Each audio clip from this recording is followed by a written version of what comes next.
Upon awakening, Li Su discovered that he had inexplicably traversed into the world of Pokémon. The emergence of Pokémon had profoundly transformed the lives of humanity. Clutching his beloved Shroomish, Li Su braced himself to confront every challenge that lay ahead. As a model young man, he found himself awakened to the defense-breaking growth system. The higher the blood pressure of his rival trainers, the more negative emotions collected, which could be converted into Pokémon effort values. Shroomish, I shall put them all to sleep. Let us initiate a mass hypnosis. Hypnosis, erect double barriers, and establish a stasis field. Corviknight, transform into the sky's shield, exuding pressure from above. Miss Gallark, extract shadows and summon the stars. Garganacl, let us salt everything. King Gambit, strengthened solely upon my inquiry. Ursaluna, the blood moon looms. Dragapult strikes swiftly beneath the rain. When opponents were asked, "What do you think of Li Su?" their faces expressed melancholy. He is a good person, but his tactics are rather unscrupulous. Thanks to Li Su, my low blood pressure has been cured, he innocently proclaimed, as a developer of terrestrialization, creator of Z-moves, master of dirty tactics, guardian of the secret realms, and the first president of the League. I merely wish to bring smiles to everyone. Chapter 1. Transcending into the Pokémon world. Qingshui City, Yunzhou Province. Hey, who is stepping on my back? Turning over, the drowsy Li Su opened his eyes to find a Jigglypuff standing at the head of his bed. With its sky-blue eyes gazing innocently at him, it was on its tiptoes attempting to poke his face. Oh, it's Jigglypuff. Wait, isn't Jigglypuff a Pokémon? How did it end up in reality? Jigglypuff tilted its head, its fingertips nearly brushing against his nose. Su suddenly leaned back, the back of his head colliding with the headboard with a dull thud. Wasn't I just engaged in a double battle in Scarlet and Violet? I had put all three of my opponent's Pokémon to sleep with Shroomish. Victory was assured as long as the game continued, and then suddenly, everything went dark. You little rascal, do you dare to sleep in today? His ear was suddenly twisted into a painful spiral, the familiar ache jolting him awake. His mother, one hand on her hip, the other firmly holding his ear as if he were a disobedient cat, exclaimed. The breeding house's queue stretches 3 streets long. Do you still wish to choose your starter Pokémon? I'm sorry, Mom. Please let go. The familiar pressure of bloodline authority compelled Li Su to admit his fault. Jigglypuff, witnessing Li Su's reprimanding, joyfully began to dance nearby. What on earth is happening? Before he could ponder further, his mother's words sent a chill down his spine. Quickly wash up. We are about to head out to the breeding house to select your Pokémon. If we delay, there will be too many people. What do you mean by selecting a Pokémon? Rubbing his slightly reddened ear, Li Su made his way to the washroom, scrutinizing his reflection in the mirror. Isn't this the appearance of my 17-year-old self? Still as handsome as ever. As he brushed his teeth, Li Su began to process the memories flooding back to him. So, I have truly traversed into the Pokémon world. This world bears similarities to the one he inhabited prior to his journey, yet diverges in numerous aspects. Confirm whether his memories were intact. Li Su retrieved his phone from the pocket of his pajamas. Indeed, the phone case bore the image of Rotom, adorned with a Pikachu charm. Browsing online, he stumbled upon various posts. A Century of Realm Fusion Commemoration. Record-breaking registrations for trainers. Although Dragapult cannot learn Dragon Dance, researchers have discovered that consuming the powdered scales of Garchomp can aid Pokémon in mastering the move. Until the advent of Pokeballs, humanity and Pokémon turned the page to a new chapter of harmonious coexistence. The emergence of the secret realm brought forth a plethora of extraordinary beings capable of spewing flames and manipulating water, collectively known as Pokémon. The fusion of the secret realm with Blue Star resembled 2 puzzle pieces forcibly interlocking, causing the land to expand and the distances between cities to stretch beyond reach. Once the borders between cities, they have now transformed into territories dominated by Pokémon. The arrival of trainers shifted the competition between nations from technological supremacy to battles between trainers. As a Pokémon enthusiast, having delved into the series from Emerald to Scarlet and Violet, he had indulged in countless daydreams of traversing into the Pokémon world. At long last, that daydream has materialized. Regrettably, his family background was rather ordinary. Jigglypuff was the sole Pokémon belonging to his mother. The assistance he could receive from home was limited. Fortunately, although the nation vigorously promoted Pokémon research, many aspects remained unexplored. However, as a novice trainer, if he were to rashly disclose such information, skepticism would be the least of his worries. If proven accurate, he could be captured. It must be noted that among Pokemon types, there exists a psychic category. One misstep could expose his identity as a traveler. After completing his morning routine, Lee Su began his breakfast. 2 slices of bread and a single egg. A cup of creamy milk. Simple yet nutritious. The television blared with an excited commentary. Charizard has unleashed Flamethrower to conclude the battle. What a spectacular match. Piecing together his memories, Lee Su found it peculiar that trainers in this world seemed disinterested in defensive teams. Instead, they favored cultivating aggressive Pokemon, engaging in head-on assaults with offensive moves. Could it be that such battles are more entertaining for the audience? Or is it that the Pokemon battles in this world are not yet refined? Lee Su, contemplating his memories, surmised that the latter was the truth. Unconsciously, a warm smile graced Lee Su's face. Jigglypuff, also enjoying its meal, suddenly sneezed upon seeing Lee Su smile. In his previous life, he had always relished playing a defensive team, a strategy not characterized by aggression, where each Pokemon possessed formidable defensive capabilities. The essence of a defensive team lies in outmaneuvering the opponent through strategic skill changes, all while relishing a delightful sense of satisfaction in frustrating the adversary. In his previous life, he had often felt shy to admit to others that he played a defensive team, fearing criticism. As a trainer of considerable decorum, could he perhaps introduce a semblance of joy associated with defensive teams to this world? Perhaps fate, unable to bear witness any longer, sought to punish Lee Su. Smack! His mother delivered a swift slap to the back of Lee Su's head. What are you smiling about? Hurry and eat your breakfast. Still lost in his reverie, Lee Su was abruptly jolted back to reality. He hadn't even obtained his first Pokemon yet. Pondering so much was futile. He should focus on finishing his breakfast first. His mother continued her relentless chatter. Once we arrive at the breeding house, make sure to select an exceptional Pokemon. It's crucial to start off on the right foot. I've watched numerous short videos and the experts in them. Just then, his father, having finished his breakfast, interrupted. Don't listen to your mother's nonsense. Just pick one that you like. Don't burden yourself. Even if you don't do well in the college entrance examination, you can always join me at the construction site. Next to him, a mock camp, donning a yellow safety helmet, smiled and nodded at Lee Su. Lee Su hadn't anticipated that even after traversing worlds, his father would still be destined to labor at a construction site. His mother quickly covered his father's mouth. Don't listen to your dad. The college entrance examination is of utmost importance. Over the decades, the Pokemon industry has flourished, and trainers have become the most sought-after profession. Even in a career transition, the aura of a trainer can elevate one's status. High school seniors compete eagerly to register as trainers, with the nation incorporating trainer subjects into college entrance examinations, linking scores to their futures. Once again, his mother began to reprimand his father. Old Lee, if you lack ambition yourself, do not infect your son with your thoughts. That Lee's father shrugged. Dragons beget dragons. Phoenixes beget phoenixes. A mouse's offspring will burrow. In this era, ordinary people cannot starve. If we ourselves lack success, we should not impose pressure on our children. Lee's mother shook her head vigorously, urging Lee's father to hurry off to the construction site. We were once naive, unable to seize opportunities. If Lee Su lacks talent, I can accept it. It merely means working a bit harder to leave him some savings, to ensure a more comfortable life in the future. If Lee Su possesses the aptitude of a trainer, it must not be squandered. He will regret it when he grows old. Just like in his previous life, his father was rather laid back, while his mother was somewhat anxious about their son's education. Thinking of the college entrance examination, Lee Su instinctively clenched his fists. Reflecting on his past existence, he could only describe it as a life lived methodically, akin to a cog in a machine. In this life, he vowed to make it more vibrant. Moreover, merely contemplating a life filled with Pokemon companionship and play filled him with joy. Becoming a formidable trainer would also fulfill his dream. He had arrived at the most opportune moment. During the summer of his second year, he would receive his starter Pokemon, and the college entrance examination would hinge solely on battles with this very Pokemon.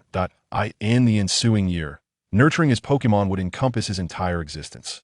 Thus, becoming an exceptional Pokemon trainer represented the finest choice for a senior student. As long as he distinguished himself in battles, resources, prestigious institutions, and a bright future would all become within reach.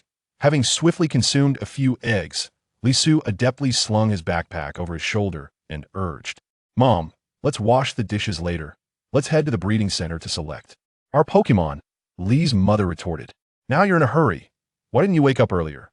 Lee Su seized his backpack and dashed out the door, the morning breeze carrying the scent of flowers against his face.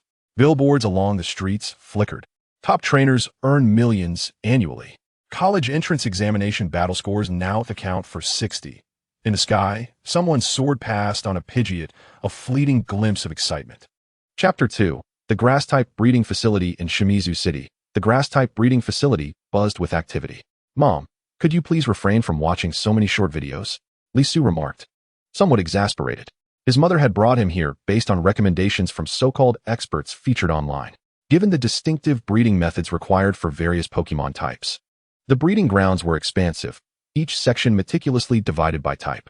Lee's mother explained, the expert indicated that grass-type Pokémon have lower cultivation costs and evolve swiftly. If you aspire to achieve commendable results in the college entrance examination, opting for a grass type is indeed a prudent choice. Lee Su found merit in her reasoning. However, he was acutely aware of the grass type's vulnerabilities to fire, ice, and flying attacks, which posed significant threats, while the grass type's offensive capabilities were rather average.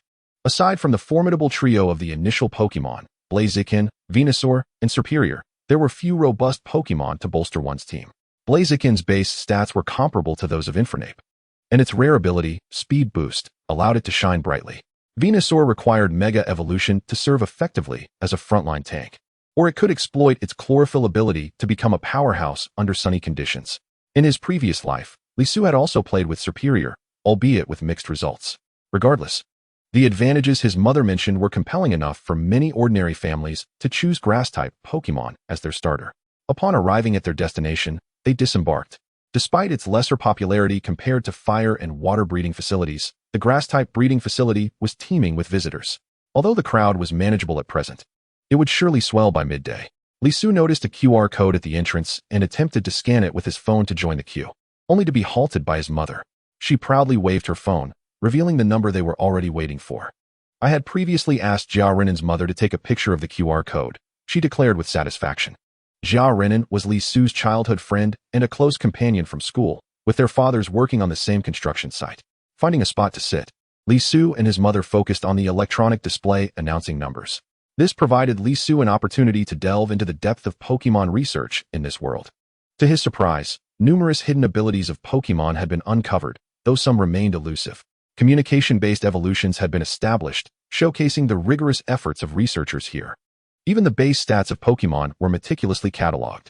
Base stats serve to gauge the average capabilities of a Pokémon species across 6 dimensions: HP, physical attack, physical defense, special attack, special defense, and speed. Speed, in particular, determined the execution rate of moves. How could the legendary Dragonite, claiming to circle the globe in just 16 hours, possibly be slower than the terrestrial Blaziken? Suddenly, their number flashed on the electronic screen. "It's our turn," Lee Su exclaimed, eagerly rising to guide his mother through the throng towards the facility's entrance. The staff at the door verified their identities before granting them entry. At that moment, a guide clad in green overalls approached them. "Greetings. I am your guide, Di Zhenghong. May I inquire if you have a specific Pokémon in mind?" Lee Su shook his head, uncertain of what Pokémon were available. "Please take this list," Di Zhenghong said, handing over a catalog detailing the Pokémon types within the facility. "I will accompany you to explore the Pokémon listed." As they boarded a sightseeing vehicle, Lee Su discovered that the breeding facility was merely the front, with vast expanses of Pokémon breeding grounds behind it. The breeding area was divided into incubation zones and display zones. However, regulations mandated that novice trainers could only start with Pokémon from eggs. Otherwise, seasoned trainers who had raised Pokémon as pets for years would have an unfair advantage. First, they passed through the area dedicated to the starter Pokémon. Lee Su spotted Chikorita. Was this a hallmark of regional variations in Pokémon breeding? It seemed that the fire and water breeding facilities featured Cyndaquil and Totodile, respectively. Di Zhenghong, noticing Lee Su's interest in Chikorita, seized the opportunity to promote it. "Would you like to adopt a Chikorita? This would simplify my duties considerably." Turning to Lee's mother, he continued, "Chikorita is an excellent choice. It's easy to cultivate and boasts a smooth evolution curve." Lee Su's mother appeared somewhat swayed by Di Zhenghong's words. However, Lee Su maintained a more composed demeanor, preferring to survey the available Pokémon before making a decision. He gently tugged at his mother's sleeve, signaling her to reconsider. She promptly understood and shook her head, declining Di Zhenghong's suggestion. With a sigh, Di Zhenghong realized that convincing them would be no simple task. As they continued their tour, he introduced them to various Pokémon. Here we have Electrode, Wash Form, a rare electric grass type. It is swift, but lacks other notable qualities.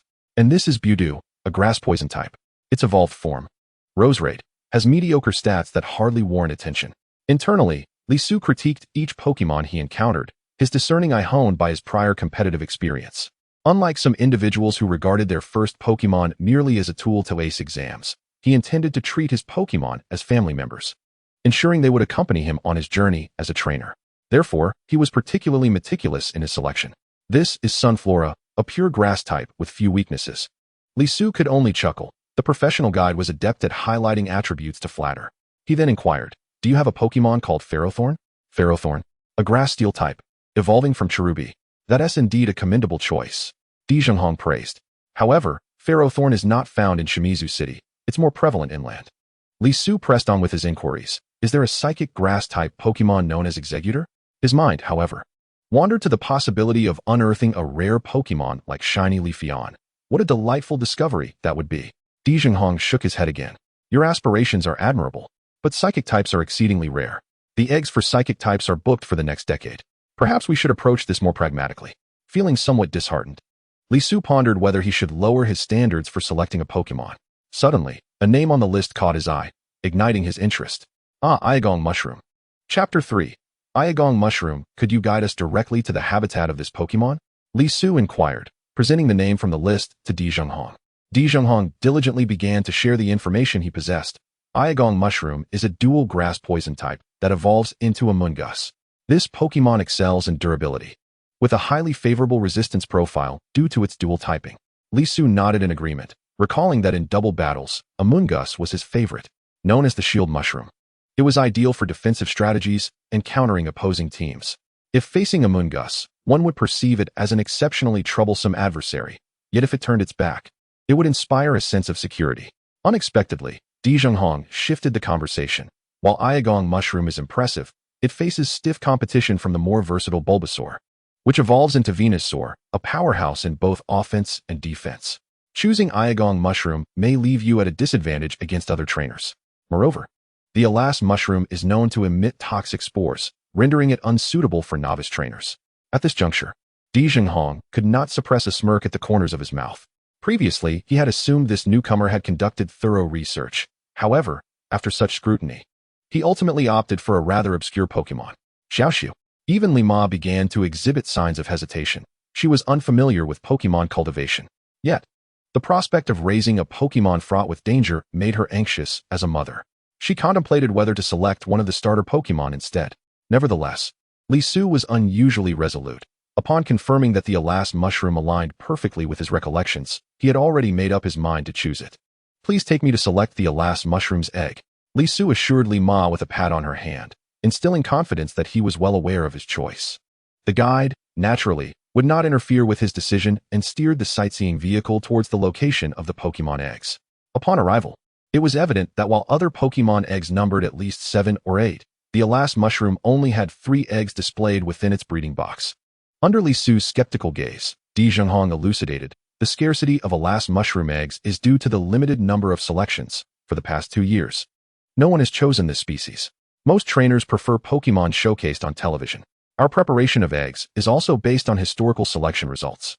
For such niche Pokemon, we only prepare 1 or 2 eggs. Lisu did not linger on this matter and inquired, "May I touch them?" Di Zhenghong nodded. "As long as you do not damage the equipment, you are free to touch." Lisu stepped forward to caress one of the eggs. Ding! Had an illusion emerged? At last, the system has arrived. Host has touched the Pokemon egg, activating the defense growth system. Lisu hastily queried in his mind, "System, what functions do you possess?" This system can collect negative emotions from opponents during battles. The collected negative emotions can be converted into effort values for Pokemon. Effort values can enhance a specific attribute of the Pokemon. Collecting negative emotions? Does that not compel me to incite the disgust of opposing trainers? Pokemon with high base stats are usually the darlings of competitive battles. Conversely, Pokemon with lower base stats can still become formidable through the judicious allocation of stats, abilities, move pools, and types. If objective factors are insufficient, then expending equal effort while securing equivalent opportunities will inevitably lead to a disadvantage. Would you not agree, Soundbox Grasshopper?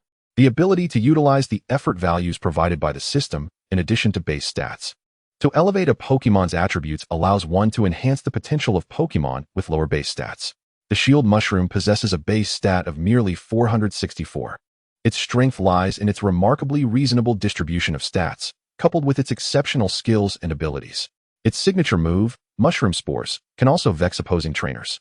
Here, there are no hypnosis clauses. In a 6v6 single battle, one can only put one of the opponent's Pokemon to sleep. With several of their Pokemon in play, I can render multiple of their Pokemon slumbering. This system and the Shield Mushroom are truly a match made in heaven. One can only imagine the incessant stream of negative emotions that will surely be generated by opponents. When the time comes to apply the effort values generated by the system to the Shield Mushroom, will this not function as a perpetual motion machine? However, I genuinely aspire to be a trainer of integrity. Li Su involuntarily chuckled, a radiant smile gracing his face, which, paradoxically, sent shivers down Di Zhenghong's spine. Li Ma cleared her throat, prompting Li Su to regain his composure. He resumed his inquiries with the system. Are there any other functions? I do not even possess a Pokemon yet. The system can display the abilities of the Pokemon within the egg.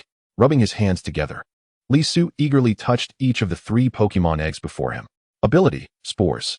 Ability, Spores. Ability, Regenerator. He truly encountered a hidden ability? The Spores ability inflicts abnormal statuses through contact, randomly assigning poison, paralysis, or sleep. The Regenerator ability is remarkable, restoring 1/3 of health when withdrawn into its Pokeball. This ability consumes the Pokemon's accumulated vitality. In the course of a battle, it may be used once or twice. Not only is it powerful during battles, but it also conserves resources for Li Su during training. It is worth noting that effective healing items for Pokemon are far from inexpensive. The emergence of Pokemon has significantly reduced the cost of living for ordinary people. However, correspondingly, anything related to Pokemon has become exceedingly expensive. Although the Pokemon Center provides free recovery for novice trainers, the necessity of queuing for this service often leads to considerable delays in training. If one wishes to avoid the queue, spending money becomes inevitable. The burden of healing the damages incurred during training is a significant headache for novice trainers. Hidden abilities in Pokemon are exceptionally rare. While some hidden abilities may be lackluster, others can be quite advantageous. Would you not agree, Mutuo? My illustrious legendary beast possesses the hidden ability, Tension, rendering opponents incapable of consuming berries. How can one even compare to Mew? Try making a comeback and return when you can. He pointed to the egg possessing the hidden ability and declared to Di Zhenghong. I have decided to choose this Pokemon egg. Di Zhenghong double-checked. This is recorded. Once confirmed, there can be no regrets. Li Ma also urged. Perhaps you should take a closer look? Li Su resolutely shook his head. There is no need for hesitation. I feel a connection to this egg. Had it not been for the awakening of the system, he would have indeed wavered. However, this system is perfectly suited to himself and the Shield Mushroom. Ahem.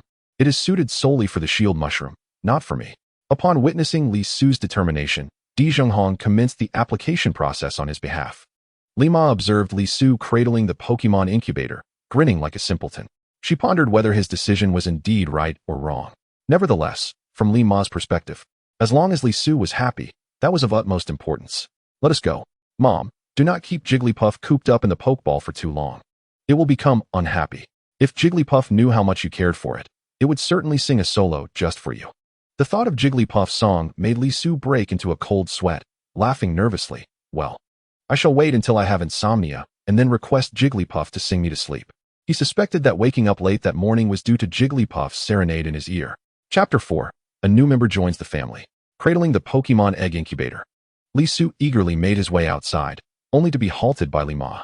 What are you doing? Mom, let us hurry home. Li Su felt as if the egg in his arms was the most precious treasure in the world. He was eager to return home to observe the egg closely. Li Ma retorted, what is the rush? Resources for cultivating the Alas mushroom must be purchased in advance. The two turned a corner and arrived at the establishment selling Pokemon supplements. Li Su could not help but marvel at the breeding house's cunning marketing strategies. First promoting the starter Pokemon to create a prisoner's dilemma. It was inevitable that many ordinary families would succumb to the allure of purchasing starter Pokemon at great expense. Following this, Pokemon and cultivation resources were bundled together for sale, yielding another substantial revenue stream. Money flowed into the pockets of the breeding center's owner like a cascading waterfall. He even fantasized about graduating and opening his own breeding house. Besides breeding houses, there are even more lucrative gyms, from which a portion of the city's taxes can be siphoned. Welcoming them was a relatively young woman, perhaps a recent graduate, who enthusiastically promoted the products available here to Li Su. As he browsed, Li Su gained a general understanding of the resources required for cultivating grass-type Pokémon. The resources available for grass-type Pokémon, aside from the commonly encountered grass-type energy blocks, include special soils and specifically formulated nutrient solutions. Notably, the grass poison type encompasses not only the shield mushroom, but also Pokémon such as Venusaur, Vileplume, and Weepinbell. Resources suitable for nurturing grass and poison types are indeed not scarce. In contrast, Pokémon of other types often require a substantial amount of resources for their care. For instance, it is nearly impossible to sustain a Pokémon like Steelix without considerable financial backing. Similarly, Snorlax could easily bankrupt an average trainer after just a few meals. Fortunately, most grass-type Pokémon possess the capability of photosynthesis, allowing them to achieve a certain degree of self-sufficiency, thus requiring comparatively fewer resources. Li Su purchased some grass poison energy blocks, along with corresponding soil and nutrient solutions, which contain certain toxins and beneficial components for grass-type Pokémon, for the yet-to-be-hatched Shiitake Mushroom. Observing the large boxes filled with soil and nutrient solutions, Li Ma expressed her concern. "These items won't fit in my car." The receptionist, maintaining a professional smile, handed over a delivery slip, assuring her, "Do not worry. Simply fill in the delivery address, and our staff will deliver them to your door." Upon entering their home, Li Su and Li Ma found Li Ba reclining on the sofa, nonchalantly watching television, while the nearby Hitmonlee was engaged in push-ups. As soon as Li Su stepped through the door, Li Ba sprang up.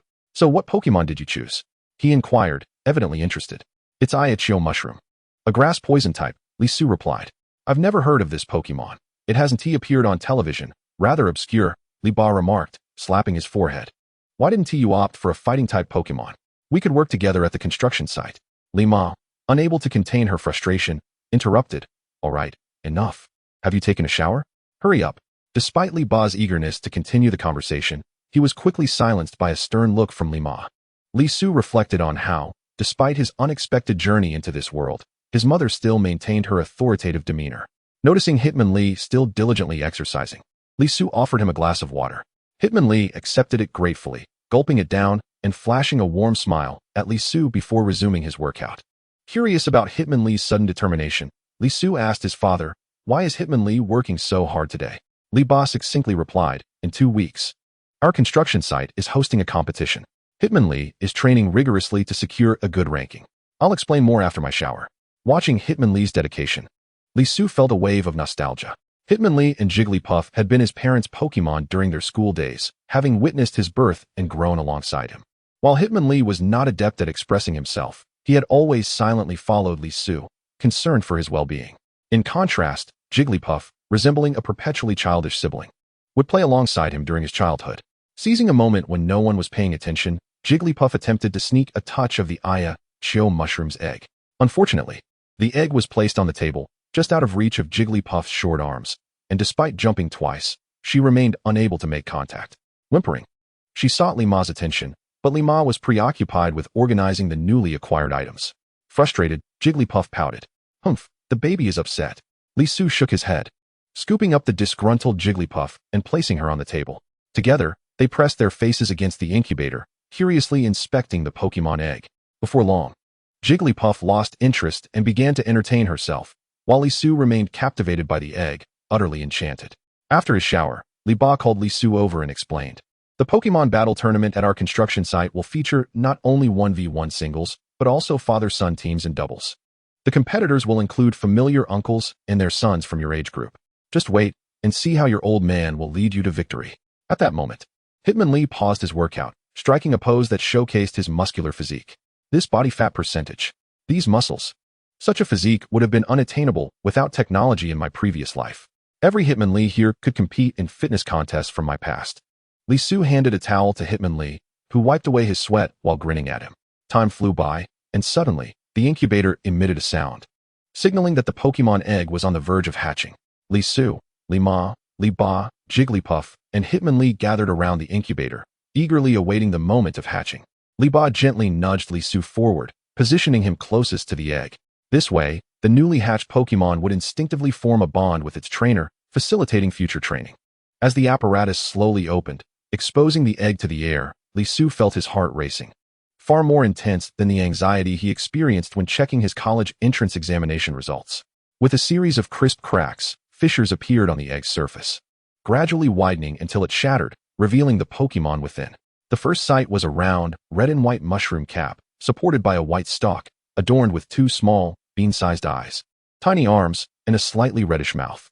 Hypnotizing Mushroom shook off the remnants of the eggshell, curiously gazing at Lisu.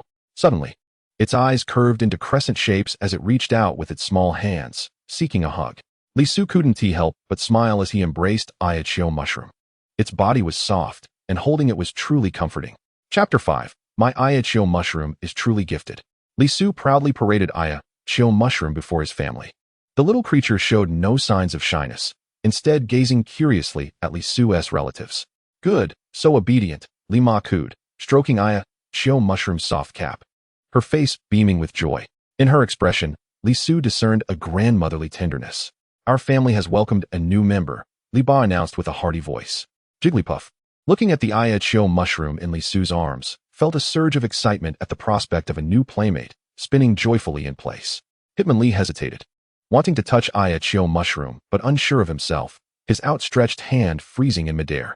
Recognizing Hitmonlee's awkwardness, Lisu smiled knowingly, despite Hitmonlee's formidable appearance. He possessed a gentle heart. Taking a few steps forward, Lisu positioned Hitmonlee's hand so that it could touch Hypnotizing Mushroom.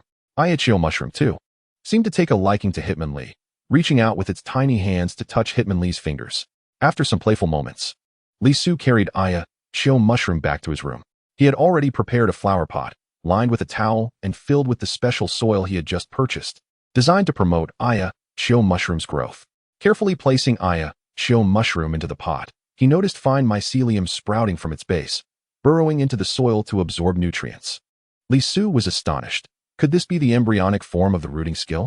In the game, Hypnotizing Mushroom would need to reach level 32 to learn this ability.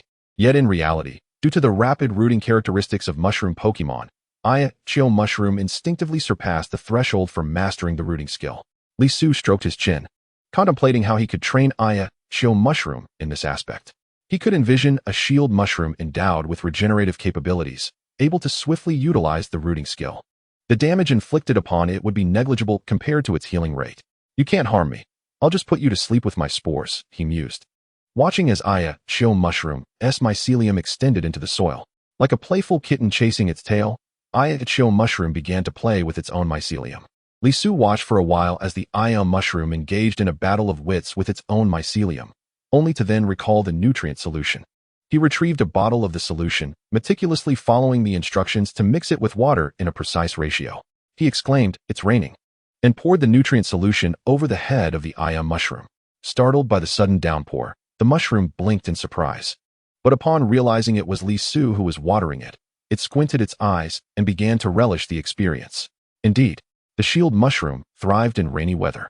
Lisu contemplated whether to join the rain team, but that team relied on their abilities to move freely, doubling their speed in the rain. Additionally, water-type moves enjoyed considerable enhancement during such weather, favoring swift, decisive confrontations. This instantaneous style of overwhelming an opponent was incompatible with his own system. To maximize the collection of his opponent's negative emotions, he needed to prolong the battle, meticulously tormenting his adversaries to fully exploit the system's potential. Remembering the system, Lisu hurriedly accessed it to check the status of the Hypnotizing Mushroom. Pokémon, Hypnotizing Mushroom, Level 1 Status, Healthy, Type, Grass Poison Ability, Regenerator, Restores health when returned to its Pokeball, Moves, Round, Inherited Move, Rollout, Inherited Move. Poison Powder, Inherited Move, Absorb, Scare, Item, None Base Stats, HP, 69, Physical Attack, 55, Physical Defense, 45, Special Attack, 55, Special Defense, 55, Speed, 15. To his astonishment, Lisu discovered that his Hypnotizing Mushroom not only possessed a hidden ability, but also boasted 3 inherited moves. It was entirely normal for the Hypnotizing Mushroom to be at level 1, having just hatched. A trainer's level is typically categorized according to the highest level of their Pokemon. In this world, Pokemon levels are divided into Infancy, levels 1 to 19. During this phase, Pokemon grow rapidly, but possess relatively weak combat abilities. Novice, levels 20 to 19. Growth slows down, and Pokemon begin honing their skills. Many domesticated Pokémon remain stuck at this level without specialized training. Only by surpassing this level can one claim to be a professional trainer. Professional beginner, levels 20 to 29 Pokémon have developed sufficient strength to undertake certain combat tasks. This level marks the first significant milestone for trainers. Many Pokémon fail to progress beyond this stage, reluctantly abandoning their aspirations of becoming trainers. In the past, if a high school student's Pokémon could reach the professional beginner level before their college entrance exams, they would be directly admitted to prestigious institutions. However, with increasing competition, aspiring students must not only achieve the professional beginner level, but also demonstrate commendable practical abilities to gain entry into top universities. Professional intermediate, levels 30 to 39 Pokémon attain a certain degree of control over their powers. In society, professional intermediate trainers are considered to be of moderate strength, and many trainers find themselves stuck at this stage. Professional advanced, levels 40 to 49 Pokémon have reached a commendable level of skill in utilizing their moves. The number of professional advanced trainers significantly declines compared to their intermediate counterparts, elevating their status accordingly. Elite, levels 50 to 59 Pokémon exhibit mastery over their skills. Achieving elite status marks one as a master in the field. Subsequent levels are categorized based on the trainer's status. Gym leader, levels 60 to 69. Attaining level 60 does not automatically confer gym leader status. One must demonstrate sufficient strength with their primary Pokémon at least at level 60. Champion, levels 70 to 79. At this tier, one is considered a prominent figure within a region, commanding respect akin to a provincial governor. Champion level, levels 80 to 89. This represents the theoretical pinnacle pursued by trainers, serving as the face of the nation. Grandmaster, levels 90 to 100. A mysterious entity rarely seen, only making their presence known during catastrophic events, leaving the public with fleeting glimpses of their abilities through the news. Dinner is ready. With his mother's call, the mushroom obediently retracted its mycelium from the soil, and Lisu scooped it up, stepping out of the room. His father, mother, Jigglypuff, and Houndoom were already seated at the table. Lisu placed the mushroom beside Jigglypuff and took his seat on the opposite side. His father chuckled. Our family has gained a new member. If Xiao Su continues to capture new Pokémon, this table may not suffice in length. It seemed his father harbored great expectations for Lisu to become a professional trainer, and Lisu encouraged himself internally, vowing not to disappoint his parents. During dinner, Lisu picked up some dishes with his chopsticks to let the mushroom sample the flavors. The little mushroom was delighted, even attempting to nibble on the chopsticks. This pleased Lisu's mother immensely, as it was evident that the mushroom appreciated her culinary skills. She joyfully patted its little head. Unexpectedly, Jigglypuff appeared to be jealous, puffing up its cheeks and requesting her attention as well. However, Jigglypuff's little tantrum was fleeting, and it quickly took over Lisu's task, eager to feed the mushroom. The two Pokémon soon began to play together. Lisu's mother suddenly reminded him, "You should register your trainer identity at the Pokémon Center soon." Lisu slapped his forehead, realizing he had almost forgotten in his excitement over the mushroom. To legally possess Pokémon, one must register for an ID at the Pokémon Center. With an official identity, he could purchase Pokeballs at authorized stores. Only by becoming a trainer could Lisu log into the trainer's Pokédex app with his ID, unlocking a myriad of features. Furthermore, in the coming 2 years, the Pokémon Center offered free medical services to novice trainers, albeit at a slow pace. Chapter 6, Childhood Friend Challenge. Early the next morning, Lisu set out on his bicycle. He carried a red backpack, within which the mushroom was nestled. The little mushroom peeked its head out, curiously surveying its surroundings, its eyes brimming with wonder. This brave little creature even extended its hand from the backpack, savoring the sensation of the morning breeze brushing against its fingertips. Lisu was startled and quickly steadied the handlebars with one hand, while gently pushing the mushroom back into the backpack with the other. "Stay still. Be careful not to fall out," he whispered. This backpack had been purchased during his middle school years, but upon entering high school, he had deemed a black one to be cooler and switched. Nevertheless, the mushroom had taken a liking to the red backpack. So Lisu acquiesced and continued using it. As he pedaled along, a sudden roar echoed from behind him. Before he could react, a motorcycle zipped past him with a whoosh. The rider, a young man with long red hair, had a girl with a tattoo around her neck sitting behind him. By the time Lisu regained his composure, they had already sped away. He mused to himself, "I never expected the Pokémon world to have its own ghost fire youth. Even the motorcycles have transformed into ghostly bikes. It's quite amusing." As he rode along, Lisu's gaze was captivated by the sights along the street. Numerous passers-by were accompanied by their Pokémon, some exuding majesty while others appeared endearingly clumsy. Occasionally, flying-type Pokémon soared overhead, carrying riders, evoking a sense of envy. I wish I had a flying-type Pokémon too, Lee Su thought to himself as he pedaled. Even a mount Pokémon would suffice. He sighed, then consoled himself. Well, at least it's good exercise. After an enjoyable ride, Lee Su finally arrived at the Pokémon Center. The registration process was even swifter than he had anticipated. And the moment he held the Pokeball in his hands, his spirits soared. With this item in hand, his travels would become far more convenient. He weighed the classic red and white Pokeball in his hand and couldn't help but exclaim, the tactile sensation is truly delightful. Placing the Pokeball beside the Mushroom, Lee Su suddenly noticed an intriguing phenomenon. The design of this Pokeball bears a striking resemblance to the cap of the Mushroom. He squinted his eyes and compared them carefully, finding it increasingly fascinating. It is said that the design of the Pokeball aims to mitigate Pokemon's resistance. However, a bold hypothesis emerged in Lee Su's mind. Could it be that the design inspiration for the Pokeball in this world was derived from the Mushroom? The more he contemplated, the more plausible it seemed. Nevertheless, Lee Su still felt a tinge of confusion. How on earth was this black technology capable of compressing space? He pondered that this matter was likely intertwined with the Pokémon secret realm. Perhaps the materials used to create the Pokeballs were sourced from that very realm. With this thought, Lee Su couldn't resist trying out the newly acquired Pokeball. He pressed it gently, and in an instant, the Mushroom was sucked inside. Pressing it again, the Mushroom sprang out once more, its expression brimming with excitement, as if it believed Lee Su was engaging it in a game. How does it feel? Lee Su asked with a smile. Aya. The Mushroom waved its tiny hands, striving to express its feelings. After observing for a while, Lee Su finally understood its message. You mean, after returning to the Pokeball, you feel revitalized, right?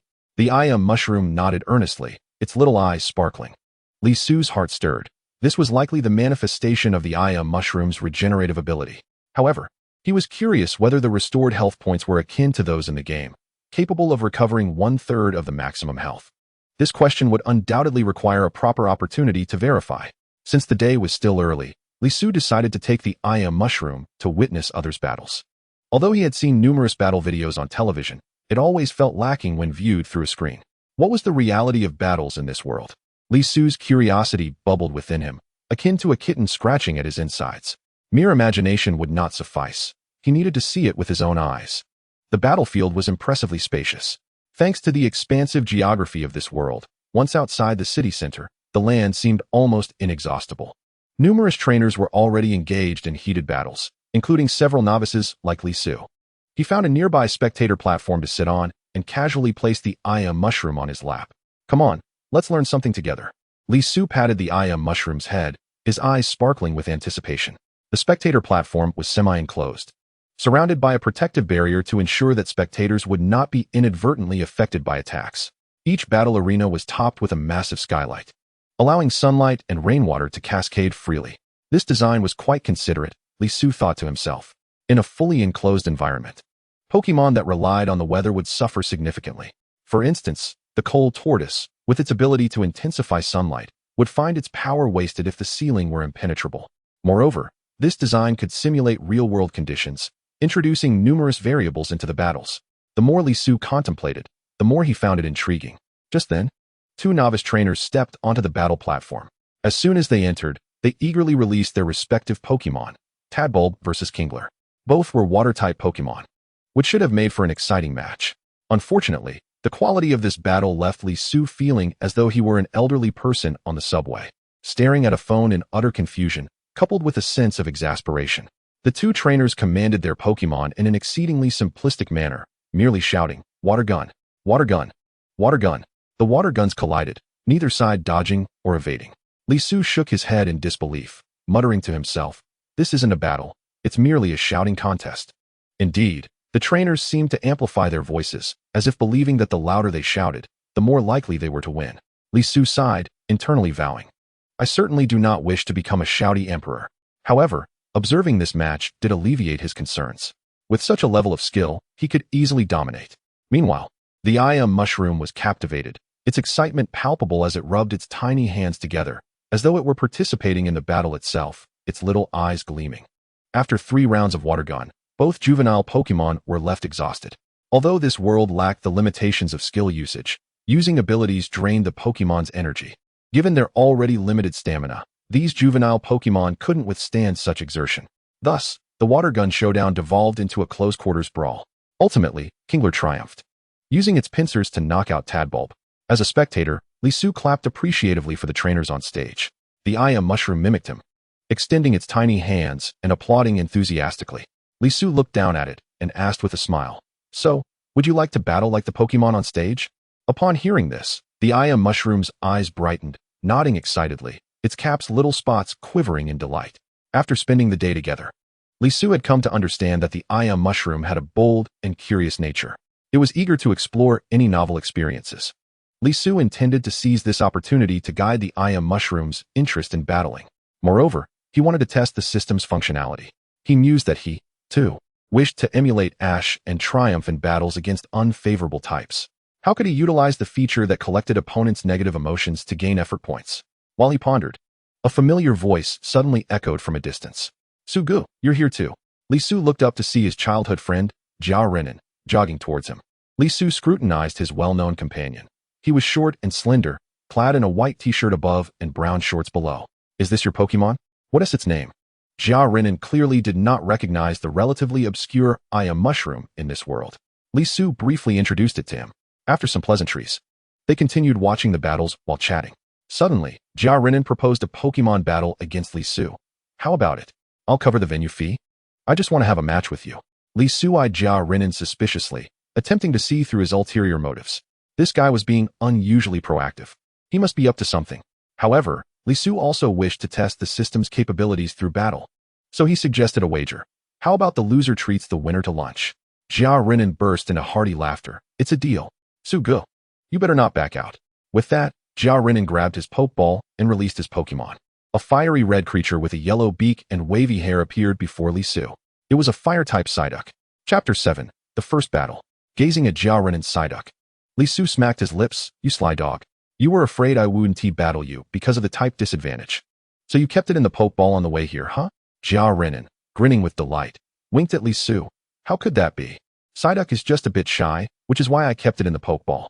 However, Psyduck's demeanor betrayed him. He looked anything but shy. Lisu couldn't help but roll his eyes at Jia Renan, growing curious. "Isn't it said that grass types perform better?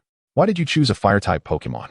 Jia Renan pretended to stroke an imaginary beard and replied, "Sugu, think about it. While others opt for grass-type Pokemon, I choose fire-type Pokemon. Isn't this a means to counter them? Am I not thus superior?" Lisu sneered. "Yet, others have also sought to counter your fire-type Pokemon by selecting water-type Pokemon. Consequently, everyone is preoccupied with countering one another, resulting in a stalemate. After all these years, do you truly believe such thoughts have eluded anyone? Ultimately, the data indicates that grass-type Pokemon tend to secure higher scores." Jia Renan instantly felt as though Lisu had breached his defenses and hastily urged him towards the battle arena. "Enough chatter, let's hasten to the duel." Unable to refute Lisu, Jia Renan felt compelled to reclaim his dignity on the battlefield. Fire-type against grass-type, the advantage is mine. As childhood friends, Jia Renan and Lisu were often compared by their parents. Admittedly, his academic performance paled in comparison to Lisu's, but in this Pokemon battle, he was entirely in the advantageous position. His duck-billed Pokemon's evolved form, the fire-breathing duck, was a prized asset of a fire-type champion, having garnered several moments of glory on television. "What's this Aichiogu?" he mused. "I've never heard of it. How formidable can an obscure Pokemon truly be? Isn't this battle merely a matter of words?" In the arena, Aichiogu exhibited no shyness, waving its hand and even greeting the duck-billed Pokemon, which nodded in response. "Let the battle commence, Aichiogu." Upon hearing Lisu's command, Aichiogu grew serious, positioning itself before him, its silhouette becoming increasingly reliable. The audience murmured, "What kind of Pokemon is this? I've never seen it before. It hasn't appeared on television either. It resembles a mushroom. Surely it's a grass-type Pokemon. Isn't that a matter of type advantage? Another one-sided battle. How tedious. But hey, it won't cost us anything." Lisu glanced at the audience, noting their skepticism towards Aichiogu. As the battle lights transitioned from red to green, the duel commenced. Duck-billed Pokemon, use Ember. Aichiogu, unleash Poison Powder. Both competitors issued their commands simultaneously. Upon receiving Lisu's directive, Aichiogu expelled a plume of purple poison powder toward the duck-billed Pokemon, while the latter released a small flame directed at Aichiogu. Li Su quickly commanded, Gu, evade. Gu attempted to leap aside to avoid the fireball, but was grazed by it. The fire-type Ember inflicted significant damage upon the grass-type Gu. Meanwhile, the purple poison enveloped the duck-billed Pokémon, leaving it with purple bubbles signifying it was poisoned, gradually sapping its vitality. Negative emotion, Jia Renin 15. A message flashed in Li Su's mind, indicating that the poison had distressed Jia Renin. Concurrently, Jia Renin's voice rang out. Su Go, are you planning to deplete my duck-billed Pokémon's strength through poison? Quite a clever strategy.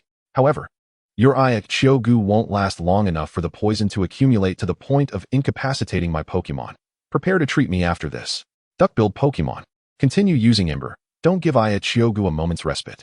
A flame surged toward Gu, which failed to evade entirely and was struck by the Ember, leaving numerous burn marks on its body. Gu grimaced in pain, yet displayed no signs of fear. Haha, just like that. Duck-billed Pokémon, keep using Ember. Jia Renin intended to dominate with a single strategy, relying on Ember to suppress the grass-type Gu. Li Su pondered whether Gu's inherited move, Rollout, could allow it to evade the opponent's attacks. He promptly issued the command, Gu, utilize Rollout. Upon hearing the order, Gu curled into a ball, resembling a large red and white pokeball, rolling swiftly across the ground. However, due to its inexperience with the move, Gu struggled to ascertain the opponent's location and the dynamics of the battle. Li Su acted as an observer, directing Gu's rolling trajectory. Gu, roll left, quickly evade. The erratically rolling Gu became a challenging target to hit, compounded by the fact that the duck-billed Pokémon's Ember attacks were poorly executed, resulting in a scenario where Gu spun aimlessly while the duck-billed Pokémon's fireballs continuously missed their mark. Li Su had previously mocked others for their lack of battle skill, only to find himself engaging in a form of slapstick. Negative emotion, Jia Renin 16. Now, it was Jia Renin who felt anxious. If Li Su prolonged the battle, his duck-billed Pokémon might succumb to the effects of poison. Jia Renin opted for a close-range Ember attack, reasoning that even if Gu rolled quickly, it would still be hit by the flames. However, he had not anticipated that by drawing the duck-billed Pokémon closer, he unwittingly provided Gu with an opportunity to counterattack. Li Su had been waiting for this moment. With a swift gesture, he commanded, Gu, turn left immediately. Gu promptly spun around, channeling rock-type energy, and charged at the duck-billed Pokémon, colliding with it. With a loud thud, the duck-billed Pokémon was knocked away.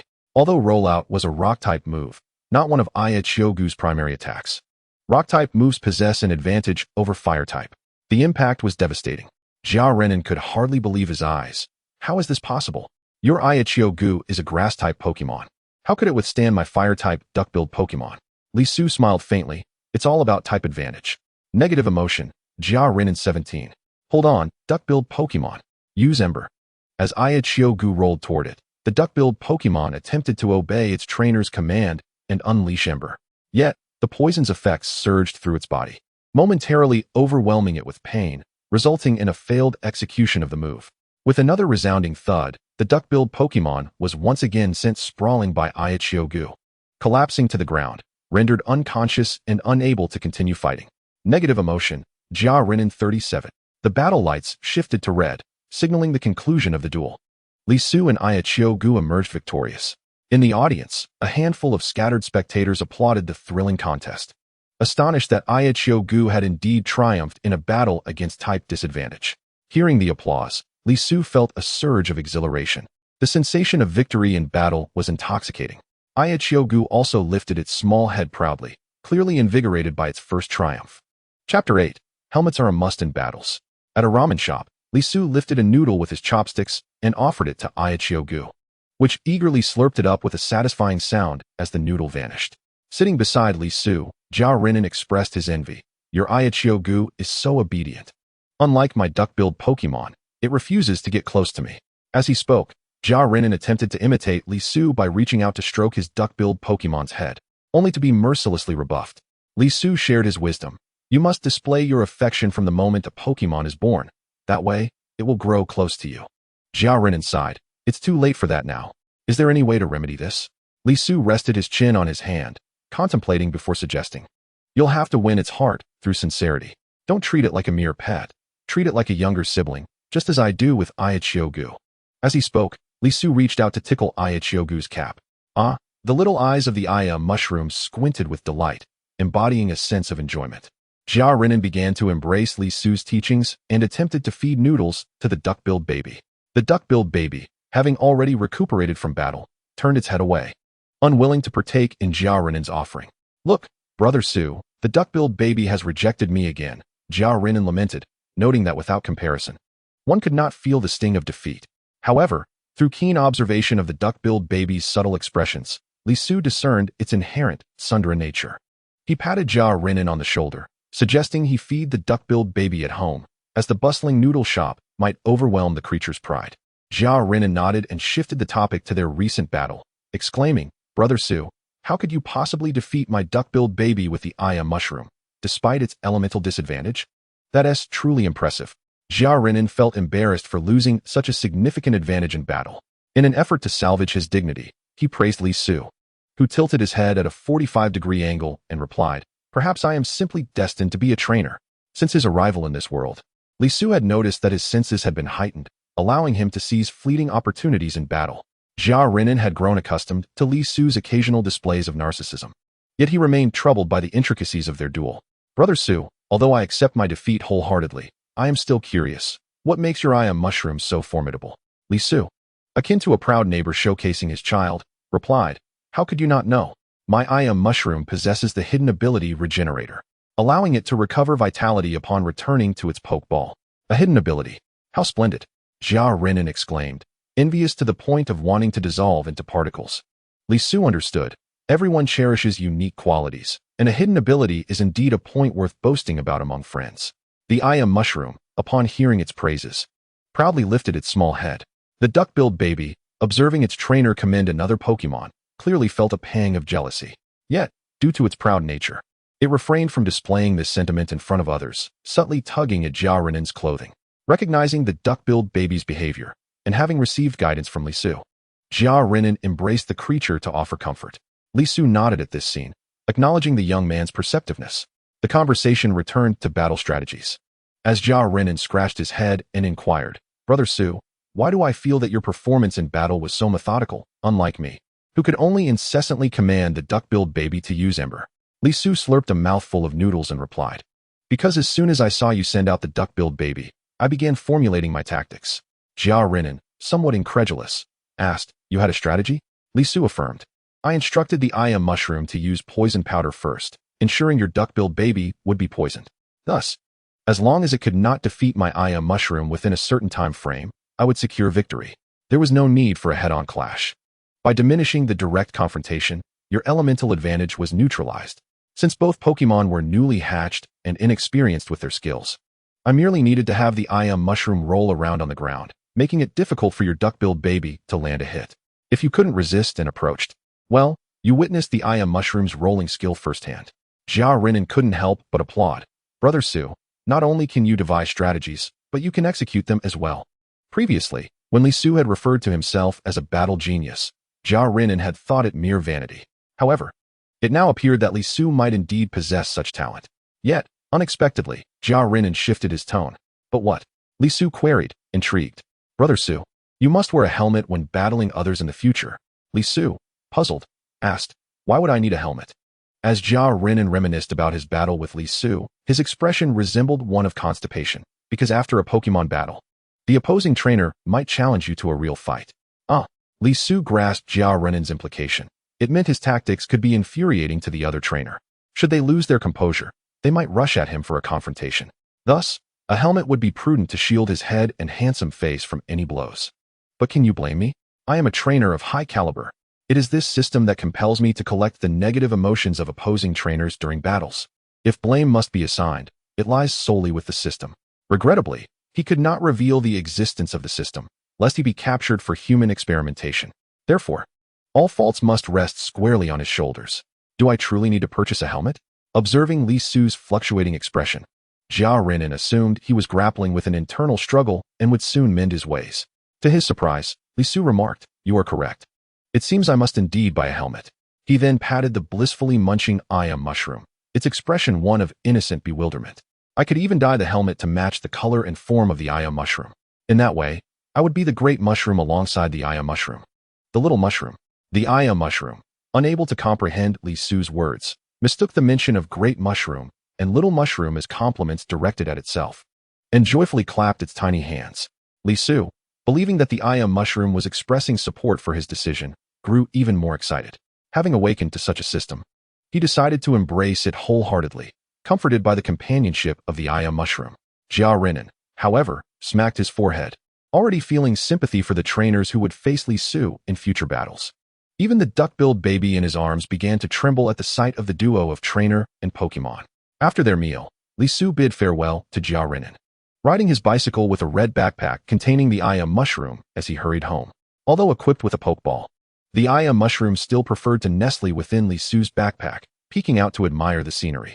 Upon arriving home, taking advantage of the absence of others, Li Su commenced his exploration of the system. This recent battle had yielded 103 points of negative emotion from Jia Renan. Come forth. System, let me witness your limits. Level up. Chapter 9. Aya Mushroom Cultivation Group Chat. Please select the object of enhancement. Li Su chose his sole Pokemon, the Aya Mushroom.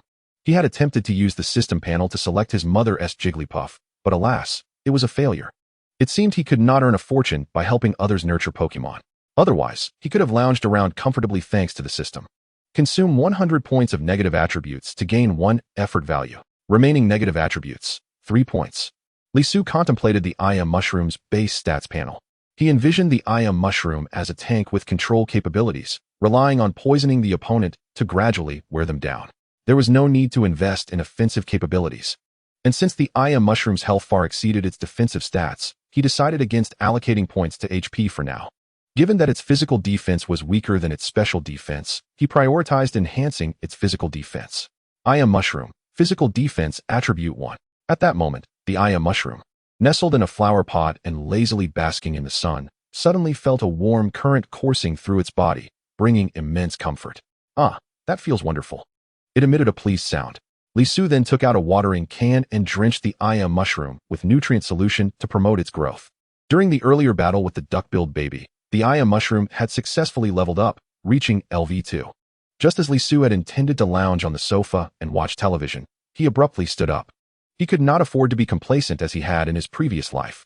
Remembering that in 2 weeks, his father's construction site would host a father-son doubles competition, he felt a surge of determination.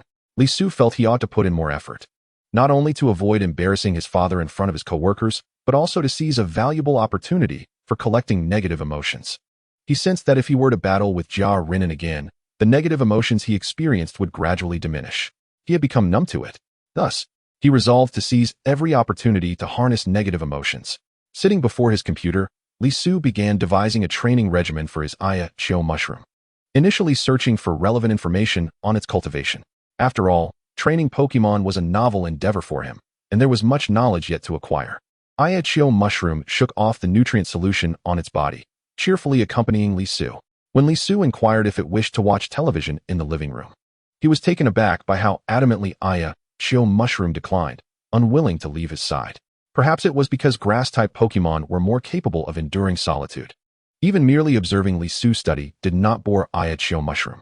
As Li Su grew weary from his research, he poked Aya Mushroom playfully, engaging in a bout of frolic that proved far more relaxing than mindlessly scrolling on his phone, ultimately enhancing his study efficiency. A wave of nostalgia washed over him. If only Aya Mushroom had been with him in his previous life, he surely would have been accepted into a graduate program. Suddenly, Li Su stumbled upon a breeding group for Aya Mushrooms online. With only 9 members, surely it could not be a scam. If it were a scam, such a small number of participants would hardly suffice for a con artist to make a living. With a spirit of experimentation, he decided to join the conversation. However, to enter the group, he was required to submit a photo of his Aya Mushroom. Such a high barrier to entry? This only dispelled Li Su's doubts. It was not that they could not be frauds, but rather that fraudsters would not invest such effort. After all, a simple message claiming I am Qin Shi Huang, send me 50 would yield quicker returns. Li Su lifted his phone and snapped a photo of Aya Mushroom. To his surprise, Aya Mushroom, undeterred by the camera's flash, seemed to revel in the moment. Encouraged, Li Su took several more shots, intending to select the most aesthetically pleasing one to adorn his wall as a keepsake. When Aya Mushroom saw its reflection on Li Su's phone screen, It rubbed its eyes in disbelief. How could there be another version of itself? After Li Su explained that this was called a photograph, Ayachio Mushroom appeared to take a liking to the idea, eager to take a picture of Li Su with the phone. Unfortunately, its short arms could not grasp the device, prompting it to shake its head in frustration. Li Su could only pat its head to comfort it, assuring that once it grew stronger, it would be able to take pictures with the phone. Soon after, he uploaded a photo as his group application. In no time, his request was approved. Almost immediately, someone chimed in the chat. Donut. Oh, a newcomer. Welcome. Silver Mountain, the escaping shield mushroom. Fantastic. We finally have 10 members in our group. I'm moved to tears. Li Su responded in kind. Greetings, esteemed trainers. I am a novice trainer, and my first Pokemon is Ayachio Mushroom. I wish to seek advice on its training methods. Donut replied. Newcomers can check the group files. They contain the compiled experiences of our group leader. The group leader was the only one among them who had successfully evolved a shield mushroom. Li Su felt a bead of sweat form on his brow. Was this the outcome of training a niche Pokemon? Given that Pokemon lived far longer than humans, their time spent alongside humans was merely a fleeting moment in their lives. Therefore, without training, it would be challenging for Pokemon to evolve.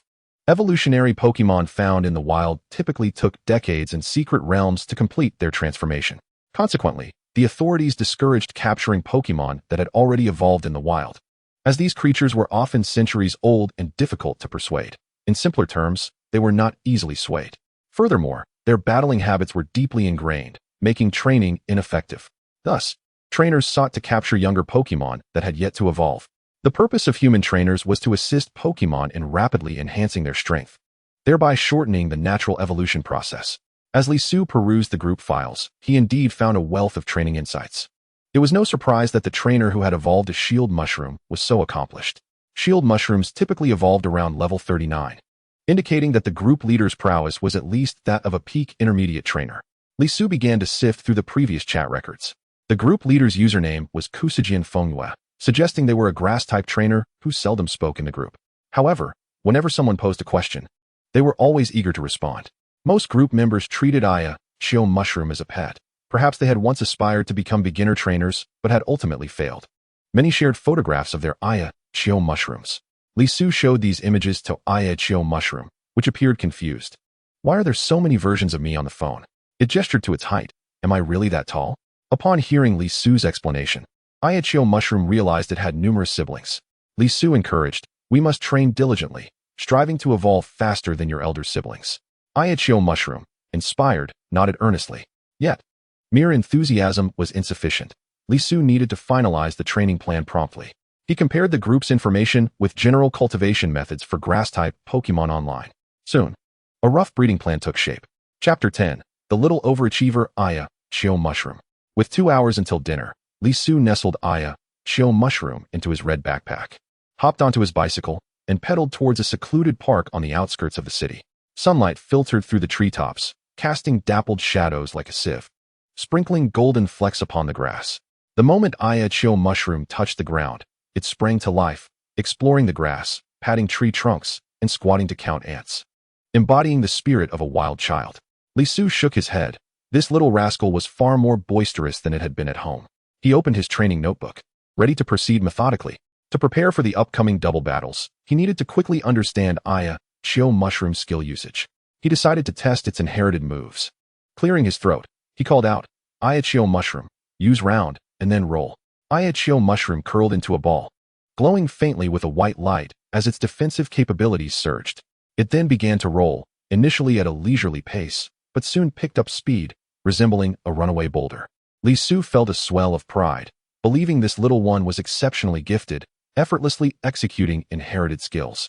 However, before he could revel in his delight, Ayachio Mushroom spiraled out of control. With a dull thud, it crashed into a large tree, leaving a significant dent in the trunk. Ayachio Mushroom wobbled back to its feet, swaying like a drunken individual. Oh dear! It patted its head, disoriented by the spinning world around it. Before stumbling and collapsing again, Li Su sighed, rushing to help it up. Clearly, he had underestimated the difficulty of using these skills. He shook his head, marking a large cross next to round and roll in his notebook. Thus, he advised Ayachio Mushroom, these two skills may serve as a stopgap, but once you learn more formidable moves, they will inevitably be discarded. Slowly regaining its senses from the dizziness, Shiitake Mushroom focused its gaze, as if awakening from a dream. It shook its head, believing these two skills were indeed impressive, merely misapplied. Li Su then shared a story. One day, a caterpie woke up early, determined to grow quickly and evolve soon. However, its mother, a butterfree, stopped it, warning, "You mustn't rise too early. The early bird will eat you." Thus, we must seek the right direction for our efforts, avoiding aimless toil. Having persuaded Shiitake Mushroom, Li Su contemplated the forthcoming testing of the effects and applications of poison powder. In Li Su's perspective, this skill transcended mere offensive capability. It resembled a key, one that could unlock a myriad of strategic avenues.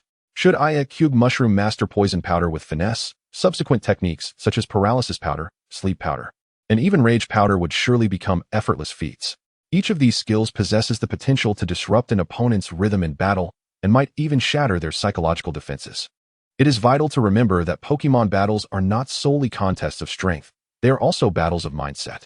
Once a Pokémon succumbs to a status condition, a trainer's mental state is at risk of collapse. Li Su aimed to exploit this aspect, gathering his opponent's negative emotions to amass a greater advantage for himself.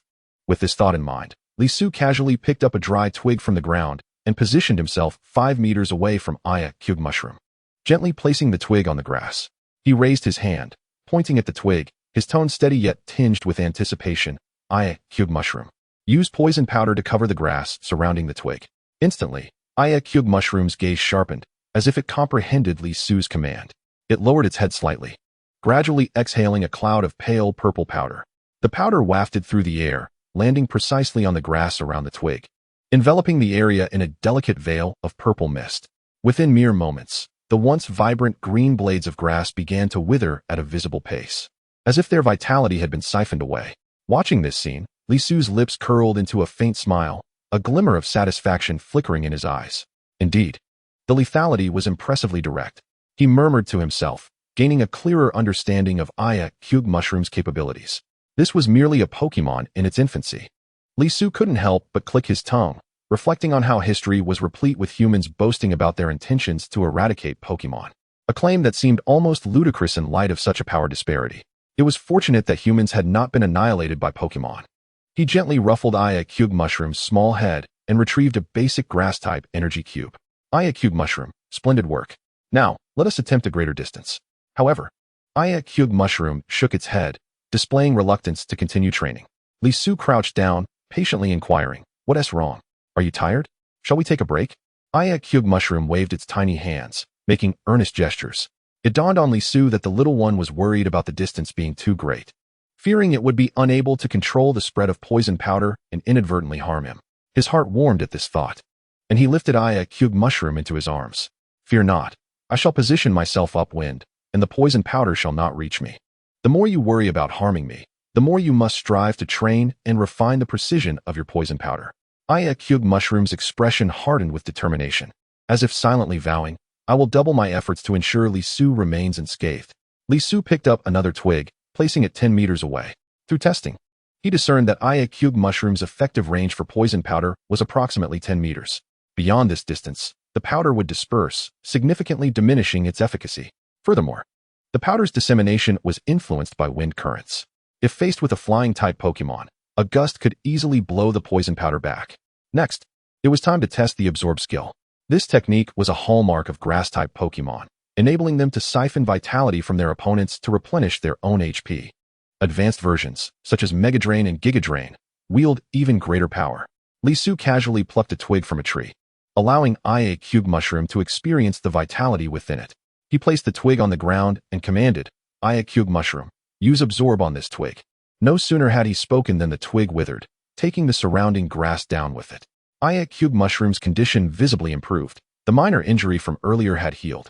Excess vitality radiated from its being, causing the grass behind it to grow even greener.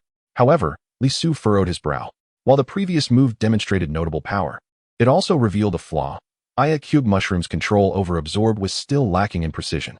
He broke off another twig, placing it on the grass, and raised the stakes. This time, only absorb the life force from the twig, do not harm the surrounding grass.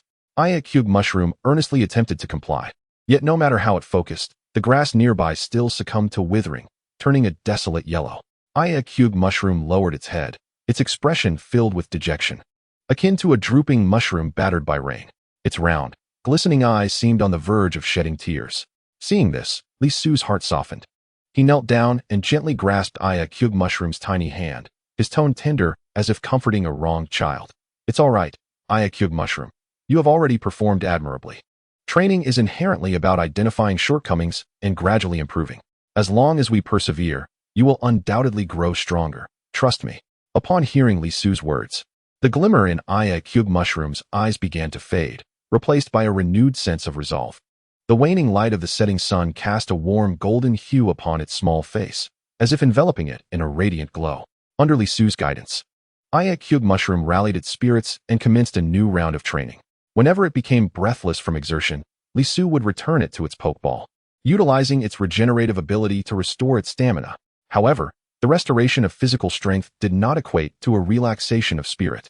The frequent use of skills placed immense mental strain on Shiitake Mushroom. To Li Su's surprise, Shiitake Mushroom exhibited extraordinary willpower, silently enduring the challenge without complaint. Meanwhile, Li Su, observing Shiitake Mushroom's exhausted yet stubborn countenance, felt a warmth in his heart. He promptly halted the training and sat beneath a large tree, cradling Shiitake Mushroom in his embrace. Before long, it fell asleep, its little mouth slightly ajar, even releasing a few tiny bubbles, appearing exceedingly adorable. At mealtime, Li Su carefully placed Shiitake Mushroom into his red backpack, mounted his bicycle, and set off on the journey home. Not long after he departed, an elderly man, hands clasped behind his back, ambled leisurely into the vicinity of the training ground. The old gentleman glanced down at the patches of yellowing grass, a slight furrow forming on his brow as he fell into contemplation. He adjusted his reading glasses perched on his nose and murmured to himself, judging by the power of this skill, this Pokémon must still be in its infancy. But how could an infant Pokémon execute such skills multiple times? Quite peculiar indeed. Chapter 11, Paralysis Powder Training. Li Su, are you trying to get yourself killed? Li Ma stood at the door of Li Su's room, brandishing a slipper with a fierce expression. Beside her, Pudding, grinning broadly, trailed behind her, but upon receiving a fierce glare from Li Ma, quickly covered its mouth with its hands. Having just returned home from work, Li Ma was taken aback to find Li Su voluntarily assisting with the vegetable chopping. It felt as if the sun had risen in the west. What had caused this mischievous boy to suddenly become so obedient? As expected, taking advantage of Li Ma's momentary distraction, Li Su produced a stun gun and zapped her arm. Enraged, Li Ma swiftly brandished her size 38 slipper, ready to impart a lesson of love to Li Su. However, Li Su was quicker, darting into his room just in time. Shiitake Mushroom witnessed the entire scene unfold, clapping its tiny hands in delight. When Li Ma's anger subsided, Li Su emerged from his room to assist her with household chores. What do you need this toy for?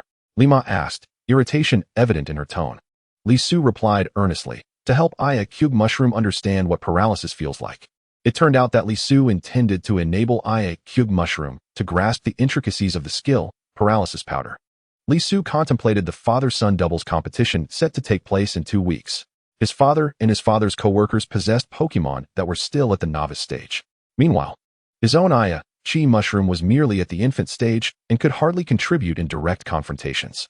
Rather than that, he thought it would be more advantageous to assume a role as a supportive disruptor. The Paralysis Powder, renowned alongside Poison Powder, seemed an excellent avenue for training. However, the newly hatched Shiitake Mushroom was utterly oblivious to what paralysis felt like. Li Su also had no acquaintances with Pokémon capable of using electromagnetic wave. He decided to utilize the sensation of electricity as a guiding principle.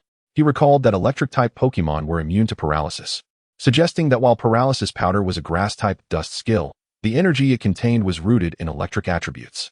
Thus, he purchased an electric shock lighter. Li's mother found Li Su's idea rather implausible. Could a mere shock lead to the comprehension of a new skill? Li Su picked up Shiitake Mushroom and playfully poked its little face, proudly declaring, "My Shiitake Mushroom is a genius." The little mushroom Pokémon lifted its face in agreement with Li Su's assertion. Despite her skepticism, Li's mother supported Li Su's idea. In the familiar Park's Grove, a sudden zap echoed as Shiitake Mushroom was struck by the electric lighter, causing it to tremble involuntarily. Li Su, brimming with excitement, inquired, "How does it feel? Do you sense any paralysis?" Shiitake Mushroom grimaced but nodded in acknowledgement. Feeling a twinge of sympathy, Li Su, as a trainer, could not allow Shiitake Mushroom to bear the burden alone. Gritting his teeth, he applied the electric lighter to himself. A sharp, tingling sensation coursed through his arm. How exhilarating! Seeing Li Su endure the discomfort alongside it, Ayachi Mushroom waved its little hands, wishing to spare him from the shock. Li Su chuckled, "It's all right. We shall endure together." He then threw a twig and commanded, "Use paralysis powder on that twig." Ayachi Mushroom nodded and released a fine powder from its mouth, enveloping the grass around the twig. However, the grass beneath the twig withered, indicating that Ayachi Mushroom had inadvertently used poison powder instead. Before Li Su could utter a word, Ayachi Mushroom eagerly approached, seeking another shock. It then directed its focus back to the twig, attempting to use paralysis powder once more. Although the park was somewhat secluded, passers-by still witnessed this peculiar scene. A strikingly handsome trainer alongside a mushroom-like Pokémon. The boy intermittently zapped his Pokémon with the electric lighter while the mushroom Pokémon exhaled poison powder onto the grass, all the while enduring the electric shocks himself. An elderly gentleman, amused by the delightful display of the trainer and his Pokémon, took a seat nearby, chuckling at the spectacle. After training for a while, Li Su and Ayachi Mushroom sat beside the old man to rest, as Li Su found himself overwhelmed by the shocks. The elderly gentleman, appearing to be in his 60s with a prominent nose and deep-set eyes, exuded a kind demeanor as he smiled. Li Su offered Ayachi Mushroom an energy cube and then heard the elderly man's remarks about his training methods. "Young man, your creativity is commendable. Shocking your Pokémon as a training method is something I've never encountered before." Li Su's face flushed with embarrassment as he laughed. "I wanted my Ayachi Mushroom to master paralysis powder, so I thought I'd give this a try. Even if it fails, it can still hone its poison powder skills. There's no loss either way." The old man shook his head. "Your haphazard approach will not yield paralysis powder." At that moment, Li Su, facing the old man's disapproval, fell into contemplation. Surprisingly, Ayachi Mushroom, nestled in his arms, became indignant. It glared at the old man, as if to protest Li Su's perceived shortcomings. Leaping from Li Su's embrace, it bravely reached for the electric lighter and then unleashed paralysis powder. The old man, observing the misguided efforts of Ayachi Mushroom, was reminded of his younger self and shook his head. "Choice outweighs effort. If your method is flawed, no amount of effort will yield results. Only in a professional training facility, using specialized equipment, can one hope for progress." Li Su nodded, then shook his head. "You make a valid point, but without attempting, we shall never be content. Moreover, my family cannot afford specialized facilities." The old man, realizing he could not sway Li Su, sighed. He recognized Li Su's unwavering determination. However, it was evident that he was constrained by a lack of resources. Such individuals, if aided by a benefactor, might soar to great heights. Deep down, Li Su felt a flicker of doubt regarding his training methods. Could this unconventional approach truly lead to success? Suddenly, Ayachi Mushroom joyfully squeaked, running over to nudge the contemplative Li Su. Upon closer inspection, Li Su was astonished to find that the area where Ayachi Mushroom had attempted its skill showed no signs of withering flora. Could it be a success? Li Su dashed over, reaching out to touch the grass. The tingling sensation that met his fingers confirmed it without a doubt. This was indeed paralysis powder. Overcome with emotion, Li Su felt tears welling up, not from the pain of being shocked, but from the relief of realizing that his chosen path was not misguided. Opening his system panel, he was elated to see the paralysis powder skill had appeared on Ayachi Mushroom's profile. The old man approached, his expression filled with disbelief. "How is this possible? Without a professional coach or equipment, your Pokémon has genuinely mastered a new skill on its own?" Ayachi Mushroom placed its tiny hands on its hips, proudly declaring its prowess. Li Su understood its sentiment. He was indeed the best, and his methods were bound to succeed. Elated, Li Su embraced Ayachi Mushroom tightly, their heartfelt bond touching the softest corners of the old man's heart.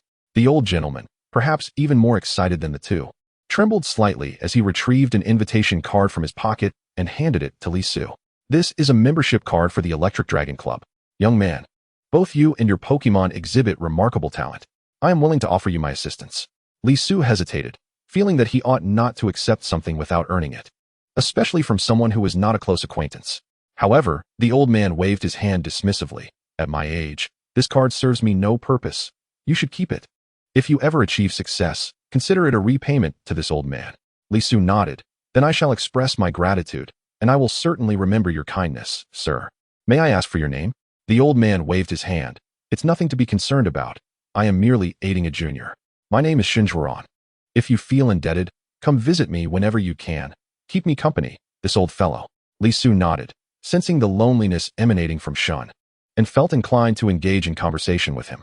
Chapter 12. An unexpected skill acquisition. Jia Renan approached Li Su with a cheerful grin, issuing a challenge for a battle. He had concocted a plan to counter Li Su. He had preemptively coated his duckbill Pokémon with an antidote, ensuring it would remain unaffected by Shiitake Mushroom's poison powder. To his surprise, Li Su did not utilize poison powder this time. Instead, he employed paralysis powder. Duckbill Pokémon, use Spark.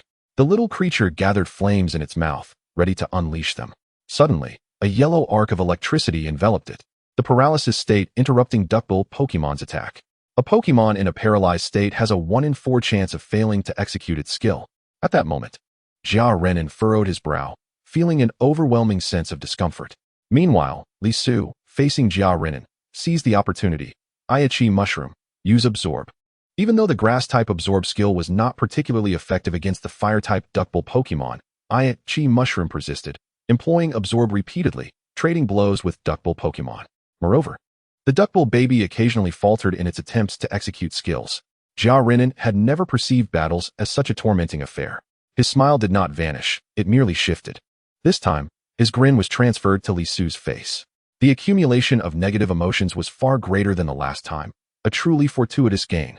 Beneath the battle platform, numerous spectators were captivated by the duel, many pointing at Li Su's Shiitake Mushroom, astonished by its prowess. Ultimately, the duckbill baby could no longer endure. Collapsing on the stage and losing its fighting spirit, Jia Renan slumped down, his gaze vacant as he stared at the ceiling. I'm done, I concede. Li Su hurriedly commanded Shiitake Mushroom to cease its assault, sensing that if this continued, he might soon lose a friend. Simultaneously, he reminded himself to know when to retreat gracefully, to play the long game, and to fish for the big catch. Otherwise, without friends, he would have to resort to building blocks to seek companionship. Jia Renan hastily retrieved duckbill baby into its pokeball, wiping the sweat from his brow. Despite the brief skirmish, he found it excruciating. Sugu, how did your Shiitake Mushroom learn a new skill again? This defies logic. Jia Renan lamented. Li Su lifted Shiitake Mushroom, praising, because my Shiitake Mushroom is a genius. In response to the compliment, Shiitake Mushroom mimicked Li Su, tilting its head at a 45-degree angle. Li Su then inquired, what are your plans for the afternoon?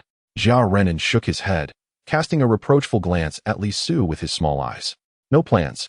I suppose I'll buy an antidote to help duckbill baby recover from paralysis. Li Su awkwardly scratched his head and presented the membership card given by Old Master Shun, inviting, why don't you accompany me to the Electric Dragon Club this afternoon? They have equipment to alleviate negative states. Jia Renan's expression turned obsequious as he fanned Li Su with his hand. This is the only Pokemon trainer club in our city. They have numerous professional Pokemon training facilities. In a small city like ours, without a gym, this club is already a top-tier establishment. The membership fee isn't cheap. Bro, how did you get a membership card for the Electric Dragon Club? Li Su replied nonchalantly, it was a gift. Jia Renan hesitated, asking, so Sugu, can this card bring someone along? This caught Li Su off guard. He pulled out his phone and inquired with Old Master Shun via messaging app. Receiving a positive confirmation, it turned out that after Shiitake Mushroom learned the paralysis powder, Li Su continued to train it in the woods.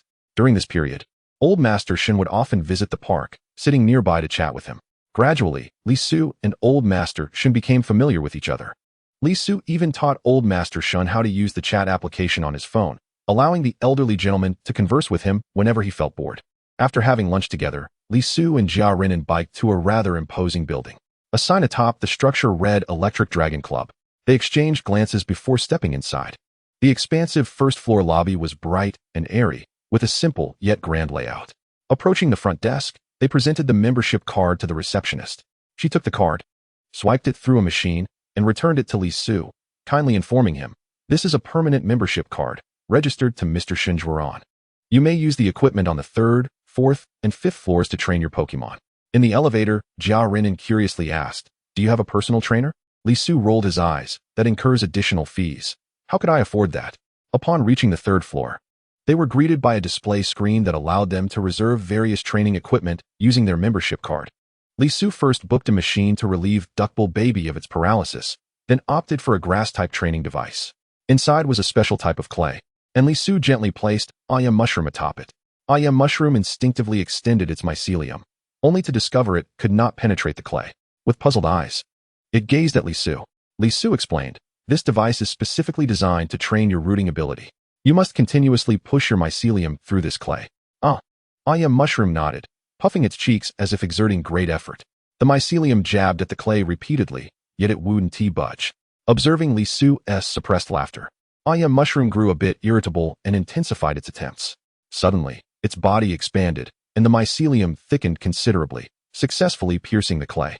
Mistaking this as fulfilling Li Su's request, Mushroom twirled in delight, oblivious to Li Su's bewilderment. Is that a growth skill? He wondered. What is happening? I asked Mushroom to train its rooting skill. Not to learn growth. The growth skill increases a Pokémon size while enhancing both its attack and special attack. Thus, Mushroom's mycelium penetrating the clay did not signify it had learned the rooting skill, but rather that it had acquired the growth skill, fortifying its mycelium. Although it did not meet the intended objective, learning growth was an unexpected boon. Li Su affectionately patted Mushroom's small head in encouragement, then directed it to release the growth state and continue practicing the rooting skill. After an afternoon of training, Mushroom still had not mastered the rooting skill. Li Su summarized the day's training in his notebook, realizing he had underestimated the difficulty of learning the rooting skill. Meanwhile, Jia Renan approached with a triumphant expression, boasting, "Sugu, my duckbill baby made significant progress in this training." Simultaneously, he cast a glance at Mushroom, rubbing his eyes. Huh, am I seeing things? Why does it look like your Mushroom has grown? Li Su shrugged. You're not imagining things. My Mushroom has been using the growth skill. Jia Renan's eyes widened in realization. So that's what happened. Wait, growth skill? I want to shout. How did your Mushroom learn another new skill? Chapter 13, Father-Son Doubles. 2 weeks flew by, and today Li Su was set to team up with his father to participate in a father-son doubles competition organized at his dad's construction site. After 2 weeks of training, Mushroom had reached level 6. Utilizing the Electric Dragon Club's equipment had indeed accelerated its growth. Unfortunately, Mushroom still had not learned the rooting skill. However, its control over mycelium had significantly improved. At this moment, Li Su sat in the back seat of his father's car when he suddenly felt a gentle push on his back. Turning around, he found nothing, only to see Mushroom covering its mouth, stifling laughter. He instantly understood that Mushroom had playfully wrapped its mycelium around him from behind. Gently pinching Mushroom's small face, he signaled it to behave. At the same time, Li Su inquired of his father about the details of the competition. Dad, can you tell me more about the specifics of this competition? It's just a regular doubles match, his father replied, clearly eager to chat as he began recounting the origins of the competition. Years ago, several workers from different construction sites, reluctant to return home after work, gathered to drink and boast. After a few drinks, they began discussing Pokémon, each wanting to prove their Pokémon was superior. In the end, no one could concede, and they sought a way to settle their differences. One individual, perhaps a bit tipsy yet confident in his abilities, even called upon the project manager to serve as a witness for their competition. Interestingly, this project manager was also a Pokémon battle enthusiast. Inspired by the recent battle, an entire competition was organized at the construction site. Remarkably, this event somehow reached the higher-ups. Instead of reprimanding the project manager, they endorsed it, establishing it as a regular company event. Subsequently, various types of competitions emerged, including the upcoming father-son doubles match that Li Su was set to participate in. Suddenly, Li Su recalled that he had completed the individual match the day before, yet he had not heard his father mention it. In the spirit of open communication between father and son, he directly asked, Dad, didn't the individual match conclude the day before? What place did you secure? Oh, don't be nervous, Xiao Su. To his surprise, the affable Li Dad seemed to ignore Li Su's inquiry, indicating that his performance in the singles was not commendable. Due to Li Dad's liberal approach to parenting, their relationship was exceptionally harmonious. Even though Li Dad was reluctant to disclose his results, Li Su remained curious. Consequently, Li Su nudged Hao Li, who was seated in the front passenger seat, urging him to reveal the information. Unexpectedly, the usually obedient Hao Li turned away, disregarding his request. Faced with the dismissive attitudes of both his father and Hao Li, Li Su resorted to a threat. I could ask Jia Renan. His father is bound to know your score. With a resigned sigh, Li Dad replied, all right, you always dig for the truth. The fact is, I was eliminated in the preliminary round. Li Su was momentarily at a loss for words. His father had previously exuded confidence, and now this was the outcome. He then inquired, so, what about our doubles match?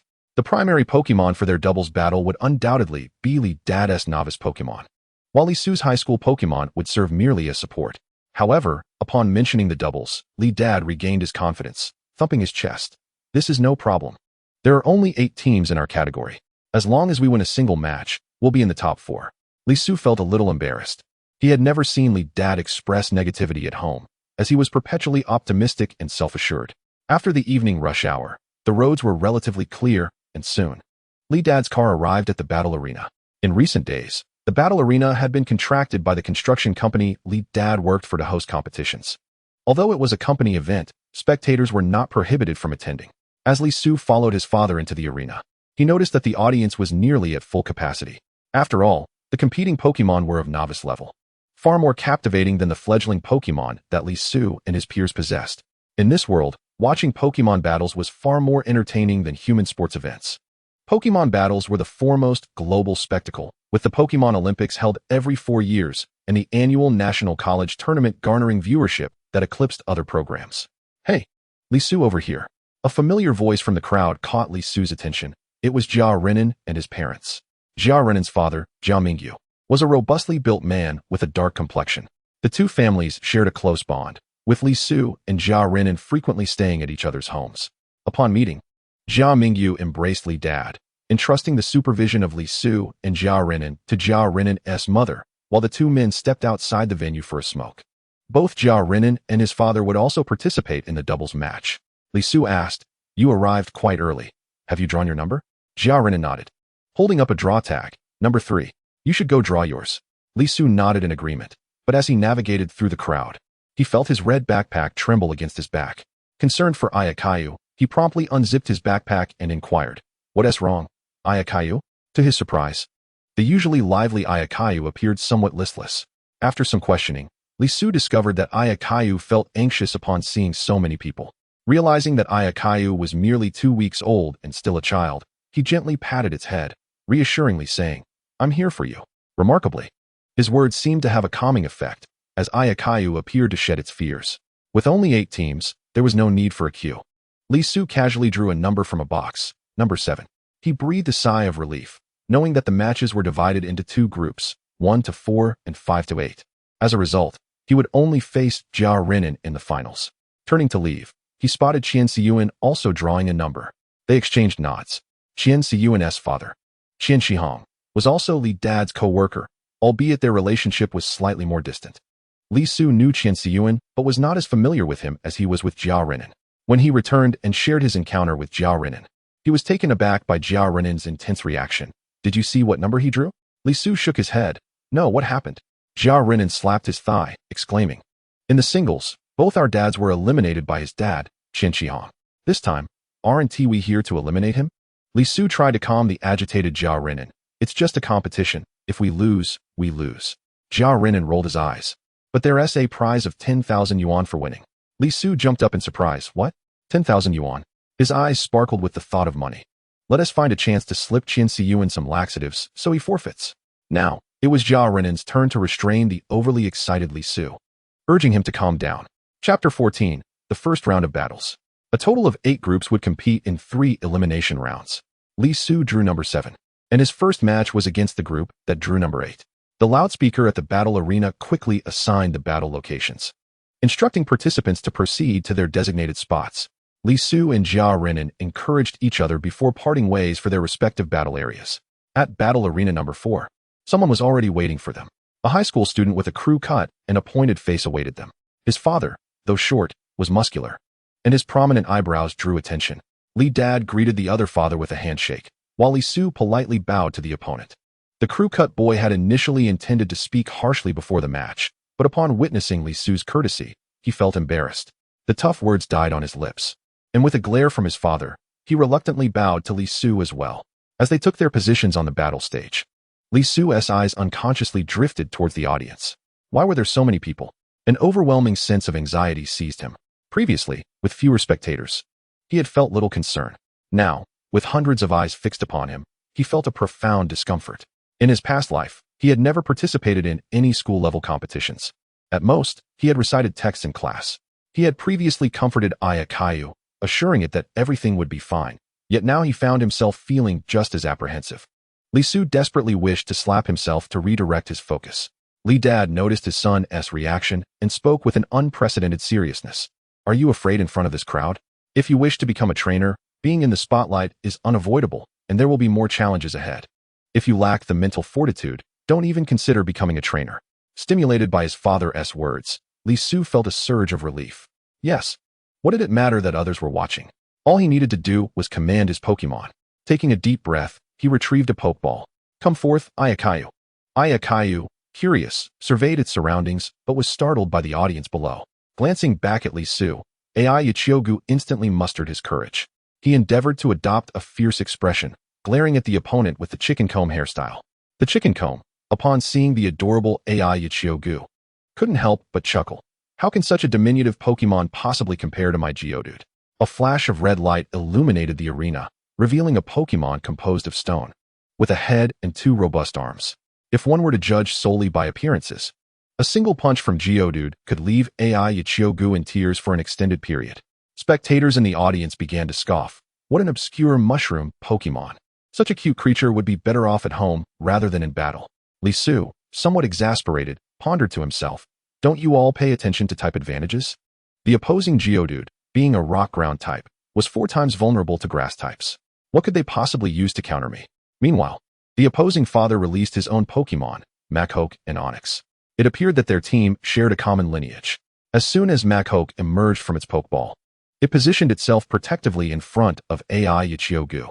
The sight of Mashoki's sturdy arms made Ai Ichiogu envision its idol. Clenching its tiny fists, Ai Ichiogu resolved to shield Li Su in the same manner. Li Su's father remarked, son, just stay behind your old man and watch how it's done.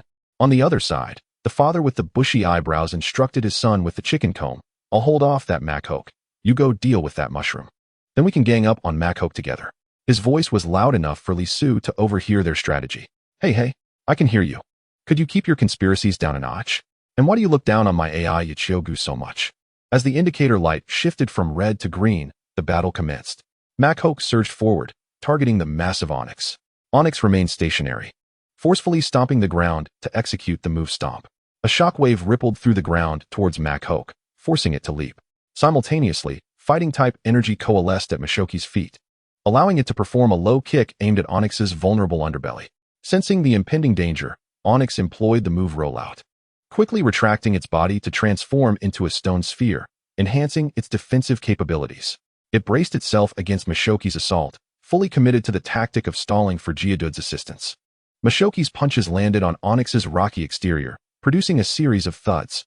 Although Mashoki's fighting-type attacks were advantageous against the rock-ground-type Onix, Onix's impressive physical defense made it resilient, employing its rollout ability to focus solely on defense. For Machoke to swiftly defeat Onix would not be an easy task. Meanwhile, the son of the bushy eyebrows was met with challenges of his own.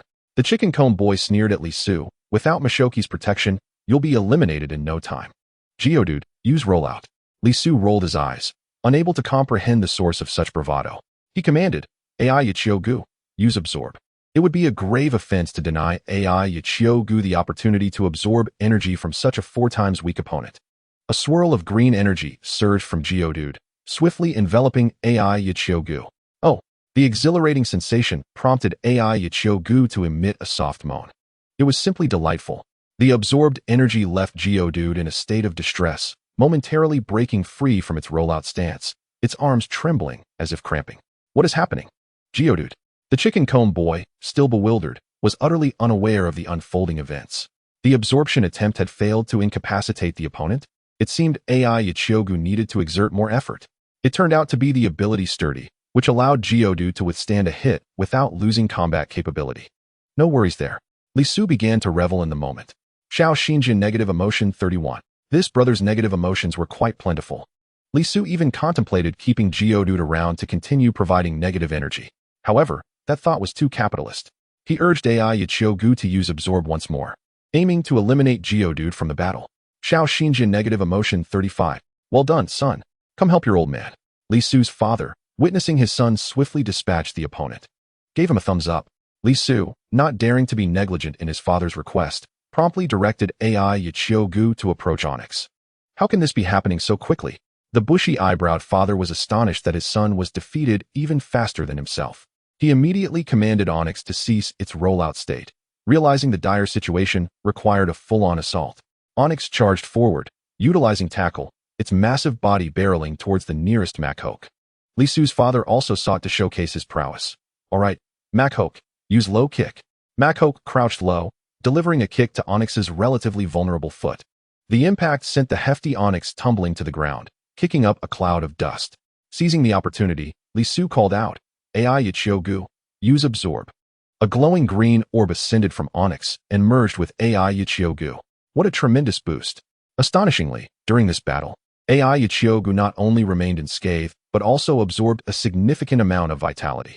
With Onyx already battered from numerous hits and now suffering from a low kick, AI Yichiogu's absorb, being 4 times effective, swiftly incapacitated it.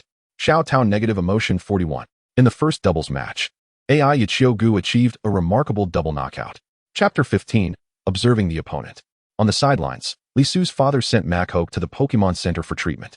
The expenses for Pokemon healing during the match were covered by the company. Li Su's AI Yichiogu was not only unharmed but appeared vibrant. As Li Su's father patted his shoulder, he burst into joyous laughter. No doubt you're my son. Truly impressive. The victory in the first round of doubles filled Li Su's father with immense delight. AI Yichiogu, seated on Li Su's lap, raised its hand, yearning for praise from Li Su's father. And AI Yichiogu is quite remarkable as well.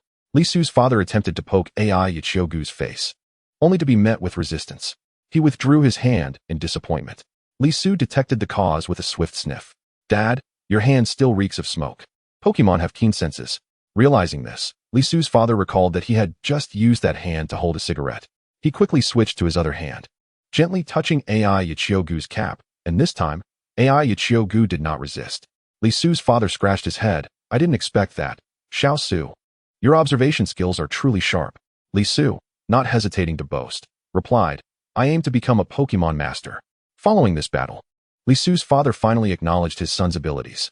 Although he had previously withheld his thoughts, he had not been particularly optimistic about Li Su. On the construction site, he had witnessed the immense destructive power of Onyx. On television, Onyx merely served as a backdrop to illustrate the might of even more powerful Pokemon. He couldn't fathom how the diminutive AI Yichiogu could possibly contend with such formidable creatures. Yet, after battling alongside Li Su, his perspective shifted significantly. Li Su maintained a calm demeanor throughout the battle, exuding confidence as if everything was under control. This left Li Su's father no longer questioning his son's tactical prowess. Simultaneously, AI Yichiogu's performance exceeded all expectations.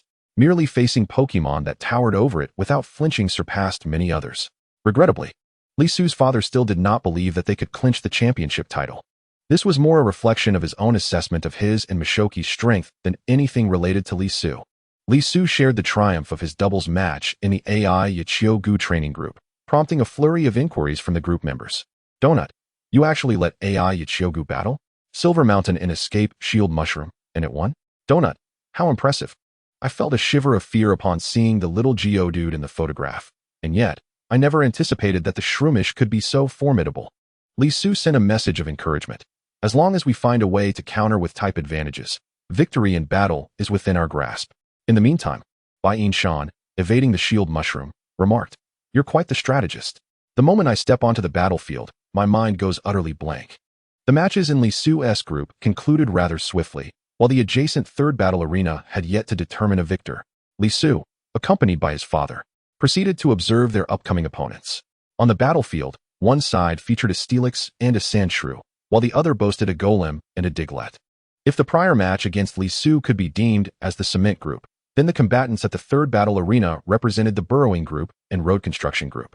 The colossal steelix and golem collided, engaging in a fierce struggle that produced a stunning visual display, accompanied by thunderous booms.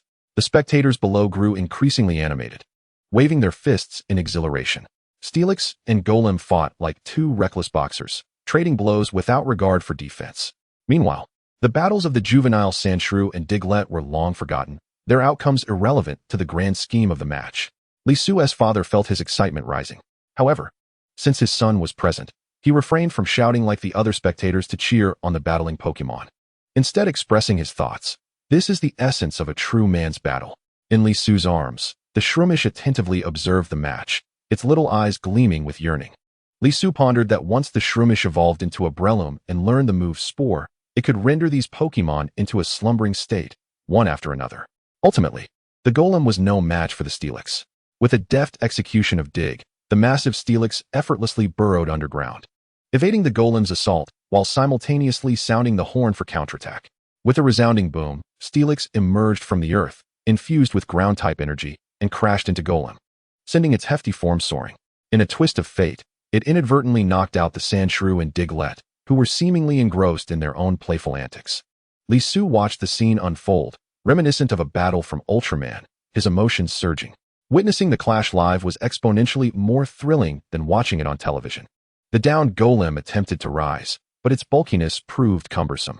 Steelix, unwilling to grant it the opportunity to regain its footing, executed bind, climbing atop golem and using its own weight to suffocate it. Like a constrictor, Steelix ensnared golem, rendering it immobile. In the end, Steelix emerged victorious in the third battle. Lisu and his father prepared for their match against Steelix and Sandshrew.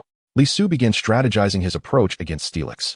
Suddenly, a hand clapped him on the back. It was Jia Renan, who had just completed his battle. Jia Renan wore a beaming smile, clearly having triumphed in his first match. Why the furrowed brow? Did you lose? He inquired, scrutinizing Lisu's expression. Lisu shook his head. Of course not. I'm just contemplating tactics for the next match. At the mention of the upcoming battle, Jia Renan's smile faded, replaced by a look of dismay. Next, I must face Qianxiyuan. I've heard that his battles conclude rather swiftly, and his father's Pokémon is exceptionally powerful. As he spoke, Jia Renan placed a hand on Lisu's shoulder, as if entrusting him with a solemn mission. I doubt my father, and I will be a match for him, but I shall give it my all to gauge their strength. My mother will record it on her phone. And you must ensure you win and defeat Qianxiyuan. Share the prize with me, haha. Unbeknownst to them, the very Qianxiyuan they plotted against sauntered over. With a square face and narrow-framed glasses, he exuded a scholarly aura. Jia Renan widened his eyes, attempting to glare at Qianxiyuan. Just you wait. I shall defeat you in the next match. However, his words fell on deaf ears. Qianxiyuan adjusted his glasses and turned his gaze to Lisu, speaking in a tone devoid of warmth. I watched your battle. Your Pokémon have been trained well, but your choice of Pokémon is rather unconventional, making you no match for me. Yet, I still look forward to our confrontation. Feeling disregarded, Jia Renan grew more irate, muttering, just you wait. Lisu frowned. He was rather displeased with Qianxiyuan's cold demeanor and retorted, do not hastily judge others' choices. Everything will be revealed on the battlefield. In contrast to the youthful rivalry unfolding, the older generation regarded this as mere entertainment. The three men conversed about work, the nation, and fishing. Only when the children approached did they reluctantly part ways, agreeing to return the children home post-battle before embarking on a fishing trip together. With over an hour's interval between battles, Lisu's father went to the Pokemon Center to retrieve their Hariyama, preparing for the second match. Chapter 16, Facing Steelix. On their way to the battle arena, a little girl intercepted Lisu. She was petite, appearing to be a first-year high school student, clad in a pink Pikachu t-shirt and a black pleated skirt. Sensing his father's skeptical gaze, Lisu hurriedly clarified, I don't know her. However, his father's look conveyed a singular message. Do you think I believe you? Fortunately, the girl's words quickly alleviated Lisu's discomfort. Hello, big brother. My name is Meowingha.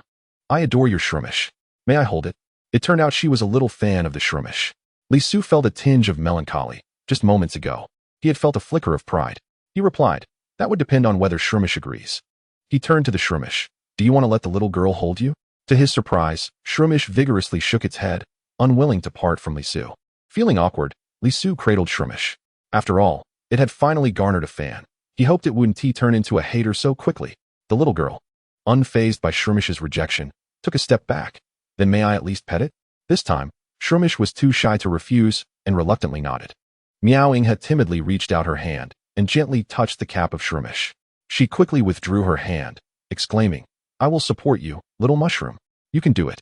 With that, she dashed away, leaving Lisu and his father exchanging bewildered glances.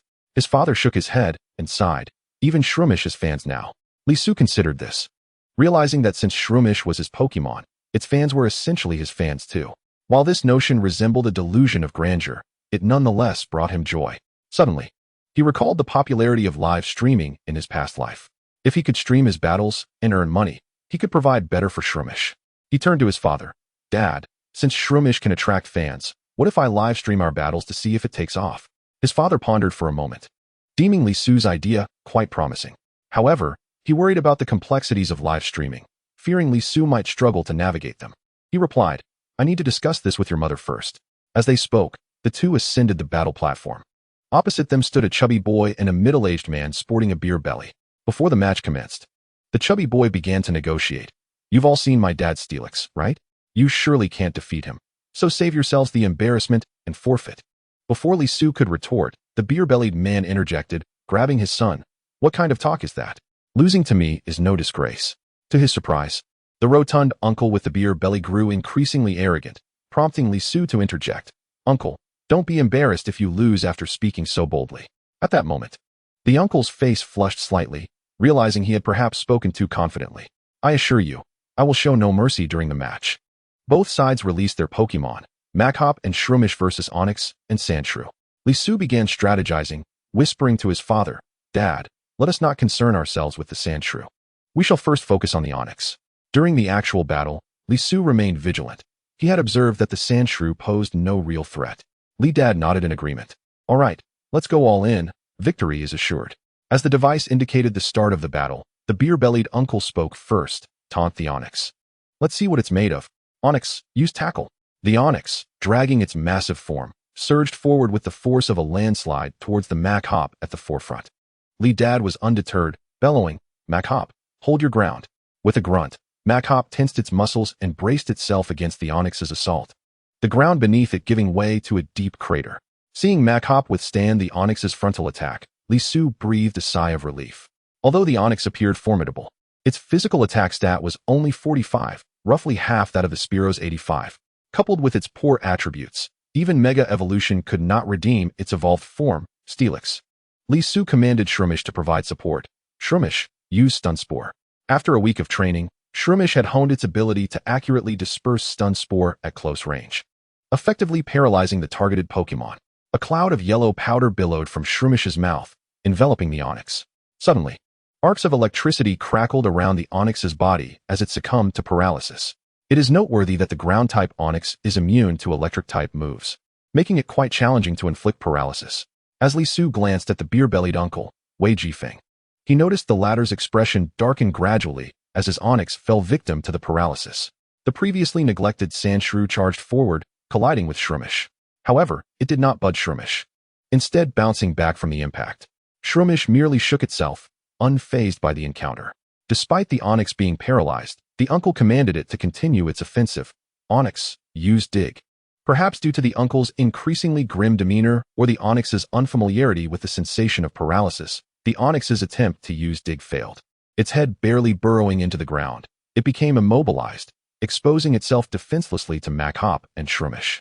Li Su and Li Dad wasted no time, launching their assault. Maghop, channeling its fighting energy, struck the Onix repeatedly, akin to battering a stationary punching bag. Meanwhile, Shroomish executed Absorb, effectively siphoning the Onix's vitality, which flowed into Shroomish, causing it to squint in delight. Li Su observed that the considerable life force extracted during these two battles enhanced Shroomish's absorbability, hinting at an evolution towards Mega Drain. Indeed, battling was the most effective means to strengthen Pokémon. On the other side, the Onix, suffering from the relentless assault, emitted a pained wail, unable to retaliate due to its paralysis, thrashing its tail in desperation. However, with its head still buried, the tail could only strike the ground, failing to harm its opponents. The chubby boy attempted to direct Sandshrew to extract the Onix, only to be inadvertently struck by the flailing tail, rendering Sandshrew unconscious. Li Su found himself at a loss for words. Are you here to amuse us? The boy, despite not lifting a finger, still managed to harbor negative emotions. Witnessing the Onix incapacitate its own ally, the audience erupted in laughter. The Onix's clumsy performance while paralyzed starkly contrasted with its earlier ferocity against Geodude. As the negative emotions dwindled, it appeared that the uncle had grown somewhat desensitized. Only a few spectators grasped that Shroomish was the true architect of this turn of events, contemplating the small mushroom on the battlefield. Finally, the Onix managed to lift its head from the ground, albeit battered and bruised. With a ferocious roar, it attempted to unleash Tackle again despite its paralysis. Yet, before it could reach Maghop, a green glow enveloped it as its life force was drained once more. With a final cry, the Onix collapsed, unable to continue battling. With all opponents incapacitated, Li Su and his father advanced to the third round. At that moment, Li Su beamed with joy, not solely from victory, but also because Shroomish had leveled up to LV7. Furthermore, He had accumulated enough negative emotions to enhance Shroomish's capabilities. Chapter 17, The Mighty Steelix. After shaking hands with his opponent, Li Su descended from the battlefield, rubbing his right hand. The chubby boy, still unwilling to concede, gripped Li Su's hand firmly during the handshake, causing him slight discomfort. However, Li Su paid little heed, for he noticed Jia Renan approaching with a grim countenance. Jia Renan's emotions were always evident on his face, clearly indicating his defeat. He cradled his severely injured Psyduck, having endured a grueling battle. It seemed that Li Su's next opponent would be Qian Siyuan and his son. This time, Jia Renan did not engage in lengthy conversation with Li Su, hurriedly taking Psyduck to the Pokemon Center. Li Su exchanged glances with his father as they accompanied Jia Renan to the battle center. Once the nurse took Psyduck away, Jia Renan finally exhaled in relief. Li Su inquired, "How did Psyduck sustain such heavy injuries?" Jia Renan's expression turned pained. "I never anticipated that Uncle Qian's Pokemon would be so ruthless. We were on the verge of losing, yet the attacks kept coming. Brother Su, you must help me avenge this loss. I've sent you the battle video. I hope it assists you." Li Dad turned to Jia Renan's father, Jia Mingyu, and remarked, "What is going on with old Qian? How could he be so harsh towards children?" Jia Mingyu frowned. "I sense that old Qian seems unable to control his Pokemon." Li Dad began to recall the battles from a couple of days prior. "You know, that Steelix was somewhat out of control." Li Su opened his phone, and the group gathered around to view the battle video recorded by Jia Renan's mother. The footage began with Psyduck and Electabuzz, Jia Renan's Pokemon, facing off against Machoke and Steelix. It was a match between a fire-electric team and a fighting team. Upon seeing Steelix, Li Su quipped to Jia Renan, "This is unfair. Why does Steelix get to wield an I-beam while everyone else fights barehanded?" Jia Renan, reminded of unpleasant memories, lamented that Steelix is ruthless when swinging that I-beam. The combat scene corroborated Jia Renan's assertions, as the Iron Bone Earthling brandished an I-beam, while the sound of rushing air resonated from the mobile phone. When the electric beast encountered the Iron Bone Earthling, it swung its electrifying fists, eager to engage in a fierce clash. Demonstrating formidable prowess, the Iron Bone Earthling effortlessly toppled the electric beast to the ground in just a few strikes. Ultimately, although it managed to rise, it was evidently gravely injured. However, the electric beast's ability, Static, was triggered, leaving the Iron Bone Earthling in a state of paralysis. This provided the electric beast with a momentary respite. Li Su pondered whether to employ a similar strategy by deploying paralysis powder against the Iron Bone Earthling. Unexpectedly, the Iron Bone Earthling's attack power surged dramatically. What could have been a sustained resistance from the electric beast was abruptly extinguished by a single blow from the I-beam, rendering it unconscious. Li Su couldn't help but exclaim, "Is that the Guts ability?" Jia Renan, perplexed, inquired, "What is the Guts ability?" Li Su elucidated. Pokemon possessing the Guts ability experience an increase in attack power when afflicted by abnormal statuses. The video continued, revealing that the Duckmouth baby, previously engaged in battle with the Transport Apprentice, remained oblivious to the impending attack from behind. The Iron Bone Earthling, showing no mercy, struck the Duckmouth baby with such force that it sustained severe injuries. Upon concluding the video, Li Su deduced, if Uncle Qian's Pokemon truly lacks obedience, coupled with the Guts ability, it would explain why your Duckmouth baby suffered such grievous wounds. Li Su gained a clear understanding of the Iron Bone Earthling's might. Simultaneously, he sighed internally. Since this Iron Bone Earthling possessed the Guts ability, his strategy would require a complete overhaul. Using paralysis powder to incapacitate the Iron Bone Earthling would, in fact, aid his opponent. His father's Machoke and Jia Renan's electric beast were of comparable strength. The electric beast stood no chance against the Iron Bone Earthling, and Machoke would also struggle to compete. This battle was indeed exceedingly arduous. Li Ba observed Li Su, hesitating before ultimately voicing his thoughts. "Xiao Su, perhaps we should concede. Winning or losing the match isn't paramount. We mustn't allow AI Mushroom to be injured." Jia Renan echoed the sentiment. "Uncle Li is right. Seeing the Duckmouth baby hurt pains me deeply.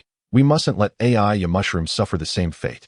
The two closest individuals to Li Su urged him to abandon the match. Yet, he felt an unyielding spirit within him. As a trainer, how could he surrender simply due to the strength of his opponent? Faced with the concern of those two, he found himself at a loss for words. Suddenly, AI Mushroom leaped from Li Su's embrace, landing gracefully on the ground. Its movement captured the attention of several onlookers. Throughout these past 2 weeks, AI Mushroom and Duckmouth baby had forged a friendship. Witnessing its companion gravely injured ignited an immense fury within AI Mushroom. Simultaneously, AI Mushroom was acutely aware of Li Su's sentiments. It bent its little hands upward, mimicking Mishoki's weightlifting posture, embodying the spirit of a determined fighter.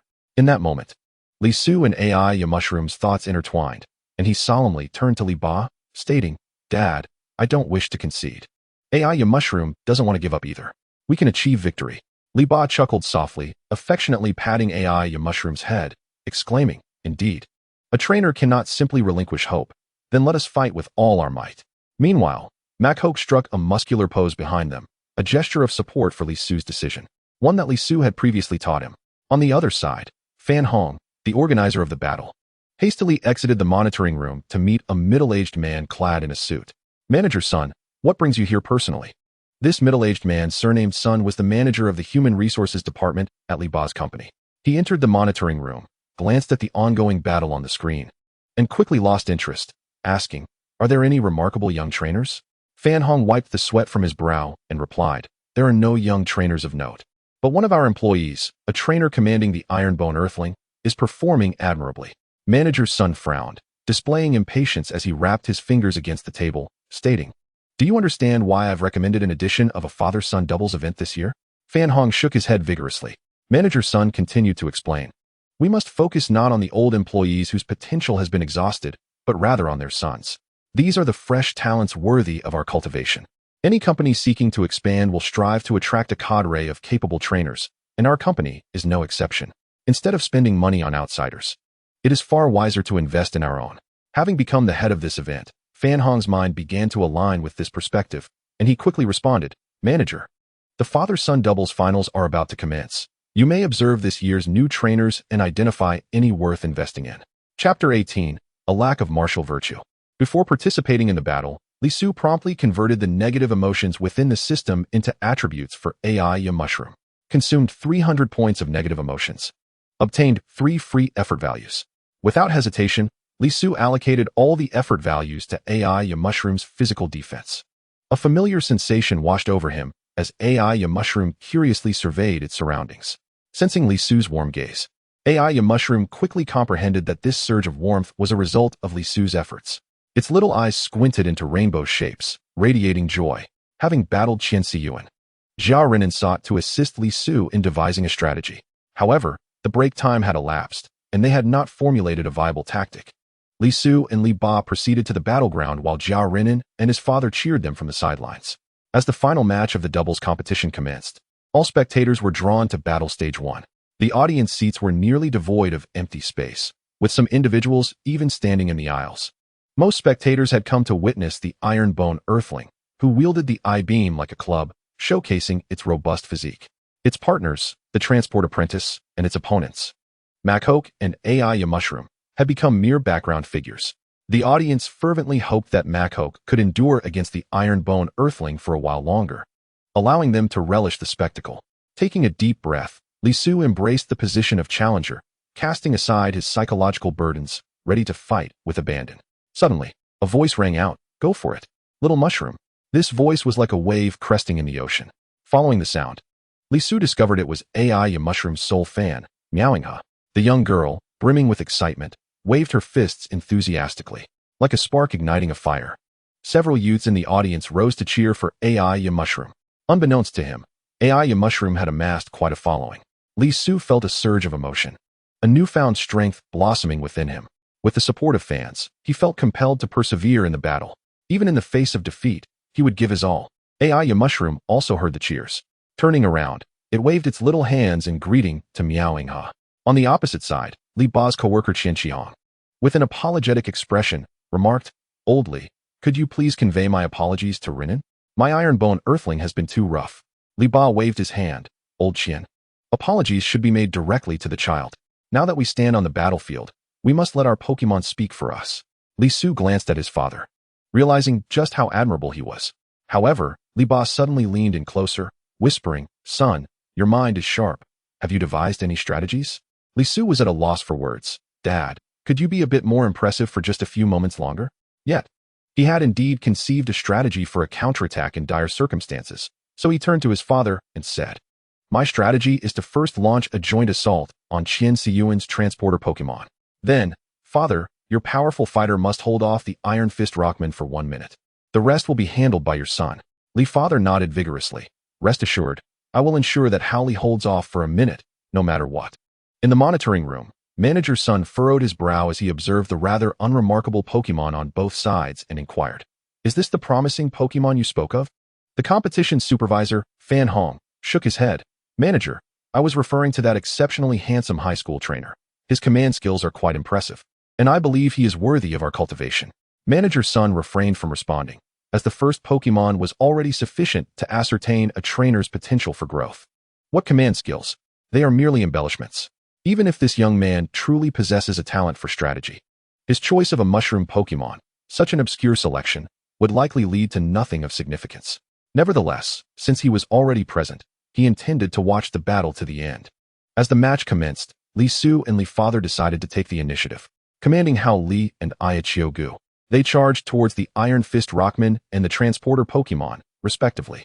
Before the Transporter Pokémon could brace itself, Gu unleashed a Leech Seed attack. A green glow emanated from above the Transporter Pokémon, and its vitality was siphoned into Gu's form. Naturally, the Transporter Pokémon would not sit idly by. It lunged forward and executed a slam attack. Gathering normal-type energy into its wooden stick, it struck Gu squarely on the face. Throughout the battle commanded by Li Su, Gu rarely sustained injuries, yet it did not shy away from pain. The Transporter Pokémon slam only served to invigorate Gu. A larger orb of green light manifested on the Transporter Pokémon's forehead, absorbed by Gu. Qian Siyuan's negative emotions, 25. The damage inflicted by the Transporter Pokémon was negligible compared to the vitality Gu had restored. Just as the Transporter Pokémon raised its wooden stick to retaliate, it discovered its weapon was firmly grasped, shadowed by a formidable presence. Turning around, it found Hao Li, muscles bulging, standing behind it. Qian Siyuan exclaimed in disbelief. How is this possible? Hao Li was supposed to be entangled with the Iron Fist Rockman. How did he end up here? In truth, upon witnessing Hao Li charge forward, Qian Shihong had anticipated that the Iron Fist Rockman would remain stationary, waiting for Hao Li to fall into its trap. Little did he expect that Hao Li would circle around and flank the Transporter Pokémon alongside Gu. By the time the Iron Fist Rockman registered the situation, it was already too late. Under the relentless assault of Hao Li and Gu, the Transporter Pokémon swiftly lost its combat capability and was eliminated. Qian Siyuan's negative emotions, 43. Qian Shihong's negative emotions, 36. The audience erupted in astonishment. They had anticipated an overwhelming victory for the Iron Fist Rockman. Instead, it was Hao Li and Gu's exquisite cooperation that first eliminated the Transporter Pokémon. Suddenly, the situation appeared far more enigmatic. In the audience, Jia Renan, who had been worried about Li Su, broke into a smile and clapped enthusiastically. Brother Su, that was impressive. You've avenged me. With Gu and Hao Li joining forces, even the Iron Fist Rockman must struggle against them. However, Jia Renan's father shook his head. The strength of the Iron Fist Rockman is not to be underestimated. Competition supervisor Fan Hong remarked to Manager's son, "You see, this young man successfully eliminated an opponent through strategy." Manager's son shook his head, dismissing the notion. This is merely cleverness. It will only provoke the opposing trainer further, making their defeat even more humiliating. As expected, Qian Siyuan's father, Qian Shihong, felt he had been played upon witnessing his son's elimination. The uproar from the audience only compounded his humiliation, and he angrily declared, "Old Li, if you refuse to play fair, don't blame me for holding nothing back. Iron Fist Rockman, I permit you to attack with full force." Chapter 19, The Struggling Hao Li. The Iron Fist Rockman swung a steel beam toward the beleaguered Hao Li. Li Father quickly instructed, "Hao Li, we must buy Gu 1 minute. Execute a low kick." Hao Li barely evaded the swinging steel beam, crouching low to kick at the Iron Fist Rockman's feet. Qian Shihong sneered, "Have you forgotten how you lost in the last single combat? How dare you use the same move in front of the Iron Fist Rockman?" The Iron Fist Rockman retaliated with a similar kick, and the collision of their fighting-type energies produced a thunderous crack. Both combatants being fighting-type Pokémon, the contest was a matter of skill, level, and strength. Clearly, Hao Li was at a disadvantage compared to the Iron Fist Rockman, and the clash resulted in Hao Li's defeat. The Iron Fist Rockman knocked Hao Li to the ground, raising its left hand to deliver a powerful punch. The impact left a significant crater in the platform. Hao Li, clutching his abdomen, struggled on the ground, attempting to rise, only to be struck again on the head by the Iron Fist Rockman, his skull crashing heavily onto the surface. The audience erupted with fervent cheers. This was precisely the type of visceral combat they had eagerly awaited. Jia Renan called out anxiously from the stands. Uncle Li, forfeit now? Howley can't hold on much longer. In the monitoring room, manager's son stood to leave. What a dull match. Watching such a one-sided contest was a mere waste of his time. Competition supervisor Fan Hong intercepted him. Manager, please wait until the end of the match before leaving. You've come this far. He felt resigned. Discovering a battle genius was no easy feat. Those talented individuals often started with an advantage from birth. The probability of a genius emerging from the common populace was exceedingly slim in this kind of competition. Searching for talent was akin to buying a lottery ticket in hopes of winning. Howley. Li father looked on with concern at the battered Howley, anxiously calling out. If it weren't for the trainers being barred from entering the arena, he would have rushed in to check on Howley's condition. Qian Shihong crossed his arms. Old Li. Just surrender. You are no match for me. Li father's eyes were already red. We will not surrender. I promised my son to hold on for a minute. And I will keep my word. As if in response to Li father's determination, heavy, labored breaths echoed. Despite his battered state, with bruises adorning his body, Howley resolutely clung to the Iron Fist Rockman's legs, refusing to allow it to move an inch. Keep fighting. Strike harder. The audience cried out, pouring their violent emotions into the battleground. In the monitoring room, competition supervisor Fan Hong regretted having retained manager's son. This display was truly embarrassing. However, he noticed manager's son had returned to his seat, leaving him perplexed. Why had he wanted to leave moments ago, but now chose to stay? Did manager's son relish witnessing others in distress? Then he heard manager's son's voice, filled with admiration. You were right. That trainer commanding the mushroom Pokémon indeed possesses remarkable talent. In the stands, some spectators noticed a change and shouted, Wait. Look, that mushroom seems to have grown quite a bit. In an instant, all eyes turned to Aya Chiyogu. It was evident that Aya Chiyogu's eyes were tightly shut, and its body was visibly expanding at a remarkable pace. Meanwhile, Li Su's eyes were glistening with moisture. Howley had always been like an elder brother to him, silently accompanying him as he grew up. Witnessing Howley exerting himself so desperately for the sake of their one-minute promise tore at Li Su's heart. However, he knew that even together, Howley and Aya Chiyogu would still not match up to the Iron Fist Rockman. He could only instruct Aya Chiyogu to continuously unleash its growth abilities, striving to elevate its special attack to a level capable of contesting the Iron Fist Rockman. He could only place his faith in Li Ba's Makhok to hold on for a minute and trust that the Aya Mushroom, utilizing its growth ability for a full 60 seconds, could conjure a miracle. Influenced by the audience's fervor, Qian Shihong also noticed the transformation of the Aya Mushroom. No, Ironclad Rockman, ignore Makhok, swiftly deal with that mushroom. The Ironclad Rockman wished to obey his trainer's command and approached the Aya Mushroom. However, he was firmly anchored by Makhok, struggling to advance. Suddenly, the prostrate Makhok erupted with unprecedented strength, lunging at the Ironclad Rockman. Mashoki's arms encircled the Ironclad Rockman's torso, pulling back with all its might, rendering the Rockman immobile. Jia Renan shouted excitedly at his father. Makhok has locked down the Ironclad Rockman, as he observed the Aya Mushroom gradually enlarging in the distance. The Ironclad Rockman began to panic. Its body trembled incessantly, attempting to break free from Mashoki's grasp. Hold on. Many spectators were inspired by Mashoki's determination, rallying behind it.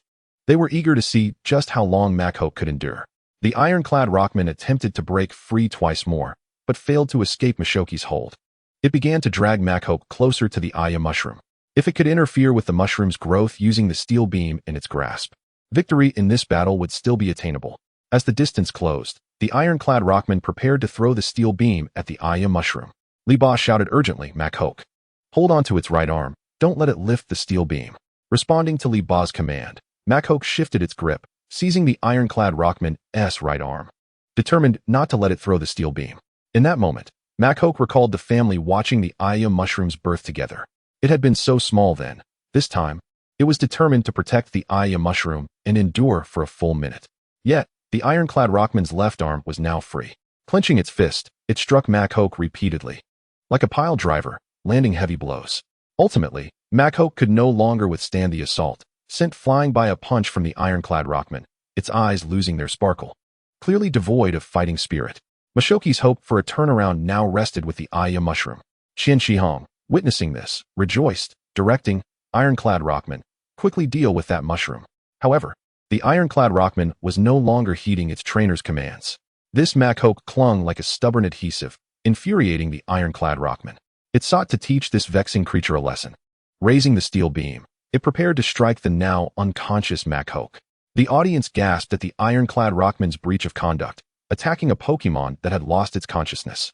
Li Ba cried out in distress, Machoke, Qian Shihong, you scoundrel, control your Pokémon.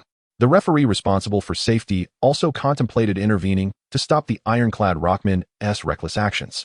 Suddenly, a green light surged from above the ironclad rockman, siphoning away a vast amount of vitality. The ironclad rockman felt its strength being drained, nearly dropping the steel beam it held. Sensing a formidable threat behind it, the ironclad rockman disregarded its desire to vent frustration on Machoke and quickly turned around. It beheld a red and white mushroom of comparable size, exuding an aura of danger. The mushroom glared fiercely at the ironclad rockman, declaring, "Hey, your opponent is me. You shall not bully Machoke." Li Ba let out a sigh of relief, addressing Li Su. "Xiao Su, your father has honored the 1-minute agreement. Now it's your turn. You must avenge me." Li Su nodded solemnly, responding, "Dad, both you and Machoke are amazing. Leave the rest to me." Facing the intimidating mushroom, Qian Shihong's expression turned grave. The battle was only just commencing. Chapter 20, Mushroom. Mushroom. The mushroom launched the first strike, employing the absorption skill once more. A green light ascended from the ironclad rockman, but this time it could no longer endure. Charging at the mushroom, the steel beam in its hand swung with ferocious vigor. The mushroom shot a glare at the ironclad rockman, contemplating a direct confrontation. However, Li Su intervened, commanding the mushroom to retreat while continuing to use the absorption skill, adopting a relentless strategy. "Not only can you not hit me, but you must also find a way to catch up." Unfortunately, the mushroom's speed was only 15, slower than the ironclad rockman's 40. It was soon overtaken. Qian Shihong shouted, "Ironclad rockman, do not give it any opportunities. Use low kick." The fighting-type energy converged in the ironclad rockman's foot as it delivered a kick aimed at the mushroom's base. However, the mushroom had anticipated this, its mycelium spreading to anchor itself firmly to the ground. The effectiveness of the ironclad rockman's low kick attack was severely diminished. Not only did it fail to strike the mushroom, but it also disrupted its own rhythm. Li Su smirked, "My mushroom is a grass and poison-type Pokémon. Fighting-type attacks are halved in effectiveness." At the same time, the mushroom counterattacked, continuing with the absorption skill. A vibrant green light illuminated the ironclad rockman, whose special defense was a mere 50, considerably weaker than its physical defense of 85. After sustaining 3 powerful absorption attacks from the mushroom, a pained expression crossed the ironclad rockman's face, clearly unable to endure much longer. The suspense of victory ignited the audience's enthusiasm. Initially supportive of the ironclad rockman, the crowd shifted their allegiance to the mushroom. "Mushroom, go for it! Mushroom, go for it!" The cheers crescendoed, as if the entire arena rallied behind the mushroom. Jia Renan clenched his fists, trembling with excitement. "So strong! Sugu, fantastic! Mushroom!" The watching ducklet displayed a look of astonishment at the fierce contest between the mushroom and the ironclad rockman. In the monitoring room, Manager Sun stood up in excitement. "First, eliminate the potential disruptor, then let Machoke buy time for the mushroom, allowing it to unleash its growth enhancement and gain the means to contend with the ironclad rockman." This entire scheme was meticulously planned by that young lad, executed flawlessly. Indeed, he is a worthy investment for our company. I sense he will achieve even greater heights. Your name is Fan Hong, correct? You are quite impressive. Fan Yu, brimming with excitement, never anticipated winning the lottery, initially deemed unworthy. He had been sent to oversee this new competition. To his surprise, he was now associated with Manager Sunday. Through the screen, Fan Yu gazed at Li Su, who directed the mushroom, realizing that everything stemmed from this young man. On the battlefield, Qian Shihong began to panic, having squandered such a significant advantage. It was embarrassing to admit that a novice Pokémon could not prevail against a baby Pokémon. Nevertheless, the mushroom was ultimately a baby Pokémon. As long as he approached the situation seriously, the advantage remained with him. Qian Shihong resolved to provoke the ironclad rockman. "Ironclad rockman, do you intend to be defeated by a mere mushroom?" The ironclad rockman widened its eyes, veins bulging, swinging the steel beam with all its might. With a resounding thud, the mushroom braced itself against the ironclad rockman's attack. The steel beam left a red mark on the mushroom's head, yet it displayed no sign of pain. As if it had not been struck at all, Li Su felt a pang of sympathy for the mushroom enduring the steel beam's assault. However, as a trainer, he needed to maintain composure, Seizing this opportunity, Mushroom, continue using absorption, wear it down. A more potent green light radiated from the Mushroom, illuminating the ironclad rockman. Li Su was initially taken aback, but soon elation surged within him. His Pokémon, Mushroom, had finally mastered the skill of Super Absorb. The potency of Super Absorb was indeed double that of the regular Absorb. A confident smile adorned Li Su's face, bolstering his resolve. With Super Absorb in its arsenal, Mushroom would no longer be at a disadvantage against the iron-fisted ground man in terms of endurance in their battle. The situation had become clear. Both trainers abandoned intricate strategies, and the two Pokémon reverted to a primal clash of skills. It was a straightforward exchange, one punch from one side, a sip of energy from the other, testing whose endurance would falter first. The audience was enthralled, their excitement palpable. Li Su's father stood beside him in a VIP viewing spot, filled with exhilaration yet restrained, fearing his enthusiasm might distract Li Su. In this contest of wills, Mushroom feared no Pokémon. As long as Li Su stood behind it, it felt invincible. At that moment, sweat beaded on Li Su's forehead. He was more anxious than anyone present. Yet, he possessed unwavering faith in Mushroom. As their assault continued, both sides experienced significant depletion. Mushroom held the advantage with its poison-type resisting fighting-type moves, and the healing benefit of Super Absorb was pronounced. Coupled with the multiple layers of growth enhancements and the defensive boosts Li Su had provided, the young Pokémon was well prepared. The battle had devolved into a war of attrition, a test of endurance between the two contenders. It was a contest to see which Pokémon could withstand the longest. Strategically, Li Su had thoroughly outmaneuvered Qianqiang. But the disparity in levels remained a critical factor. The audience, holding their breath in anticipation, awaited the outcome. Mushroom felt its vision blur, its body wavering. I must hold on. Suddenly, a booming voice echoed from behind. Hang in there, Mushroom. It was Li Su's voice. Drawing upon its formidable willpower, Mushroom unleashed one final Super Absorb. In the astonished gaze of the audience, the iron-fisted ground man, having lost a significant amount of vitality, was the first to succumb, collapsing to the ground. In the monitoring room, Manager Sun shot up in disbelief. This is impossible? Incredible, truly incredible. The crowd erupted into cheers. Mushroom, Mushroom. They had witnessed a remarkable battle, observing their novice Pokémon, the fighting type, fail against the iron-fisted ground man. Yet, the young Mushroom stood victorious, defeating the seemingly invincible opponent. What greater thrill could there be? Every spectator felt their journey had been worthwhile, the cheers cascading like a thunderous wave, celebrating the tenacity of Mushroom.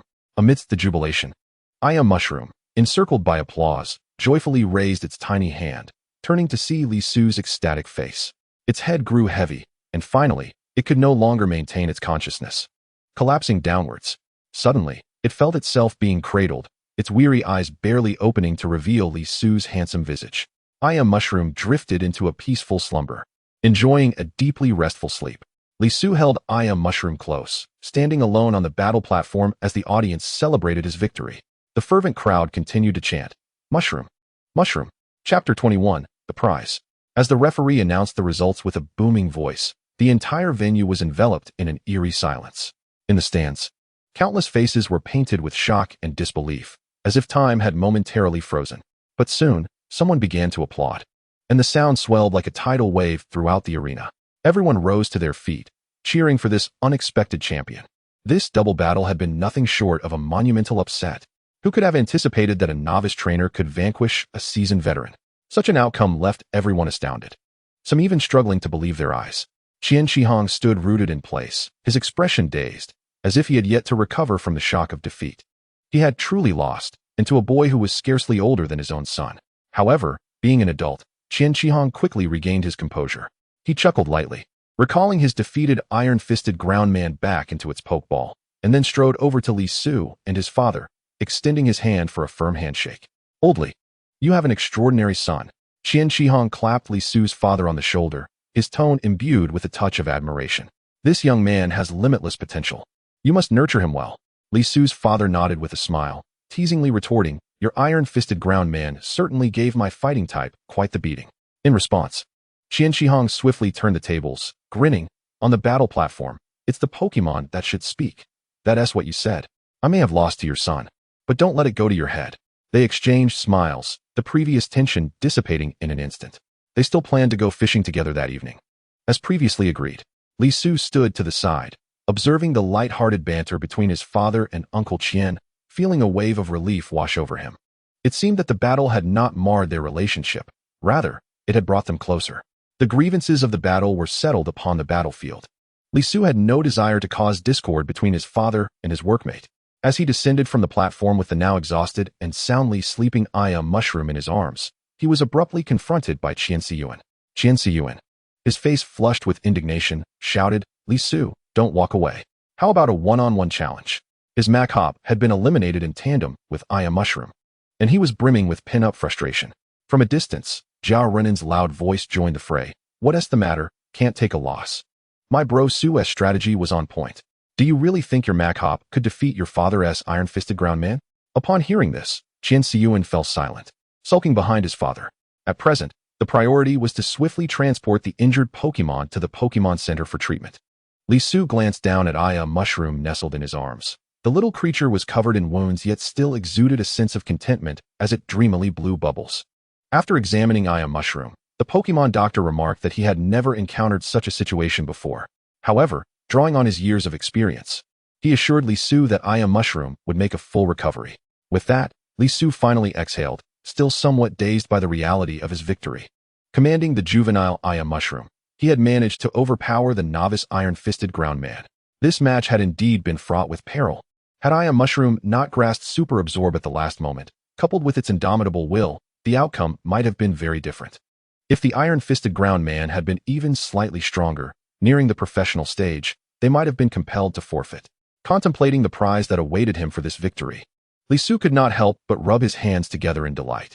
Meanwhile, the event coordinator, Fan Hong, was discussing Li Su's reward with Manager Sunday. Fan Hong cautiously inquired, "Manager Sun, should we consider increasing his prize money to support his rapid development?" Manager Sun shook his head. "The prize money should remain as it is. No need for any additional increments. What we ought to provide is different support. Let us list this young man as a potential talent for the company, and I will submit the list to the higher-ups. For now, I can extend some personal assistance to him.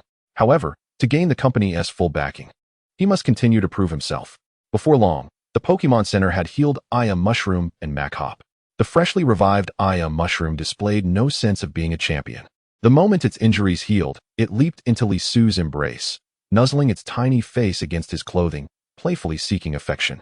Who could have imagined that such an adorable little creature would bravely confront the formidable Ironbone Earthman on the battlefield, showing no sign of retreat? Howley had heard from Li Ba that after he fainted, Ayachogu had remarkably toppled the Ironbone Earthman. He nodded in approval towards Li Su and Ayachogu. Li Su approached Howley with Ayachogu, carefully inspecting him and confirming that he bore no injuries, which brought him a sigh of relief. It is worth noting that the Ironbone Earthman had been merciless towards Howley. In Li Su's eyes, the true hero of this battle was undoubtedly Howley. Had it not been for his perseverance during that crucial minute, allowing Ayachogu the time to grow stronger, Ayachogu would have been defeated by the Ironbone Earthman in a single blow. Cradling Ayachogu, Li Su ascended the stage for the award ceremony. The audience below gazed with intense interest, but soon their attention was captured by Ayachogu's rotund body and its adorably naive expression. Wow, that Pokémon is so cute. Indeed, it appeared soft and cuddly. One couldn't resist the urge to touch it. The host stood beside them, smiling as he handed the microphone to Li Su, inquiring, "Li Su, could you share with us what motivated you to mount a desperate counterattack despite your father being eliminated?" Li Su pondered for a moment, sharing a smile with the somewhat shy Ayachogu. "Because I believe in my Ayachogu, it will never concede easily. Ayachogu also believes in me as its trainer, trusting that I can guide it to victory." The host, initially anticipating that this young lad would seize the opportunity to boast, was pleasantly surprised by his humble response. He couldn't help but commend, "In summary, your victory is a testament to your diligence and hard work. Congratulations to you both." Li Su smiled and affectionately patted Ayachogu's little head. With the prize money of 20,000 yuan now in his possession, a smile crept across Li Su's face, which he could hardly contain. This sum would surely suffice for him and Ayachogu to secure training resources for a considerable time ahead. After the award ceremony concluded, Li Su and Li Ba were escorted by staff to a small room. The manager, Fan Hong, smilingly took out his phone, performed a few operations, and then turned the screen towards Li Su. "Look, I've transferred an additional 20,000 yuan to you." Li Su was taken aback, hastily waving his hands. "Isn't that inappropriate? I've already received my prize." However, Fan Hong chuckled and stopped him. Don't be too quick to refuse. This is a personal subsidy from the company's HR manager, Sun Yongrui. Li Su wanted to decline further, but Li Ba gently patted his shoulder, signaling him to remain silent. Li Ba had some familiarity with manager Sun and knew he was a low-key, yet influential figure within the company. It was said that Sun Yongrui had a penchant for investing in promising young trainers, and several capable newcomers in the company had previously benefited from his support. Since manager Sun is willing to assist you, it indicates his recognition of your potential, Li Ba whispered to Li Su. This is a rare opportunity for you. Upon hearing this, Li Su felt a surge of determination and nodded. He glanced down at Ayachogu in his arms, who blinked innocently back at him. Taking a deep breath, Li Su silently resolved to grow stronger and not let this expectation go unfulfilled. With the prize money in hand, Li Su was eager to give it all to his father. Yet, Li Ba repeatedly waved his hands. Just buy me a few packs of cigarettes. Keep the rest for nurturing Ayachogu. After fighting side by side, Li Ba had fully endorsed his son's choice to become a trainer. He entrusted all his unfulfilled dreams as a trainer to Li Su. Li Su mumbled, "Aren't you worried I'll splurge?" Li Ba shot him a look. "You, my son, are notoriously stingy. I actually hope you'll spend a little more." Li Su sought out Jia Renan, intending to fulfill his previous promise and share a portion of his prize money. To his surprise, Jia Renan exploded with anger upon hearing this. Punching Li Su in the chest, "Do you even consider me your brother? I was just joking back then. If you genuinely give me money, that would be an insult." Li Su had no choice but to abandon that idea and contemplated gifting him something instead. Had it not been for the battle video provided by Jia Renan, he would have struggled to devise a strategy against the Ironbone Earthman. Simultaneously, Li Su shared the battle video recorded with the help of Jia Renan's mother in the Ayachogu breeding group. The moment he posted the video, the group erupted with excitement. "Oh my goodness, Ayachogu truly defeated the Ironbone Earthman? This is utterly unbelievable." Bai Yinshan, who typically refrained from speaking, suddenly chimed in. "Li Su, how on earth did you command it? Why can't I be as skilled as you? Teach me." Even the usually reticent group leader emerged, commenting, "Not bad, quite promising." Although the video had already documented the entire battle, the group members were eager to hear Li Su's personal reflections and insights. Li Su, seizing the opportunity, shared some of his strategic thoughts and training experiences. The group members listened with rapt attention, sending a flurry of appreciative emojis and voice messages. Meanwhile, Li Su also shared the video with the elderly gentleman from the park who had previously given him a membership card to the Electric Dragon Club, Shinjuan. After sending the message, however, he received no immediate response, leaving him anxious, fearing that the old man might have missed it. Just then, his phone vibrated. Elder Shin sent a voice message, and upon opening it, his hearty laughter resonated. "Haha, that's quite impressive, young man. You possess the flair of my younger days." Hearing this, Li Su felt a wave of relief wash over him, and a smile unconsciously spread across his face. Once everything settled, Li Ba drove Li Su home, while he himself excitedly set off for a fishing trip with his gear. Sitting on the sofa, Li Su gazed at the prize money on his phone, pondering, perhaps I should buy some gifts for my family and friends? The mere thought of it filled him with joy, as he envisioned the surprised expressions of everyone receiving their gifts. Chapter 22, Gift Giving. Lying in bed, Li Su tossed and turned, unable to find sleep. It was his first time winning a championship and receiving a prize.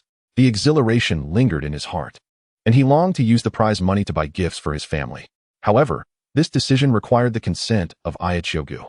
He gently stroked Ayachogu's little head and asked, "Do you want some gifts, Ayachogu?" Upon hearing the word gifts, Ayachogu joyfully nodded. Li Su encouraged, "Tomorrow, we shall go buy you a present." Ayachogu leaped up in delight, eager to leap into Li Su's embrace. Finally expressing his thoughts, Li Su suggested, "Shouldn't we also get a gift for our family? With this prize money, we ought to buy something for them." Ayachogu obediently nodded in agreement. Li Su patted Ayachogu's head. "What a good child you are." The next day, Li Su and Ayachogu woke up early, donned a small red backpack, and rode their bicycles to the shopping mall. Their first stop was to buy a gift for Li Ba. Li Su decided on a fishing tackle box.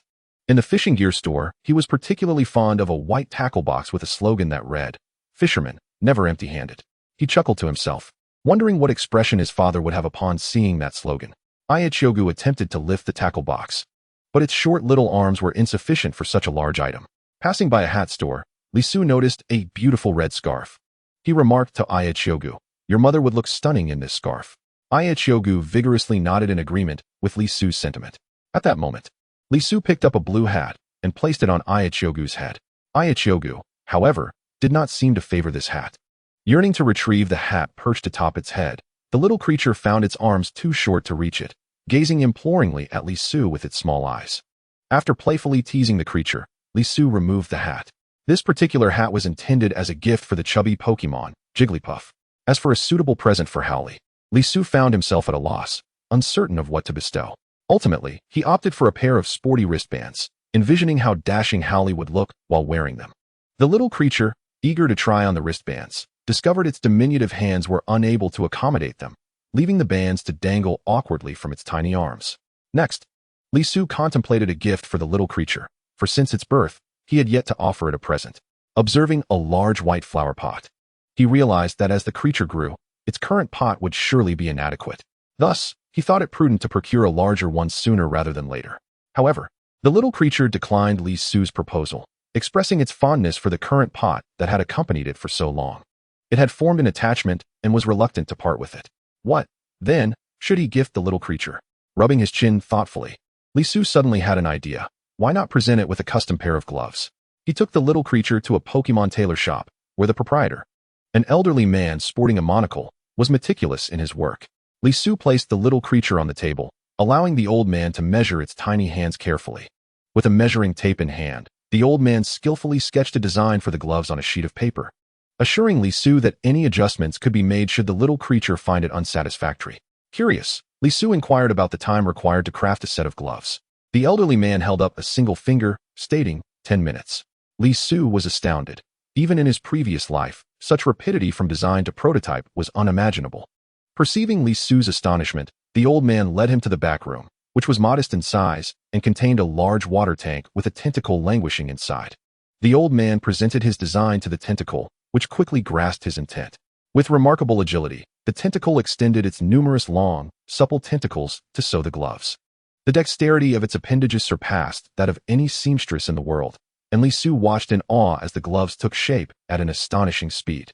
When he reached out to take them, the old man cautioned him, "Do not touch. The tentacles are venomous, and the items it weaves may carry traces of its toxin." Wearing specially crafted leather gloves, the old man carefully submerged the completed gloves into a unique liquid for approximately 2 minutes, followed by a drying process. Noticing Li Su's puzzled expression, the old man explained, "This liquid neutralizes the venom from the tentacles." Receiving the gloves from the elder, Li Su marveled at the profound impact Pokémon had on every facet of human life. Likening it to a Pokémon version of a 3D printer, he adorned the little creature with the gloves, which fit perfectly. The little creature was enchanted by the red gloves, reluctant to remove them. Next, Li Su intended to purchase the latest issue of his friend Jia Renau's favorite comic, My Wife Snorlax. A considerable queue had already formed outside the comic shop, with many individuals donning masks to conceal their identities as they clamored for the latest edition. Li Su thought it best to forego any disguise, reasoning that he was merely procuring it for Jia Renau, while also intending to inspect the comic's quality. Suddenly, amidst the throng, he spotted Qian Siyuan. Though masked, their recent battle made it impossible for Li Su not to recognize him. Qian Siyuan, having seen Li Su, appeared momentarily startled, his gaze flickering with unease. However, upon realizing Li Su had noticed him, he dropped the pretense. Their eyes met, and they couldn't help but share a laugh, regarding each other as kindred spirits. The tensions from their previous encounter dissipated in an instant. Perhaps reconciliation among men merely required mutual pursuits, like fishing or sharing a comic. After purchasing the comic, Li Su snapped a photo of the cover and sent it to Jia Renau via WeChat, teasing, "What do you think of this gift from your father?" The response was immediate, filled with excitement and mixed emotions. "Considering the comic, I won't hold it against you." Upon returning home, Li Su distributed his gifts among his family. His father, enamored with the fishing tackle box, examined it with great delight, though a peculiar expression crossed his face upon reading the inscription. Meanwhile, Li Su's mother beamed with joy upon receiving her gift, promptly wrapping the scarf around her neck and asking his father, "How does it look?" Yet, his father's attention remained fixated on his fishing box, oblivious to her inquiry. Frustrated, Li Su's mother playfully pinched his father's side, eliciting a yelp from him. Jigglypuff twirled joyfully in the hat Li Su had gifted, while the little creature, clad in its new gloves, began to frolic with Jigglypuff. Within their home, these two Pokémon shared a similar disposition, making it easy for them to enjoy each other's company. Howley immediately donned the wristbands Li Su had bestowed, striking various poses before the mirror. Since Li Su had imparted some fitness knowledge to him, Howley seemed captivated by bodybuilding. frequently admiring his physique in the mirror while Jigglypuff cheered him on. As the giver of these gifts, Li Su felt a profound sense of joy. Though he had not spent a fortune, his family had reveled in a day filled with happiness. Chapter 23. The Tale of Old Master Shun. Having triumphed in the father-son doubles competition, Li Su savored the sweet taste of victory. Eager to achieve further success in battles and excel in his upcoming examinations, he dared not relax, intensifying his training sessions with the little creature. Observing Li Su's daily routine of early mornings and late nights with the little creature, his father grew curious and inquired, "Xiao Su, where do you train? Why do you seem so exhausted?" Li Su decided to be forthright. "I train at the Electric Dragon Club." His father expressed concern. "The facility fees at the Electric Dragon Club are not insignificant. Do you have enough funds? Should I give you some more?" Li Su wiped the sweat from his brow with a towel, replying, "I can use it for free. I have a membership card for the Electric Dragon Club." His father's brow furrowed in confusion. "Where did you acquire a membership card?" Li Su recounted the story of how old Master Shun had gifted him the card. To his surprise, his father's demeanor shifted dramatically, his tone becoming resolute as he declared, "We absolutely cannot take advantage of others. You must accompany me to personally thank old Master Shun and return the membership card." Li Su, taken aback, protested, "I received sponsorship from the company. Why is it acceptable for that, but not for the membership card?" His father, exasperated, gestured for Li Su to sit down. "Money can be repaid, but favors are harder to repay. The company's sponsorship can be settled in a couple of years with your mother's and my efforts. However, a membership card is a privilege not afforded to ordinary folks. You owe a considerable debt of gratitude." Shouldn't a father express his appreciation for the help given to his son? Convinced by his father's reasoning, Li Su took the little creature along as his father drove them to old Master Shun's residence, stopping briefly to pick up some fruit along the way. They arrived and knocked on the door. Knock, knock, knock. Before long, the door swung open, revealing the venerable Mr. Shun, who graciously ushered Li Su and his father inside. The room was immaculate and unpretentious, devoid of any superfluous items. Upon the walls hung vibrant photographs of Pokémon alongside images of a youthful Mr. Shun. The Pokémon depicted included Ponyta, Butterfree, and Nidoking, likely remnants of the Elder's past companions. In his home, Mr. Shun cultivated jasmine flowers, and it was the season when they bloomed, filling the air with a delicate and refreshing fragrance that permeated the entire room. Iagong, delighted by the scent, spun joyfully around the room, mimicking Jigglypuff's demeanor. The Elder warmly welcomed Li Su and his father, noting that visitors were a rarity in his abode, and proceeded to brew them a pot of fragrant tea. The aroma of the tea intertwined harmoniously with the scent of jasmine. Taking a sip, Li Su found the flavor rich and robust. As the conversation turned to more serious matters, Li Su's father produced the membership card gifted by the Elder, insisting on returning it. However, Mr. Shun declined to accept it, instead savoring another sip of tea. He then inquired if they were interested in hearing one of his stories. It turned out that Mr. Shun had once been a trainer himself, having reached the level of an intermediate professional with his Pokémon. At the age of 32, he met his soulmate, and the two soon entered into matrimony. Alas, fate can be cruel. A medium-sized rift unexpectedly appeared on the outskirts of the city, unleashing a horde of Pokémon. Mr. Shin first ensured his wife's safety in a shelter while he joined the battle to defend the city. The conflict was harrowing, resulting in the loss of all his Pokémon and leaving him buried beneath the wreckage. It was only thanks to the efforts of his comrades that he was unearthed and miraculously survived. When he finally stumbled into the refuge, he discovered that his beloved wife had perished as well. Li Su, observing the Elder's expression as he recounted his past, initially assumed that he would harbor resentment towards the Pokémon. To his surprise, Mr. Shun's demeanor was remarkably composed. Thus, he posed the question, "Do you not harbor hatred for the Pokémon that attacked the city?" Mr. Shin shook his head, explaining that he bore no ill will towards them. As a fellow trainer, he understood that the Pokémon did not possess a desire to harm. They were merely a group of wayward souls, displaced from their homes. If blame is to be assigned, he concluded, it lies solely with the whims of fate.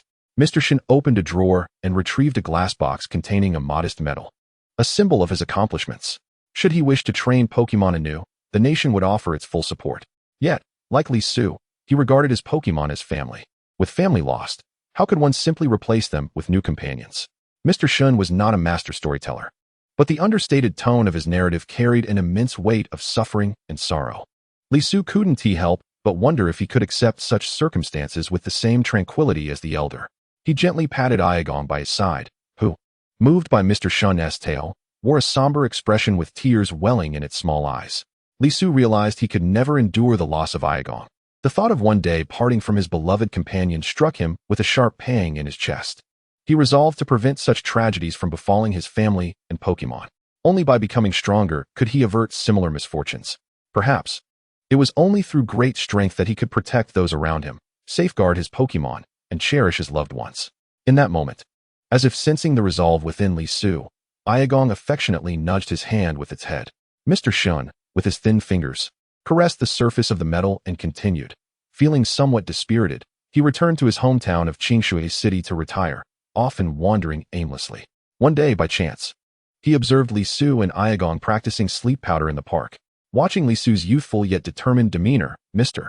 Shun was reminded of his own early days as a trainer. To his astonishment, Li Su had developed a training method he had never encountered before, enabling Aigong to successfully learn the skill.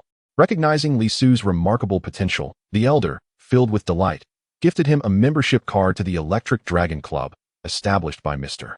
Shin's old comrade. Although he had no use for the card himself, he believed it better suited Li Su. Thus, he insisted that Li Su's father take it back. He could not quite discern the emotions driving his desire to assist Li Su. Perhaps it was a form of mentorship, or a hope to see his own dreams of becoming a trainer realized through the younger generation. Nevertheless, Mr. Shin stubbornly asserted, "Once given, I shall never take it back." Li Su's father stood and bowed deeply, offering his heartfelt respect to Mr. Shun. In his youth, he had witnessed the turmoil caused by Pokémon rifts and the courageous trainers who bravely faced the ensuing calamities. Mr. Shun hesitated for a moment, but ultimately accepted the bow, remarking, "Li Su is truly a remarkable child. His ability to command Aigong to defeat a steelix was nothing short of astonishing and brought me great comfort. My choice was indeed justified." Turning his gaze to Li Su, Mr. Shun's eyes radiated warmth, akin to that of a grandfather gazing upon his grandson. He wished to invite Li Su and his father to stay for a meal, but they politely declined. In the days that followed, Li Su trained with even greater intensity, and Aigong reached level 9, merely one level shy of evolving from its juvenile stage to that of a novice. Suddenly, a notice was issued by the school, announcing that the third-year students would commence classes early. Chapter 24. The start of school. My stomach hurts. Li Su thought he had somehow traversed dimensions. Upon opening his eyes, he found Jigglypuff perched atop him, treating him like a trampoline. "Get off me," he exclaimed, glancing at Aigong, who innocently squatted in a flower pot, pretending to be angry. He questioned, "Aigong, why didn't you stop Jigglypuff?" Aigong vigorously shook its head, for it understood that Jigglypuff's antics were sanctioned by Li Su's mother. Now, Aigong was well aware of its place within the household hierarchy, though it wished to heed Li Su's commands in their home. Li Su's mother's word was the utmost directive. Yawning, Li Su pushed his bicycle towards the school. Due to the need to carry books in his backpack, he had no choice but to place Aigong in the basket at the front of his bicycle. At the entrance of Qingshui City's secondary school, students flocked with their Pokémon, creating a lively atmosphere. Unfortunately, the second and first-year students had not yet begun their term, nor could the third-year students boast of their Pokémon. However, to enter the school gates, they were required to obediently return their Pokémon to their Pokeballs. To facilitate management, Pokémon were not permitted to roam freely outside their Pokeballs, except during practical lessons. As he navigated through the corridors, Li Su observed the expressions of his classmates, who wore looks of lingering yearning, echoing their unspoken desire for an extended vacation.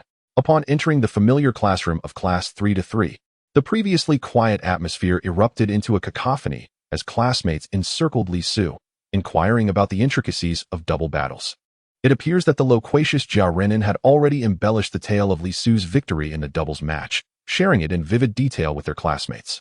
Engulfed by curiosity, they surrounded Li Su, bombarding him with a flurry of inquiries. "Is it true that your mushroom sent the iron bone earthling flying with a rising dragon fist?" Li Su rolled his eyes, pondering the absurdity of such a notion. "Isn't Pokémon battling incredibly exhilarating? How did you manage to defeat the novice iron bone earthling?" The questions came at him like a relentless barrage, leaving Li Su scarcely able to respond. Suddenly, a resounding cough echoed through the classroom, restoring an air of silence. Turning around, Li Su spotted their stern homeroom teacher standing at the doorway. His instructor, a middle-aged man with an unyielding demeanor, was notorious for his relentless seriousness, earning him the nickname Cold-Faced Yama among the students.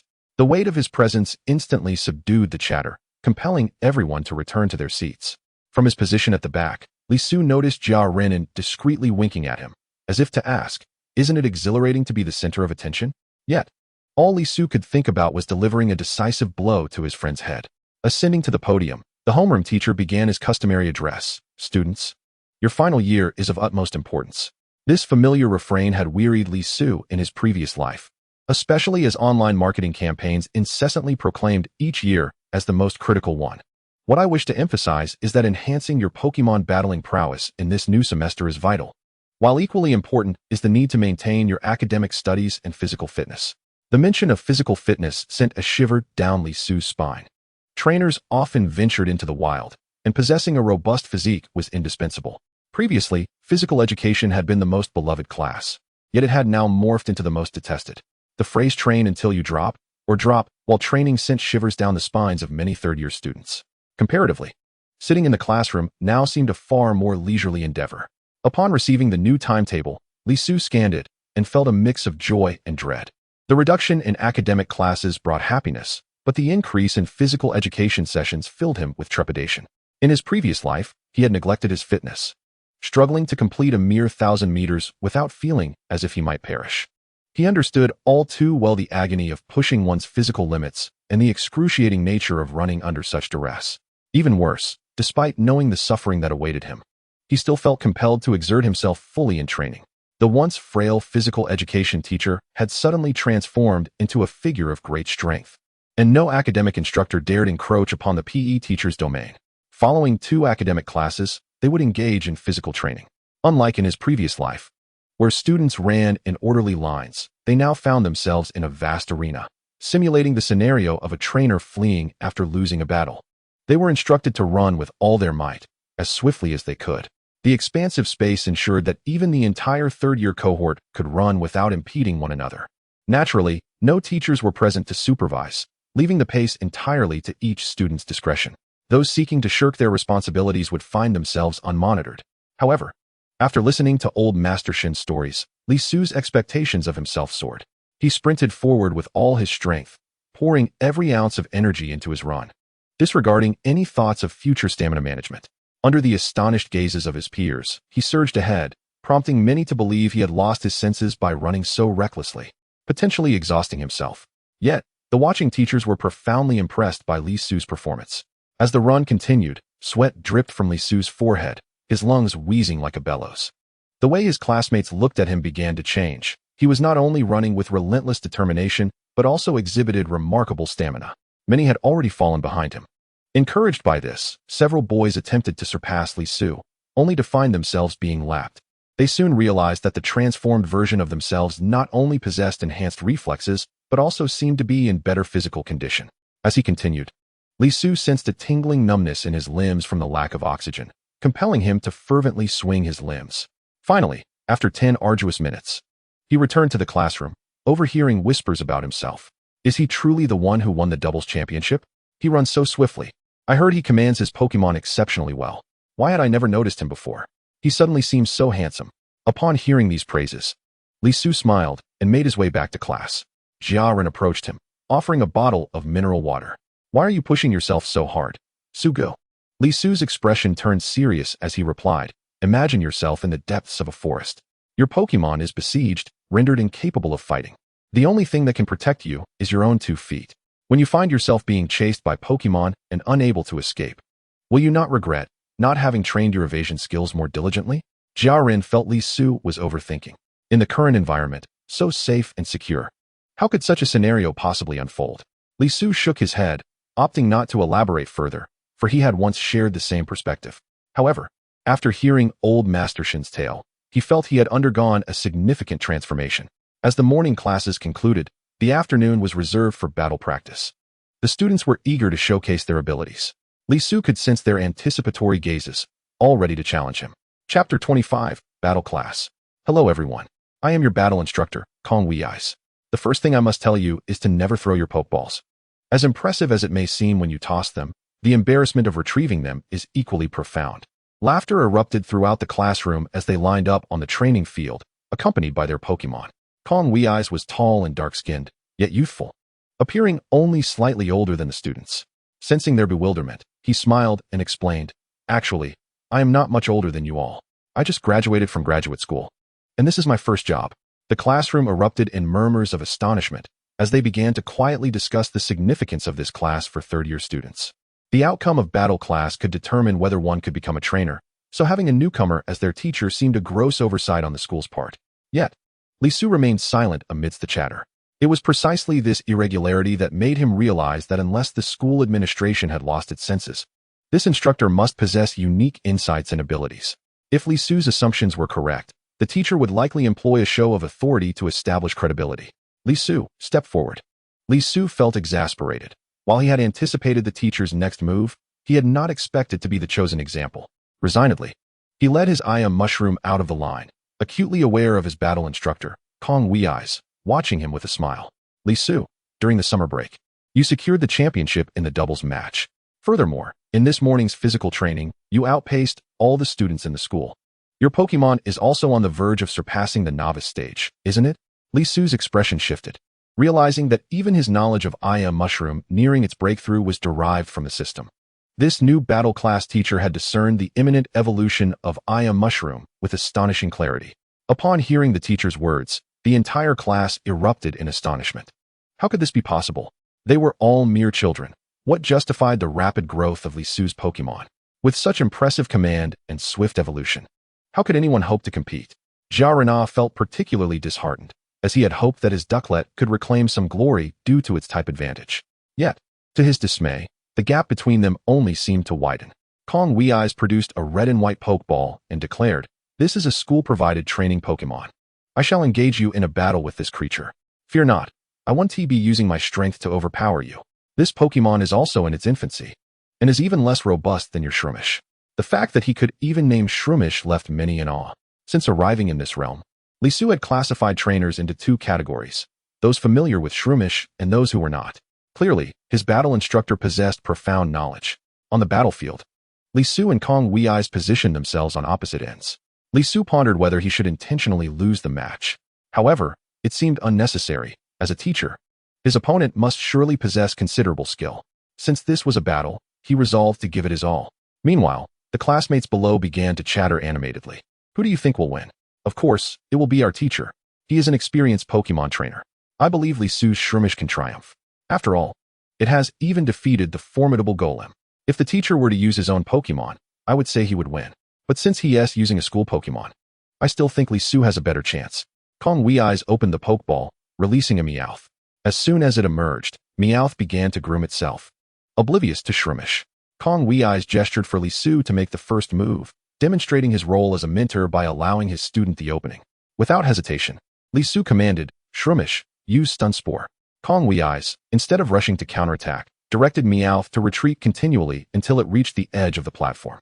As the distance increased, the efficacy of Shroomish's Stun Spore diminished. At the edge, it had little effect on Meowth. Li Su marveled at the seasoned trainer's prowess, recognizing how easily Kong Wei's had countered Shroomish's tactic. Yet, he believed that as long as he maintained the right distance, he could continuously sap Meowth's energy using Absorb. With the advantages of level and skill, he felt victory was within reach. To his surprise, Kong Wei's recalled Meowth back into its Pokeball. Seizing the opportunity, Li Su commanded, "Shroomish, use Growth." After 2 weeks of training, Shroomish's growth technique had become second nature, requiring no lengthy preparation as in double battles. In the brief moment it took Kong Wei's to retract Meowth, Shroomish began to swell in size, igniting excitement among the classmates. Is this the technique Li Su employed to defeat Golem? Many surrounded Jarana, eager to glean details. Even the experienced Kong Wei's couldn't help but commend. Utilizing my momentary lapse to bolster oneself is quite the clever strategy. Kong Wei's then released Meowth once more, instructing, "Meowth, use Fake Out." In an instant, Meowth darted towards Shroomish with an astonishing speed, striking it before Shroomish could react, sending it reeling with a sense of confusion. The move, Fake Out, was designed to incapacitate the opponent momentarily following its release from the Pokeball. Had it been a stronger Pokemon, Shroomish would have been in grave danger. Unfortunately for Meowth, its offensive capabilities were too weak. Perhaps another evolution would yield better results. In reality, Kong Wei's was holding back, allowing Li Su the opportunity to attack first. Once the disorientation subsided, Meowth unleashed a flurry of scratches upon Shroomish, leaving visible marks on its body. Determined, Shroomish prepared to retaliate with Absorb, intending to reclaim the damage inflicted. However, Meowth swiftly evaded, creating distance and thwarting Shrumish's attempt. Kong Wee Eyes took the moment to explain to the onlookers. Pokemon moves have specific ranges. Especially since your Pokemon are still in their infancy, calculating their range becomes much easier. Meowth then executed Payday, conjuring a handful of coins that it flung towards Shroomish. However, the distance proved too great for any coins to connect. Lisu couldn't suppress his sarcasm. What a pathetic coin-throwing strategy. Every time Shroomish attempts to close in, Meowth effortlessly dodges away. Meanwhile, the few coins that do hit Shroomish only serve to intensify its plight. Jia Rena voiced his concern. At this rate, Shroomish will be worn down. Another student countered, it's simply a strategy to leverage one's advantages. Winning is justified. A curious classmate questioned, if I were Lisu, I would stand at the center of the battlefield for a better shot at Meowth. Why does Shroomish always position to the left? Unbeknownst to them, Lisu grasped a handful of sand, discreetly observing its descent. Suddenly, a gust of wind filled him with delight. An opportunity had arisen. Shroomish, unleash Stun Spore with all your might. The surrounding classmates were puzzled, but it was already evaded earlier. Why attempt it again? On the battlefield, Shroomish released a cloud of Stun Spore that enveloped Meowth like a yellow mist. Meowth, as before, retreated to the edge of the Stun Spore's range, awaiting its dissipation. Then, a strong wind blew, carrying the Stun Spore directly onto Meowth. The Pokemon fell into a paralyzed state, crackling with yellow arcs of electricity. Its agility faltered, now a mere shadow of its former self. With Meowth's speed neutralized, it could only face Shroomish head-on. But how could Meowth hope to contend with Shroomish? A decisive absorb enveloped Meowth in a green light, restoring all the injuries Shroomish had previously sustained. Seeing this, Kong Wee Eyes recalled Meowth and conceded defeat, recognizing the futility of continuing the battle. The entire class erupted into cheers for Lisu. He had truly triumphed. Many were left in shock, unable to fathom that Lisu had directed his Shroomish to victory against his battle instructor. Yet, even Kong Wee Eyes' commanding ability was notable. He could effortlessly discern the range of Shroomish's moves, an insight not easily attained by an ordinary trainer. Had it been any other student, they would have faltered under such pressure. Only Lisu could devise a counter-strategy in such a short span of time. Moreover, his proficiency in recalling and deploying Pokeballs belied his novice status. Even Kong Wee Eyes acknowledged that Lisu possessed an extraordinary talent for being a Pokemon trainer. He felt as though his own expertise was bested by Lisu's erratic yet effective strategies. Chapter 26. Guiding Direction. Subsequently, the students paired off for their battles. After observing the duels, Teacher Kong provided critiques and guidance. Initially, many students sought to challenge Lisu, hoping to prove their Pokemon prowess by defeating him. However, against these inexperienced Pokemon, who had not yet undergone rigorous training, Lisu hardly needed to issue commands. Relying solely on his Shroomish's instinctive combat habits and deft skill execution, he effortlessly vanquished them one by one. On one occasion, 2 students teamed up to battle Lisu, but his Shroomish managed to defeat both their Pachirisu and Metapod with ease. In an instant, no one in the class was willing to face Lisu. When Lisu approached Jiao Renan, hoping to engage in battle training together, he was met with a vigorous shake of the head. Brother Su, spare me. I've never won against you even once. It's just too painful to lose. Let me have a moment of respite. Your relentless defeats have left me with psychological scars. Lisu scratched his head. How about I go easy on you? Jiao Renan still declined. My Psyduck trembles at the sight of your Shroomish. How can I possibly fight? It seemed that Jiao Renan, this unsuspecting lamb, had been thoroughly sheared by Lisu's unrestrained prowess. Reluctantly, Lisu sought out other classmates, only to discover that they too refused to battle him. Brother Su, you've already defeated the teacher. How can we possibly challenge you? Exactly. No one wants to be on the receiving end of a beating. Even if 2 of us teamed up, we couldn't defeat you. What is the point in that? They all began to refer to Lisu as Brother Su, just like Jiao Renan. Lisu felt a sense of helplessness. He had not anticipated that his strength would lead to his isolation, leaving him without opponents. Initially, he wished to battle as an ordinary person, but now he declared, I'm done pretending. I'm a genius. However, it was indeed true that his classmates' Pokemon levels were insufficient to pose a challenge to his Shroomish. Nevertheless, Lisu would not squander this time. He began training various skills with his Shroomish. Many assumed that Lisu would become complacent due to his temporary lead. But the absence of training partners only drove him to work harder and with greater focus, earning him even more respect from his peers. The affectionate calls of Brother Su became increasingly sincere. Lisu also made time to consult Teacher Kong Wee Eyes, seeking his insights on nurturing his Shroomish. Kong Wee Eyes held a deep admiration for Lisu, feeling fortunate to encounter such an exceptional student in his first teaching assignment. Upon arriving at work, he had heard his colleagues mention some students exhibit only a fleeting enthusiasm for training Pokémon. Once the excitement fades, they become lazy and skip classes. Others are particularly obstinate, ignoring their teacher's advice. Teachers feel powerless to discipline them, watching helplessly as they spiral into complacency. Perhaps it was Li Su's presence that inspired the entire class, motivating them to train diligently to surpass their teacher, resulting in a remarkably spirited atmosphere in Class 3. Kong Wei's found managing the class to be rather effortless. In response to Li Su's inquiries, Kong Wei's generously shared his accumulated wisdom from years of experience as a trainer. He pointed out the directional issues in Li Su's training of Shroomish. Although the Pokémon indeed possessed a remarkable aptitude for learning the move grassy terrain, which struck him as astonishing, mastering such a skill demanded a high level of physical fitness. With Shroomish's innate talent, it could easily learn grassy terrain without specialized training, assuming it reached a sufficient level. Conversely, he believed that the immediate priority for Shroomish was to learn the move synthesis as soon as possible. This ability, unique to grass-type Pokémon, allows them to restore their vitality by absorbing sunlight, much like plants undergo photosynthesis. On sunny days, synthesis could restore a significant amount of energy. However, its effectiveness would diminish in other weather conditions. Kong Wei's advised Li Su to consider not just the strength of a skill, but also the time required for a Pokémon to learn it. Weighing the cost-effectiveness of mastering it swiftly and using it proficiently, he then presented Li Su with a training manual for the move Pollen Puff. This move is regarded as an exceptional support skill among bug-type techniques, capable of dealing damage to opponents while also healing allies, restoring 12 of their maximum health. Second only to the powerful U-turn. Interestingly, the most formidable user of U-turn is the bug-type Pokémon Lindoris, while the most proficient user of Pollen Puff is the grass-type Pokémon Bounsweet. Naturally, Li Su was eager to learn this skill, as it was something Bounsweet could not easily acquire on its own. However, Kong Wei's stipulated a condition. Li Su must secure a top 10 finish in the upcoming Tri-School Joint Examination at the end of the semester. This would help bolster his standing as a new teacher. Traditionally, the 3 high schools in Qingshui City, 1st, 2nd, and 3rd, conduct a joint exam at the end of the term to assess the overall strength of their students. The 1st high school, having the longest history and receiving more funding from the Ministry of Education, attracts a higher caliber of students. Each year, the battle results from the 1st high school overshadow those of Li Su's 2nd high school, with the 3rd high school usually placing below the 2nd. Li Su readily agreed to Kong Wei's request. Even without the prospect of learning Pollen Puff, he was determined to give his all in the intergrade battles. He did not wish to miss this opportunity to gather negative emotions from trainers, and achieving a top 10 finish would grant him access to an exceptional skill manual. In truth, Kong Wei's was deliberately nurturing Li Su. Anyone hearing such a condition would surely be envious.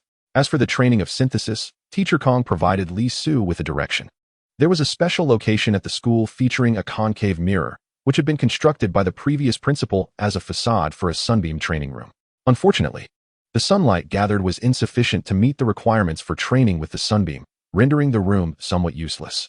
However, it could serve to aid grass-type Pokémon in learning synthesis, thereby repurposing a seemingly wasted resource. If Shroomish stood beneath the concave mirror, it would be exposed to intensified sunlight, allowing it to learn synthesis more rapidly. The downside was that the concentrated sunlight could cause discomfort to the Pokémon, leading to pain from the excessive exposure. Could it endure the pain and cultivate the synthesis skill? This was a point of curiosity for Teacher Kong. He had already recognized Li Su's training potential and talent, but would his Pokémon be able to withstand hardship? The personality of a Pokémon often mirrors that of its trainer. By observing a Pokémon's temperament, one can discern the character of its trainer. Kong Wei's had seen many talented trainers who, upon achieving modest success, became complacent and lazy, ultimately fading into obscurity over time. What future awaited Li Su and his Shroomish? Chapter 27. Learning the skill of photosynthesis in the combat class. While others engaged in lively battles filled with laughter and camaraderie, Li Su, accompanied by his beloved Gu, ventured into the room designated by Kong Wei for soaking in sunlight. Presenting the approved application for usage, he received a protective suit from the laboratory supervisor. Only after donning the protective attire was he permitted to enter the sunlit chamber with Gu. Above him loomed a colossal lens that concentrated sunlight into a small area. As he approached, Li Su could distinctly feel the warmth emanating from the illuminated spot. As a trainer, he extended his hand into the light, and despite the protective suit, he experienced a searing sensation that prickled his skin. One could only imagine the torment Ayachiyo-gu must endure standing in that radiant spot. Li Su hesitated, torn by conflicting emotions. He was unafraid of hardship for himself, yet he grappled with the thought of subjecting the small creature to such suffering. Unexpectedly, before Li Su could issue any command, Ayachiyo-gu leaped into the light, closing its eyes and pouting as it braved the scorching rays. Li Su instinctively reached to pull Ayachiyo-gu back, but it evaded his grasp. The determination in Ayachiyo-gu's gaze was striking. This marked the first time the creature had defied Li Su's orders. Li Su felt a mix of concern and pride. Ayachiyo-gu was maturing, beginning to assert its own will. He could sense its emotions, an earnest yearning for strength, a desire to stand before Li Su and shield him from harm. As time passed, Li Su noticed wisps of smoke rising from Ayachiyo-gu's form, an enticing aroma of roasted mushrooms filling the air. In a panic, he retrieved a pokeball and recalled Ayachiyo-gu before it could succumb to the heat. If he had delayed any longer, his companion would have been reduced to a mere dried mushroom. The resilience of Ayachiyo-gu left even someone as seasoned as Li Su in awe. Despite enduring such agony, it remained silent. Upon releasing Ayachiyo-gu once more, Li Su observed that many of the burns inflicted by the sunlight had healed considerably. He tenderly caressed the scorched marks on Ayachiyo-gu's body, feeling a pang of sorrow. Hastily, he fetched a healing ointment from his bag and applied it to the creature's wounds. Ayachiyo-gu's regenerative abilities had a cooldown period. It could not recover its stamina endlessly by being recalled into its pokeball. Yet, in a fleeting moment, its eyes shone with determination. Feeling Li Su's concern, Ayachiyo-gu squinted its eyes into a rainbow-like shape and, with its tiny hands, drew a picture to convey its message: to become stronger than others, one must endure hardships that others cannot. Li Su playfully tapped Ayachiyo-gu on the head, feigning anger. These are my teachings, and yet you dare to turn them back on me? Resolute in his commitment to train alongside Ayachiyo-gu, he watched as the creature unhesitatingly jumped back into the sunlight. Thus, Li Su repeatedly harnessed Ayachiyo-gu's regenerative abilities, utilizing the healing ointment to continually restore its energy. The instructor overseeing safety in the distance shook his head in disbelief. It was his first encounter with such a relentless trainer and an equally tenacious Pokémon. Ayachiyo-gu's stamina became the least of their worries in mastering photosynthesis. The only question was whether its willpower was formidable enough. Li Su harbored no doubts. The resolve of his Ayachiyo-gu was unmatched. However, mere effort would not suffice. Resources were equally essential. Li Su employed his battle earnings and funds from Manager Sun to procure a shard of a blazing stone. This purple crystal, encased in earth, radiated intense heat and resonated with Pokémon. When a Pokémon used the sunny day technique or had the solar power ability to create clear weather, the blazing stone would amplify this effect, prolonging sunny conditions. If an opposing Pokémon invoked rain dance without the corresponding damp rock, the weather would remain under the control of the Pokémon wielding the blazing stone. Weather manipulators must carry appropriate weather items to avoid disadvantages in weather contests, leading to a high demand for items like the blazing stone.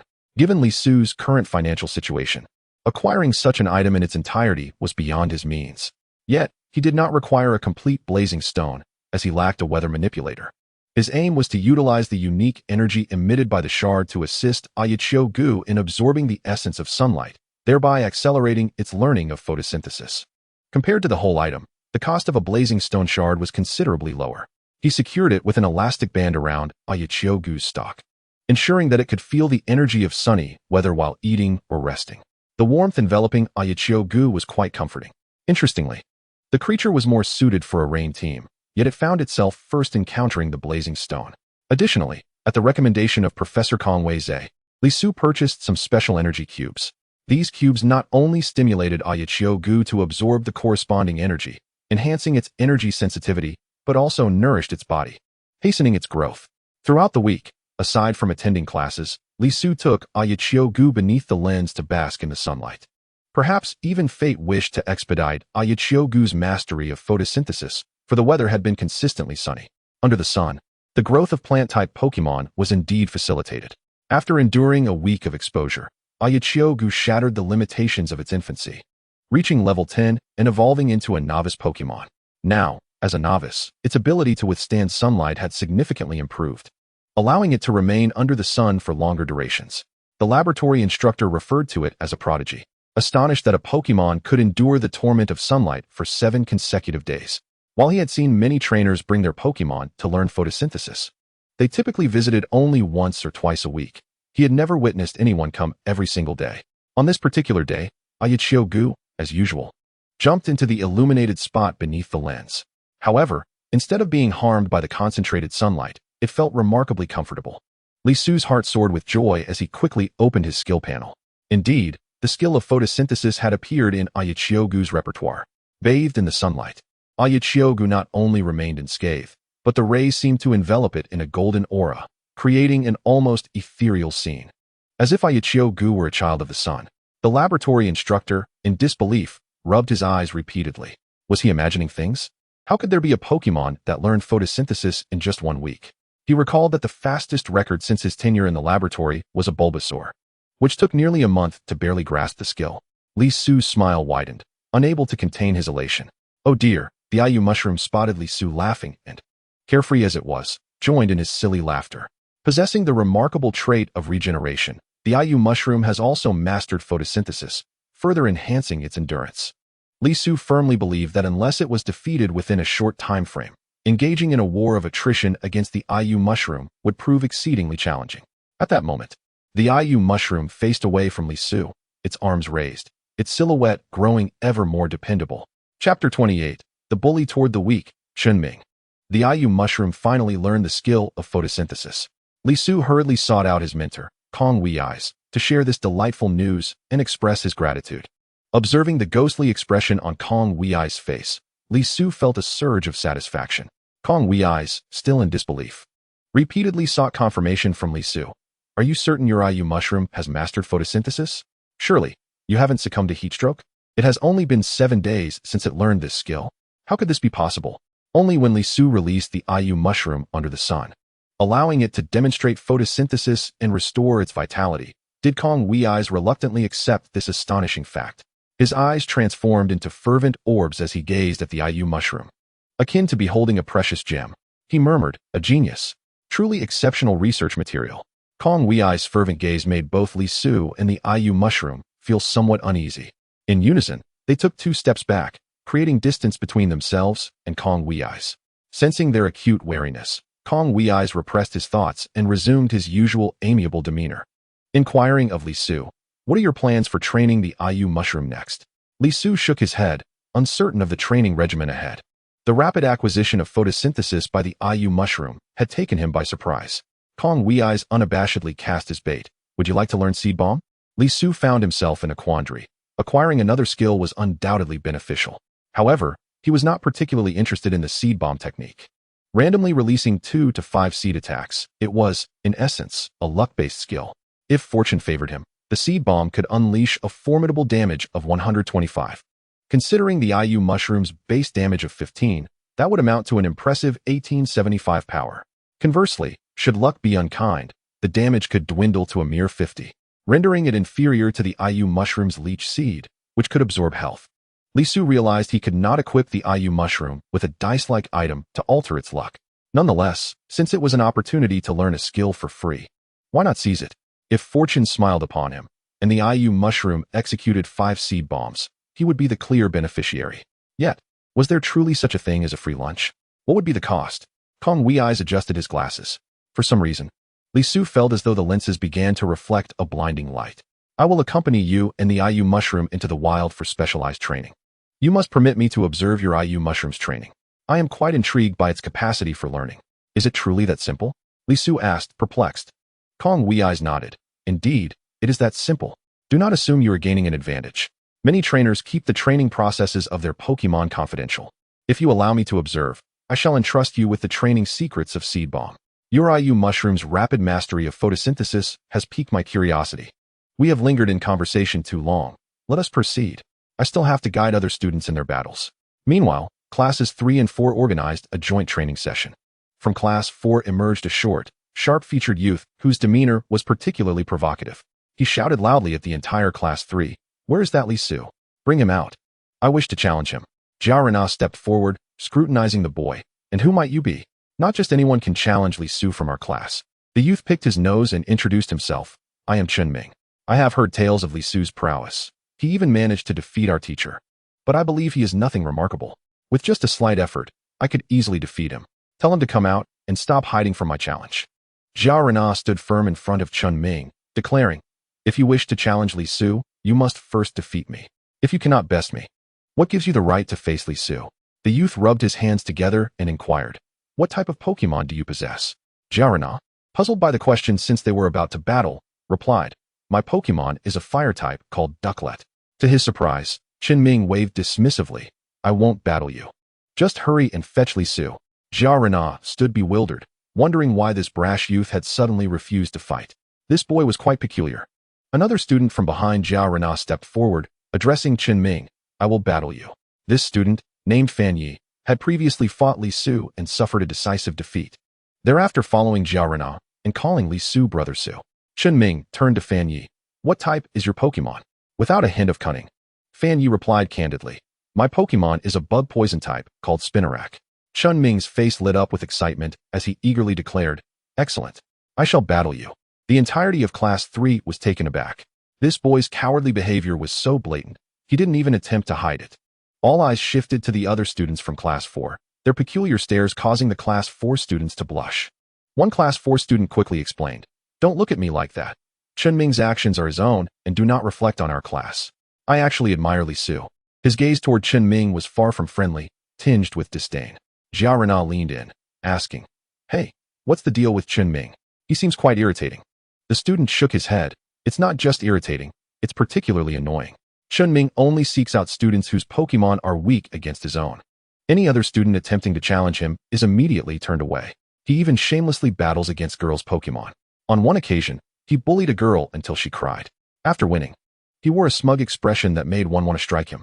Unfortunately, fighting is prohibited at school, otherwise, we would surely have given him a beating.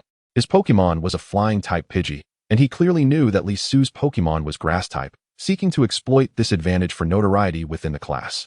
Zhao Rena was left speechless, astonished by Chun Ming's antics, eventually managing to utter a single word, clown. Instantly, his words resonated with the other students. Indeed, a clown. As they conversed, Chun Ming and Fan Yi had already taken their positions on the battle stage, releasing their respective Pokemon, Pidgey versus Spinarak. The battle commenced. Chun Ming commanded Pidgey to soar high into the sky, evading Spinarak's range of attack. No matter how fervently Spinarak unleashed its offensive skills, it could not reach the airborne Pidgey. Conversely, Pidgey could rain down attacks from above, utilizing Gust to assail Spinarak. Fan Yi felt utterly frustrated and shouted at Chun Ming, if you have the guts, let Pidgey come down. Let's have a fair fight. Chun Ming chuckled in a rather lewd manner, his face contorted into a mocking expression, making him appear even more insufferable. Why would I bring Pidgey down to engage in close combat? My Pidgey can wear you down from a distance. Why should I risk a close encounter? He found this situation insufficiently outrageous and continued to taunt. Regrettably, the initial choice of my starter Pokemon was rather poor, and now you expect me to relinquish my advantage? How audacious of you. Given your level of skill, I can only surmise that Li Su's abilities are equally unimpressive. He dares not show his face now. Let us see if he submits in due time. Fan Hong's face flushed crimson, yet he found himself utterly helpless against the opposing Pidgey. It felt akin to being humiliated in a game, where the opponent deliberately prolongs their victory while taunting through messages. I wish I could deliver a punch through the screen. Ultimately, the Ariados succumbed to the relentless gusts from Pidgey and collapsed on the battlefield. Witnessing Chun Ming's shameless demeanor, the classmates from Class 3 swiftly encircled him, eager to vent their frustrations. To their astonishment, Chun Ming displayed an even greater arrogance than before. What do you want? Planning to hit me? He jeered, leaning forward. Come on, strike me here, punch me. Not only will you owe me medical fees, but you'll also be reported to the school. Go on, hit me. In that moment, the Class 3 students were filled with rage and frustration, yet none dared to lay a hand on him. This individual was truly shameless, only challenging those whose types he could easily counter. Defeating him on the battlefield proved to be no simple task. It is said that the most despicable are invincible.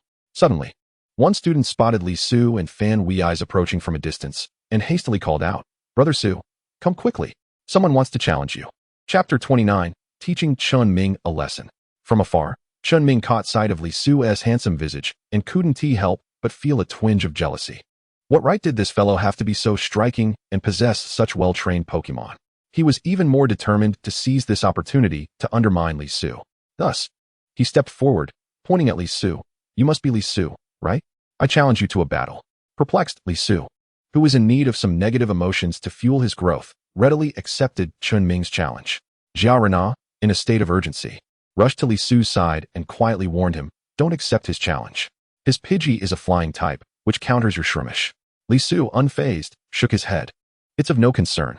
Battling against unfavorable types is also a test of commandability." Nearby, teacher Kong Mingwei nodded in quiet approval. Li Su's mindset was indeed commendable, and he was curious to see how Li Su would tackle this type disadvantage. As they took their positions on the battlefield, Chun Ming already wore a victorious grin. To Li Su, this individual appeared like a monkey with a face contorted in glee. He showed no semblance of decorum, pointing at Li Su and proclaiming, "Defeating you will prove that I am superior. All your previous victories? Merely stepping stones for me." Li Su found himself at a loss for words. This person was already envisioning his victory before the battle had even commenced. Moreover, his reasoning seemed utterly devoid of logic. Battling such a person held little merit. Both trainers released their Pokémon, Li Su's Shroomish against Chun Ming's Pidgey. As the battle commenced, Chun Ming commanded Pidgey to soar into the sky. Li Su pointed at the airborne Pidgey and instructed Shroomish, use Stun Spore. Chun Ming scoffed. "Have you lost your mind? That move is useless. My Pidgey is flying too high for your Stun Spore to affect it." Indeed, Pidgey effortlessly evaded the Stun Spore, just as Chun Ming had claimed. However, Li Su remained undeterred, continuing to command Shroomish to use Stun Spore. Meanwhile, Fan Yi grew increasingly anxious. Biting his lip as he asked Xiao Rena, "Is Li Su not in good form today? Using Stun Spore like this is utterly ineffective." Xiao Rena confidently raised his chin. "We only need to trust Li Su." Observing Li Su's seemingly reckless approach, Chun Ming became even more arrogant. "Ah, you're as foolish as Fan Yi. If you can't hit my Pidgey, just admit defeat. Dragging this out only makes you look more ridiculous." Pidgey unleashed a gust attack, eager to dispatch the mushroom creature. A rush of wind surged from Pidgey's wings, striking Shroomish. Given that flying types have an advantage over grass types, the gust attack was devastating. "Shroomish, hang in there," Li Su shouted. Although struck by the gust, Shroomish swayed but managed to withstand the attack through sheer willpower. While it did not turn back, Shroomish's posture conveyed to Li Su that he could trust in his Pokémon. With a sigh of relief, Li Su issued another command. "Shroomish, continue using Stun Spore." The classmates of Class 3 could no longer bear to watch and shouted from the sidelines, "Li Su, stop using the ineffective Stun Spore. Use an attack move. Your Shroomish can learn Mega Drain, right?" The thought of someone like Chun Ming defeating Li Su would leave them feeling as if they had swallowed a fly. Just as Chun Ming reveled in his perceived dominance, an unexpected spark of electricity flickered around Pidgey. Chun Ming gasped in shock. "Impossible. How can Pidgey be paralyzed? It's flying high enough." Chun Ming's negative emotions. 52. Li Su smirked. Chun Ming's negativity was truly abundant. One could say it was worth 2 of Xiao Rena's. Did he genuinely believe that the earlier use of Stun Spore was futile? As long as Stun Spore was deployed often enough, the entire battlefield would be enveloped in its effects. Thus, no matter how high Pidgey soared, it too would succumb to paralysis. Conversely, had he heeded his classmates' advice to use Mega Drain offensively, he would have inadvertently compromised its effectiveness due to the distance. With Pidgey now paralyzed, the classmates erupted into cheers for Li Su, reveling in Chun Ming's misfortune. Beside them, Kong Wei's nodded in satisfaction. Having not anticipated that Li Su would counter the aerial tactics of his opponent's flying-type Pokémon in such a manner, struggling to flap its wings, Pidgey attempted to maintain altitude, but its speed had diminished, rendering it far less agile than before. It descended into the attack range of Shroomish's Mega Drain. At this point, Chun Ming remained blissfully unaware of the impending defeat, silently reassuring himself, "It's fine. My Pidgey has dealt considerable damage with multiple gust attacks. Even if it's paralyzed, if we continue to trade blows, I could still emerge victorious. The advantage lies with me." However, what followed was a skill from Shroomish that plunged him into utter despair. Li Su commanded, "Shroomish, use Absorb." The entire class was momentarily taken aback. How could Shroomish learn a new skill so quickly? This was outrageous. Sunlight illuminated Shroomish, causing its body to glisten. The sunlight transformed into vitality, restoring the health it had lost from previous attacks. In an instant, all the damage inflicted by Pidgey was completely healed. Both Pokémon's vitality returned to parity, while Pidgey remained ensnared in paralysis.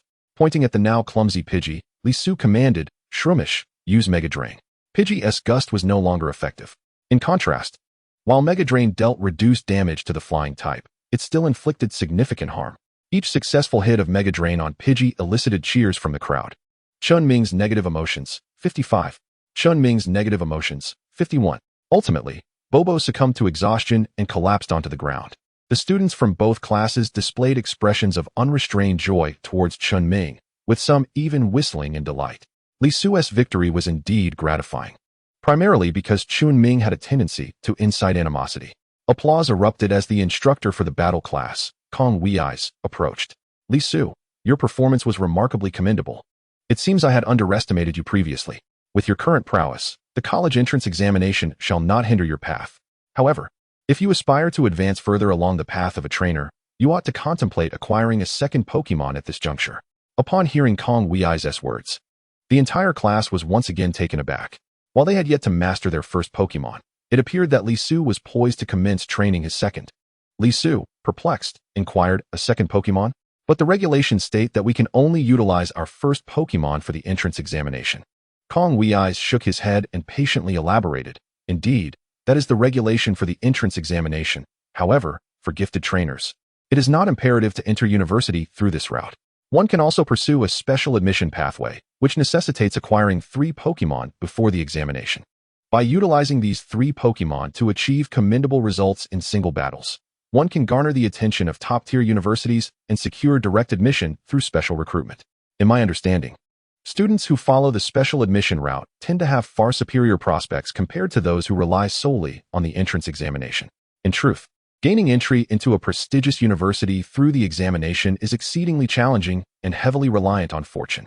A misstep could lead one to face an opponent of equivalent skill, but with a type advantage. Even the most skilled trainers may find their results unsatisfactory.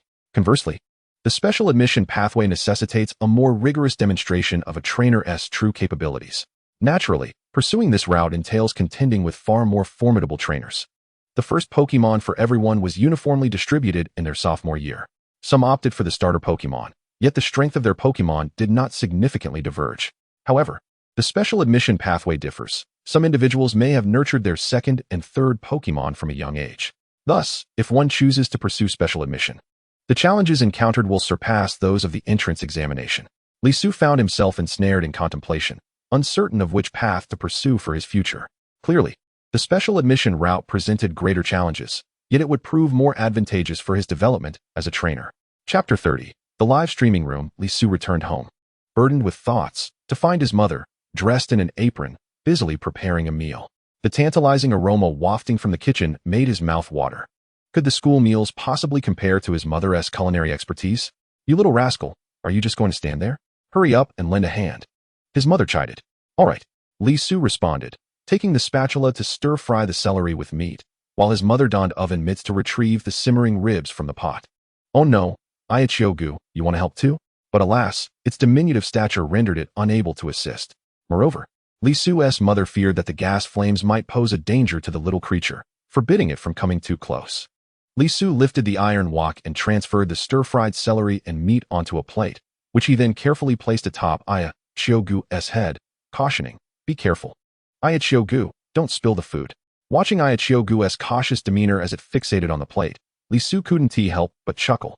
Yet, he was met with a swift reprimand from his mother. Stop picking on Aichiogu and go call your father for dinner. Feeling somewhat aggrieved, Li Su pondered. Who is truly your son? Why does it seem that Aichiogu holds a higher status in this household than I do? Before he could enter his room, a curious pudding, attracted by the aroma of the food, scampered over. Knocking on his father's door, Li Su received permission to enter. Discovering his father fiddling with a camera. What are you up to, Dad? Li Su asked curiously. His father patted the side of his companion, Howley, with a hint of annoyance. It's not that you've spent too much on training your Pokémon. Howley is worried about your finances and plans to start a live stream to earn some money for you. Li Su glanced at Howley, who was testing the weight of a dumbbell, and saw it set the dumbbell down, nodding earnestly while touching the wristbands he had gifted it. Feeling a twinge of emotion, Li Su forced a smile, saying, I can find ways to earn money. There's no need for Howley to start a live stream. His father shook his head, responding, Howley has made up its mind, and you know once it does, even I cannot persuade it otherwise. You might as well think of ways to help it set up the stream. Li Su recalled his middle school days when his father had asked Howley to keep an eye on him while he did his homework, and indeed, Howley had kept a constant watch. He had tried every tactic to appease Howley, telling it that his father needed it, but nothing had worked. Howley remained steadfast in supervising his studies, becoming the ultimate companion Pokémon. As the conversation waned, the family gathered around the dining table to commence their meal. There were 5 dishes on the table. Given the considerable appetite of Pokémon, Lisu's mother prepared large portions of each dish. The spread included the celery and meat he had stir-fried, along with sautéed vegetables with mushrooms, corn with ribs, scrambled eggs with tomatoes, and a cucumber salad. The table was a vibrant array of colors, and the enticing aroma filled the air. Seizing the opportunity during the meal, Lisu shared the dilemmas he faced with his parents, deliberating whether to continue preparing for the entrance examination or to embark on the special admission pathway. The notion of a special admission route, as proposed by Teacher Kong, had indeed struck a chord within him. However, he felt it prudent to discuss it with his parents. He laid out the advantages and disadvantages of both paths. Lisu's mother believed he should pursue the entrance examination route, reasoning that it was a safer choice and unnecessary to take risks. In her view, given Lisu's performance at school, achieving a good score on the examination was almost a certainty. Yet, Lisu expressed his perspective. I believe I possess the capability to pursue the special admission route. As a trainer, this path would allow me to outpace my peers significantly. The entrance examination is merely a scenic detour on my journey. There is no need to halt my progress for a mere vista. Lisu's mother questioned, and how will you fund the training of your Pokémon? Lisu articulated his thoughts. There are numerous Pokémon competitions currently. I can take Iachigo to compete for prize money. You've witnessed my command over Pokémon. And Iachigo is indeed quite formidable.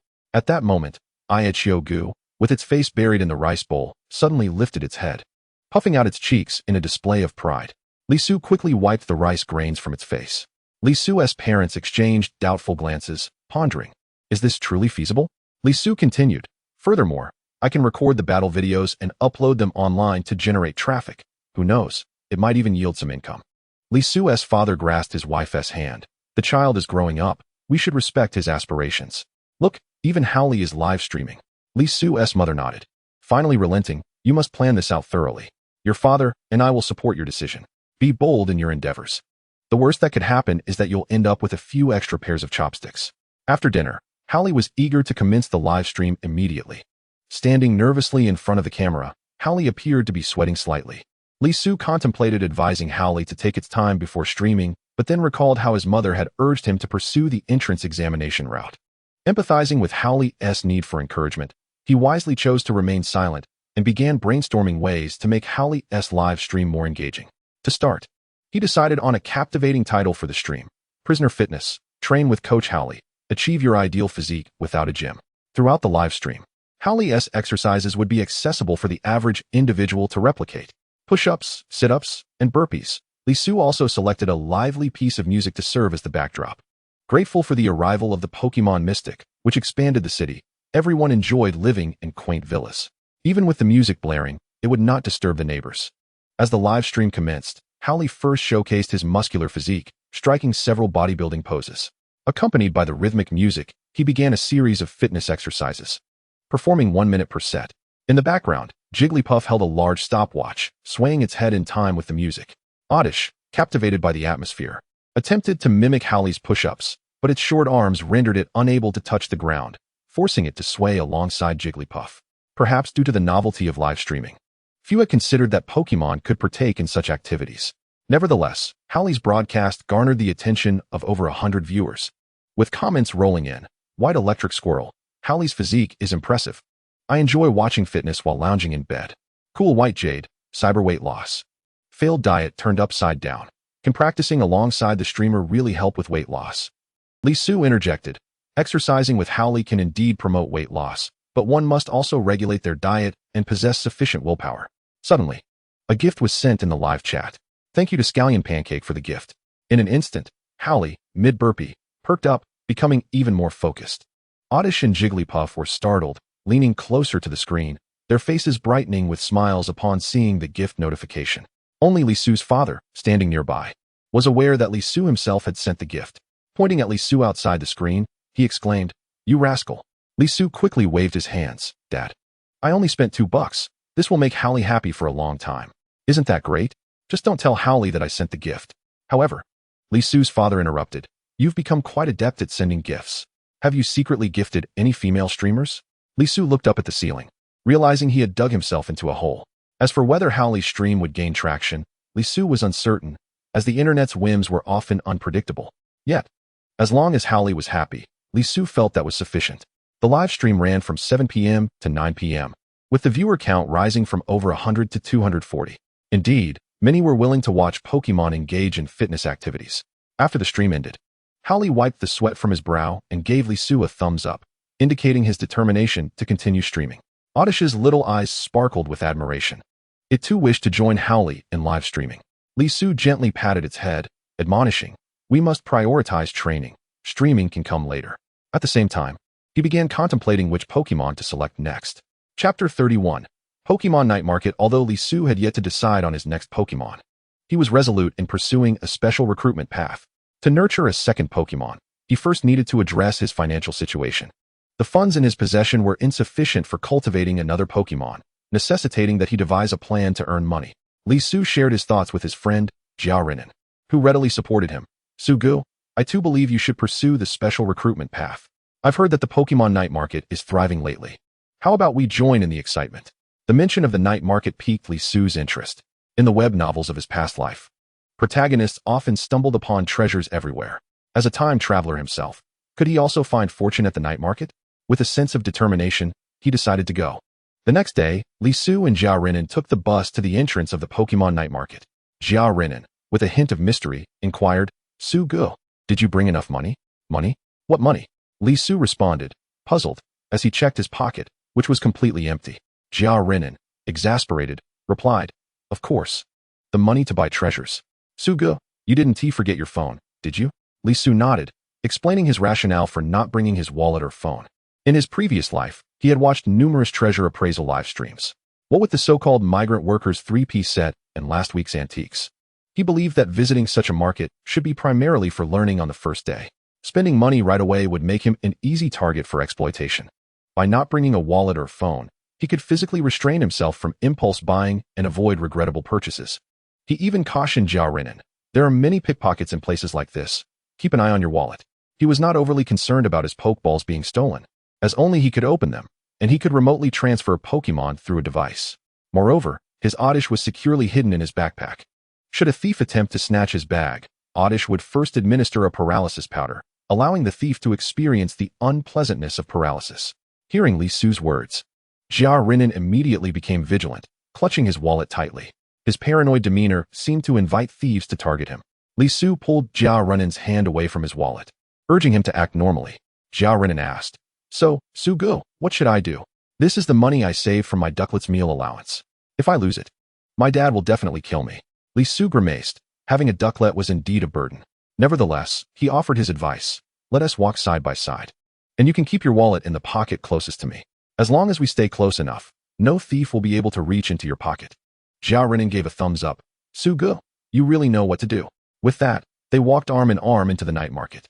The first sight that greeted them was a row of snack stalls selling a variety of treats: candied hawthorn, grilled skewers, cold noodles, popsicles, and pea pudding. The array dazzled Li Su, making him regret not bringing his wallet and phone. Jia Renan, however, bought a skewer of candied hawthorn. Munching on it as he asked Li Su, "Sugu, want to try some?" Li Su declined. "I'm not hungry." Yet, he could not resist, and eventually purchased a piece of rice pudding to enjoy while walking. Delicious. As they passed through the snack street, the items on display began to grow increasingly peculiar. A large red cloth was spread across the ground, adorned with an assortment of inexplicable stones. The two approached, curiously examining the stones, wondering what made them so valuable. How could such shabby rocks command such high prices? Among these stones, Li Su hoped to find a megastone. However, he was met with disappointment. Unique stones like megastones were unlikely to appear casually in a night market. The stall owner, wearing a mysterious expression, beckoned them closer to listen. "These stones have a great origin. They fell from the sky. If you buy one and place it on your Pokemon, it will enhance their growth." Faced with such crude deception, Li Su chose not to expose the lie, awkwardly smiling and expressing a desire to look around some more. He quickly pulled Jia Renan away from the stall. Noticing Jia Renan's lingering gaze, Li Su cautioned, "Those are fake. You don't actually want to buy one, do you?" Jia Renan, snapping back to reality, feigned bravado, patting his chest with pride. "How could I be so foolish as to fall for such tricks?" With that, Li Su led Jia Renan to explore other stalls, where replicas of Pokemon items were being sold. The replicas are indeed quite impressive. Li Su scrutinized a metallic block that bore a striking resemblance to the prop's metal film. To his surprise, the imitation was remarkably authentic. However, he couldn't help but wonder why the surface of this metal still bore the marks of milling. Could they not have polished away the tool marks before offering it for sale? There was also a stall selling secrets to Pokemon skills. Rolls of manuscripts were bound with red ribbons, preventing customers from glimpsing their contents. Li Su found it peculiar. How could buyers spend money on such dubious manuscripts without knowing what lay within? Upon inquiring about the price, he was informed that each manuscript cost 10 yuan. Goodness, this was merely a gimmick to sell souvenirs under the guise of skill manuals. As they strolled about, Jia Renan suddenly halted before a pile of Pokemon eggs. Noticing the solemn expression on Jia Renan's face, Li Su felt a jolt of concern. It seemed this lad had fallen for a trap. The stall owner was also adept at reading expressions. Recognizing Jia Renan's demeanor, he immediately sensed a lucrative opportunity and called out, "Gamble on eggs. Gamble on eggs. No one knows what Pokemon will hatch from these eggs. Just last week, a lucky customer obtained a rare Riolu from one of my eggs." Jia Renan tugged at Li Su's sleeve, licking his lips, clearly enthralled by the stall owner's words. "Su Gu, I want to buy an egg and try hatching it when we get home." Li Su gestured for Jia Renan to hold on, then asked the owner, "Sir, may I touch these eggs?" The owner, quite generous, waved his hand dismissively. "Feel free. Go ahead." Li Su extended his hand, gently tapping each Pokemon egg. In his mind, he utilized the system to scan each egg. He inquired, what Pokemon lie within these eggs? To his astonishment, they were all Magikarp eggs. What happened to the Riolu? This was quite the scam. Li Su promptly pulled away a reluctant Jia Renan, who kept glancing back at the stall. Li Su sighed inwardly. It seemed he couldn't dissuade his friend, but at the very least, he couldn't allow his good friend to be deceived right before his eyes. Suddenly, Jia Renan patted his pocket and exclaimed in shock, "Su Gu, how is this possible? We just walked side by side, and now my wallet is missing." Li Su furrowed his brow. They had been exceedingly cautious. It was inconceivable that someone could have stealthily snatched the wallet from between them. He opened his backpack and asked AI Yichiogu, "Did you sense anyone approaching us?" AI Yichiogu shook its head. If it had eluded AI Yichiogu, then this thief was no ordinary individual. Could it possibly be a Pokemon that stole it? Chapter 32. Catching the thief. Jia Renan, having lost his wallet, was flushed with anxiety, his eyes filled with frustration as he repeatedly slapped his forehead. He looked at Li Su with a pleading gaze, asking, "Su Gu, do you have any way to retrieve my wallet?" Li Su shook his head, responding, "I haven't yet thought of a good solution." Jia Renan retreated to a corner and released his Psyduck, instructing it to sniff his pocket, hoping it could track the scent of his wallet. Psyduck looked utterly confused, staring blankly at Jia Renan. They exchanged silent glances, neither speaking. Li Su, unable to watch any longer, advised, "Don't put Psyduck in such a predicament. It's not a dog. How could it possibly track your wallet by scent and catch the thief?" Frustrated, Jia Renan slapped his thigh vigorously, lamenting, "Su Gu, I regret this immensely. I should have followed your lead and not brought my wallet to the night market. Now look, I've bought nothing and lost my wallet. What a disaster." Li Su felt a pang of sympathy for Jia Renan. Fortunately, he himself hadn't brought a wallet.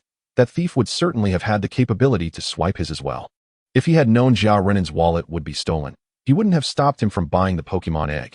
At least then, Jia Renan might have been able to cradle a Magikarp egg, which would have been a small consolation compared to having nothing at all now. However, one had to admit, the thieving Pokemon's technique was alarmingly proficient.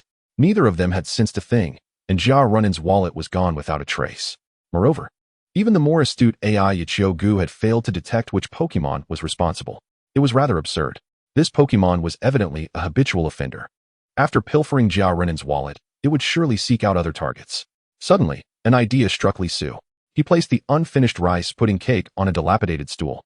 Pointing at the cake, he instructed AI Yichiogu, use your paralysis powder. Though AI Yichiogu did not fully grasp Li Su's intention, it obediently followed his command, spraying yellow paralysis powder all over the rice pudding cake. Before long, the white cake was coated in a thick layer of paralysis powder. Jia Renan approached, puzzled, and asked, "What are you doing? Why waste food?" Li Su rolled his eyes. "I'm helping you catch the thief." Jia Renan looked incredulous, pointing at the rice cake now covered in paralysis powder. "This thing can help me catch a thief?" Li Su couldn't guarantee that, but replied, "Let us give it a try. After all, your wallet is already gone. Since we've hit rock bottom, any direction we take must lead us upward." Upon hearing this, Jia Renan's expression darkened.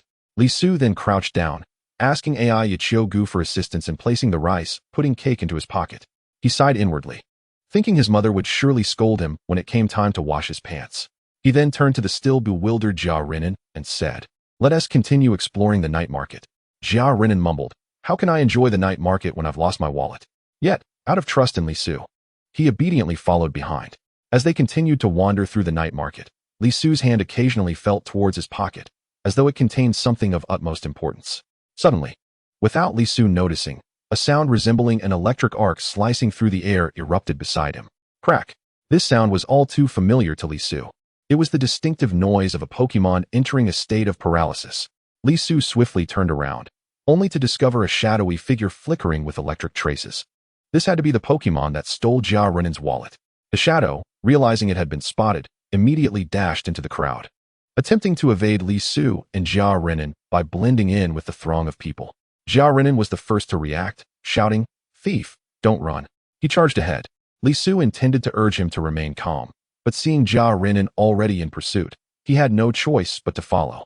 The state of paralysis not only hindered a Pokémon's ability to use skills, but also reduced their speed by half. Before long, Li Su and Jia Renan managed to corner the shadow in an alley. They released AI Yichio and Psyduck, encircling the thief. They absolutely could not allow the Pokémon that stole Jia Renan's wallet to escape. Beneath the overhead lights, they finally got a clear look at the Pokémon that had pilfered their wallet. This Pokémon was entirely purple, small in stature, reaching only to Li Su's calf, and possessed a disproportionately large head for its slender body. The eyes, composed of two exquisite gems, shimmered with an enigmatic brilliance, while the crimson jewel adorning its chest resembled a badge of honor. Li Su immediately recognized this Pokémon, a Jengar, a ghostly specter of the sinister variety. It thrived in caves, adept at unearthing gems to devour, and was the sworn enemy of small diamond shards. Li Su cautioned Jia Renan against any rash actions, advising him to first assess the creature's capabilities.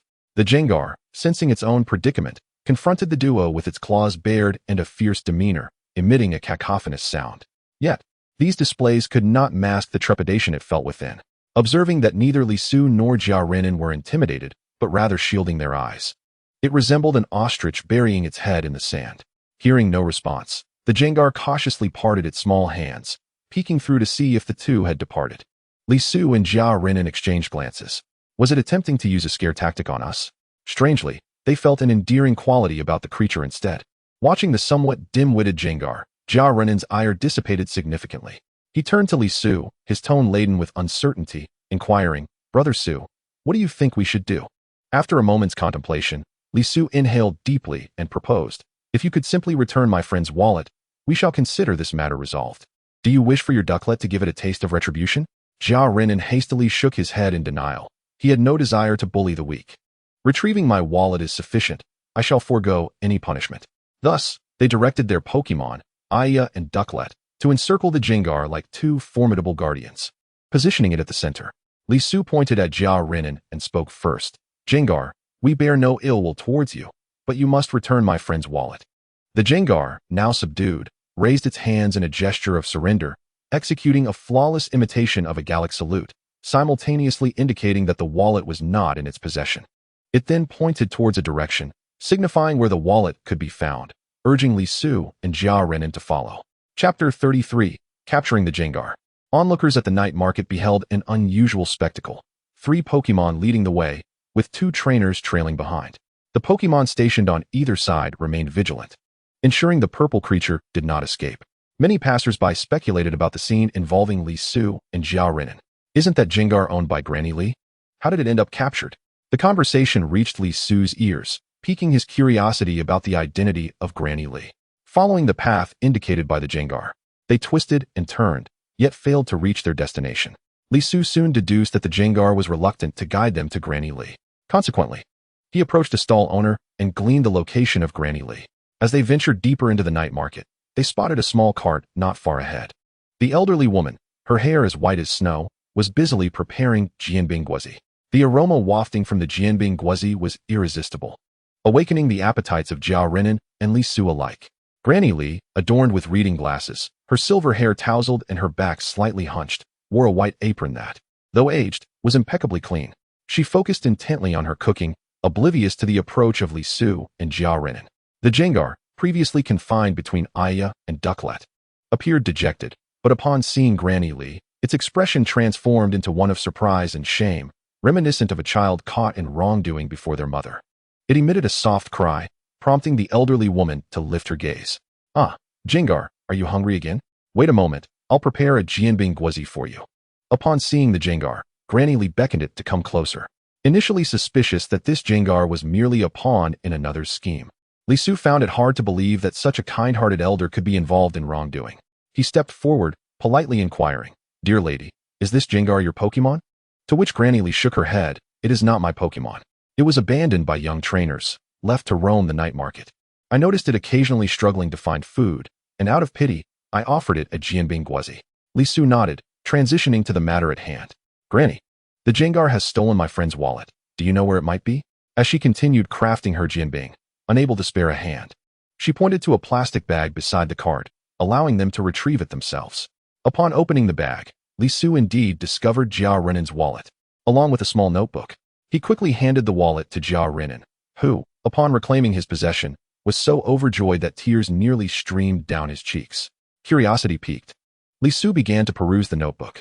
June 15th, Jengar brought in 2 wallets, one black and one pink. They have been turned over to the police. June 17th, Jengar delivered a brown leather wallet. It has been submitted to the precinct. Reading the entries, Li Su's astonishment grew, prompting him to question the elderly woman about the situation. Just as she finished packing an order for a customer and found herself momentarily free, she slowly began to explain. About 2 months ago, Jengar was abandoned by its trainer and began to wander the night market. At that time, it appeared in dire straits, filthy and hungry, and it shed tears while watching me eat my steaming jianbing. Since then, Jengar has returned periodically to request jianbing from me, perhaps having spent so long in the market. It learned that to acquire food, one must exchange money. Lacking funds, it resorted to stealing wallets. Granny Lee, aged and unable to control Jengar's actions, feared that if she reported it, the creature would face dire consequences. Thus, she accepted the wallets Jengar brought, discreetly delivering them to the police for lost and found purposes. Given that the wallets contained identifying information about their owners and considering the prevalence of pickpockets in the black market, the police chose to turn a blind eye to Jengar's actions. Listening to Granny Lee's account, Li Su furrowed his brow and addressed her. "This cannot continue. Jengar requires guidance. We cannot allow it to persist in thievery, nor can you perpetually support Jengar." Upon hearing Li Su's words, the Jengar intertwined its fingers, shrinking into itself like a child awaiting punishment for misdeeds. The kind-hearted Aya, sensing its distress, reached out to gently pat Jengar's head, emulating Li Su's own affectionate gestures. Meanwhile, it emitted soft cries, reminding Jengar that stealing was wrong. Jengar nodded and thumped its chest, vowing not to steal again. At that moment, Granny Lee interjected. "Perhaps you should take Jengar with you. It does not belong here, accompanying this old woman. I can see its yearning for the outside world, and I may not have many years left to sell jianbing. I might retire to the countryside next year." Li Su regarded Jengar with a hint of hesitation. With its gem-like eyes, the ghostly Pokémon, Shuppet, gazed at Li Su, striving to portray a pitiful demeanor. Suddenly, an idea struck Li Su. Could it be that Shuppet possessed the uncanny ability to stealthily pilfer Jia Renan's wallet? Was its innate trait that of mischievous heart, allowing it to execute moves before its opponents? With such a characteristic, its transformation abilities would become nothing short of extraordinary. Wasn't he in need of a Pokémon capable of controlling the battlefield? Although Shuppet's base stats were well distributed, its overall value was rather low, which aligned perfectly with his own unfortunate system. By employing the move Taunt to trigger its mischievous heart ability, followed by a move like Disable, Li Su believed he could certainly bring forth smiles from the opposing trainer. Furthermore, Shuppet had the potential to Mega Evolve, transforming its ability into Magic Bounce, which could reflect opponents' status moves. In his previous life, Mega Shuppet had been a cornerstone of Li Su's team. Even in defeat, he would ensure that the opposing physical attacker bore the brunt of Will-O-Wisp. However, to capture Shuppet, Li Su first needed to gain its consent. He crouched down to match Shuppet's height and extended his hand, inquiring, "Shuppet, do you wish to become my Pokémon? In the future, we shall live together, battle together, and support one another." A glimmer of light seemed to appear in Shuppet's eyes, and it vigorously nodded in agreement. It too yearned for battle and sought the recognition of a trainer. Extending its tiny hand, it met Li Su's larger one in a gesture of camaraderie. Nearby, the excited Toadstool Pokémon danced joyfully, delighted at the prospect of a new friend. Chapter 34, Shuppet's Pouch. Congratulations, Brother Su, on capturing your second Pokémon, Xiao Renan remarked, unable to conceal his envy as he looked at Shuppet. Securing a second Pokémon signified that Li Su was progressing ever further on the path to becoming a formal trainer. Keeping pace with Li Su was becoming increasingly difficult for him. Witnessing Shuppet finally find a home brought a sense of relief to Granny Li, who smiled warmly. She immediately greased the frying pan and began preparing new pancakes. She invited Li Su, Xiao Renan, and their Pokémon to join her for a meal. Granny Li's pancakes were crispy, filled with meat floss, and generously portioned, delightfully crunchy and fragrant. Li Su noticed that Granny Li had added a significant amount of spicy sauce to Shuppet's pancake, as it had a penchant for spicy food, a detail he would remember well. After finishing their pancakes, the group waved goodbye to Granny Li. When she began tidying up the pouch that held the money for the pancakes, she discovered it was stuffed with coins from Li Su and Xiao Renan. Those little rascals, she chuckled, shaking her head. When she looked up again, Li Su and Xiao Renan had already vanished into the bustling crowd. Xiao Renan patted his wallet, feeling a wave of relief wash over him. The tension in his heart had finally settled. However, the unpleasant sensation of having lost his wallet still lingered, leaving him uneasy. He had no desire to linger in the night market and wished to return home promptly. Meanwhile, Li Su was eager to continue exploring the night market with his new companions, Shuppet and Toadstool. The two exchanged waves of farewell at the station entrance, with Toadstool skillfully returning to the red backpack on Li Su's back. Shuppet, watching Toadstool wave at it from inside the backpack, struggled to suppress its feelings of envy. Having experienced abandonment, being accepted by Li Su once more filled Shuppet with gratitude. It dared not ask for too much, fearing that Li Su might cast it aside as its previous owner had. This conflicting emotion of regaining what was once lost tormented Shuppet, as it yearned for more affection from its trainer while simultaneously fearing that this blissful reality was merely a fragile dream. Seizing the moment while Shuppet was still in thought, Li Su scooped it up into his arms. Feeling the warmth of Li Su's embrace lifted off the ground, Shuppet instinctively wished to squirm away, concerned about soiling Li Su's clothing with its dirted body. Yet, the comfort of Li Su's hold completely melted Shuppet's wounded heart, and tears began to stream from its gemstone-like eyes. In a rushed attempt to hide its tears, Shuppet quickly wiped them away with its tiny hands and flashed a radiant smile at Li Su, vowing to protect this trainer before it.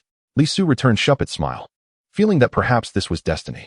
He opened his system panel to check Shuppet's status. Pokémon, Shuppet, level 8, condition, healthy, type, ghost dark, ability, mischievous heart, always allows the user to act first with status moves. Moves, feint, inherited move, surprise attack, inherited move. Self-restoration, inherited move, grab, glare, scare, item, none base stats, HP 50, attack 75, defense 75, special attack 65, special defense 65, speed 50. Upon seeing Shuppet's inherited moves, Li Su's eyes nearly bulged in disbelief. He felt the urge to rub his eyes, questioning whether he had misread the information. But the system was directly imprinted in his mind. These inherited skills. His Shuppet was truly a prodigy of its species. Who would be so foolish as to abandon such a remarkable Pokémon? It was as if they had cast aside a treasure, carelessly discarding it on the street for someone else to pick up. Nonetheless, Li Su could understand the previous owner's perspective. Shuppet could no longer evolve, and its base stats were not particularly high. Perhaps they had failed to recognize Shuppet's hidden ability, mischievous heart, leading them to underestimate its training potential and abandon it.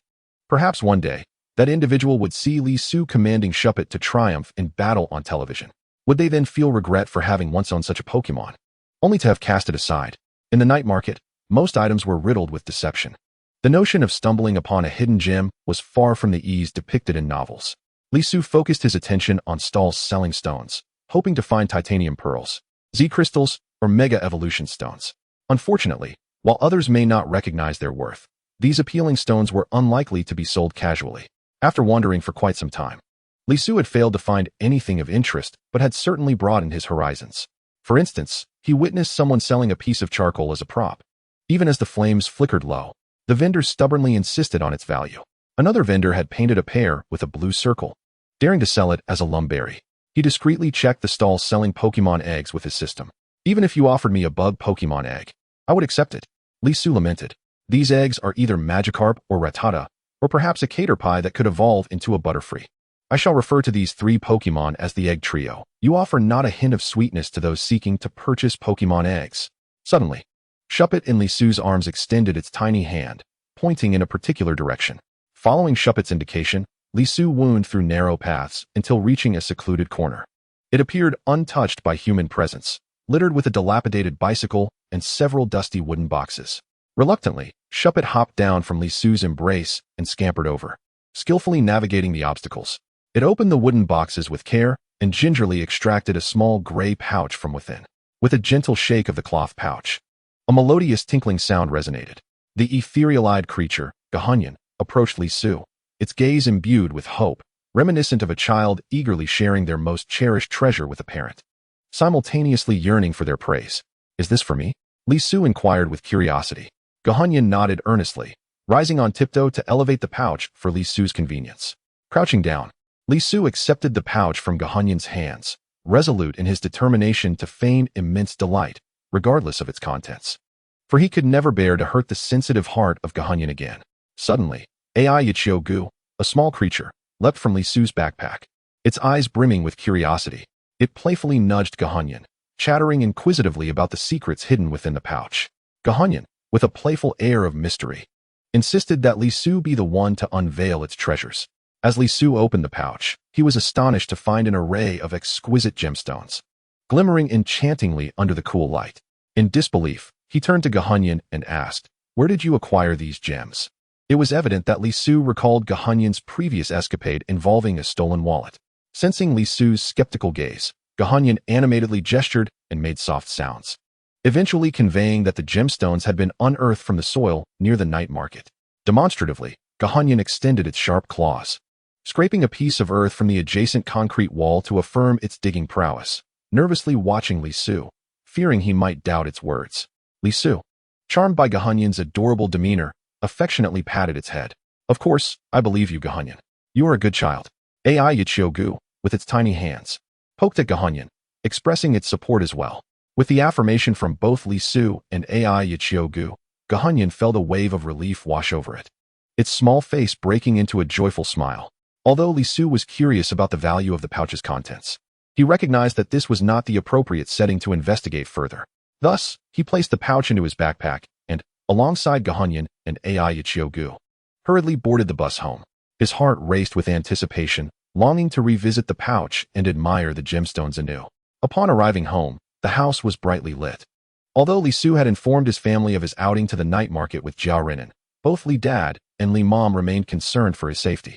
Seated in the living room, ostensibly watching television, their thoughts were solely focused on eagerly awaiting Li Su's return. Hearing the doorknob turn, both parents stood up. As Li Su entered, he was immediately greeted by Pang Ding, who, with wide eyes, noticed Gothitelle nestled in his arms. Initially taken aback, Pang Ding soon broke into a delighted smile, realizing he had gained another sibling. He waved enthusiastically at Gothitelle. Arriving in a new family, Gothitelle felt a wave of anxiety, fearing rejection from Li Su's family. However, upon seeing Pang Ding's welcoming gesture, Gothitelle's face lit up with happiness, reciprocating the wave. Li Su then gently set Ai Yichiogu and Gothitelle down. Howli approached, curiously observing the diminutive Gothitelle and awkwardly reaching out to pat its head. Unsure of how to express his warm welcome, he bent down, extending his large hand to shake hands with Gothitelle, signifying his acceptance. Li Dad and Li Mom also approached, scrutinizing Gothitelle with interest. "Li Su, is this your newly captured Pokémon?" Li Su nodded in affirmation, replying, "This is a Pokémon I encountered at the night market. Its name is Gothitelle." He then proceeded to narrate Gothitelle's story to his mother. Upon hearing that Gothitelle had been abandoned by its previous trainer, Li Mom's expression softened instantly. She retrieved a few candies from her pocket and offered them to Gothitelle. "Welcome to our home, Gothitelle. You are now part of our family." Although Li Mom had initially opposed Li Su acquiring a second Pokémon, she resolved to unconditionally support his choice. Li Dad mimicked Howli's gesture, extending his hand to shake Gothitelle's. It was undeniable how much Li Dad and Howli resembled one another. Li Su fetched a red and white Pokeball from his study, and Gothitelle instinctively tapped the ball with its hand, allowing itself to be captured without a struggle. The Pokeball rested in Li Su's hand, barely trembling before successfully securing Gothitelle. Subsequently, Li Su released Gothitelle, and as it stood surrounded by its new family, a sense of belonging began to blossom within it. Li Su led Gothitelle to his room, inquiring where it wished to sleep. Unexpectedly, Gothitelle scurried to a corner of the room and sat down, indicating its comfort in that spot. Li Su patted his bed, suggesting that Gothitelle could rest beside him. just as AI Ichiogu did. Gazing into Li Su's eyes, Gohonyan sensed the sincerity in his heart. Gradually, it shifted from the corner to the edge of Li Su's bed, while AI Ichiogu encouraged Gohonyan to join them. However, Gohonyan resolutely declined this time. Ultimately, Li Su respected Gohonyan's decision, and it settled at the foot of his bed. Li Su called the two little ones over to his desk, intending to open the pouch and examine Gohonyan's treasures closely. Under the desk lamp, the vibrant gemstones dazzled before his eyes, creating a dreamlike spectacle. He pondered that even selling just one of these gemstones could easily cover his living expenses, eliminating the need for theft.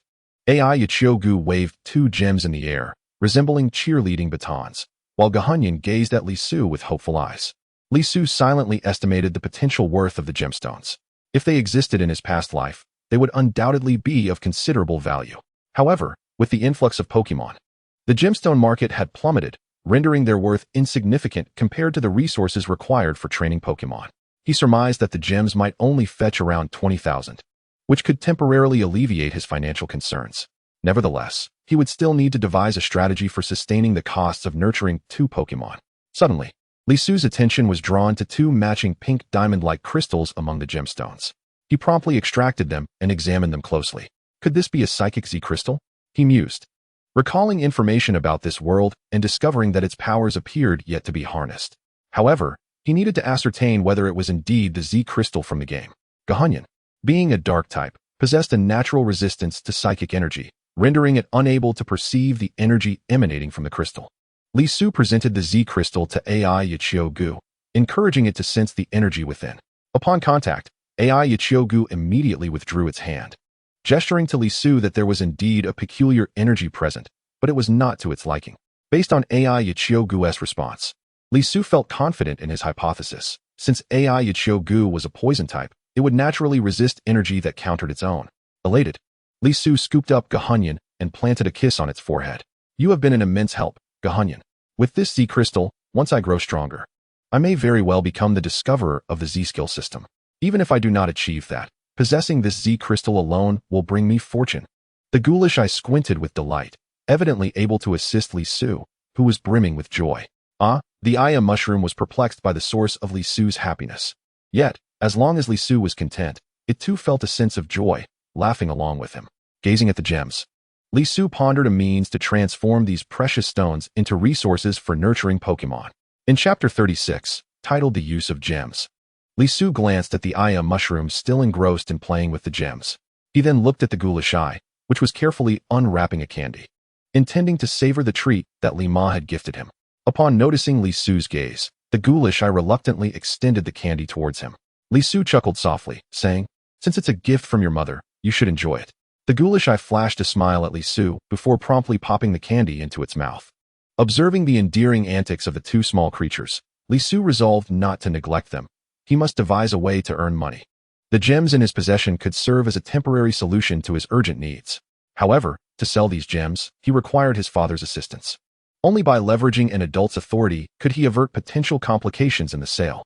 Li Su approached his father to recount the story of the gems brought by the ghoulish eye. His father, taken aback, regarded the ghoulish eye with astonishment. "Li Su, you've truly brought home a little fortune," he exclaimed. Flattered by the praise, the ghoulish eye shyly scratched its head, feeling bashful and retreating behind Li Su, clutching the hem of his trousers. Suddenly, Li Su recalled that his mother would likely adore the gems as well. So he opened the bag and urged his father to select a few to present to her. His father, feeling proud of his son's growing maturity, was nonetheless determined not to let Li Su bear the cost alone. He took out his phone, intending to transfer some money to Li Su. "Consider these gems as my purchase for you." Li Su panicked and stopped his father. "Dad, this is my heartfelt gift to you. You can't pay me for it." At the same time, he exchanged a knowing glance with the ghoulish eye, which immediately understood. It scampered to his father's feet, gazing up at him with eager eyes. Li Su continued to persuade, "Dad, just accept them as a gift from the ghoulish eye to Mom." Ultimately, his father selected 2 pink gemstones from the bag, intending to surprise Li Ma. The following day, he drove Li Su, the Aya mushroom, and the ghoulish eye to a nearby pawn shop. Inside, the shop exuded an antique charm, with rows of wooden shelves displaying a myriad of pawned items, from ancient artifacts and calligraphy to gold and silver jewelry, each seemingly steeped in its own narrative. The shop manager, A portly man wearing a single-sided glasses and sporting a small mustache approached Li Su and his father. "Greetings, I am Duan Kong, the manager here. Are you looking to purchase items or to pawn something? If it's the former, our collection will surely satisfy you. If it's the latter, our appraisals are the highest in the city." Li Su's father, straightforwardly, placed the gems on the counter. Manager Duan Kong cautiously examined the bag, scrutinizing the gems while discreetly assessing Li Su, his father, and the two small Pokémon beside them out of the corner of his eye. Noticing Li Su's attention to his subtle movements, he quickly feigned innocence. Li Su's father, adept at negotiations, interrupted the manager's thoughts, saying, "Sir, could you provide us with an appraisal?" Duan Kong, calculating, thought to himself that these two appeared rather uninformed about market values, and their Pokémon were quite weak. It seemed this family had an ordinary background, allowing him ample room for maneuvering. A fleeting glimmer of greed flashed in his eyes as he began to feign an appraisal. "You have brought a total of 25 gems, of which only 8 are truly valuable. I can offer you a price of 15,000. How does that sound?" Li Su frowned. This offer was considerably lower than what he had found online. He was dissatisfied with this valuation. His father glared at the rotund Duan Kong, eager to negotiate, but the manager preemptively declared, "Do not be disheartened. Inquire at other shops. Which one will offer you a higher price?" Stepping forward, Li Su locked eyes with the manager, attempting to discern any dishonesty. "Sir, how can you be so certain that other shops will offer lower than you?" Duan Kong patted his belly, resembling a pregnant figure. "Absolutely, my business prides itself on honesty." Suddenly, the ghoulish eye, hidden behind Li Su, began to make sounds, waving its tiny hands to convey something to Li Su. Although outsiders could not comprehend, it seemed Li Su possessed an innate ability to communicate effortlessly with Pokémon. In an instant, he grasped the ghoulish eye's intent. As a dark-type Pokémon, the ghoulish eye was acutely attuned to the emotions of others, sensing both goodwill and malice. It was precisely because it sensed Li Su's kindness that it chose to become his Pokémon. During the exchange between Duan Kong and Li Su, the ghoulish eye detected a faint aura of malice emanating from the manager. After a moment's contemplation, Li Su pieced together the underlying scheme. The pawn shops in Qingshui City were evidently colluding, each asserting that their prices were the highest. After a customer departed, they would communicate the set price among themselves, ensuring that other shops would offer lower valuations, coercing sellers to return to the original pawn shop, thus forming a cooperative alliance that allowed them to reap greater profits by depreciating the value of the items pawned. In this scenario, Li Su was the pawnbroker, but he had no intention of being taken advantage of. Faced with this predicament, even though he understood the machinations at play, he found it challenging to break the impasse. He was uncertain if alternative venues would accept the bag of gems. At that moment, the portly Duan Kong spoke again. "Your gems may not have a legitimate origin, correct? If you wish to pawn this bag of gems, there is no other establishment willing to accept your lot besides mine." His tone carried an implicit threat, which Li Su's father discerned, prompting him to retort, "What? Are you threatening us?" The manager lowered his head slightly, taking a step back, and bowed to them. "Why would I threaten my customers? I merely offer a friendly reminder." While he appeared to concede, he had already mentally secured the upper hand. Li Su, gazing at the manager's corpulent face, felt a wave of disgust wash over him. Suddenly, he recalled the time when he had competed in battles and the investment made by manager Sun on his behalf. Perhaps Sun could assist him in disposing of this batch of gems. If he were to incur a financial loss, he would rather that money go to Sun than let the greedy manager profit. Li Su took out his phone, preparing to call manager Sunday. The manager, being a shrewd businessman, immediately sensed the shift and inquired, "Young man, who are you calling?" Li Su, unafraid of offending the manager, displayed his phone. "I'm calling manager Sun from Kinyan Construction Company." Upon hearing the company name, Duan Kang's expression changed dramatically, his demeanor suddenly becoming respectful. "Esteemed customer, why didn't you mention this sooner? I just realized there has been a fluctuation in gem prices recently. My earlier quote was a mistake on my part, and I must apologize for the unfairness. Please grant me another opportunity. Allow me to re-evaluate the value of your gemstone." The transformation of this rotund individual caught Li Su somewhat off guard. Fortunately, circumstances began to unfold in Li Su's favor. He and his father exchanged glances before handing over the pouch to one another. This time, despite the inspection seeming more perfunctory, the offered price was considerably higher than before. "This variant of gemstone is valued at 23,000, the rotund man stated, seemingly anxious that Li Su might be dissatisfied. "This is the utmost limit we can offer at our little shop. If you find it unsatisfactory, you are indeed welcome to inquire at other establishments. I assure you, none will provide a better price than ours." Ultimately, Li Su chose to sell the gemstone to the rotund man. He estimated the value of the pouch to be around 20,000. So the fact that the other party could offer 23,000 was undoubtedly due to the influence of Manager Sunday. Li Su silently vowed to remember this favor, even though Manager Sun was unaware of how his reputation had assisted him. However, he would not forget the kindness shown to him. With this newfound wealth, Li Su began to contemplate a training regimen for his spectral eye. Chapter 37, Learning Shadow Strike. Accompanied by his spectral eye and Ayaki Mushroom, Li Su hurried toward the Electric Dragon Club with Jia Renan. Along the way, the two engaged in casual conversation. Jia Renan, filled with gratitude, remarked, "Brother Su, it's thanks to your membership card that I could join you for training." Pride illuminated his face as he continued, "Did you know? They have a fantastic piece of strength training equipment there. After using it, my duckbill baby has gained quite a bit of strength." He flexed his bicep, almost as if he himself had developed the muscles. Li Su glanced at Ayaki Mushroom's diminutive arms, and then observed the frail frame of Spectral Eye. Unable to suppress a chuckle, these two little creatures likely couldn't even lift a dumbbell. Strength training was best left aside for now. Suddenly, Jia Renan inquired, "Has your Ayaki Mushroom really reached the novice stage?" Upon Li Su's nod, Jia Renan smacked his lips. "Then you can participate in the Electric Dragon Club's Battle Arena." Intrigued, Li Su asked, "Battle Arena? What is that?" Jia Renan patiently explained, "It's a competition organized by the Electric Dragon Club, requiring Pokémon to be at least at the novice stage. The rewards for winning are quite substantial. Since you're training a second Pokémon, winning the competition could solve your immediate financial concerns."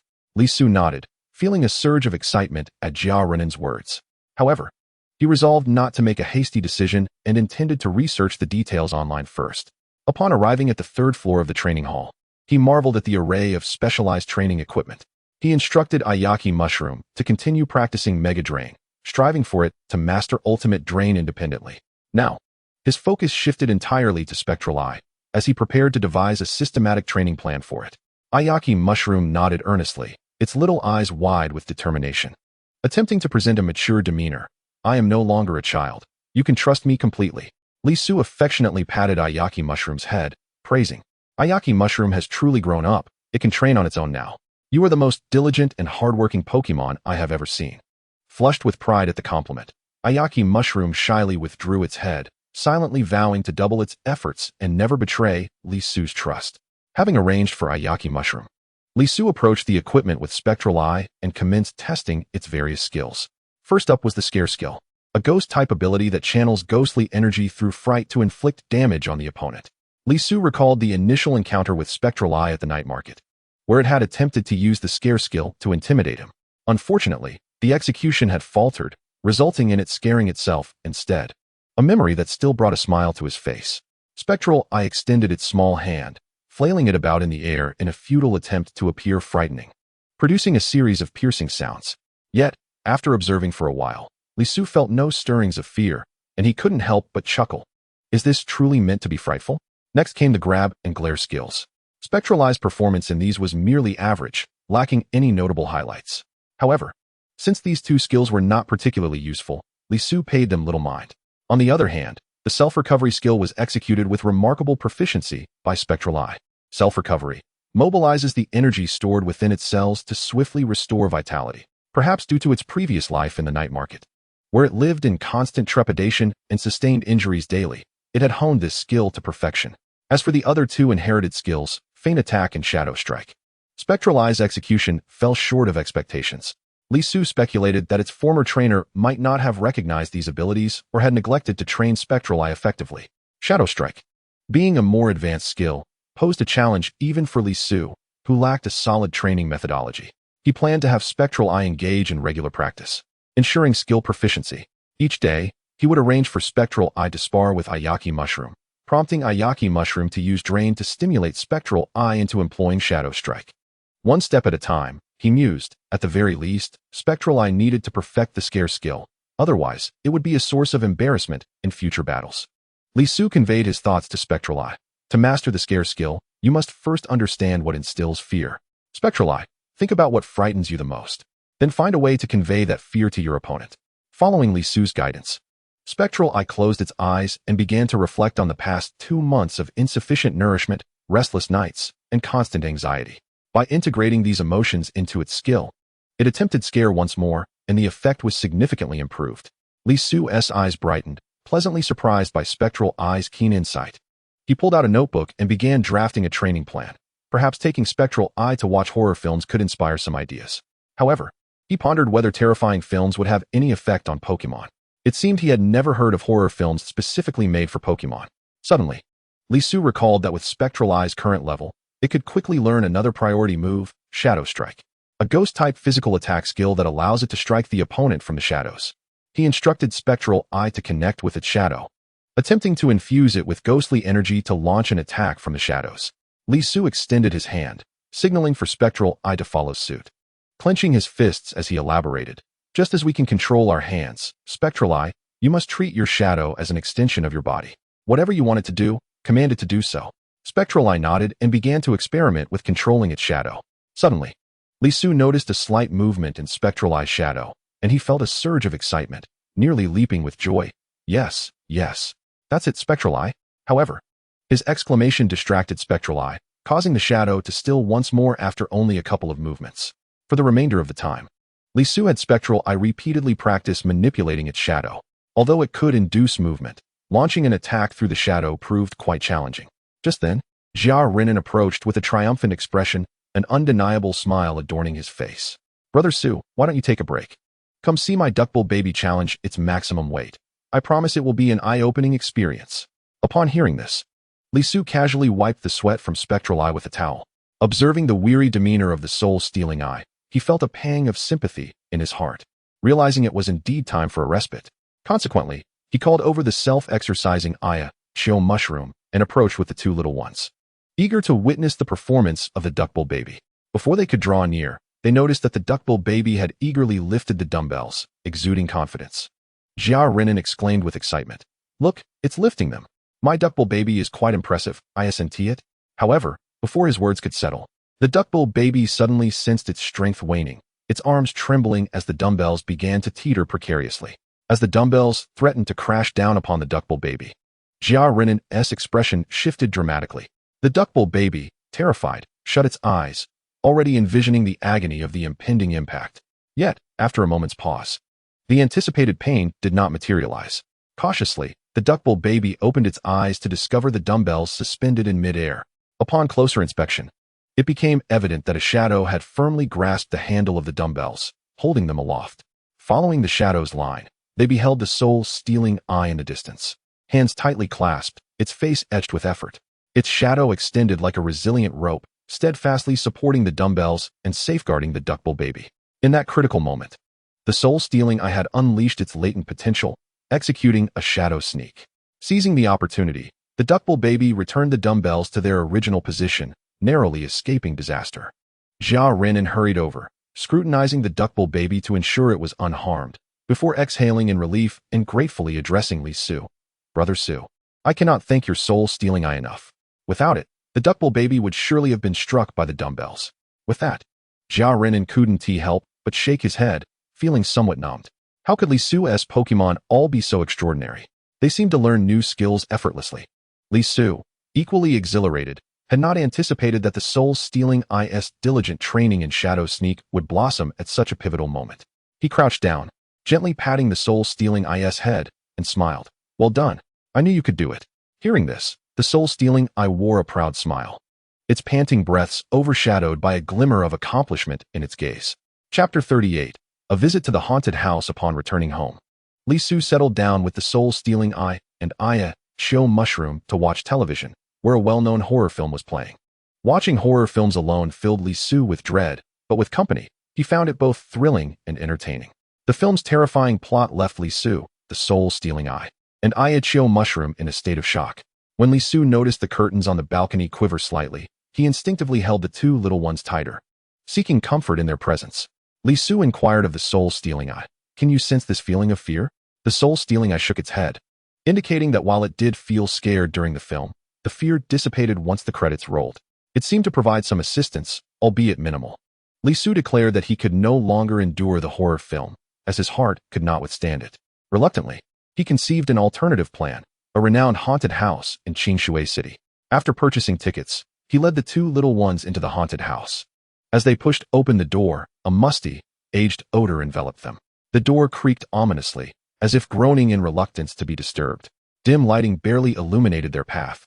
The floorboards creaked with every step, echoing the weight of history beneath them. The murals lining the hallway had become indistinct, only occasionally stirred by a passing gust. The eyes of the figures within the paintings seemed to shift, casting eerie glances. Inside, antiquated furniture was strewn about, and dust-laden mirrors reflected vague silhouettes, as if invisible visitors were poised to emerge at any moment. In the corner, a collection of worn toys appeared to possess a will of their own, shifting positions unnoticed. An indescribable scent pervaded the air, a potent blend of decay and remnants of the past. Shiitake Mushroom bravely ventured ahead, determined to protect Li Su. Yet, its small hands instinctively clasped against its chest, betraying its inner trepidation. The soul-stealing eye chewed on its fingers, trailing closely behind Li Su, its expression fraught with anxiety. Li Su found it rather perplexing. How could a ghost-type Pokémon be afraid of ghosts? In truth, he too felt a twinge of fear, his hands and feet growing weak. He silently bolstered his courage, resolving not to disgrace himself in front of the two little ones. Consequently, he sought to divert his attention. Addressing the soul-stealing eye, you must experience this feeling of fear and channel it into your skill, fright. The red light flickered upon Li Su's face, and he felt a chill at his ankles, as though something were whispering at his feet. His heart raced like a drum, but he dared not look down. Fearful of encountering something terrifying, he scanned the surroundings, straining to observe every corner, sensing an unseen presence watching him. As he opened a wooden door, a long-haired ghost in white advanced towards him, her hair obscuring her face. Li Su, startled, let out a scream. Run. Grabbing Shiitake Mushroom with one hand and the soul-stealing eye with the other, he turned and fled. Suddenly, something tripped him, and he stumbled to the ground. Raising his head, he found two terrifying faces mere inches away. Fear engulfed him, and he abandoned any thought of what he clutched in his hands, continuing to escape. Upon turning a corner, noticing silence behind him, Li Su finally relaxed. That had truly frightened him. He had embarrassed himself in front of his Pokémon. Yet, as he regained composure, he sensed something amiss. The small hands he held were icy cold. Looking down, he discovered two pallid, ghostly faces staring back at him. Li Su involuntarily shuddered, but regaining his senses, he scrutinized the ghostly visages closely. He quickly recognized them as two Pokémon, the Cursed Doll and the Night Watcher. While he was terrified of real-life ghosts, seeing these Pokémon apparitions did not frighten him as much.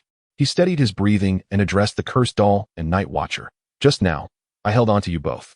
The two Pokémon nodded, their heads tilting in curiosity. They seemed to wonder, aren't you afraid? Attempting to intimidate Li Su, the two Pokémon bared their teeth, yet he found himself unperturbed. With a sincere expression, he implored, could you help me find my two Pokémon? I'm quite worried about them. The Cursed Doll and Night Watcher exchanged glances before nodding in agreement to assist Li Su in his search. Meanwhile, Shiitake Mushroom, having lost sight of Li Su, was bewilderedly scanning the surroundings. Oh dear, where has Li Su gone? And my good friend, the soul-stealing eye, is also missing. Perhaps due to Shiitake Mushroom's more simplistic nature, it had not been frightened earlier, but rather, Li Su had run too quickly for it to keep up. As Shiitake Mushroom bounced aimlessly in search of Li Su, a mist enveloped the area, and a wooden coffin slowly creaked open, revealing a figure rising from within. A staff member dressed as a zombie gazed at the bewildered Shiitake Mushroom. Their eyes met, and an awkward silence ensued. Shiitake Mushroom felt no fear whatsoever. Instead, it applauded the performance with its small hands, appreciating the act. The staff of the haunted house were quite experienced and inquired of Shiitake Mushroom, have you become separated from your trainer? Shiitake Mushroom nodded in affirmation. Then follow me. I shall assist you in locating your trainer. As they spoke, the staff member contacted the monitoring room and guided Shiitake Mushroom in search of Li Su. Meanwhile, the situation for Gohan Yin was markedly different. His sensitivity rendered him acutely aware of his surroundings. The earlier appearance of the female ghost had indeed startled him, leaving him frozen in place and unable to pursue Li Su. Anxiously, Gohan Yin scanned his surroundings. The absence of others instilled a profound fear within him. Yet, amidst the atmosphere of terror, he found himself even more afraid of solitude. Suddenly, Li Su's voice echoed in his mind. Gohan Yin, you must learn to understand fear. Integrate it into your skills. This prompted Gohan Yin to realize that he had not been abandoned by Li Su. They had merely become separated, and he should immediately seek him out. Just as he resolved to act, another voice emerged within him. Seize this opportunity. Learn to master your fear. Only then will you avoid disappointing your trainer and being forsaken once more. A determined expression graced Go Hanyan's face as he endeavored to express his emotions of fear through his body and voice. At that moment, the ghostly figure with disheveled hair drifted closer. Rather than retreating in fear, Go Hanyan boldly approached. He now feared nothing but the prospect of disappointing Li Su, and unleashed his fright-inducing skill upon the ghost. With a piercing scream, the ghost fell to the ground, startled by Go Hanyan's attack. It turned out that the ghost was merely a staff member in disguise, who was floating thanks to a balanced scooter concealed by mist and flowing garments. As the staff member trembled on the ground, having fallen victim to Go Hanyan's fright skill, he awkwardly scratched his head, apologizing for the unintentional scare. Shortly thereafter, another staff member rushed in to comfort the girl and guide them out of the haunted house. Outside, Li Su stood with hands clasped, repeatedly apologizing to a young woman. "I am truly sorry. My Pokémon did not intend to frighten you." The young woman removed her prop wig, revealing a pragmatic short hairstyle, and wiped the corners of her reddened eyes. With a fierce glare directed at Li Su, she stated, "I can overlook this incident, but you must not speak of it to others." Working in a haunted house and being frightened by a customer would be the source of endless ridicule. At her feet, the vengeful doll glared angrily at Li Su, exclaiming, "I kindly brought you out, and your Pokémon frightened my trainer." This compelled Li Su to offer yet another apology. Through their conversation, Li Su learned that the girl was named Fong Pingping, a fellow senior from the same school, who worked there to earn resources for training her Pokémon. After receiving Li Su's assurances, she waved him off, allowing him to leave. Li Su approached Go Hanyan, who was crouched in a corner like a remorseful schoolboy, and secretly gave him a thumbs up. "Go Hanyan, you managed to turn the tables on your opponent. Splendid work." Expecting reprimand, Go Hanyan was instead met with praise from Li Su, prompting a wide smile to spread across his face. Li Su was simultaneously contemplating future plans. Now that Go Hanyan had mastered the fright skill, specialized training would conclude, and it was time to attempt a battle at the Electric Dragon Club. Chapter 39, Arena Battles. At the entrance of the Electric Dragon Club's battle division, Jia Renan approached, shouldering a camera. Facing him were Li Su and his Pokémon, Shiitake Mushroom and Go Hanyan. Before Jia Renan could draw near, his voice carried over. "Brother Su, what do you need me to do with this camera?" Li Su offered to assist with the camera, but was met with a refusal. "I plan to participate in the battle tournament hosted by the Electric Dragon Club and hope you can film it from the sidelines. Afterward, I intend to edit the battle footage and upload it online to earn some money for household expenses." Hearing that Li Su was entering a competition, Jia Renan immediately perked up. "Don't worry, Brother Su. As a photography enthusiast, I promise to capture your most dashing moments. Your unique battle style is bound to attract numerous fans. Honestly, I believe you should have participated in this competition long ago." The duo made their way to the Electric Dragon Club's battle division and approached the front desk to register. The receptionist, an impeccably dressed young woman, smiled upon seeing the youthful pair. "To watch the battles, please proceed to the ticket office on your left to purchase a ticket." Li Su shook his head, replying, "I am not here to watch. I am here to compete."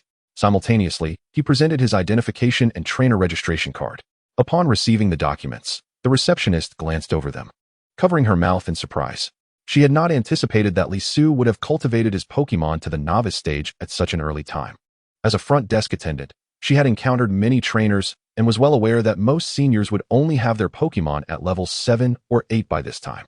To her astonishment, this young man before her had already reached the novice stage with his Pokémon, marking him as a prodigy. With this realization, her demeanor became more courteous, her smile brightening. Yet, she remained unaware that Li Su's second Pokémon, Go Hanyan, was also nearing the novice stage. The receptionist proceeded to explain the battle rules of the Electric Dragon Club. Participants in the battles could earn corresponding points for victories, which would be recorded in the system. These points could be exchanged for various Pokémon resources, or even for money. Since the points circulated internally, the value of exchanging points for Pokémon resources was notably superior to that of cash.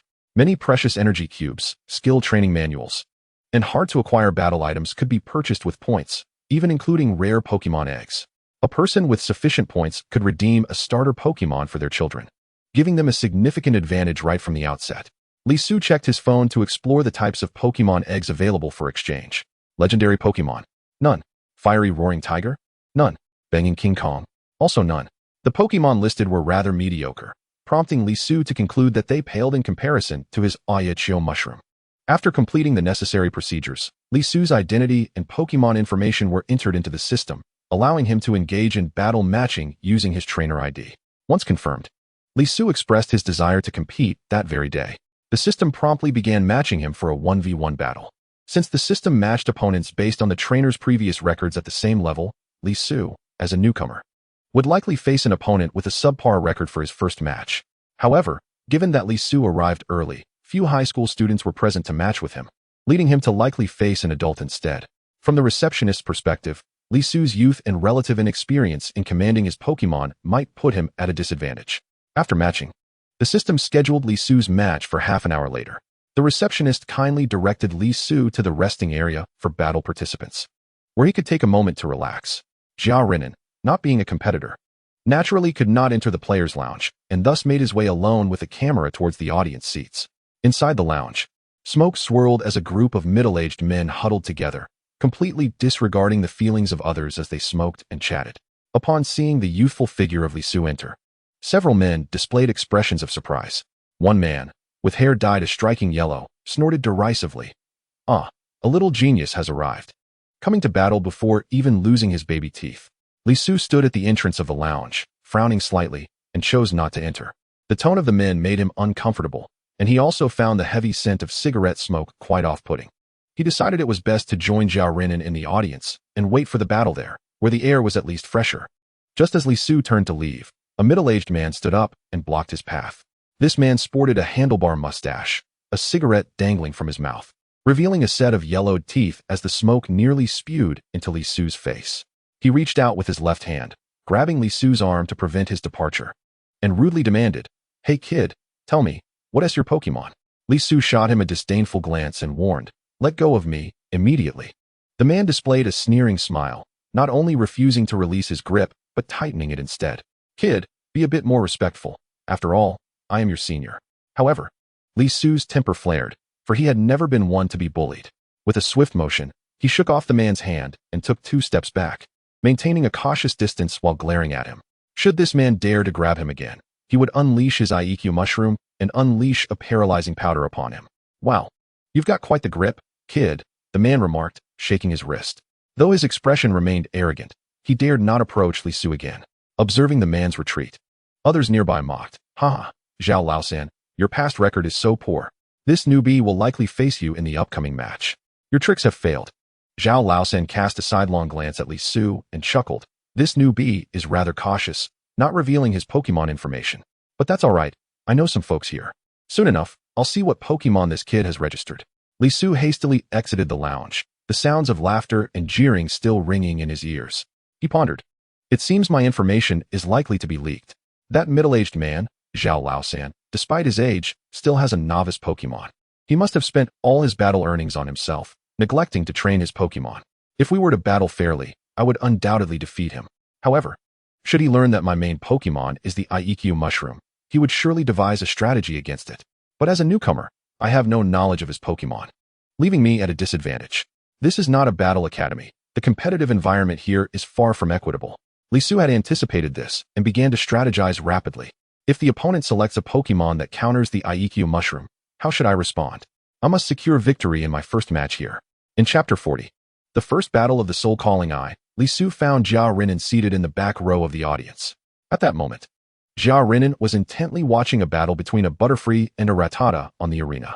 Upon noticing Li Su's arrival, Zhao Renan quickly removed his jacket from the neighboring seat and inquired, "Su Go, why are you out here?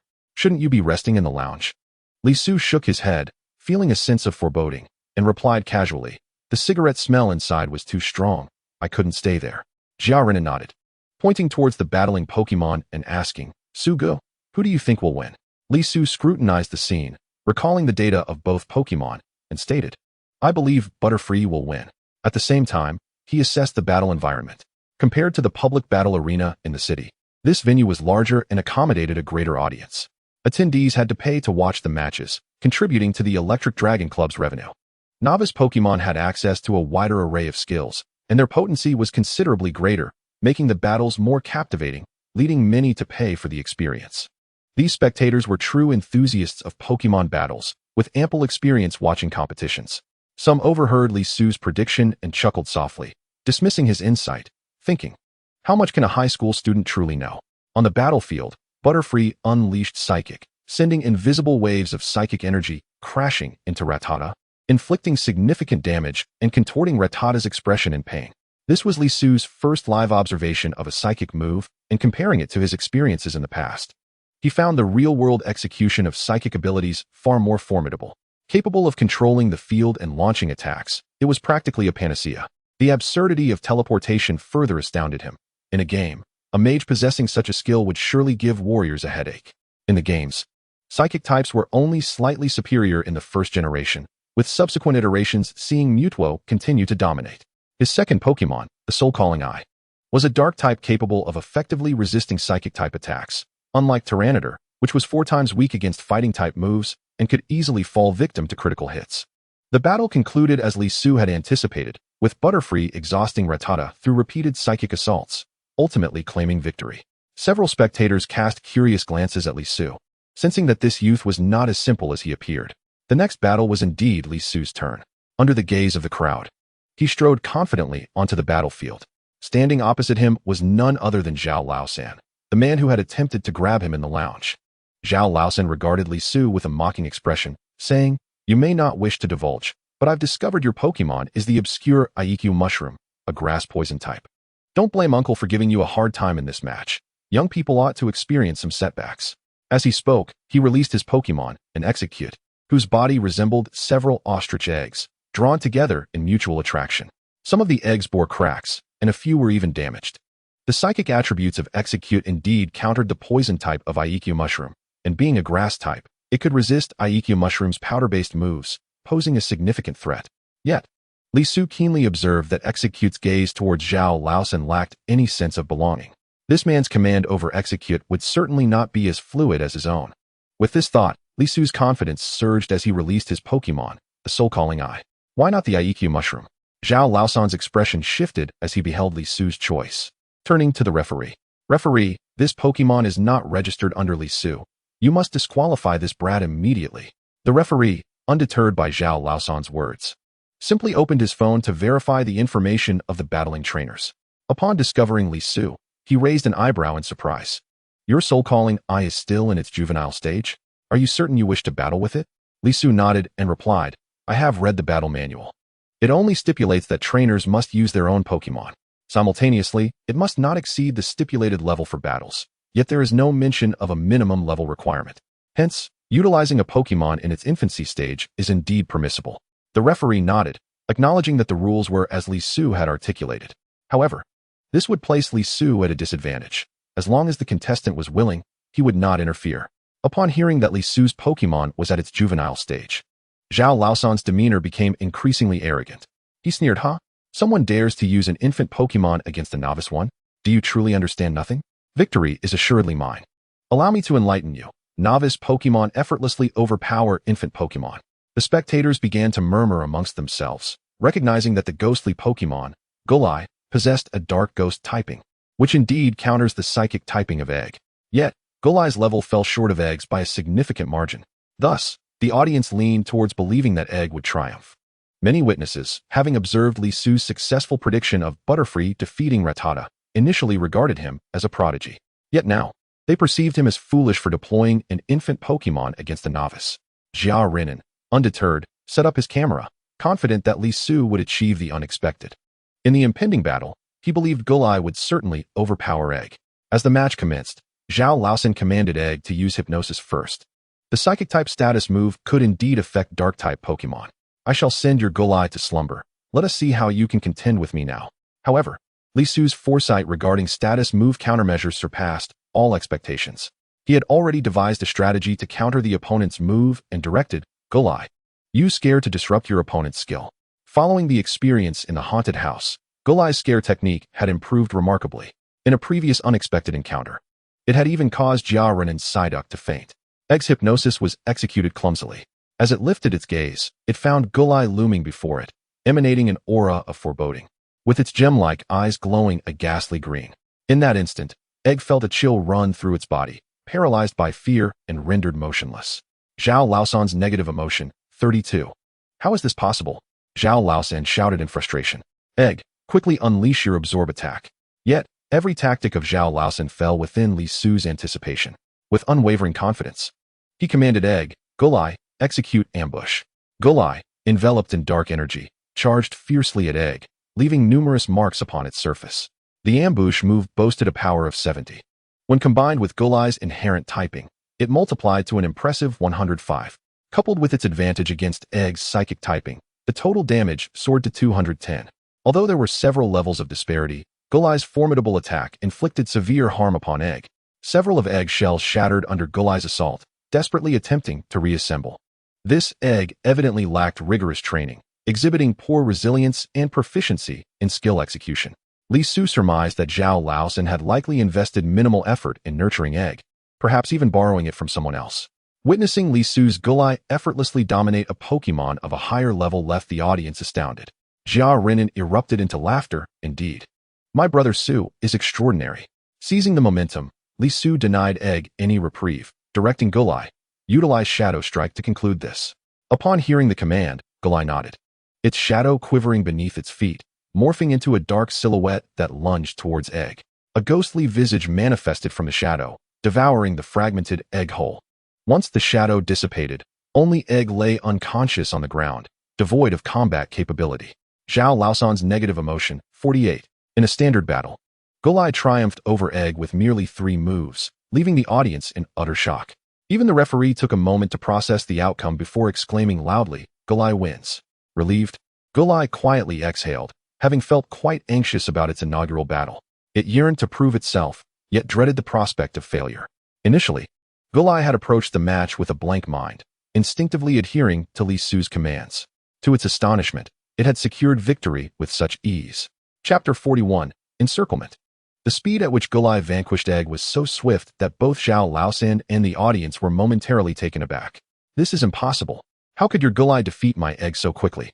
Zhao Laosan was the first to regain his composure, erupting in outrage. There must be foul play. Referee, I demand an inspection of the opposing Pokémon.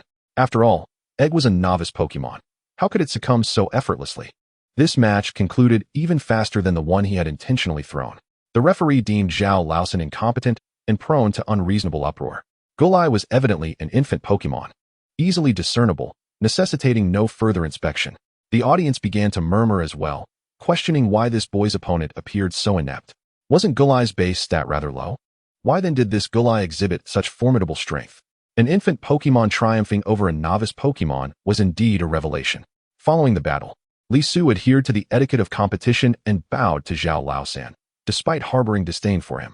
He then extended a bow to the audience, contrasting his composure with Zhao Laosan's frantic demeanor, thus garnering considerable favor from the spectators. They spontaneously applauded Li Su. The victorious Gulai joyfully approached and was embraced by Li Su. He affectionately patted Gulai's head, praising, "You were truly remarkable." Gulai touched Li Su's face, conveying that it was not merely its prowess, but rather Li Su's guidance that was commendable. After his victory, Li Su accompanied Gulai to the front desk to finalize his points. The attendant, seemingly unaware of the battle's actual proceedings, assumed Li Su had lost when he emerged so swiftly. As she prepared to console him, the system announced Li Su's victory, leaving her astounded. Points were credited to Li Su's account, and he took the opportunity to browse the point exchange page. He had used a bag of gems as a foundation for his earnings. He purchased energy cubes for Gulai, while he himself did not require any. For now, he had no intentions of training new Pokémon. His focus remained on adequately developing Aigeo and Gulai. Li Su's primary consideration was how to enhance Gulai's ability, Prankster. Currently, Gulai possessed too few status moves, the majority being offensive in nature. Thus, Li Su began to search his phone for suitable status moves for Gulai to learn. After much searching, his gaze settled upon 2 moves, Encore and Taunt. Encore forces the opponent to use the same move repeatedly, preventing the use of any other moves. Taunt enrages the opponent, inhibiting the use of status moves and restricting them to offensive moves only. If Gulai could also learn Taunt, then previously, it would not have needed to rely on Scare to interrupt Egg's hypnosis. Fortunately, Egg's execution of hypnosis was subpar, allowing Gulai to successfully disrupt its move. Future opponents, clearly, would not be as inept as Zhao Laosan. Once more, the skill allows one to directly incapacitate an opponent's Pokémon when faced with enhancement abilities, causing it to be fortified to the point of demise. Jia Renan, with a camera in hand, hurried over, exclaiming loudly, "Brother Su, my heavens, you are simply magnificent. Let us step outside." His boisterous voice drew the attention of everyone in the hall. leaving Li Su feeling quite uncomfortable as he grasped Jia Renan and made for the exit. As they walked out, Jia Renan continued, "Brother Su, why don't you entrust the editing to me? I promise to produce the most stunning results for you." Li Su regarded him with suspicion, surprised to discover that Jia Renan possessed such talents. Upon exiting, they intended to take a bus to Jia Renan's home to discuss video editing. However, a group of unruly individuals encircled them. These ruffians were clad in flamboyant attire, their hair dyed in various hues, and some adorned with nose and ear piercings. They smoked cigarettes, emanating a strong odor, and were prone to spitting on the ground at the slightest provocation. Li Su promptly raised Jia Renan's camera, aiming it at the group. Unfazed by these thugs, the two remained undeterred. "We are live streaming.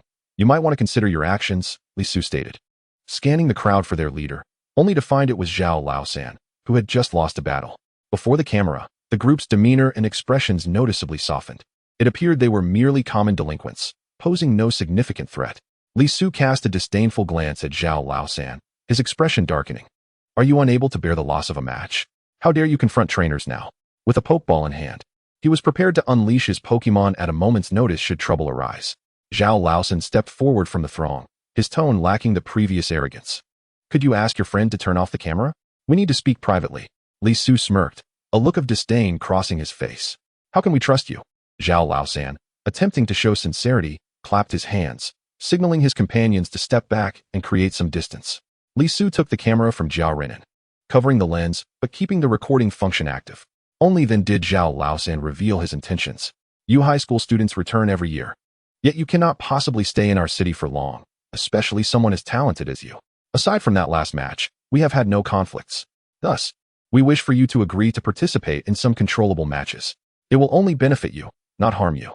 Li Su frowned and inquired, "What do you mean by controllable matches?" Zhao Laosan maintained his leisurely tone. "Do you know about the matches organized by the Electric Dragon Club? Beyond the surface-level audience income, there are also hidden profits. My odds are relatively low, while yours, as a young trainer, would be considerably higher." Li Su immediately understood, interrupting Zhao Laosan's subsequent words. "You want me to participate in fixed matches?" Zhao Laosan, feeling the urge for a smoke, retrieved a pack from his pocket. He placed a cigarette in his mouth and offered another to Li Su, who promptly declined without hesitation. Zhao Laosan, unfazed, lit his own cigarette and, exhaling a puff of smoke, said with a look of enjoyment, "Let us not make this sound so harsh. What do you mean by fixed matches? It's simply that your skills weren't sufficient and you lost to your opponent. Rest assured, for any matches you concede, we will provide a generous bonus as compensation. What do you think?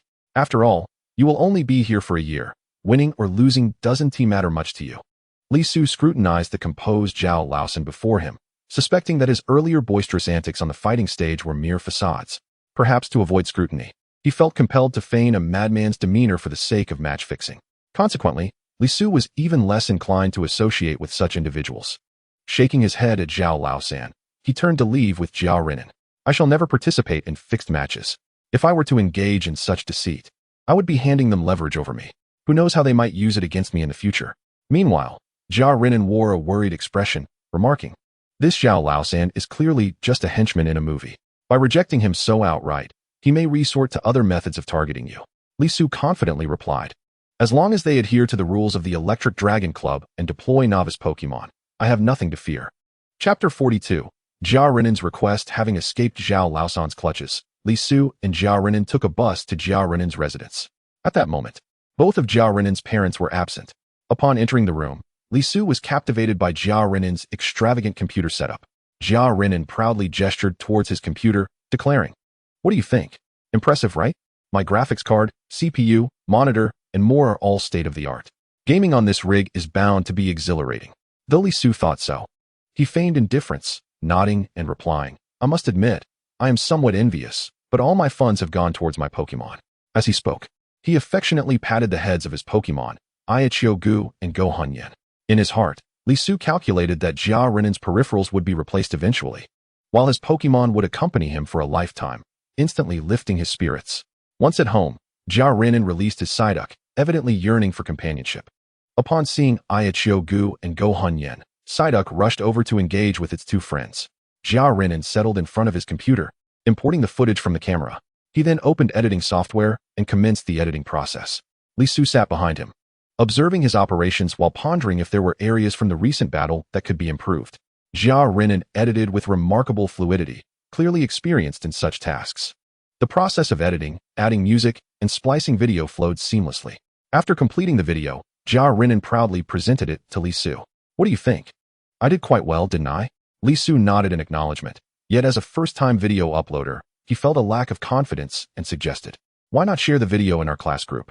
We could gather feedback from our classmates and make further refinements. Jia Renan agreed, let us do that. Let our classmates see it. Brother Su, your commanding prowess alongside my exceptional editing will surely impress. Once the video was shared in the class group, it erupted with excitement. Messages poured in like snowflakes. Isn't this battle environment the Electric Dragon Club's arena? The one on stage is Brother Su. He's already begun his novice matches. Wait, what Pokemon is that? I've never seen one like it before. Is it called Gohonyan? Is it Brother Su's new Pokemon?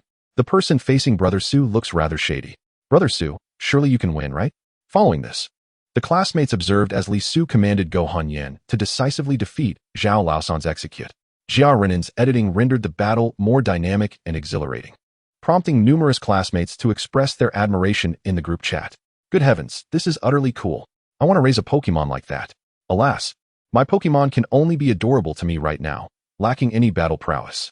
Meanwhile, Brother Su has already embarked on his battles. Brother Su's commanding ability is truly commendable. The proficiency of Gohonyan's skills is impressive as well. This editing is splendid. Did you edit it, Jia Renan? Jia Renan seized the opportunity to promote himself. Of course, anyone in need of editing can come to me. Receiving unanimous praise from his classmates in the group chat, Li Su promptly uploaded the video to his social media account. Jia Renan produced 2 bottles of cola to treat Li Su. Sugu, have some cola. Li Su cast a suspicious glance at Jia Renan.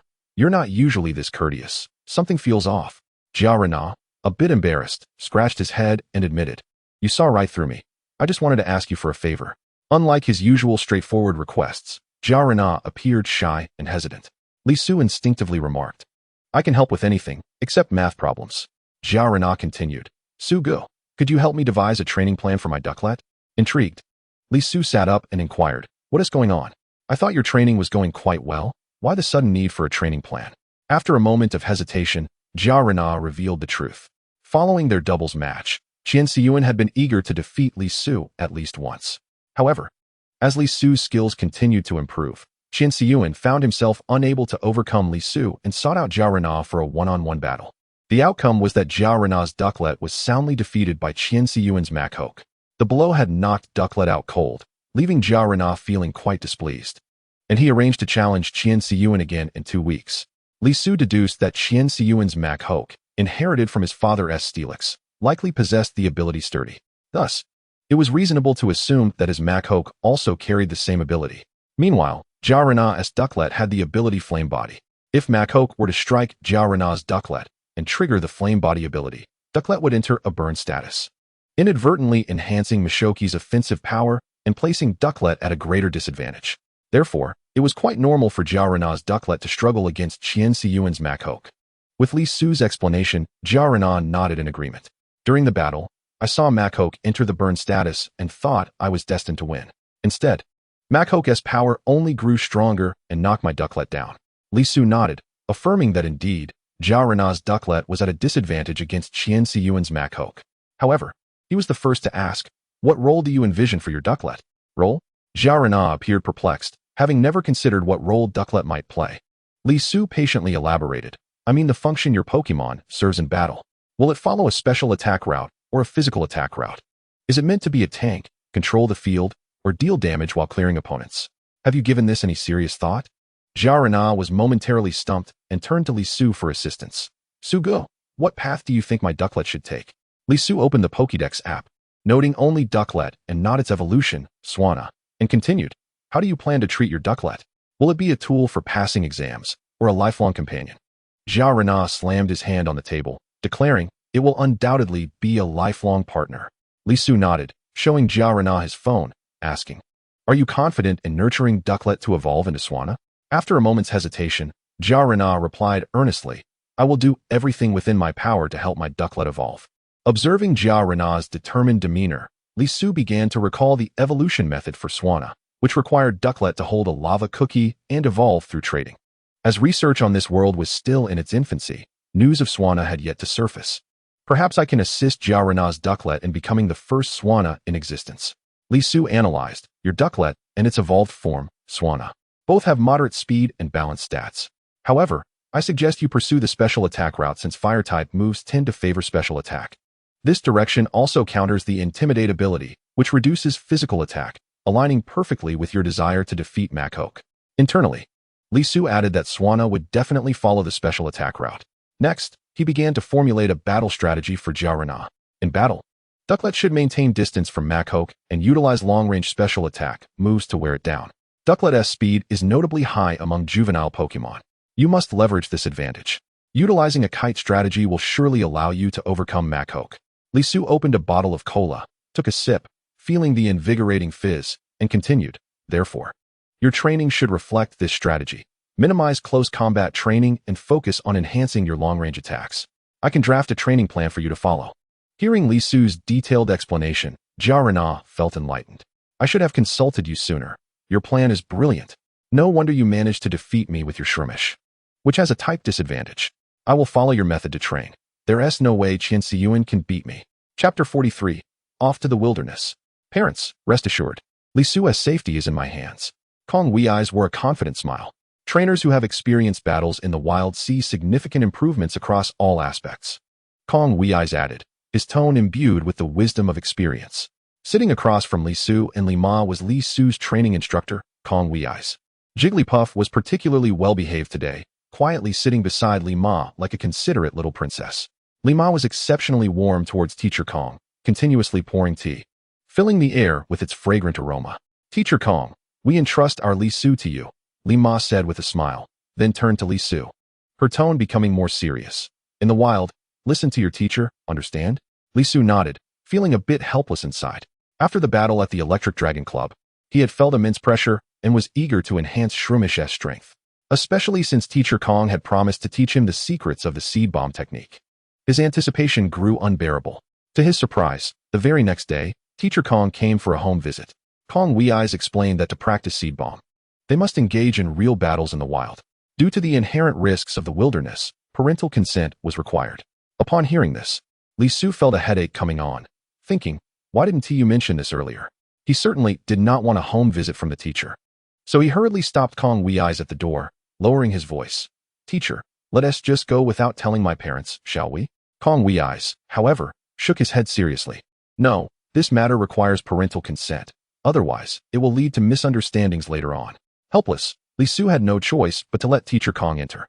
Li Ma warmly welcomed him, and Kong Wei's thoroughly explained the plans for taking Li Su into the wilderness for training. Li Su initially thought his mother would be worried, but to his surprise, she readily agreed. Li Su was taken aback. Mom, why did you agree so quickly? Li Ma smiled mysteriously, stroking Jigglypuff beside her. While pouring tea for Teacher Kong, I checked his credentials on my phone. I found his information on the official website. She handed her phone to Li Su, displaying Kong Wei's profile. Kong Wei's, graduate of the Pokemon Research Technology University, participated in collegiate leagues during his time on the school team. 2 years ago, Teacher Kong had already reached a professional level. Li Ma cheerfully remarked, with such a skilled companion leading you into the wilderness, what have I to worry about? Not only was she unconcerned, but she also felt a twinge of guilt for the time Li Su seemed to be wasting for Teacher Kong. With Li Ma's consent, Li Su returned to his room to share their plans for the outdoor excursion with Ai Yichiogu and Go Hanyan. Upon hearing the news, the two little ones took off in excitement. Ai Yichiogu, who had been at Li Su's side since birth, had never seen what the wild looked like.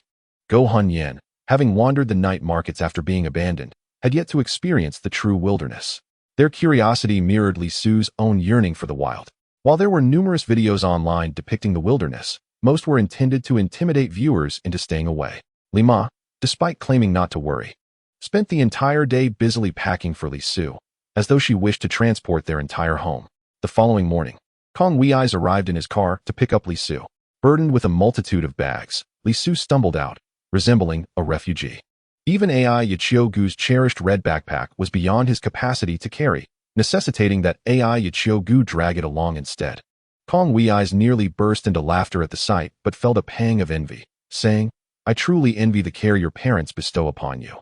Taken aback, Li Su asked, Teacher, may I hear your story? With a sigh, Kong Wei's replied, "It's rather cliched. My biological mother passed away shortly after giving birth to me. I seldom met that man, and I have a stepmother. Best not to dwell on it." He advised Li Su to leave behind unnecessary items for a lighter journey. Relieved, Li Su promptly unloaded a pile of pots and pans. Climbing into Kong Wei's green off-road vehicle, they began their journey from the city to the outskirts. As boredom set in during the ride, Li Su entertained AI Yichiogu with the tale of the Archaeopteryx seeking water. Once, an Archaeopteryx flew over a desert. Parched and desperate, it searched until it found a well, but it was too small to enter or reach.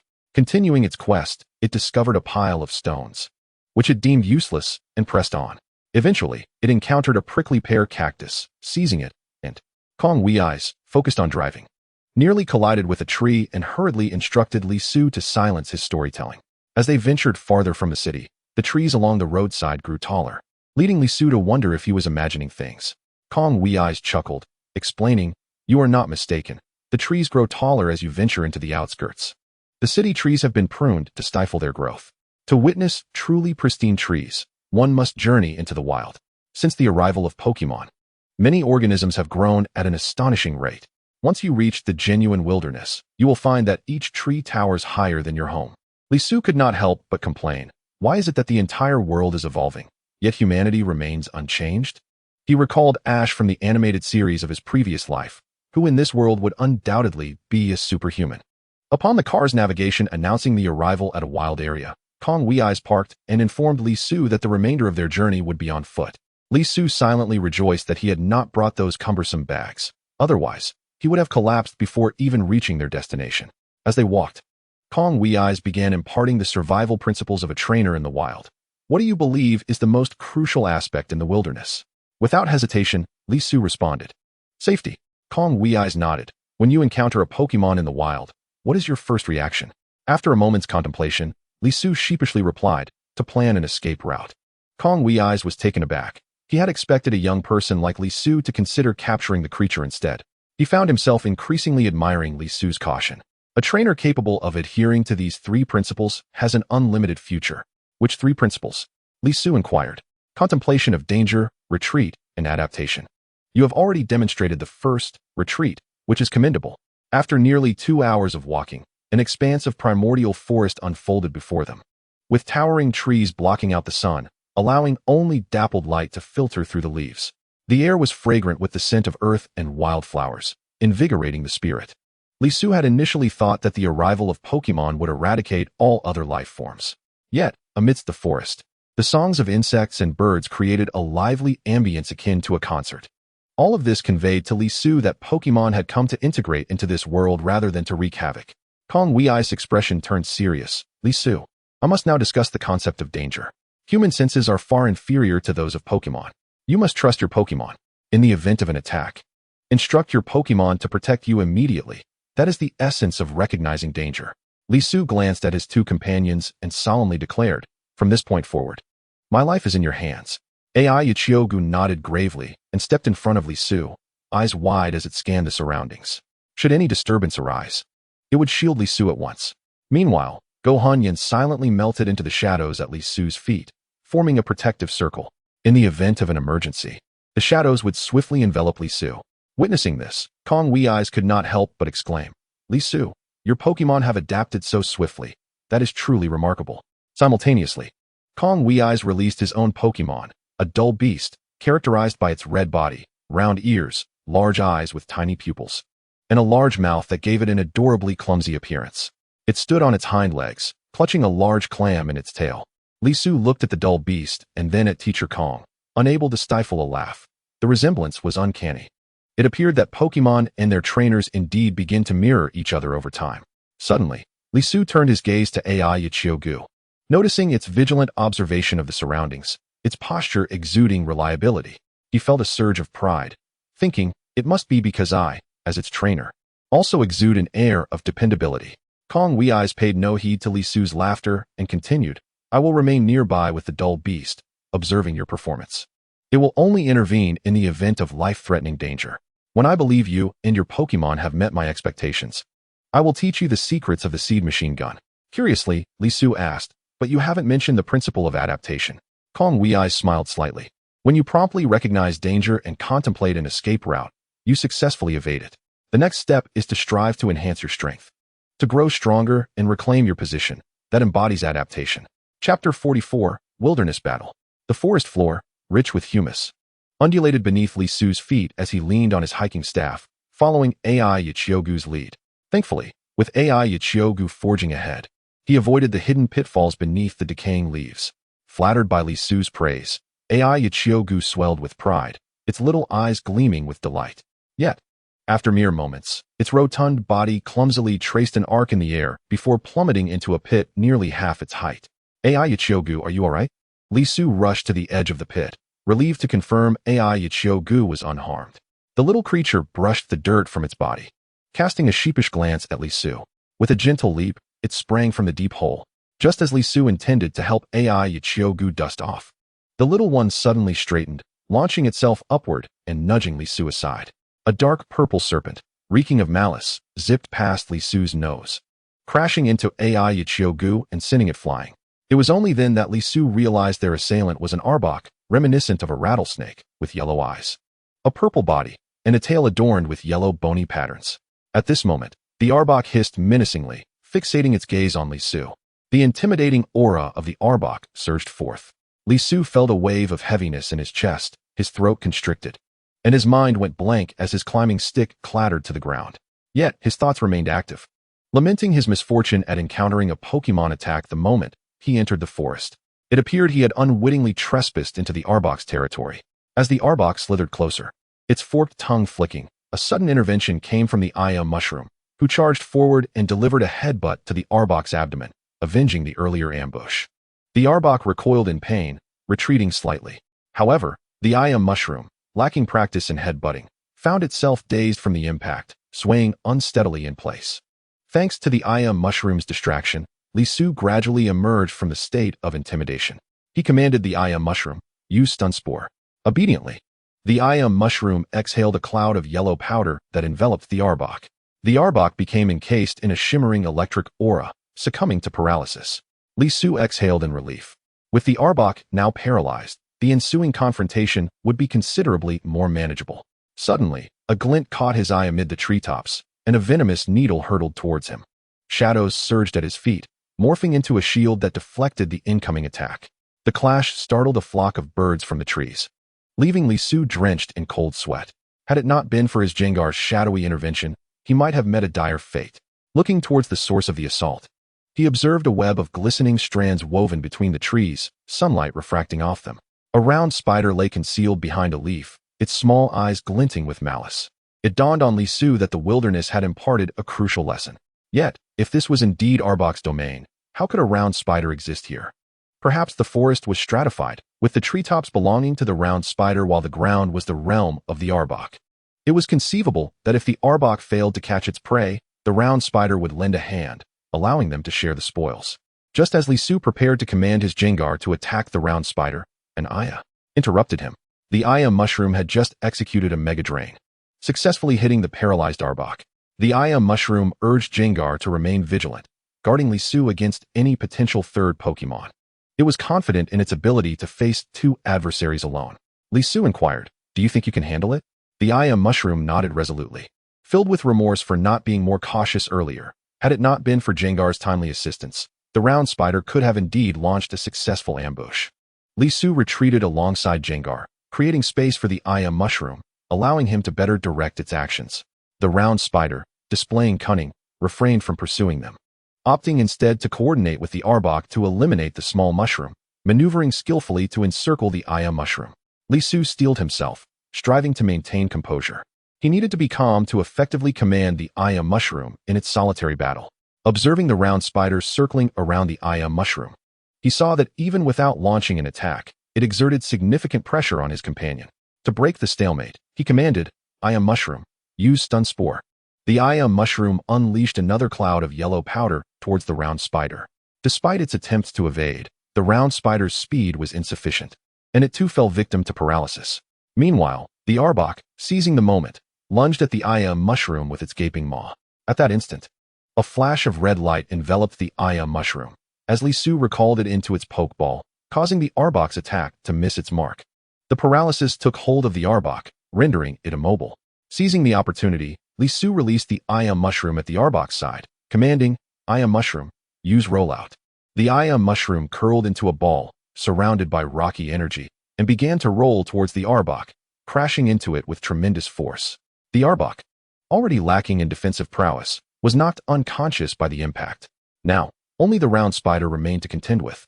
Witnessing its allies' defeat, the round spider attempted to ascend the trees using its silk. However, the Mushroom's speed escalated, denying it any chance to escape. As the Mushroom rolled faster and faster, the force of its attack compounded, sending the round spider hurtling several meters away. The pain etched on the spider's face revealed the severity of its injuries, but neither the Mushroom nor Li Su intended to let it flee. They pressed on with the rollout attack. The round spider's eyes flashed with ferocity, plotting a counterattack, but the paralysis struck at the worst moment, causing its venomous needle attack to fail. It could only watch in despair as the Mushroom barreled down upon it, like a boulder rolling from a hilltop. This time, the Mushroom's rollout reached its maximum power, incapacitating the round spider on the ground. After vanquishing both Pokémon, Li Su finally breathed a sigh of relief. "How do you feel?" asked Teacher Kong, appearing behind him unexpectedly. Li Su worked to steady his racing heart, replying, "It's nothing like the battles at school. The trainer is in genuine danger, which significantly affects one's command and thought processes." Teacher Kong shook his head in admiration. "You performed remarkably well. I initially thought you would be too startled to articulate your commands. I never anticipated you could direct the Mushroom in a 1v2 scenario. It exceeded my expectations. What do you think we should do next?" Teacher Kong inquired, testing Li Su's decision-making. Li Su smiled widely, excited for his favorite part, the treasure hunting segment. Chapter 45, Learning Seed Machine Gun. Pokémon have a habit of collecting treasures in their nests. However, locating the nest proved challenging for Li Su. At this moment, Jengar extended its small hand, indicating that finding things was its forte. Following Jengar closely, Li Su effortlessly discovered the Arbok's lair. Beneath a colossal green tree lay a deep, bottomless pit, emanating a faint, pungent odor. Jengar bravely ventured inside, and soon emerged clutching a considerable haul of treasures, mostly consisting of berries. Li Su selected a few valuable berries to stow in his backpack, returning the remaining food to Jengar for safekeeping. He also produced some Pokémon food from his backpack to give to Jengar, instructing it to place them back in the den, to ensure the incapacitated Pokémon remained unharmed. He carefully positioned the Arbok deep within the tree hollow. The round spider's nest was situated in the trees. Li Su glanced at the nearby slowpoke beside Teacher Kong. If his Pokémon could utilize psychic abilities, the task would be far more convenient. After tallying the treasures, Li Su noted that the berries he collected held substantial value. This outing had turned out to be quite profitable. As night fell, Teacher Kong scattered a layer of specially formulated powder around their camp. This was beast-repellent powder, designed to obscure human scents. While adjusting the powder's concentration, he explained that nocturnal foraging Pokémon were particularly sensitive to odors. As Li Su ventured deeper, the variety of Pokémon he encountered increased significantly. For instance, the swarming Beedrills posed a considerable nuisance even to Teacher Kong. Thus, he opted for the expedient solution of having his Slowpoke utilize teleport to whisk Li Su away. This experience deepened Li Su's understanding of the perils of the forest. Without a certain level of strength, one should refrain from venturing into such territories. During his journey, Li Su encountered several amiable Pokémon, including the buried Oddish that only stirred to life under the moonlight. This particular Oddish formed a delightful bond with Li Su's Shroomish, visiting him nightly to play until the moon dipped in the west, leaving reluctantly each time. Along the way, he also crossed paths with a Paras, a parasitic Pokémon whose mushroom cap completely obscured the insect beneath it when it evolved. In truth, the original Paras had perished, its body now controlled by the fungus above. Li Su engaged in barter, exchanging human industrial food for various resources with these Pokémon. After several days of travel, he gradually adapted to the wilderness's survival demands. Both Shroomish and Ghastly became increasingly cautious and attuned to the slightest disturbances in their surroundings. The days spent exposed to the elements left Li Su feeling both mentally and physically drained, yet he reaped considerable rewards, gathering an abundance of berries and some precious Pokémon materials. Selling these would surely yield a handsome profit. Simultaneously, the pressures of the wild had drawn forth the latent potential of his two companions. Shroomish leveled up to 12, while Ghastly advanced 3 levels to reach 11.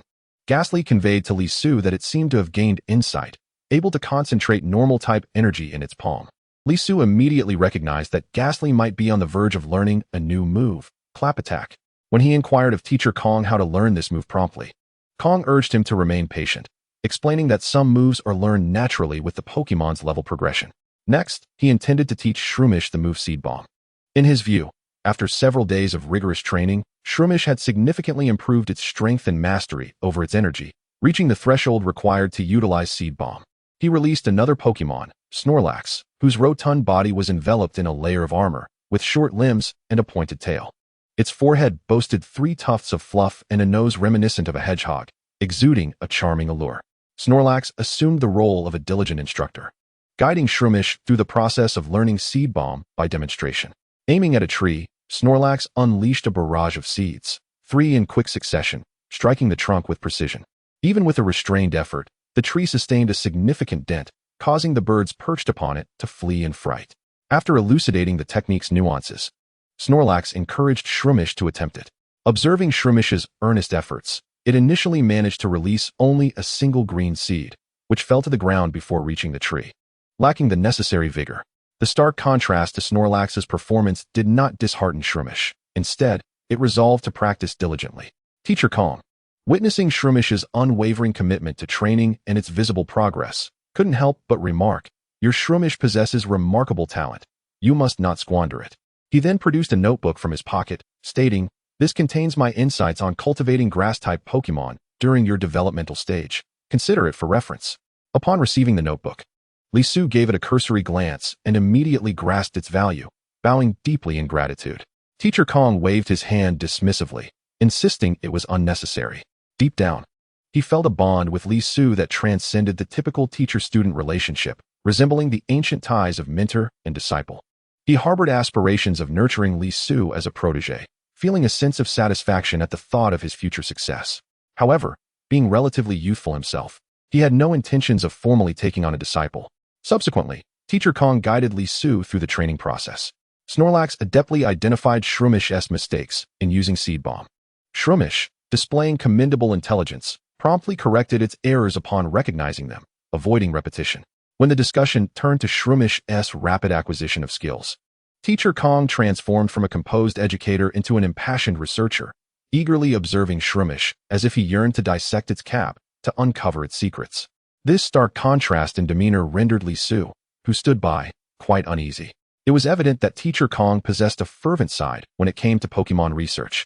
Under the intensity of Teacher Kong's gaze, Shroomish felt an acute pressure, motivating it to strive even harder to master the Seed Bomb technique. The sooner it could learn this move, the sooner it would be free from such scrutiny. Mastering Seed Bomb was not a daunting task for Shroomish, and it quickly grasped the basics. However, the challenge lay in the double attack technique, which Shroomish struggled to comprehend. Meanwhile, Ghastly remained active, serving as Shroomish's practice partner. While enduring the Seed Bomb attacks, it retaliated with surprise assaults, simultaneously enhancing its own proficiency in the technique. Suddenly, Li Su heard a cooing sound. Looking up, he spotted a Pokemon named Hoot Hoot perched on a branch, cocking its head curiously as it observed Shroomish's training. Hoot Hoot, clad in brown plumage and resembling an owl, sported 2 clock-like appendages atop its head, with its eye rings adorned with gear-like patterns. Noticing its eager demeanor, Li Su pondered whether it wished to join their special training session. Should he shoo it away? Chapter 46, The Cat-Eyed Night Owl. Li Su surmised that Hoot Hoot harbored no hostile intentions. Rather, it seemed genuinely interested in the proceedings. He rummaged through his backpack for some bread, tearing it into small pieces, and, akin to feeding pigeons in a square, tossed the morsels into the air. Hoot Hoot dove down with precision, deftly snatching the falling crumbs and landing gracefully on a nearby branch. In a few swift motions, it consumed the bread, prompting Li Su to playfully toss 2 pieces simultaneously in different directions. Hoot Hoot soared elegantly through the air, catching one piece with its beak while deftly snatching the other with its talons, perching on the branch with 1 foot, tilting its head as it chewed the bread and regarded this intriguing human. After several rounds of feeding, the initially cautious Hoot Hoot grew more familiar with Li Su, its confidence blossoming. It even ventured close to Shroomish during its training, occasionally alighting beside Ghastly to observe the practice. It began to playfully evade Shroomish's Seed Bombs, treating it as a game. At that moment, Shroomish, under Snorlax's rigorous training, was practicing Seed Bomb but struggled to grasp the double attack technique. According to Teacher Kong, One must refine Seed Bomb to a masterful level to naturally acquire this advanced skill. However, once capable of executing the double attack, mastering the technique would be a breeze. Gazing at Hoot Hoot swirling in the air, Li Su suddenly realized this could serve as the perfect training partner. Utilizing Hoot Hoot as a flying target to assist in high-altitude shooting practice was indeed an excellent idea. After receiving Hoot Hoot's consent, Shroomish treated Seed Bomb as an artillery shell. The verdant seeds soared skyward like cannonballs, raining down upon the airborne Hoot Hoot.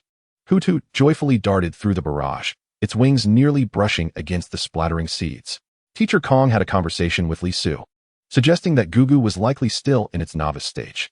It was highly probable that one of its parents, the brown owl, was nearby. With a more agile target at hand, the Solai was also liberated from its role as a practice partner. Its own speed was indeed insufficient. And as Gu gradually mastered control over the seed machine gun, it became increasingly difficult for Gugu to evade the barrage of seeds.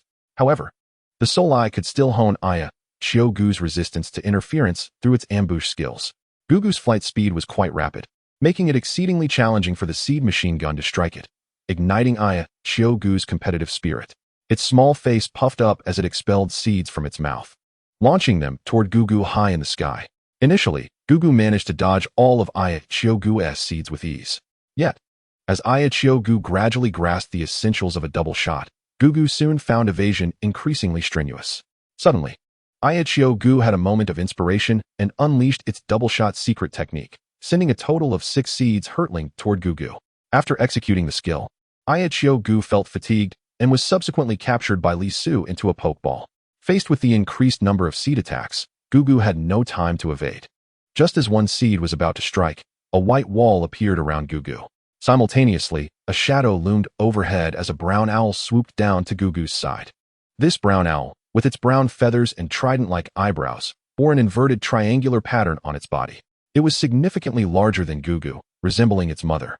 With a protective instinct, it shielded Gugu, checking for any injuries while casting a wary glance at Li Su and the others. The white wall that had appeared around Gugu seemed to be a reflective barrier, a psychic-type defensive skill that forms a white wall around a teammate to weaken physical attacks. Gugu anxiously called out, attempting to explain that Li Su and the others were friends who meant no harm. However, the brown owl, swift as the wind, dove directly toward Li Su and the others, channeling flying-type energy into its beak to execute a peck attack. Teacher Kong positioned himself protectively behind Li Su and his Pokémon, confidently stating, "Watch closely how a professional Pokémon battles."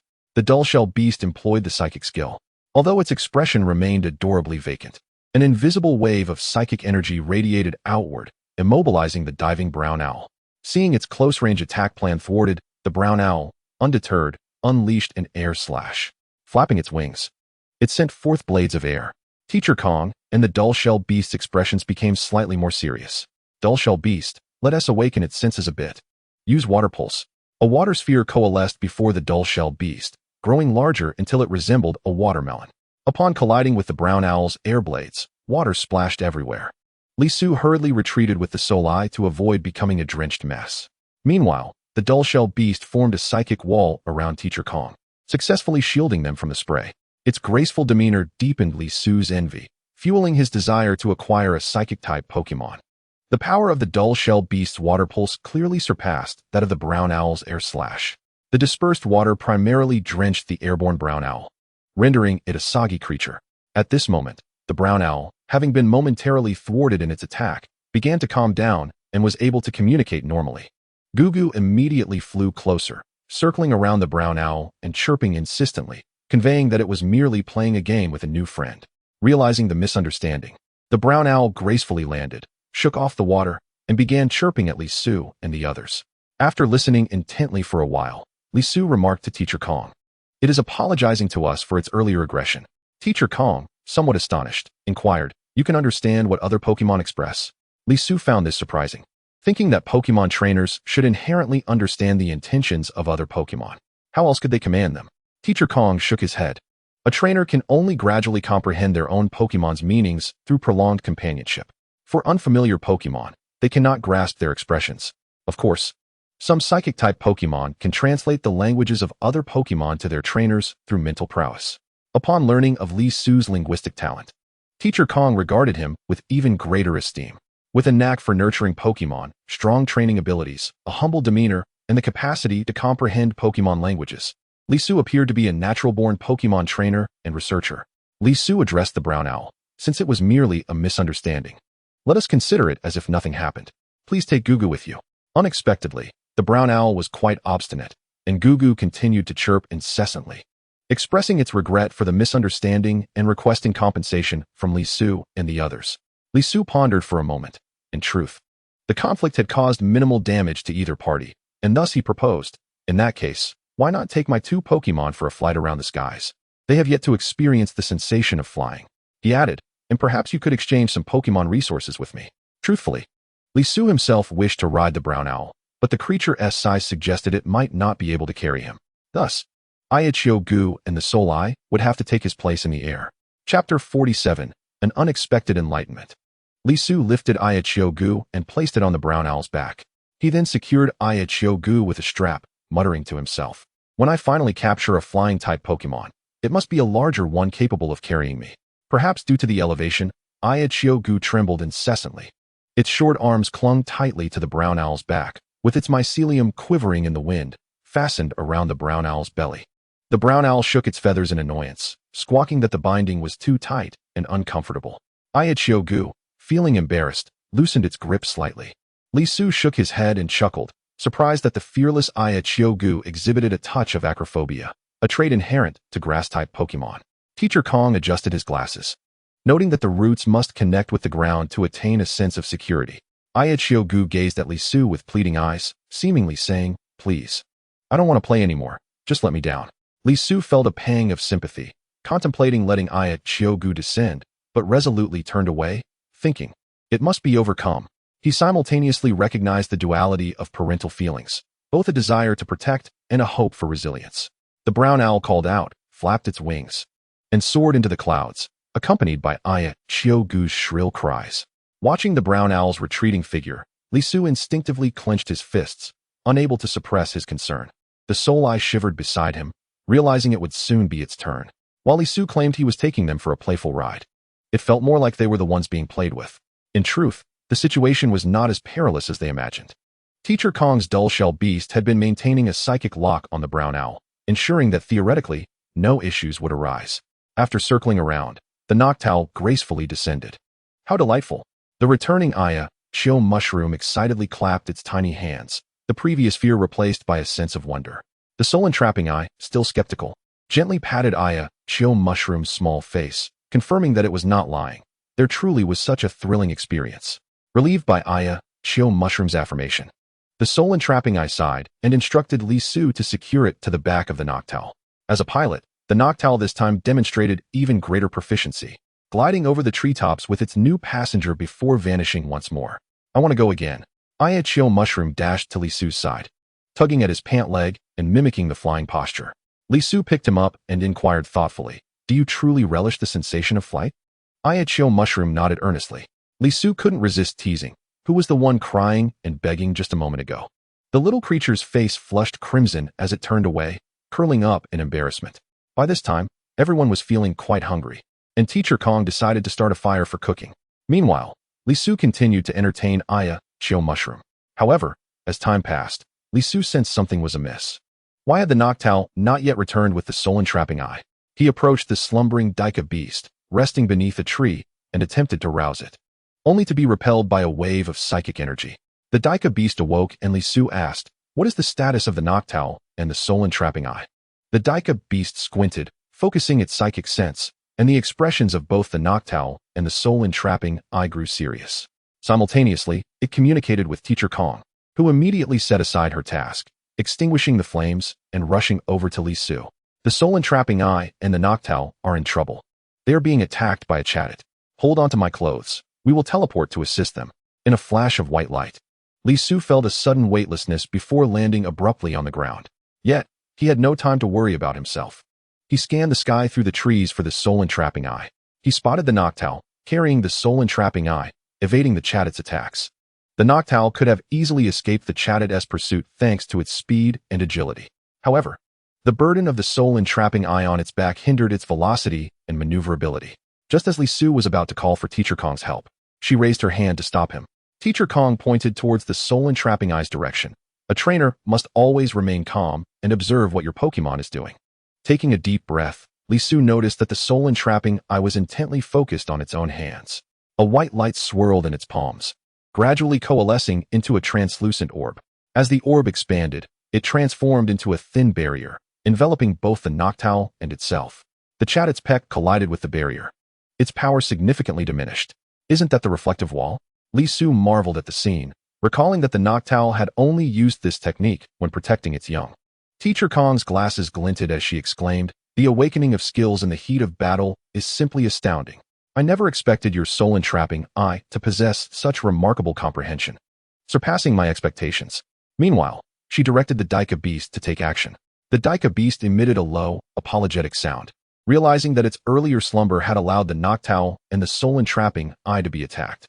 It then unleashed its psychic powers, a dazzling blue light erupting from its forehead as it executed the skill Psychic Hammer.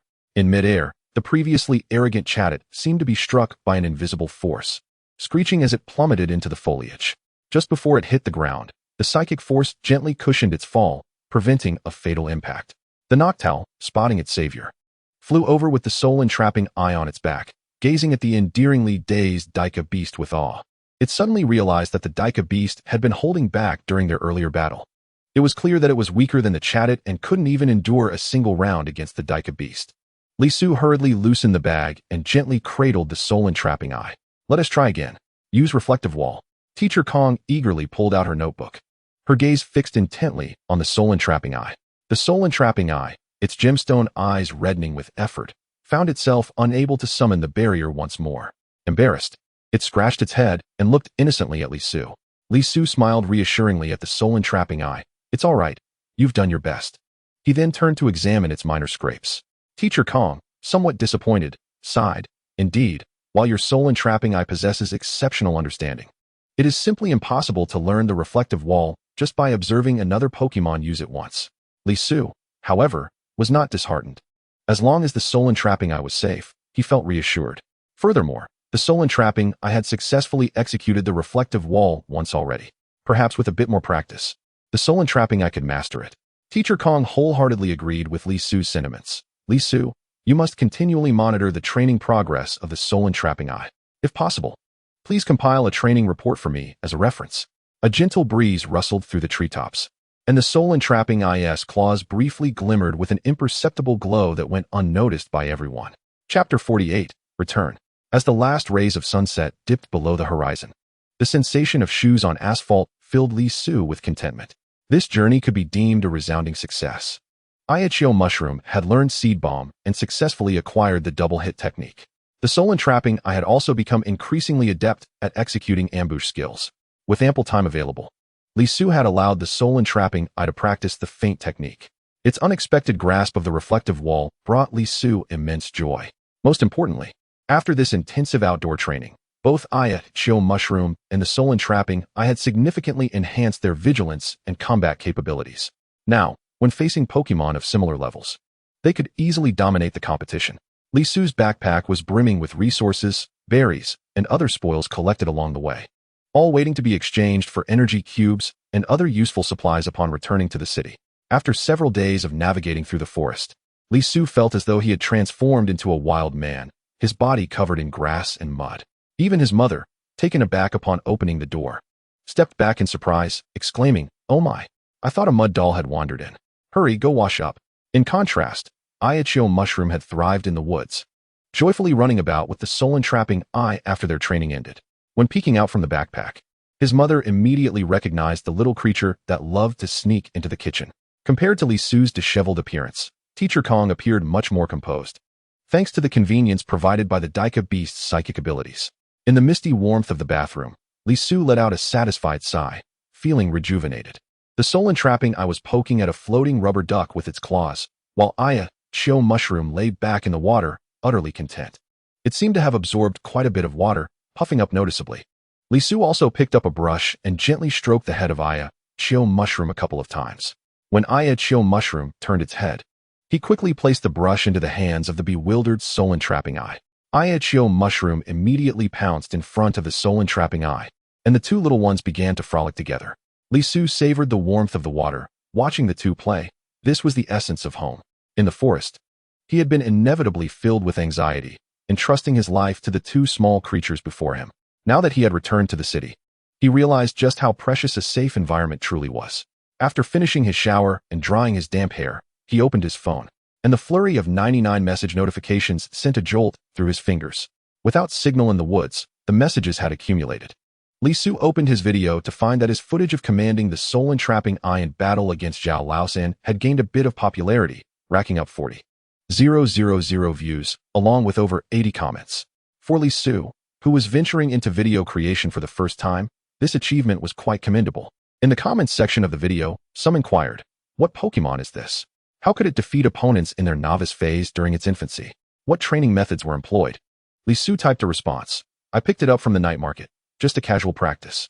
Some viewers analyzed Li Su's tactics and noted the remarkable fluidity of his command.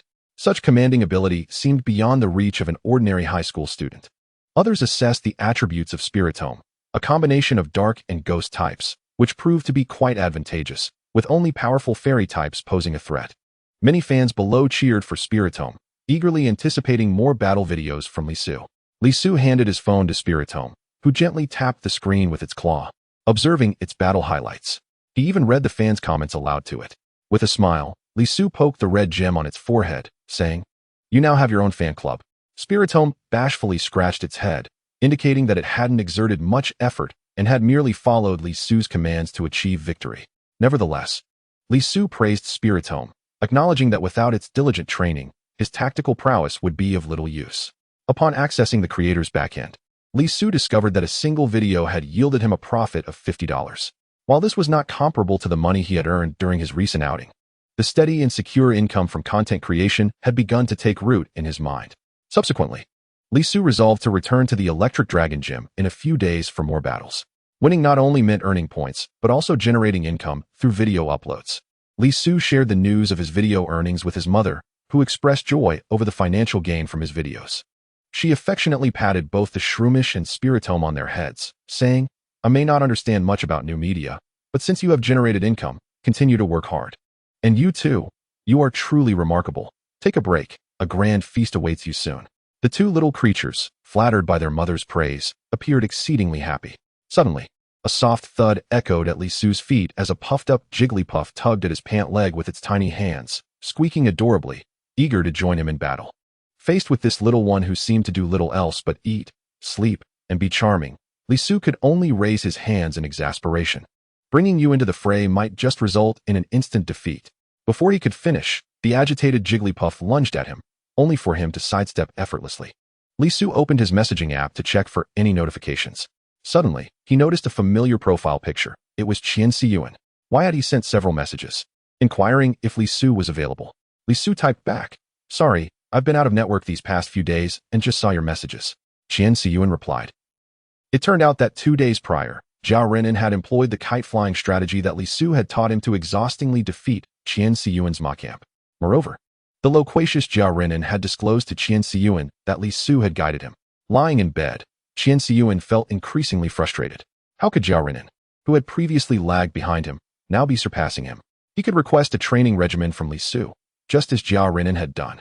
Yes, Qian Siyuan resolved to invite Li Su to his home to develop a training plan for himself. However, Li Su hesitated. After all, his relationship with Qian Siyuan wasn't as close as that with Zhao Renan. Crafting a plan for Qian Siyuan might affect his best friend Zhao Renan's feelings. Li Su was always candid with his family and friends and had a deep understanding of Zhao Renan, so he straightforwardly messaged him. "Renan, Qian Siyuan reached out to me, asking for a training plan. Are you concerned? If I create a plan for him, he might surpass you." Zhao Renan quickly responded, "Teach him. Life without rivals is too dull."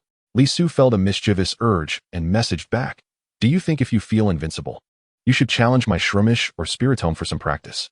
Upon reading this message, Zhao Renan immediately reverted to his original form, replying, "Bro Su, I've already decided not to compete with you, but compared to our classmates, I still feel quite formidable."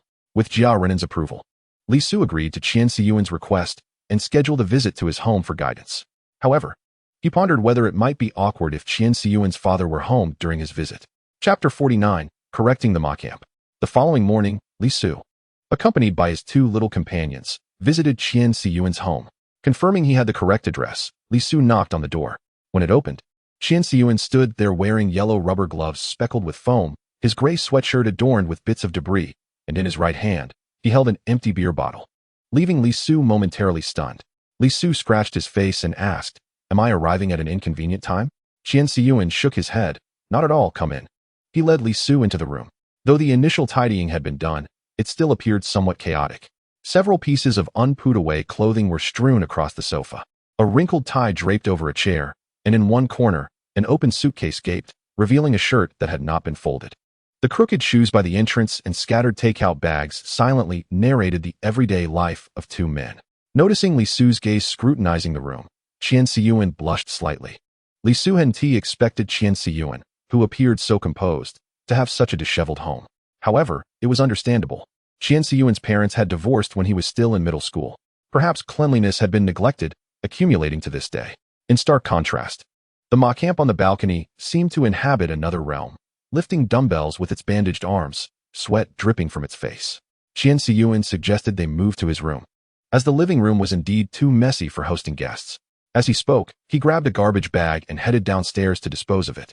Qian Siyuan's room was considerably tidier compared to the living room. Shroomish had found the sunniest spot and was basking in it. In this unfamiliar setting, Spiritome appeared somewhat anxious. Clutching Li Su's pant leg tightly, Li Su gently patted Spiritome's head, encouraging it to find a place to settle down. He also grabbed a chair for himself. Noticing a plethora of novels and comics scattered across Qian Siyuan's desk, Li Su realized that Qian Siyuan was secretly a fan of the second dimension. As his gaze swept across the bottom shelf of the bookcase, his fingertip recoiled as if jolted. A particular book, evidently recently perused, protruded halfway. Shaman. The cover depicted a small, helpless shaman. Li Su wondered where Qian Siyuan had procured such books. After a brief internal debate, Li Su couldn't resist the urge to critique the book. Just then, Qian Siyuan returned after disposing of the garbage, and upon locking eyes with Li Su, the atmosphere thickened. Qian Siyuan, noticing the book in Li Su's hands, was instantly thrown into disarray. Li Su could almost feel his toes digging into the floor in embarrassment. To alleviate the awkward tension, Li Su hastily changed the subject. "Tell me in detail about your battle with Renan. I've been out training these past few days and have no idea what transpired." Upon hearing the word training, a look of envy crossed Qian Siyuan's face. If previously he had been somewhat skeptical of Li Su, with Li Su's increasing strength, that sentiment was beginning to fade. Qian Siyuan had also lost the will to compete with Li Su. From Jia Renan, he learned that Li Su had been training under the combat course instructor in Perilous Wilderness. Just how strong had Li Su become? Qian Siyuan could not ascertain. However, he was certain that he had become increasingly unable to keep pace with Li Su. After hearing Qian Siyuan's account, Li Su summarized, "So your little Macop? It's been outmatched by Renan's Psyduck. The Psyduck has created a considerable distance, continuously depleting your resources from afar with its sparks. Yet your Macop has been utterly helpless against it."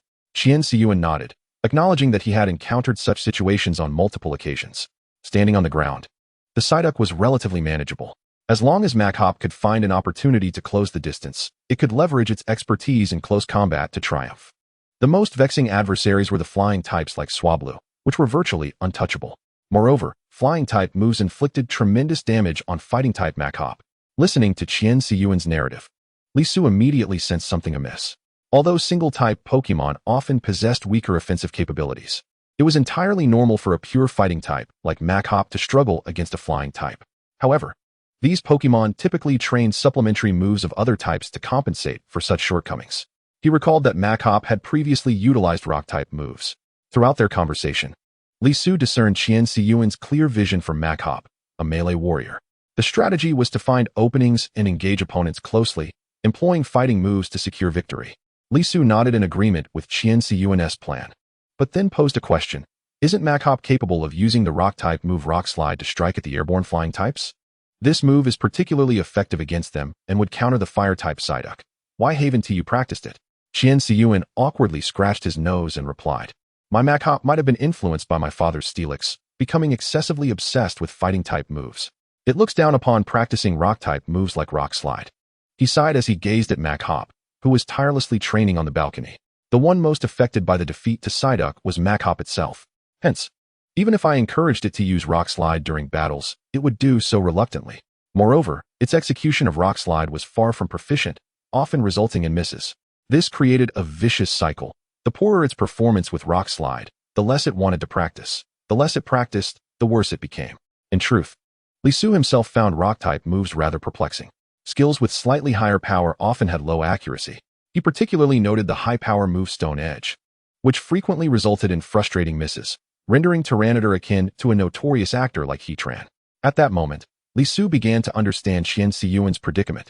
How could they rectify Machop's mindset? Qian Siyuan eagerly looked at Lisu and asked, "Do you have any solutions?" Lisu nodded, suggesting that Qian Siyuan and Machop join him in the open space behind the house. His strategy was quite simple. It sufficed to make Machop aware of the inherent flaws in fighting-type moves. Thus, he instructed Qian Siyuan to command Machop to strike at his Haunter, while Haunter refrained from any counterattacks, allowing Machop to unleash its assaults. Observing Haunter with its hands clasped behind its back, adopting an attitude of indifference, Machop was evidently provoked. It swung its wooden stick with a fierce whoosh, aiming directly at Haunter. However, just as the stick was about to make contact, Haunter's form suddenly blurred, as if it had melded into the surrounding air. The stick passed through its body, striking only the void, as though Haunter had never truly existed. Simultaneously, Haunter's large eyes brimmed with disdain as it extended a hand in a taunting gesture. Seeing Haunter's demeanor, Lisu initially thought Haunter had spontaneously learned the move Taunt. Unfortunately, this merely served to infuriate Machop further. Realizing its attacks were ineffective, Machop resorted to its most proficient fighting move, Low Kick. The ground beneath its feet sank as it executed a powerful kick towards Haunter's lower body. Yet, this formidable kick also struck nothing but air. No matter what fighting move Machop employed, it could inflict no damage upon Haunter. Haunter's attribute combination was simply too advantageous, while dark types were weak to fighting types. The ghost type perfectly compensated for this vulnerability, rendering its weaknesses immune.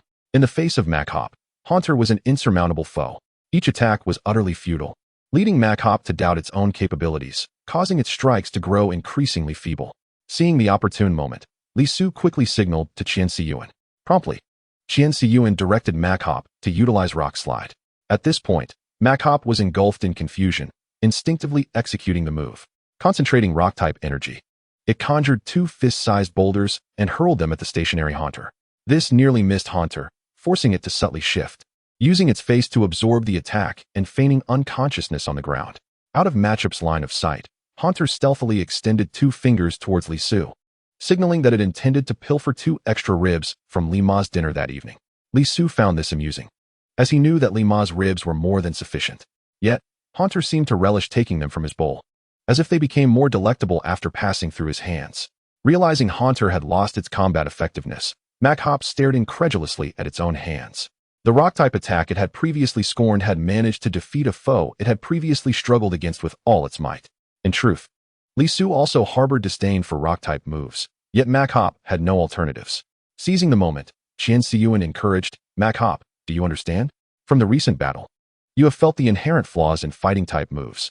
We need to train attacks of other types to aid us in battle." This time, Machop exhibited no signs of resistance, suggesting that the recent battle had indeed imparted a valuable lesson. Meanwhile, the sound of a car parking echoed from the front of the house. It seemed that Qian Siyuan's father, Qin Shihong, had returned.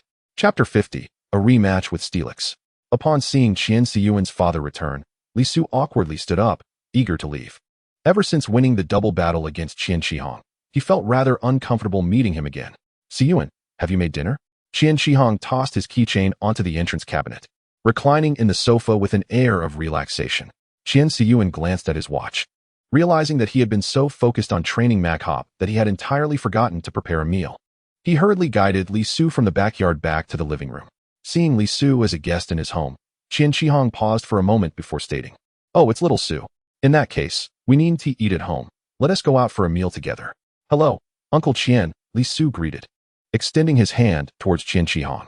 The group then boarded Qian Shihong's car and headed to a nearby restaurant. Qian Siyuan recounted to Qian Shihong how Lisu had assisted him in training Machop. After listening, Qian Shihong pondered, "If someone had helped me like that back in the day, perhaps I too could have become a formal trainer." "Xiao Su, I heard from Siyuan that your prowess with the Iachigu has grown remarkably fast. You've already reached the novice stage." Lisu humbly replied, "It's primarily thanks to the determination of my Pokémon, coupled with the guidance of our esteemed teacher. As the dishes were served, everyone released their Pokémon and began to feast. The Ironbone Earthman landed with a thud, driving its steel beam into the floor. It fixed its gaze intently on the Mushroom, which was standing at the edge of the table, nudging its head against Li Su's shoulder. Qian Shihong hurriedly positioned himself to block the Ironbone Earthman's line of sight, apologetically saying to Li Su, "Since our last battle, my Ironbone Earthman has been brooding over its loss, and I regret that it has become a source of amusement for you." However, the Ironbone Earthman showed little regard for its trainer's feelings. It circumvented Qian Shihong and approached the Mushroom, casting a shadow with its towering figure that enveloped both Li Su and the Mushroom, attempting to leverage its size for a psychological advantage. Yet, having undergone rigorous training in the wild, the Mushroom had evolved significantly. It stared defiantly at the imposing Ironbone Earthman, showing no signs of fear. Should the Ironbone Earthman make any aggressive moves, the Mushroom would not hesitate to retaliate. In this tense standoff, both trainers quickly intervened to separate their Pokémon. They would see each other again in the future, and this situation was not sustainable. Li Su then proposed, "Uncle Qian, how about we allow the Mushroom and the Ironbone Earthman to battle once more after our meal? Regardless of the outcome, their rivalry will come to an end. What do you think?" Qian Shihong sighed in relief, finding Li Su's suggestion quite agreeable, and nodded in consent. Preoccupied with thoughts of the impending battle, everyone found little enjoyment in their meal. Under the spotlight of the battlefield, the Mushroom and the Ironbone Earthman locked eyes. The Mushroom was no longer the timid juvenile Pokémon it once was. After enduring countless battles, it had gained ample confidence and strength. The expression on the Ironbone Earthman's face turned solemn as it sensed the significant growth in the Mushroom's capabilities. In comparison, its own strength felt stagnant.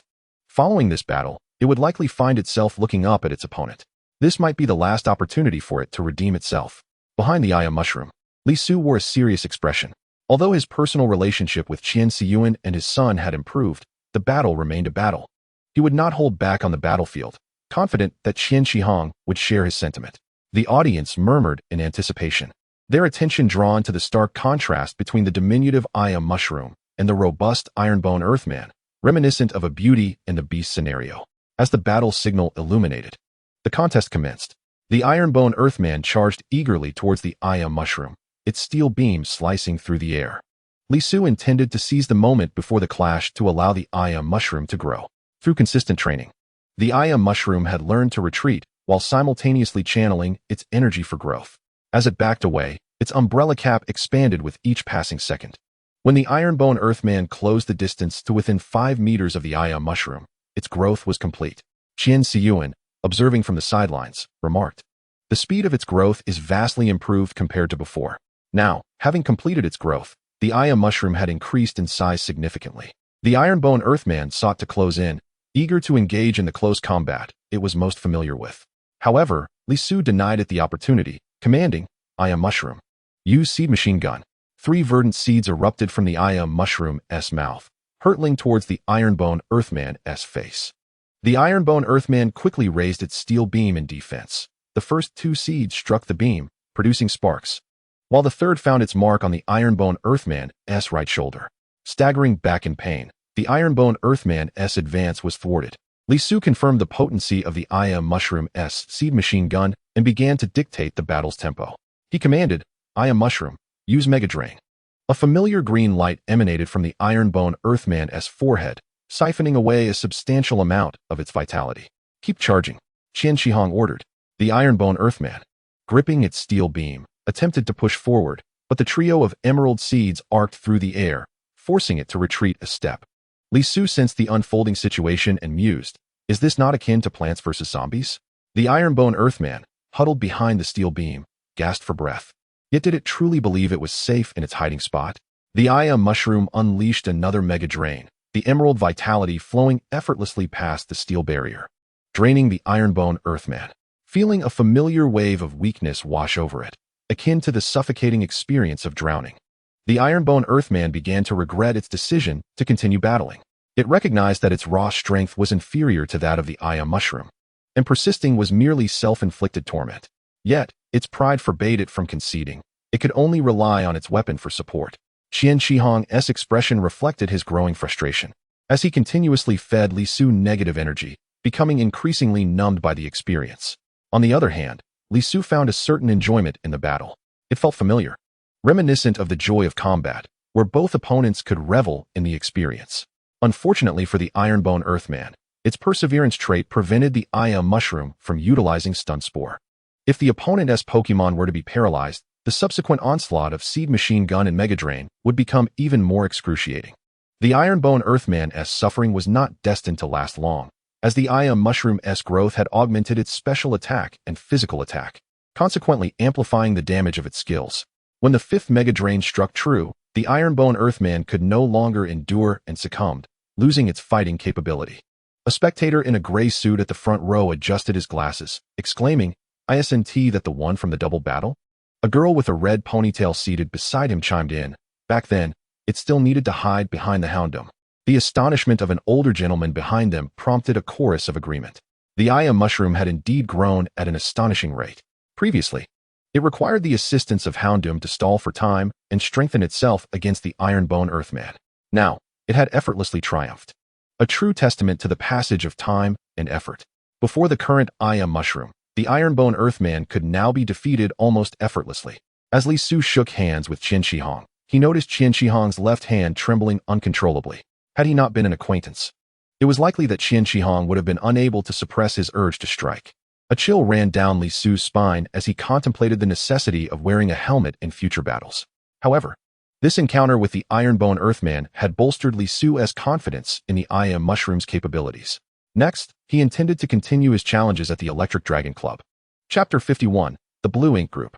Accompanied by his dedicated cameraman, Jia Renan, Li Su passed through the revolving glass doors of the Electric Dragon Gym, where an electronic screen was scrolling with announcements for the upcoming battles. The front desk was manned by the same professional-looking young lady, her fingers deftly gliding over her tablet as she matched Li Su for his second battle. Having learned from the previous experience, Li Su refrained from seeking out the opponent in their resting area. Instead, he sat with Jia Renan in the audience, awaiting the commencement of the contest. Just as they settled into the third row, a battle was already underway on the field. A messenger bird, reminiscent of Santa Claus with its bag, utilized ice shard to obstruct the rolling path of a cuckoo, the ice shards reflecting fragmented rainbows under the lights. The prominent feature of the hoo-hoo lies in its thick skin and robust flesh. It retracts its head and limbs into its shell, embodying a hard-nosed demeanor. Li Su was fully immersing himself into the persona of a battling trainer, contemplating how he would counter the skills of his opponent. Suddenly, the seat to his left sank as a man clad in a khaki trench coat and sunglasses settled beside him. Li Su cast a sidelong glance at the sharp contours of the man's chin before redirecting his focus back to the battle. Just then, the man unexpectedly removed his sunglasses, his elongated phoenix eyes piercing through the air. "Would you like to know what Pokemon your next opponent will be using?" Li Su unconsciously rubbed his fingers against a Pokeball, intrigued by the proposition, yet maintaining an air of caution. He was well aware that opportunities that seemed too good to be true often concealed greater costs. He retorted, "Are you willing to divulge your opponent's information to me?" At the same time, he subtly tapped his companion, Jia Renan, who promptly understood the cue and discreetly activated the recording function of his camera. Before the man could respond, Li Su pressed on, "I still do not know who you are. How can I trust you?" The man hastily introduced himself, "My name is Song Lijia, and I am also a novice trainer. I know what Pokemon your next opponent will be using, provided you are willing to trust me." Li Su produced a notebook and hastily scribbled a few words with a black pen. Raising his head, he continued to inquire, "What price must I pay to gain this information from you?" Song Lijia shook his head, replying, "You need not pay any price. All you must do is continue winning." Under the perplexed gazes of Jia Renan and Li Su, Song Lijia slowly elucidated the underlying reasons. It turned out that battles in the arena were not merely for the sake of attracting spectators, but were also intertwined with some illicit dealings. This led to certain competitors colluding to engage in match fixing. Naturally, the bookmakers were quite vigilant. After assessing the capabilities of these rigged competitors, they would lower their odds. Consequently, these competitors not only engaged in match fixing, but also targeted those favored by the bookmakers. They even formed an underground organization known as the Blue Ink Society. Song Lijia displayed a photograph featuring the emblem of the Blue Ink Society, a quill steeped in blue ink. This organization was infamous among novice trainers, often sabotaging others for the sake of odds. However, it appeared that there were unseen forces backing them, making it impossible for anyone to hold them accountable. In truth, it mattered little for trainers to lose a match or two occasionally. The issue arose when trainers achieved a winning streak of 5 or 10 consecutive victories, as the Electric Dragon Club would bestow generous rewards upon them. This was precisely when the underground odds were most lucrative. The Blue Ink Society would strike during a competitor's 4th or 9th consecutive win, resulting in many trainers witnessing their hard-earned rewards slip away, leaving them incensed. As a result, numerous trainers began to band together to retaliate against the Blue Ink Society. Song Lejia spoke of these matters, his eyes flashing with indignation. Last month, I achieved a streak of 4 victories, and I was on the verge of receiving a substantial points reward when I was ambushed by a member of the Blue Ink Society. They deployed an electric-type Magnemite against Mycelio. Mycelio was utterly overwhelmed and lost the match. Initially, I thought it was just bad luck, but later I discovered it was their doing, and I couldn't swallow that bitterness. Therefore, whenever a newcomer is targeted by them, I will unconditionally assist them. Clenching his fist, Song Lejia's fury was palpable, infecting both Li Su and Xiao Renan. I hope you can thwart their sabotage and make them pay, allowing me to vent my frustrations. Li Su nodded, grasping the underlying tensions. He also understood why Zhao Laosan had been so arrogant. It turned out he was backed by such an organization. Yet, he still harbored some doubts. I have only defeated Zhao Laosan once. There should be no need for his organization to target me in the second match, right? Song Lejia pointed to the floor, stating, "You still do not comprehend the underground bookmakers. Look at this odds curve." Li Su's name was followed by a sharply ascending arrow. Your debut performance, using a young Ghastly to triumph over a novice Pokémon, has led to your odds being quite favorable underground. Coupled with Zhao Laosan's embellishments, there are indeed individuals interested in you, looking to stir up trouble. Li Su chuckled wryly, realizing that his excellence made him an easy target. He then turned to Song Lejia, politely inquiring, "What Pokémon will they send out to counter me?" This was also a test of sorts. If Song Lejia readily divulged the opponent's Pokémon, and the forthcoming battle unfolded as he described, Li Su could tentatively place his trust in him. Meanwhile, Li Su asserted his own stance. If it is the Blue Ink Society targeting me, I accept your intel support. However, if it is a standard battle, please refrain from disclosing any information to me. Song Lejia regarded Li Su with admiration. He had encountered numerous individuals who, after receiving his intel, sought to exploit the advantage for greater gains in battle. Yet this high school student was able to withstand such temptations, earning his respect. Song Lejia retrieved his phone, opened the Pokédex, and displayed a photograph to Li Su. It was an Alolan Sandshrew, an ice steel type, identical in form to the Sandshrew of the previous generation. Its body was round, resembling an icy abode, encased in neatly arranged ice blocks, as though clad in armor. With hands and feet that each bore only 2 fingers, Li Su felt a jolt of alarm. Had he unwittingly sent out an oddish, he would surely have faced dire consequences. This Sandshrew was no ordinary encounter. Its ice typing would counter his own, while its steel typing would resist his grass attacks. Moreover, its immunity to poison type moves further compounded the issue. However, Sandshrew was 4 times weak to fire and fighting types, and if Jia Renan and Qian Xiyuan were present, they would undoubtedly handle the opponent with ease. The Sandshrew's level might even surpass that of his oddish. The higher the Pokémon's level, the more pronounced the effects of type advantages became. Li Su's oddish might not withstand the opponent's ice-type onslaught. Nonetheless, now that he was aware of the opponent's Pokémon, Li Su would surely deploy a Ghastly, which would not be at a disadvantage.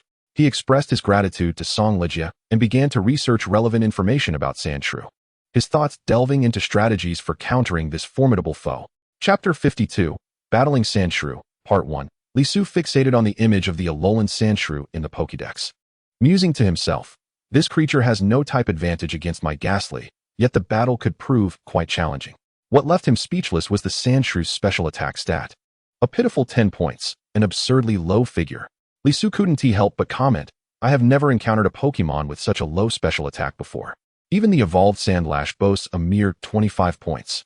While my base stats are well allocated, the type disparity is significant. Moreover, its total base stats are rather modest." He couldn't resist imagining, if Sandlash were to undergo a mega evolution, its special attack might plummet to a mere 5 points. They should just evolve it once more, transforming it into Sandbridge King. Prior to the battle, Li Su skillfully accessed the system, expending 1,000 points of negative emotions in exchange for 10 effort points. Without hesitation, he allocated all these points to Ghastly's HP. After all, Ghastly's HP base stat was incredibly low, at only 50 points. Even after mega evolution, this paltry health remained its most glaring vulnerability. However, Ghost-type Pokémon are predominantly frail, which seems to be their inherent destiny. In contrast, Dragon-type Pokémon appear as if they are born nobility, boasting impressively high base stats. Among the semi-divine tier, aside from Metagross and Tyranitar, all are of the dragon attribute.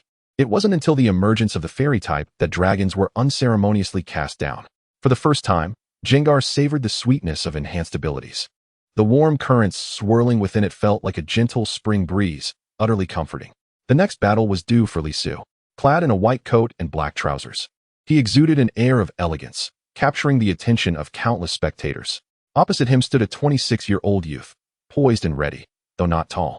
He was as solid as a steel tower. The marks of time had prematurely crept upon his crown. Sparse strands of hair compelled him to disguise it with curls. Maintaining his dignity, observing Lisu's lush short hair, a flicker of envy sparkled in the curly-haired youth's eyes. Last time, Zhao Laosan, brimming with confidence, believed victory was assured, only to suffer a significant setback upon releasing his Pokémon first. Unlike Zhao Laosan's brashness, the curly-haired young man patiently awaited the referee's command, releasing his Pokémon simultaneously with his opponent.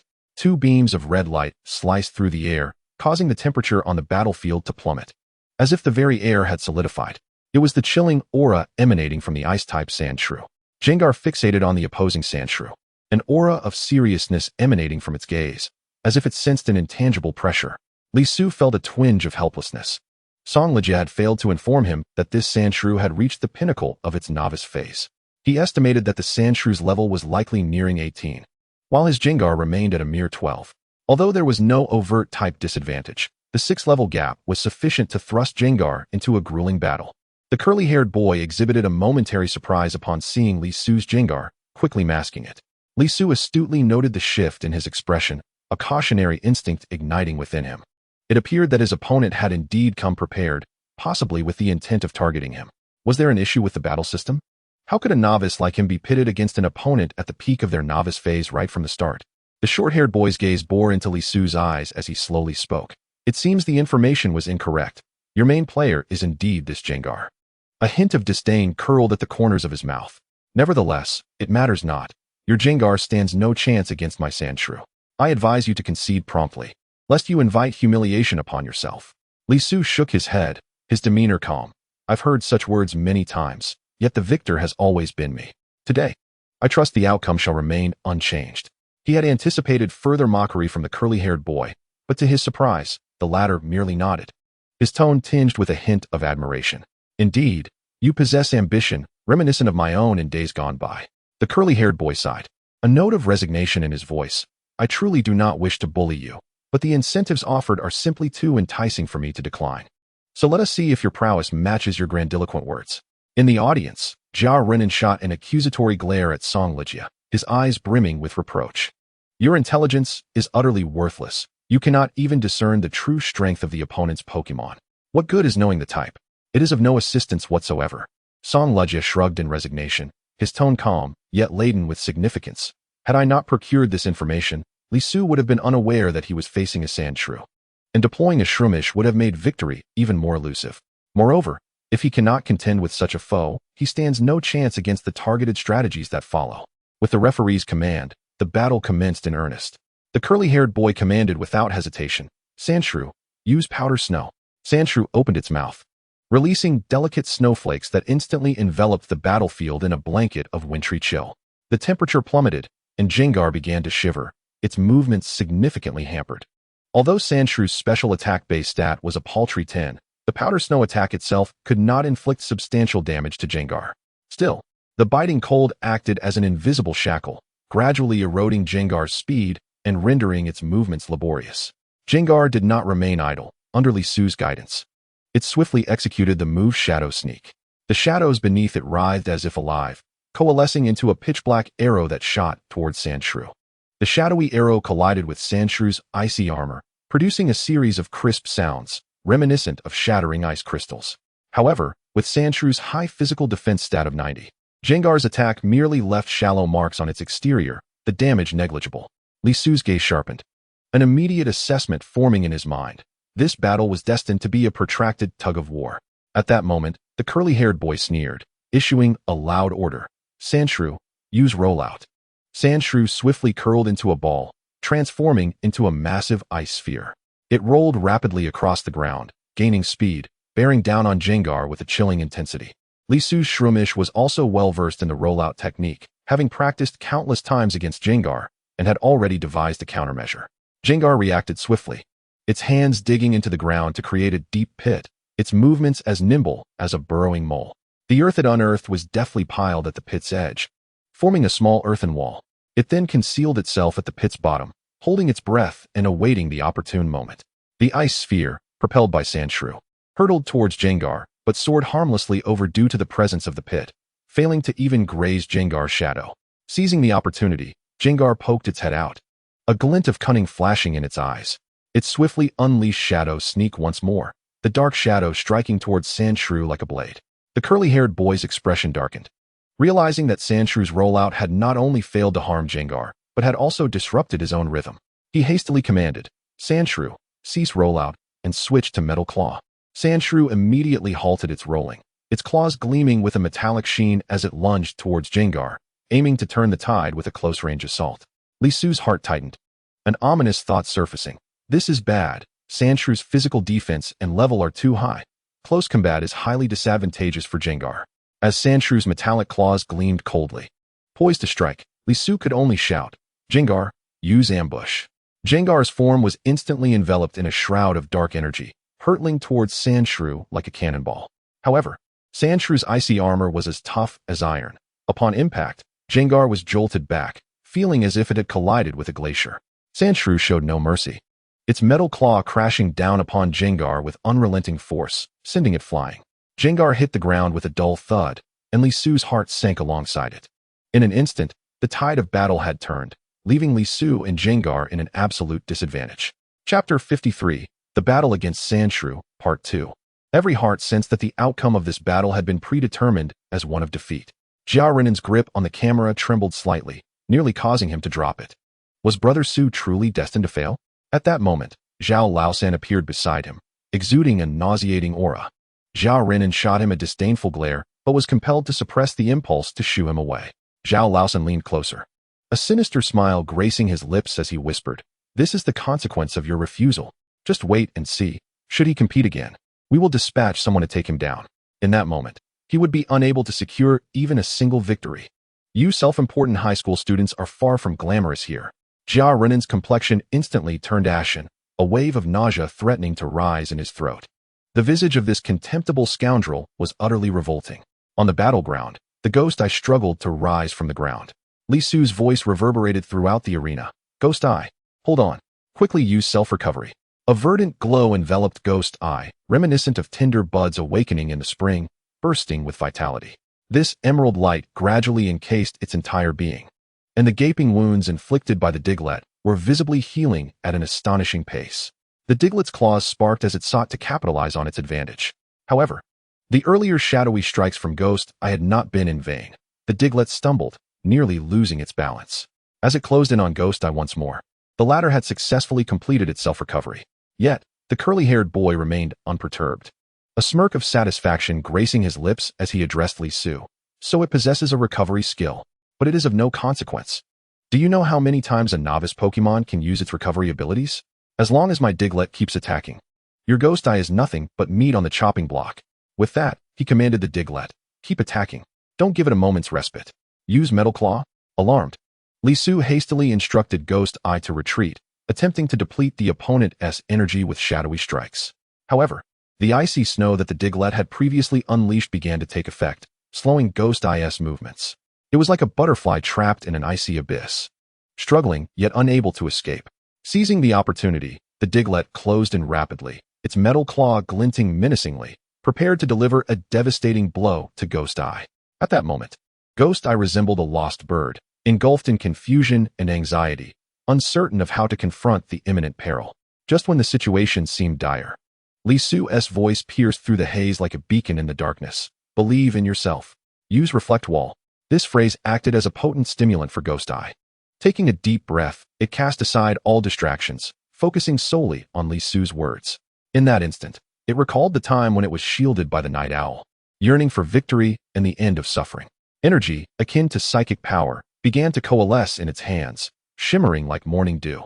This luminous sphere gradually expanded, ultimately transforming into a wall as pure as jade, enveloping Ghost Eye gently within. The Diglett's metal claw struck the barrier, yet failed to harm Ghost Eye in the slightest. As Ghost Eye felt the power surging over it, a smile unconsciously played upon its lips, realizing that the pain was not as unbearable as it had imagined.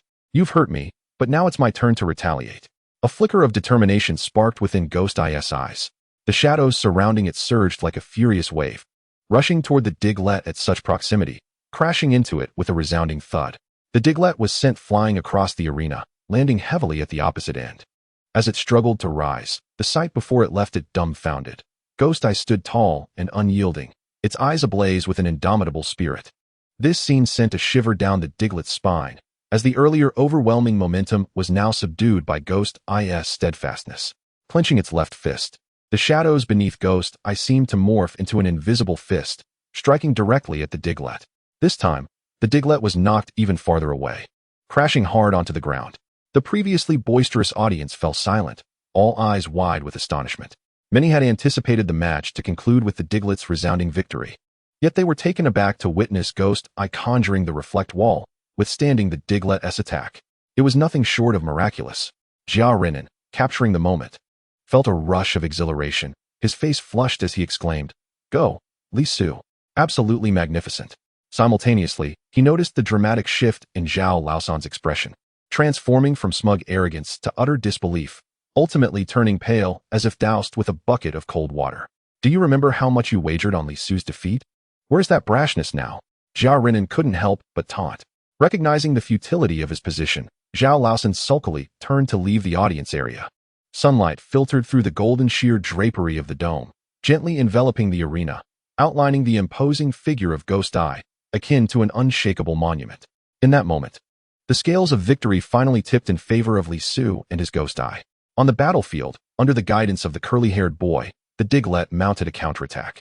Although the metal claw was fierce, its potency diminished against the reflect wall. It was akin to a razor-sharp blade being thwarted by a resilient shield, unable to inflict any vital damage. The Diglett lashed out with its metal claw twice, yet could not inflict any substantial harm upon Ghost Eye. Seizing the opportunity, Ghost Eye activated its self-recovery skill once more. The emerald glow enveloped its body like reborn vines in spring, flawlessly mending all previous wounds. A glimmer of despair flickered in the Diglett's tiny eyes, akin to a dying light. It gazed at Ghost Eye, still brimming with vitality, while it itself was utterly depleted. How could it continue this fight? Was defeat inevitable? But Ghost Eye would not grant it a moment of contemplation. With a fierce glare, Ghost Eye hurled an ice shard at the Diglett's face. "Don't run. Let us settle this in a 1v1 battle. Neither of us shall back down." The tide had completely turned. What was once a scenario of the Diglett pursuing Ghost Eye had now reversed. Ghost Eye relentlessly pressed the attack, leaving the Diglett scrambling for cover, utterly defenseless. Soon, the Diglett could no longer endure. After a successful shadowy strike from Ghost Eye, the Diglett collapsed to the ground, akin to a toppled statue. Its body fell heavily, motionless. In that moment, victory belonged to Ghost Eye and its trainer, Li Su. The referee promptly dispatched his Pokémon to carefully shield the Diglett. The audience erupted in applause, rising to their feet, their cheers resonating like thunder.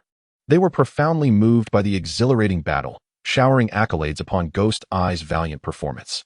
Amidst the jubilant clamor, Ghost Eye felt a warm surge of emotion, akin to the gentle sunlight of winter gracing its form. It yearned to share this joy with its trainer. Turning, Ghost Eye locked eyes with Li Su's tender gaze. Li Su opened his arms wide, and without hesitation, Ghost Eye leapt into his embrace.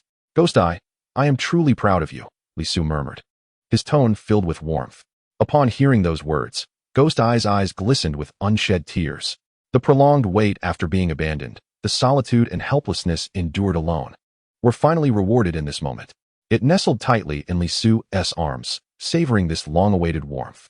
Jia Renan raised his camera, immortalizing this touching moment forever.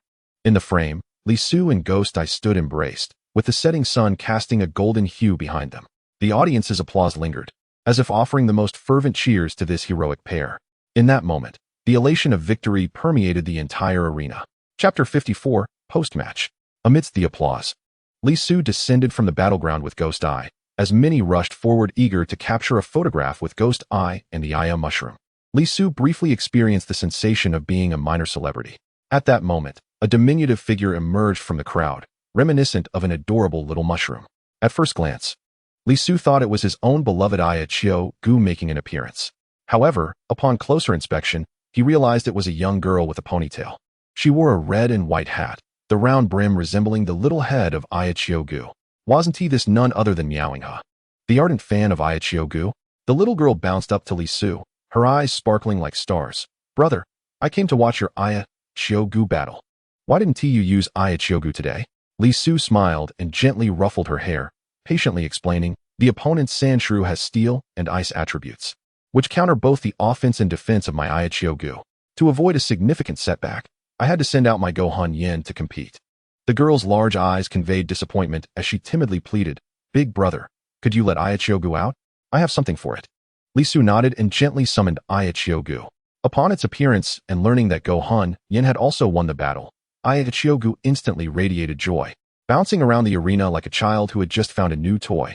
Observing this, Miaoing Ha carefully retrieved a small hat from her backpack and gently placed it atop Aya Chio Gu's head. This is a hat I knitted with my own hands. I hope you like it. Aya Chio Gu donned the hat as if it were a unique little crown, looking extraordinarily spirited. The hat fit its head perfectly in both style and color, as though it had been custom-made for it. Meanwhile, Gohan Yin, witnessing this scene, displayed a flicker of envy in its eyes. Li Su, noticing this, affectionately stroked its head. Don't worry, your fans are all online. Once the video of your battle today is released, many will surely praise your valiant performance. Li Su resolved in his heart that he would prepare a special hat for Gohan Yin when circumstances allowed. He also recalled the incident a few days prior when Xian Xiyuan's father had wanted to tap his head after their match. It would be wise to prepare in advance to avoid similar situations in the future. Perhaps he should also buy a helmet for himself? After bidding farewell to Miaoing Ha, Li Su and Jia Rena approached the front desk to settle their points. If I accumulate points from 2 more battles, I can exchange them for a skill manual. On the way home, Li Su contemplated how to better enhance the strength of his Pokémon. Upon exiting the Electric Dragon Club, a scene around the corner caused both Li Su and Jia Rena to tense up. A group of individuals was mercilessly beating a man. Upon seeing Jia Rena rush over with a camera, the assailants panicked and fled in all directions. Li Su then recognized the battered individual as the curly-haired man, Xiao Qingfeng, who had lost to him in a battle not long ago. Xiao Qingfeng was bruised and bloodied, with blood trickling from the corner of his mouth. Li Su and Jia Rena hurriedly rushed to help him up. We'll take you to the hospital, Li Su said with concern. Xiao Qingfeng wiped his nose and waved his hand dismissively, his tone weak. These minor injuries don't require a hospital visit. Jia Rena, irked and indignant, exclaimed, You didn't lose the match on purpose. Why did they beat you? He sighed, his eyes filled with deep helplessness. Some things are simply beyond explanation. Seeing Xiao Qingfeng in such a state, Li Su and Jia Rena exchanged glances and, without another word, supported him as they made their way to his home. Along the way, Xiao Qingfeng recounted his story. You see, I was quite the academic star in high school, with commanding abilities among my peers. A hint of pride flickered across his face, though it seemed somewhat absurd against the backdrop of his current disheveled appearance. Later, I joined the Electric Dragon Club to participate in the arena battles, but unfortunately, I didn't achieve immediate success as you did. Instead, I fell victim to a successful ambush from my opponent. At first, unlike the Lon Mo group, I chose not to back down, but to continue fighting. However, after several consecutive battles ended in failure, Xiao Qingfeng reminisced with a glimmer of moisture in his eyes. That was my lowest point. My mother was gravely ill and urgently needed a large sum for treatment. I had to use all the funds I had set aside for training my Pokémon for her medical expenses. During the college entrance examination, I faced an opponent who used Fire-type Pokémon. The weaknesses of Sandshrew were ruthlessly exploited, ultimately leading to unsatisfactory results. As he spoke, his body trembled involuntarily. The setback in the entrance examination remained a scar on his life. Furthermore, with his mother's illness still not resolved, he stayed at the Electric Dragon Club to earn money through battling. Jia Rena shook his head, attempting to lighten the mood with a jest. Isn't this the plot of an online drama? A sick mother, a dropout self, a shattered family. Xiao Qingfeng gave a bitter smile, wiping his nose with his hand, and softly replied, It's not quite that dramatic. Under the heavy pressures of life, Xiao Qingfeng reluctantly bowed to fate, joining the Lon Mo group and engaging in match-fixing solely to earn his mother's medical bills. Fortunately, his mother's condition eventually improved, but Xiao Qingfeng developed a habit of indulgence as a result. Li Su inquired, Have you considered exploring other industries? Xiao Qingfeng shook his head. Those avenues yield money too slowly. You might not feel it, but my heart has already become restless. It's hard to settle down to earn that slow money. Ultimately, he became a lackey for the Lan Mo group, specializing in ambushing novice trainers like Li Su. Despite having sunk to the level of match fixing, he still maintained a semblance of integrity, deliberately keeping his distance from the members of the Lan Mo group. However, this only made him an outcast in their eyes. After failing to ambush him, the Lan Mo group unleashed their wrath upon Xiao Qingfeng. Li Su, with concern, asked, "What are your plans moving forward? Will you continue to stay with the Lan Mo group?" Xiao Qingfeng shook his head, a resolute glint in his eyes. "I have decided to leave this city." At the same time, Xiao Qingfeng earnestly warned Li Su, "The Lan Mo group has many methods to deal with trainers at the bottom. You must be cautious." He estimated that Li Su would not be targeted by the Lan Mo group in the next 2 battles. However, they intended to nurture Li Su like a fat sheep, waiting for him to achieve 4 consecutive victories before aiming to take him down in the 5th match, where the odds of Li Su's defeat would be exceedingly high. Li Su nodded, resolutely affirming, "I will strive to enhance the strength of both Ia Qiugu and Go Hunyan. Once my strength is formidable enough, the Lan Mo group will have no hold over me." Chapter 55, The Joy of the Fisherman. During an intense battle against Sandshrew, Go Hunyan astonishingly managed to execute Reflect Wall. This moment sparked a thought in Li Su's mind. Perhaps he could help Go Hunyan master new skills by tapping into its emotions. He squatted down and gently asked, "Go Hunyan, can you recall what feelings you had when you used Reflect Wall?" Go Hunyan concentrated, attempting to remember the details, as images of Sandshrew's metal claw attack flashed in its mind.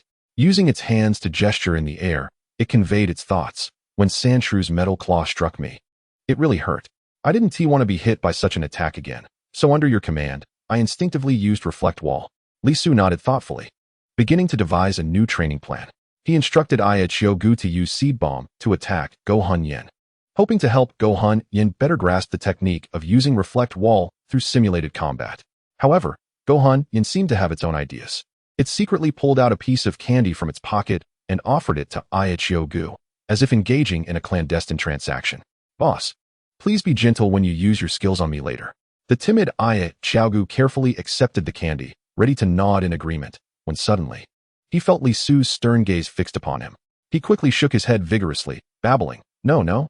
Li Su declared that only by inflicting pain could one better unleash the reflective barrier. The mischievous spirit received a kick from Li Su as well, grimacing in pain. "Prepare yourself for the onslaught," Li Su commanded gravely. Over the course of their time together, Li Su had noticed the mischievous spirit becoming increasingly playful, likely due to its mischievous nature. Ia Qiugu seemed to have been influenced by the mischievous spirit, learning to covertly engage in little antics behind Li Su's back. Observing these 2 rascals, Li Su felt both exasperated and amused. He mused to himself, "It seems I must invest more effort into their training." Ia Qiugu outwardly exerted all its strength, yet cunningly controlled the power of its seed Gatling gun. The green seeds fell upon the mischievous spirit like a torrential rain, bringing waves of pain, yet it gritted its teeth and persevered. The mischievous spirit instinctively wished to employ a shadow ambush, to block the seeds aimed at it with its shadows. However, it resolutely suppressed this impulse, bracing itself against the seed attacks with its own body. Several times, it attempted to conjure the reflective barrier, but to no avail. Just as the mischievous spirit began to feel disheartened, Li Su suddenly bellowed, "Mischievous spirit, believe in yourself and use the reflective barrier."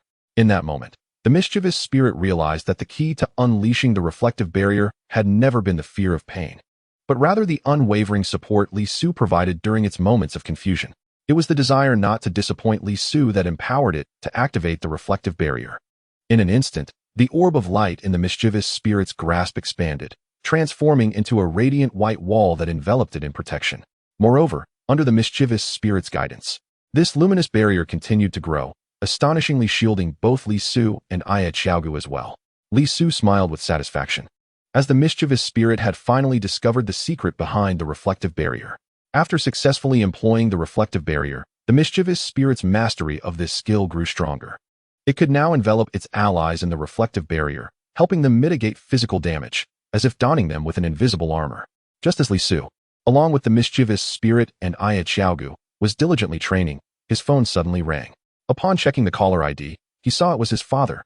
But the voice on the line belonged to Jia Renan's father, Jia Mingyu. With a grave tone, Jia Mingyu instructed, "I cannot explain over the phone. Hurry and take a taxi to Tsuehu Park. Li Su felt a jolt of anxiety and promptly inquired, Uncle Jia, what has happened? However, Jia Mingyu hastily hung up. Fearing for his father's safety, Li Su wasted no time in hailing a taxi to Tsuehu Park. Throughout the journey, his heart raced with trepidation, praying for everything to be all right.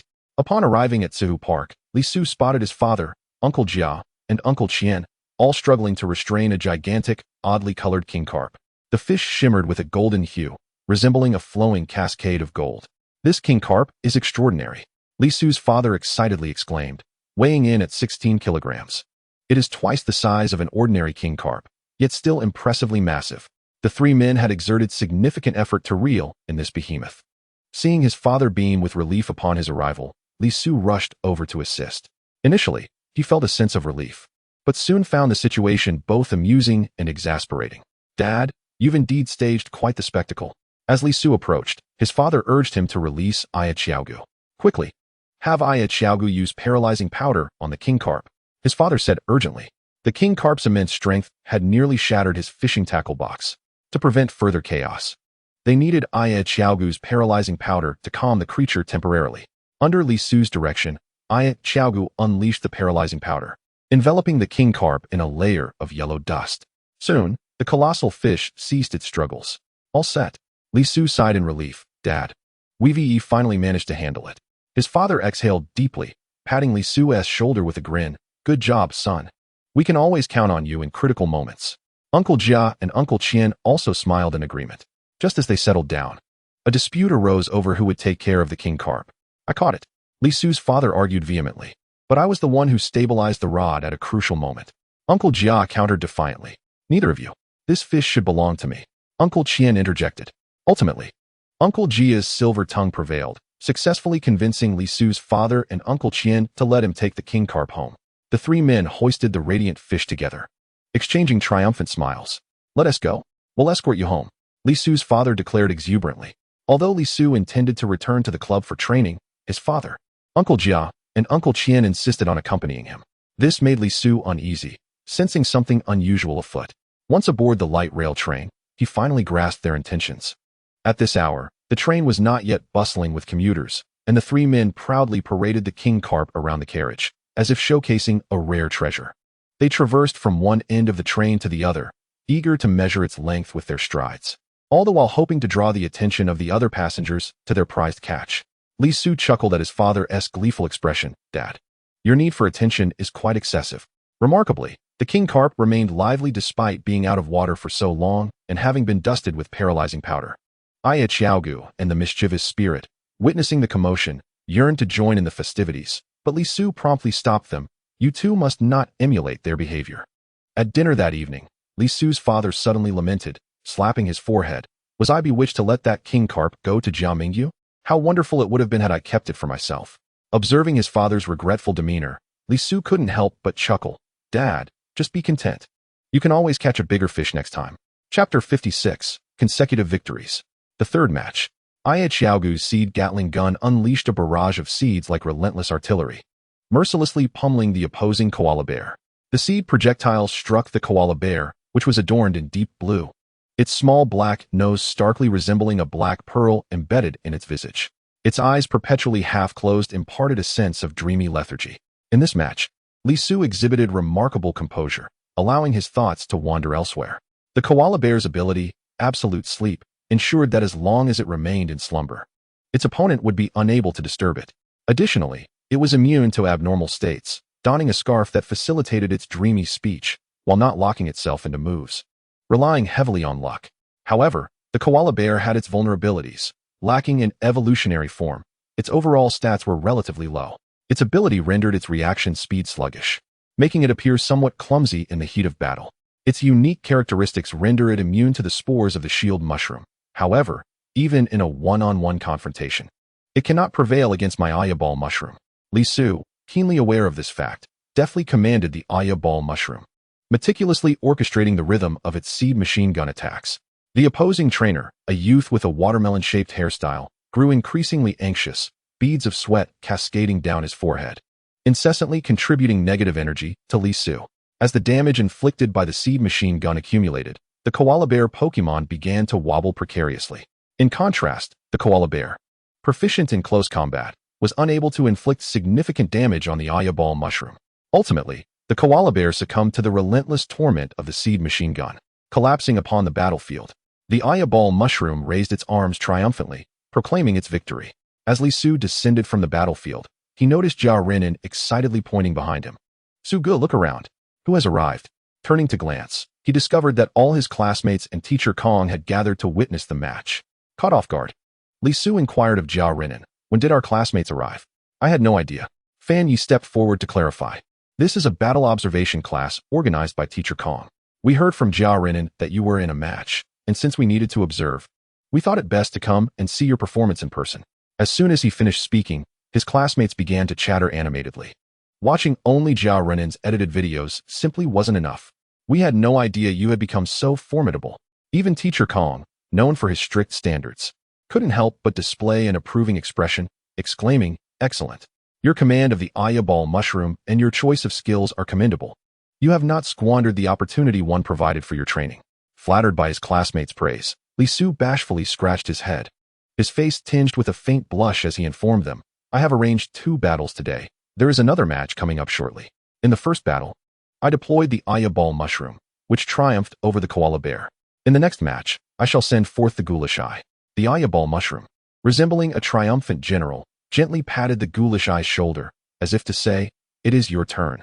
At this moment, the ghoulish eye clenched its hands tightly, feeling both nervous and excited. Having witnessed the victory of the eyeball mushroom, it was determined to bring triumph to Li Su as well. Inspired by Li Su's spirited demeanor, his classmates felt emboldened. They resolved to train their Pokémon more diligently, aspiring to one day dominate the battlefield like Li Su. Observing the spirited determination in his students, teacher Kong nodded approvingly, recognizing that this was one of his reasons for bringing them to observe Li Su's battle. As long as Li Su remained at the forefront, his classmates would surely strive to catch up, alleviating him of the burden of motivating their enthusiasm. In the second battle, the ghoulish eye faced a Pokémon named Dada, a normal and flying type. Dada was entirely a brownish yellow, resembling an ostrich but possessing 2 round, plump heads. Despite being unable to fly, it was classified as a flying-type Pokémon, much like one of the legendary beasts that also could not soar. Groudon bellowed, "Where's the crystalline form? Help!" Even more absurdly, Dada could learn the flying-type move Fly. Without wings, Li Su pondered how it could possibly take flight. As the battle commenced, the ghoulish eye suddenly advanced towards Dada, slapping its hands against Dada's 2 foreheads, executing the priority move Pound Surprise, which would undoubtedly intimidate its opponent. Fortunately, Dada possessed only 2 heads. Had it evolved into Dodali with 3 heads, the ghoulish eye would have been at a disadvantage. By the time Dada shook its heads awake, the ghoulish eye had already distanced itself. Sensing this, Dada surged forward like an arrow released from a bow, seeking to retaliate. However, the ghoulish eye displayed its trademark mischievous grin, activating its ability Mischievous Heart. Just as Dada was about to strike, the ghoulish eye suddenly unleashed the move Reflect. A white energy barrier enveloped it, akin to a resilient protective suit that reduced incoming physical damage. The opposing trainer, a 30-year-old woman clad in a white dress and black high heels, radiated elegance with a hint of sharpness. Upon witnessing the ghoulish eyes Reflect, her expression soured.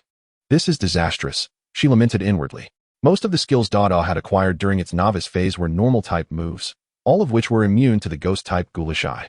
The only viable skill left was the flying-type move Peck, but the ghoulish eye's Reflect halved its effectiveness. Although the ghoulish eye's Shadow Sneak could not harm Dada, it possessed the more formidable move Ambush. Dada, following its trainer's command, executed Peck, its beak gathering a dazzling light as if to cleave the ghoulish eye in 2. However, the ghoulish eye, shrouded in dark energy, moved faster, charging directly into Dada's rounded body with Ambush.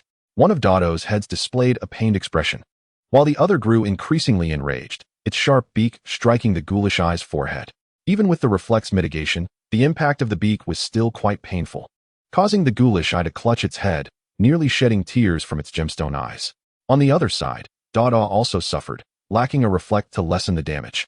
The ghoulish eye's powerful ambush left it weak-kneed and struggling to maintain its footing. Seizing the opportunity, Li Su shouted, "Now, ghoulish eye, use feint attack." The ghoulish eye dashed in front of Dada, delivering a straight punch to its left head, which was still relatively coherent. When Dada attempted to dodge to the right, it realized the punch was merely a feint, as the ghoulish eye's other fist delivered the true strike. The ghoulish eye executed an uppercut directly to Dada's right head, sending it flying. Though the force of the punch was not particularly strong, Dada's condition was dire. The right head lost consciousness, while the dizziness continued to affect the alert left head. Dada, wanting to rise, found itself unable, as if intoxicated. Ultimately, the referee declared the ghoulish eye victorious. Chapter 57, Once More. Li Su descended the stage with the ghoulish eye, the applause of his classmates ringing in his ears like a gentle breeze stirring ripples across a tranquil lake. Wow, Su Gu, your eyeball mushroom was already astonishing. And now the ghoulish eye is equally impressive. You're leaving no room for us. The ghoulish eye, flattered by the praise, appeared somewhat bashful, as if wishing to retreat into the shadows of Li Su. Teacher Kong rose and clapped his hands, drawing everyone's attention. For today's assignment, each of you is to write a report on your observations. As soon as the words left his mouth, the previously jubilant atmosphere instantly froze, like a clear sky suddenly shrouded in ominous clouds, with students voicing their grievances in unison. Many approached Li Su, lamenting with a tone of resignation and sorrow. Su Gu, you really shouldn't be so good. I'll be writing this report until my hands ache. Li Su, feeling somewhat helpless, realized that his success in battle had inadvertently become a burden. Unable to withstand the gazes of his classmates, he led Jia Renan to the front. At this moment, Jia Renan appeared distracted, prompting Li Su to ask, "What's wrong?" Jia Renan chuckled mischievously. "Nothing much, just someone from No. 1 High can't stand to see you do well and is mocking you and us from number 2 online. I'm just giving them a piece of my mind. You dominate the arena, I can also dominate online. In reality, I may be meek, but online, I shall strike with full force." Li Su wished to seize Jia Renan's phone to observe his scathing remarks, yet Jia Renan deftly evaded him. Unfazed, Li Su's primary concern lay in the accumulation of points he had amassed. He intended to utilize the points earned from 4 battles to exchange for skills and engage once more. After the front desk attendant completed the registration, she informed Li Su that he merely needed to arrive at a designated room the following day, where specific Pokémon would impart skills. The Electric Dragon Club housed numerous seasoned Pokémon, who served as instructors for others, akin to teachers within their realm. Typically, upon purchasing this service, Pokémon would be able to learn particular skills. Even in cases where a Pokémon's compatibility with a skill was woefully inadequate, the Electric Dragon Club would graciously refund half of the points. Through relentless training and combat, Aichyogu's level ascended to 16, while Gohonyan reached level 15. With the enhancement of their skills, Gohonyan acquired the moves Clapping Ambush and Binding Technique. Clapping Ambush had already been employed in battle, allowing the user to instill trepidation in the opponent, proving more effective in doubles than in singles. The Binding Technique, it disrupts the opponent's energy flow, rendering the skill they last executed unusable for a duration. This move could be deemed Gohonyan's core ability. The following day, the biting wind sliced through the desolate streets, the barren trees shivering as if whispering tales of winter's harshness. Scattered pedestrians hurried by, wrapped tightly in thick coats, reminiscent of leaves whisked away by the wind. As the midpoint of the senior year approached, the air was thick with a palpable blend of tension and cold. Li Su stepped into the branch of the Electric Dragon Club, following the directions to a chamber adorned with yellow walls. Upon opening the door, he was greeted by 2 rabbit-like yellow Pokémon. One bore a red pattern on its body, with its tail and facial markings resembling a plus sign. The other showcased a blue pattern, its tail and facial markings resembling a minus sign. Was this not Plusle and Minun? A flicker of recognition sparked within Li Su. The sight of them reminded him of his previous life, where a senior's Pokémon were these 2, only to be obliterated by his own Galon. This thought elicited a subtle smile. Plusle and Minun sat cross-legged, their expressions wise beyond their years, beside them an incense burner wafting fragrant smoke.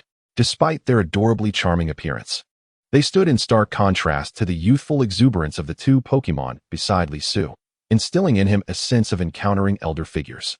To his astonishment, Plusle produced an electronic translation device and pressed a button, which emitted an electronic voice. "Please specify the target for instruction."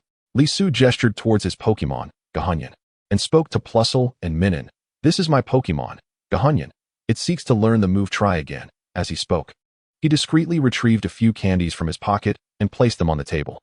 Plusle and Minun nodded slightly, a glint of mischief in their eyes as they quietly gathered the candies into their embrace. They then resumed their poised positions, as if nothing unusual had transpired. The 2 Pokémon's gaze shifted to Gohonyan, their expressions softening. Having received payment, they were committed to delivering quality service. The instruction commenced. with Plusle gesturing for Gothitelle to unleash various attack moves upon the target. Without hesitation, Gothitelle opted for its most familiar move, Shadow Sneak. The dark shadow surged forth like an arrow, swift and fierce, striking towards the practiced dummy as if to rend the very air. Just as Gothitelle prepared to feign an attack, Plusle abruptly stood, clapping its tiny hands in encouragement, releasing the try-again skill. To Li Su's astonishment, it seemed as though nothing had occurred. Yet Gothitelle appeared to be ensnared by an invisible thread, its feigned attack abruptly halting.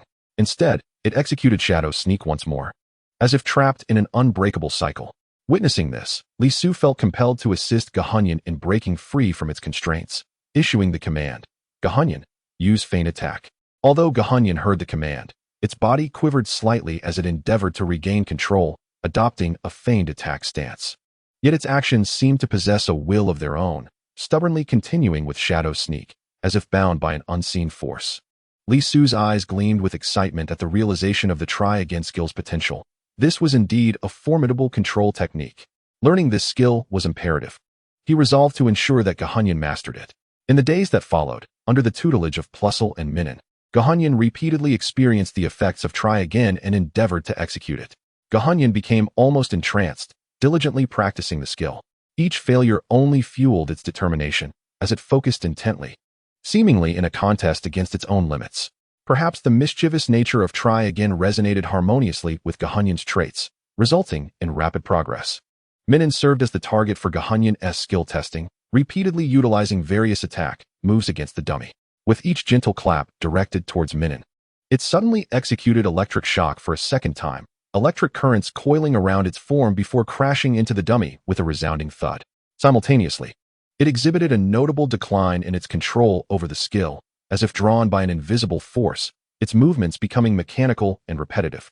Upon rising, Minun inadvertently unleashed electric shock for a third time, indicating Gothitelle's successful execution of try-again.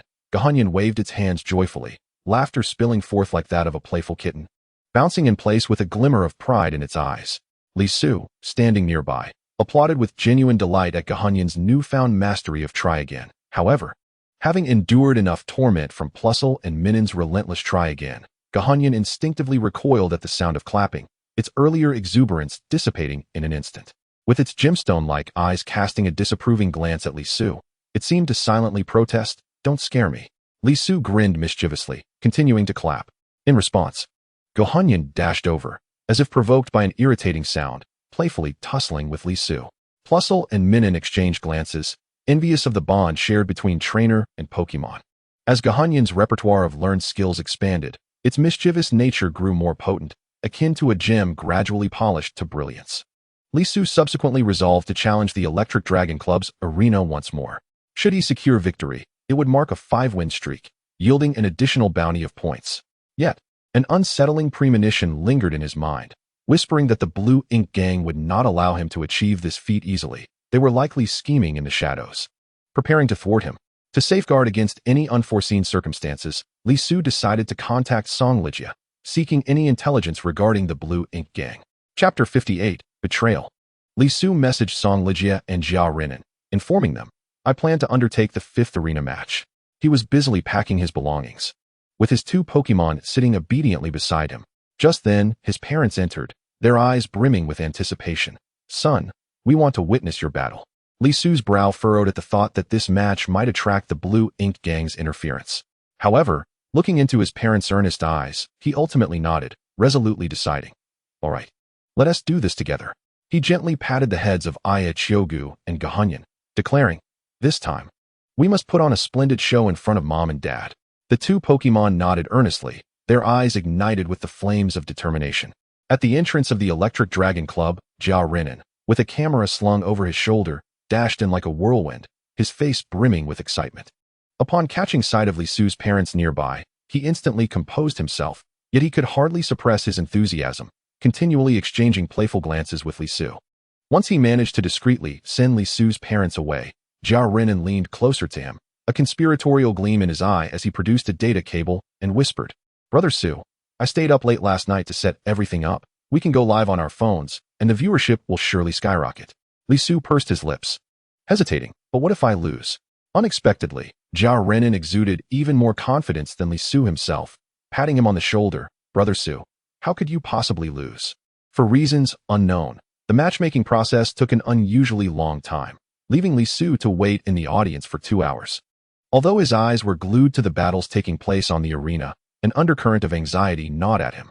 He decided to open his phone and check the previous battle videos. To his surprise, the combined views exceeded 200,000, marking a commendable start.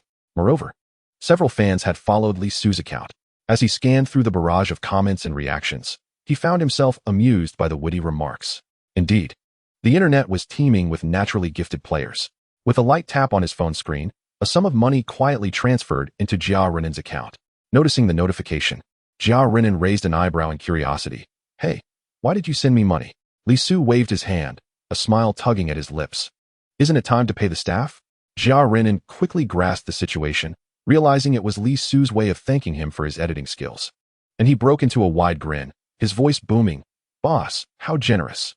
With renewed enthusiasm, Jia Renan began to recount his recent triumphs, his eyebrows dancing with excitement. "Those folks from number 1 middle school tried to challenge me online, but they were no match for me. When they attempted to team up, we from no. 2 middle school showed them we are not to be trifled with, maintaining total control throughout." Moments later, Song Lejia approached, dragging his weary body. Dark circles framed his eyes, which were bloodshot, and his pallor resembled that of a ghost, as if all his vitality had been drained away. Jia Renan couldn't resist teasing him. "Song Lejia, where were you last night?" Song Lejia managed a wry smile, waving his hand dismissively. "Don't ask. A whole heap of nonsense. Not worth mentioning." He took a deep breath, struggling to regain his composure. "Right now, the Blue Ink Gang is our main concern. They have set their sights on you. I have reliable intel that they plan to use Fire-type Pokemon specifically to counter your Aichiogu." Noticing Song Lejia's dismal state, Li Su frowned with concern. "Are you sure you're all right? Perhaps you should head home and rest instead of pushing yourself." Shaking his head, Song Lejia revealed a fleeting expression of complexity before regaining his calm demeanor. "I'm fine. Let's discuss the matter at hand. This time, they mean business. The information is heavily guarded, and we only managed to uncover the type of their Pokemon, nothing else." He paused before adding, "However, I have a piece of news you might find intriguing." Before Li Su could respond, Jia Renan, unable to contain his excitement, leaned in like a cat catching the scent of fish. "Spill it. Don't keep us in suspense.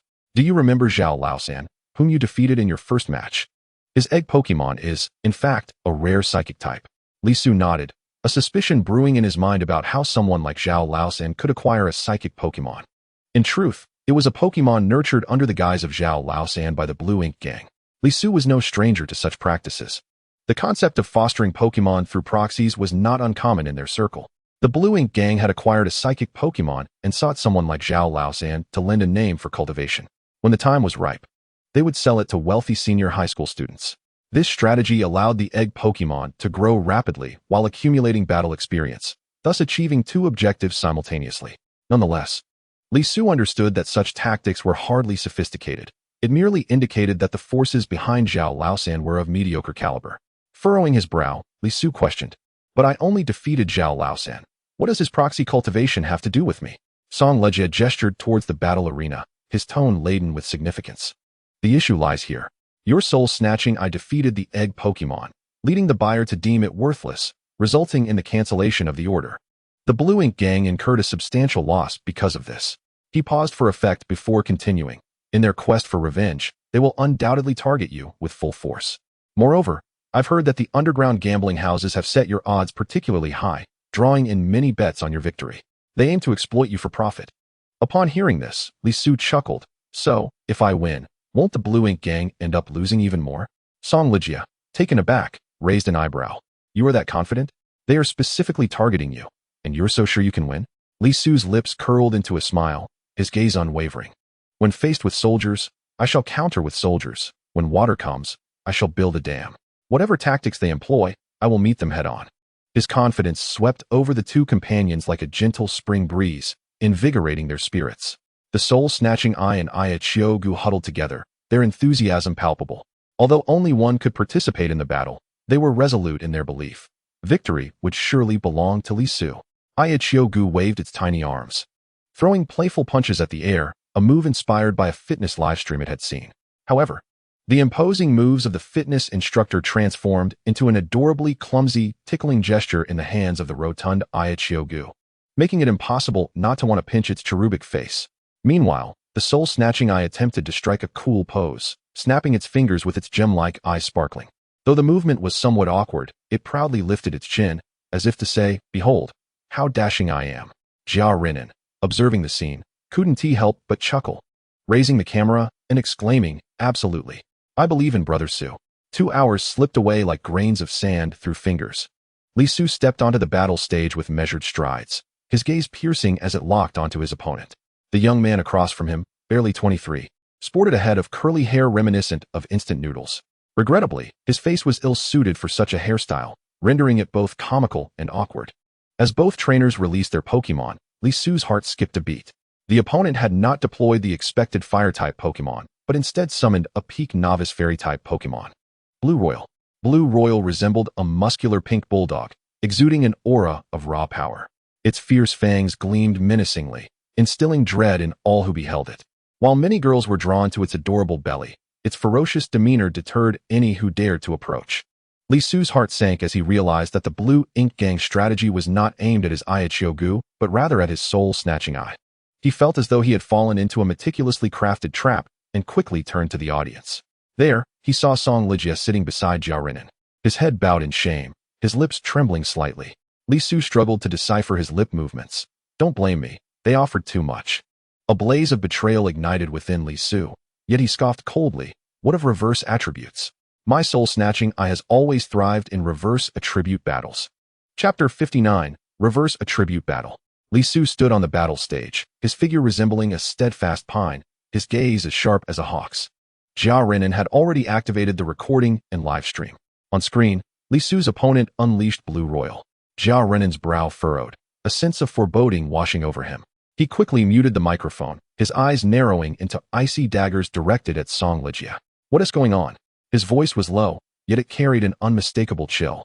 With his head lowered, Song Ligia muttered, his voice barely above a whisper, "I'm in dire need of money. They approached me as soon as Li Su won the second match. The sum of that money was simply irresistible. With it, I would never have to return to this dreadful place again. I wagered that Li Su would lose, thereby doubling my investment. Moreover, I borrowed additional funds to leverage my position. So let us hope he loses this match. It is but a single battle for him. While I stand to win my entire future." Jia Renin stared at Song Ligia, his eyes filled with disbelief. Was this person before him truly human, or some specter?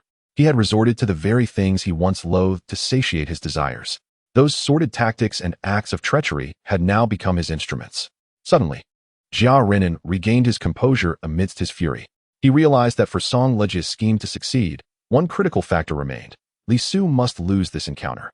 Yet, he firmly believed that Li Su would never falter. At that moment, Li's father and mother took seats beside Jia Renin, interrupting their conversation. Li's mother furrowed her brow, her tone laced with concern. "Can Xiao Su win? I see that the opposing Pokemon's attributes seem to counter our ghost eyes." Jia Renin clenched his fists, his voice low yet resolute. "Brother Su will prevail." He lowered his gaze to his phone, where over 2,000 viewers had already crowded the live stream. The comments scrolled rapidly, many predicting doom. Li Su is in grave danger. His attributes are utterly countered. After watching his previous battle videos, this match seems hopeless. Yet Jia Renin's gaze remained unwavering. He believed that Li Su would shatter the doubts of all onlookers. The ghost eyes did possess some strength, but most of its previous opponents were unevolved Pokemon. It's over. The host's first live stream is about to flop. I told you. All that talk of consecutive victories was probably because he didn't showcase his losses, right? Now the live stream is exposed. The barrage of comments pierced Jia Renin's eyes like daggers. This time, the Blue Monarch boasted an impressive base stat total of 450, surpassing the Ghost Eyes in every aspect. No one could fathom how the Ghost Eyes would emerge victorious. Jia Renin abruptly turned, his finger pointed accusingly at Song Ligia. His voice laced with suppressed rage. "Have you been plotting against us from the very beginning? Were your previous experiences mere fabrications?" Song Ligia shook his head, his gaze evasive. Yet he stubbornly defended himself. "At first, I genuinely wanted to help you. My experiences were not lies." His voice dwindled, as if his confidence was gradually being siphoned away. Yet Jia Renin's expression revealed his utter disbelief. On the battlefield, the young man with the noodle hairstyle glanced at the slight figure of the Ghost Eyes, smirking disdainfully. "Such a feeble Pokemon, and yet it managed to win previous matches? Oh, could it be that you just got lucky, facing nothing but weaklings?" Li Su's eyes narrowed, and he coldly retorted, "If you lose, will you not have to admit that you are the real weakling?" The noodle-haired youth laughed even more recklessly. "Huh, me lose? With your kind, I could win with one hand tied behind my back." Just as the referee's command was given, the battle commenced. The noodle-haired youth struck first, raising his hand triumphantly. "Blue Monarch, we shall not only win, but win spectacularly. Use bite." Dark energy coalesced around the blue monarch's large fangs, gleaming ominously as it lunged towards the ghost eyes. Li Su, however, felt a sense of relief. Thankfully, the Blue Ink team was unaware that the ghost eyes possessed the hidden ability Prankster. Had they sent out a dark-type Pokemon, the challenge would have been formidable. The opposing Blue Monarch clearly had not learned the move Play Rough. Otherwise, it would have been employed by now. Fairy-type physical attack moves were already rare, and the only high-damage move available was Play Rough. As long as the opponent did not possess it, Li Su still had hope. With a steely gaze, Li Su quietly commanded, "Ghost Eyes, use Reflect."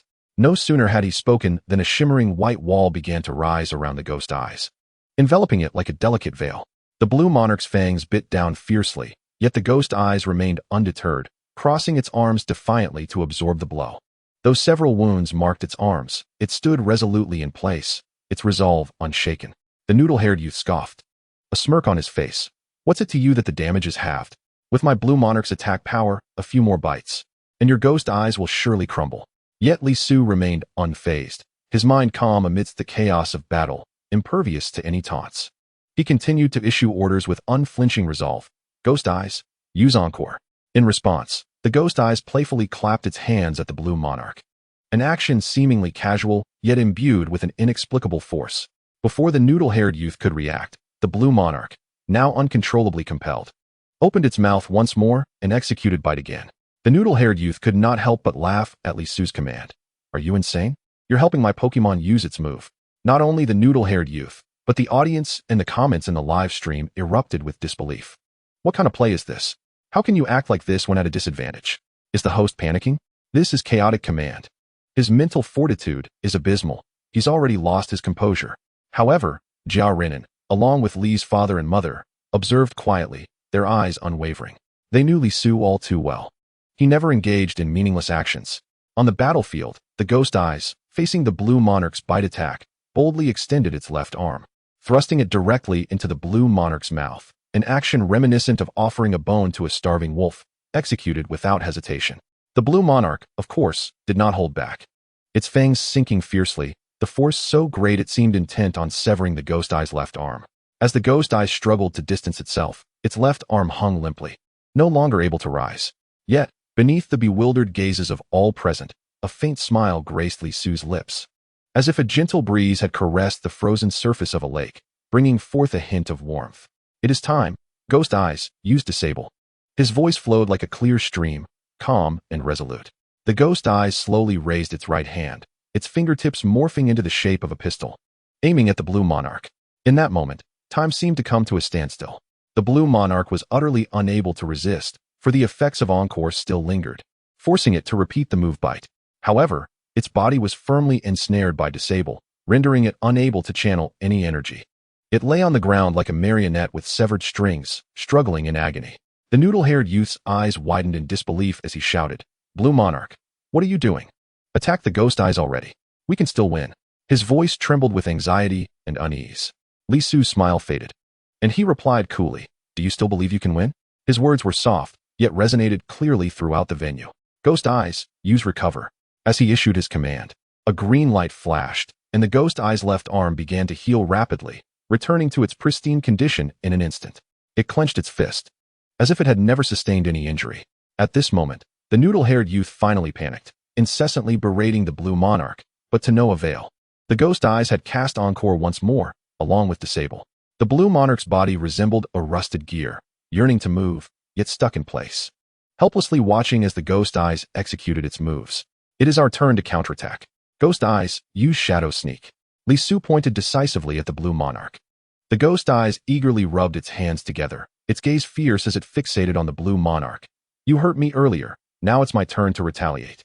The shadows beneath his feet coalesced like ink, striking fiercely upon the form of the Emperor Blue.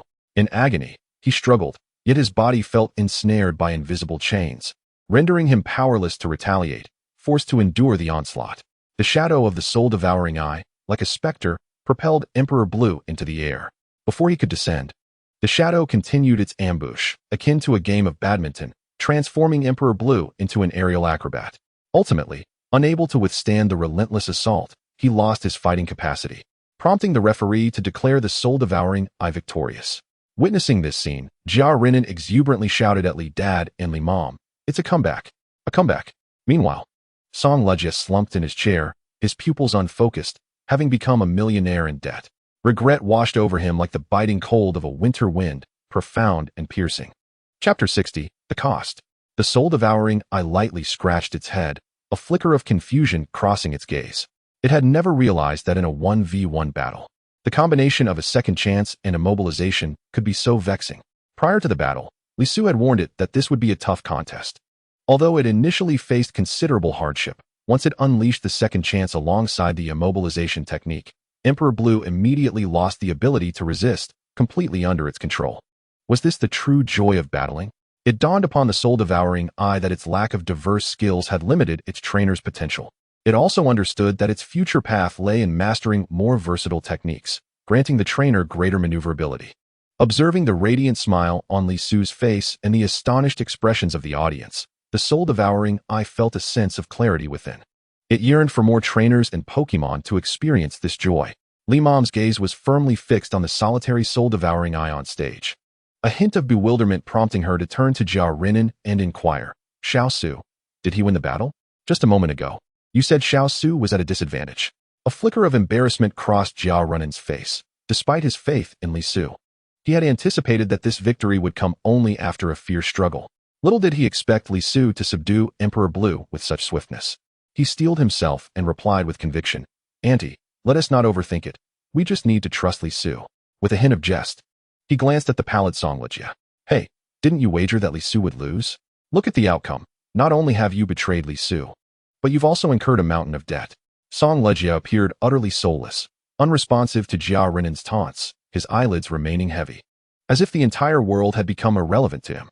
In the livestream chat, a flurry of question marks shot across the screen like a meteor shower. The audience, dumbfounded, was filled with confusion. Was the plot twist not too rapid? Soon, some began to gloat. "I told you, the host's battle skills are unparalleled." The viewer who had previously questioned the host for not posting defeat videos found themselves the target of ridicule, enduring the scorn of many. "I adore this battle style of the host. I'm subscribing immediately. This strategy is brilliant. I want to train a soul-devouring eye myself." Suddenly, a comment magnetically drew everyone's attention, sparking a wave of fervent replies. "Faced with such a soul-devouring eye, I'd rather wave a white flag than endure that torment." Several of Li Su's classmates were gathered in the livestream, captivated by his battle. When Li Su executed his comeback, their WeChat messages flooded in, brimming with congratulations and astonishment. Concurrently, their gazes unconsciously fell upon their own Pokémon, igniting a fervor within. "I'm not gaming today. I will take my Pokémon to train diligently." In the quiet of the night, Fanya's mother pushed open the door to find her son engrossed in his studies, incredulous at his newfound diligence. Meanwhile, Li Su, accompanied by the soul-devouring eye, ventured into the heart of Jinling to treat its battle scars.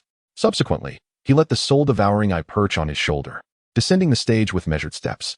The audience, upon witnessing this, rose collectively, their applause thunderous, honoring the victor. Li Dad gently nudged Li Mom, pride illuminating his eyes as he whispered, "Our son is truly becoming remarkable. I wager he will undoubtedly become an extraordinary trainer one day." Li Mom, however, rolled her eyes, recalling past words. Who was it that said to let Li Su raise just a Mac hop? It would save money, and he could help you on the construction site?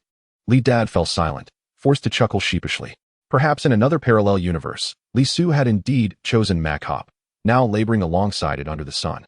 At that moment, Li Su approached his family and friends, and upon seeing Li Dad and Li Mom, the previously exuberant soul-devouring eye immediately leaped down from his back, appearing somewhat bashful.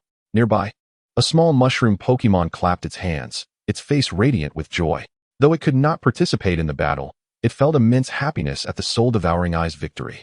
Suddenly, a dull thud shattered the surrounding tranquility, capturing everyone's attention. They beheld Song Lejia kneeling on the ground, hands braced against the floor, seemingly poised to bow to Li Su.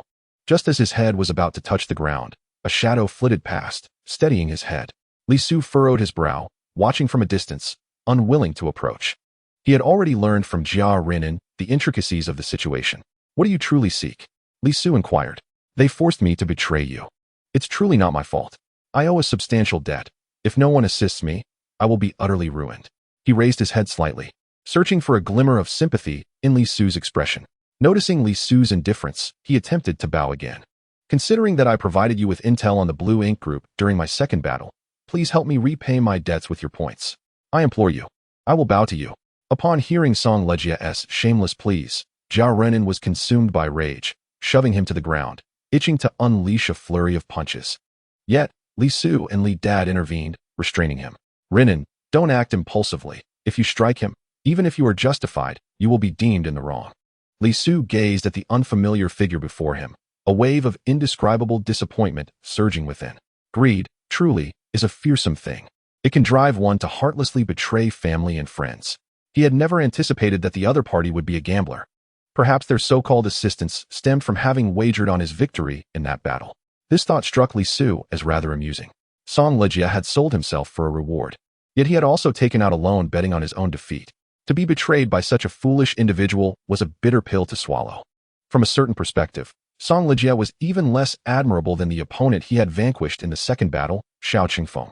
Li Su could foresee Song Lejia's future predicament. He would not stoop to kicking someone when they were down, even if that person had brought this upon themselves. However, he would not extend a helping hand either. At this moment, he was even disinclined to spare him a glance. With Jia Renin and his parents in tow, Li Su hastily exited the audience section. Song Lejia remained rooted in despair, gazing at the ceiling, his thoughts tangled like a chaotic web, no one knowing the tumult that churned within him. Li Su arrived at the club's front desk, where the points earned from his successive victories exceeded those accumulated from his previous 4 wins. Without hesitation, he exchanged them for the coveted skill book on provocation, utilizing the points gained through battles fought with the soul-devouring eye to acquire new skills. It seems as though a fated cycle has come full circle. Upon hearing the news of mastering a new skill, the haunting gaze of the ghostly eyes glimmered with a flicker of joy, and an involuntary smile graced its lips. Clearly, the prospect of once again pairing the immobilization technique with its skills has allowed the ghostly eyes to savor the sweet taste of victory, intensifying its fervent desire for the new skill. Beside it, the adorable Aya Mushroom gazed longingly, its eyes brimming with envy, igniting within its heart a fervor to learn new abilities. However, Li Su was not one to show favoritism. Thus, with his remaining points, he acquired the skill of Poison Jab for Aya Mushroom. Coupled with Aya Mushroom's poison powder, the potency of Poison Jab could be doubled. Chapter 61, Learning Skills. The day after the battle, the tranquility of the weekend enveloped the atmosphere. Li Su donned his neat attire early, leading his 2 little Pokémon as he prepared to step outside, only to be halted by his mother. I believe you ought to take a break for yourself. Indulge in some computer games, she said, her voice laced with concern. Do not stretch yourself too thin, like a string on the verge of snapping. Ever since entering senior high, Li Su's relentless efforts had filled her with trepidation. Attempting to deftly maneuver around his mother, he was unexpectedly obstructed by the plump Jigglypuff behind her.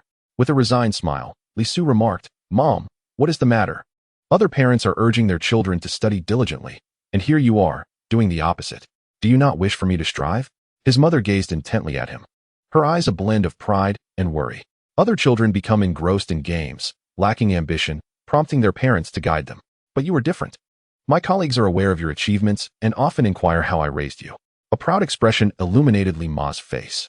After sharing your schedule with my coworkers, they all advised me to let you rest at home for a few days, fearing that you might one day falter under psychological pressure. Li Su gently shook his head, understanding that as a time traveler, his mindset was far more mature than that of an ordinary child. The days of training were not a monotonous burden to him. The company of Aya Mushroom and ghostly eyes filled every moment with laughter and joy. Faced with the obstinate Jigglypuff blocking his path, he reluctantly instructed ghostly eyes to use the scare tactic. The Jigglypuff, perceiving a venomous snake lunging towards it, panicked and cleared the way, allowing Li Su to slip past. Regaining composure, the Jigglypuff pouted, its face round and chubby, glaring at Li Su's retreating figure. Watching her son hastily depart, Li Ma couldn't help but sigh.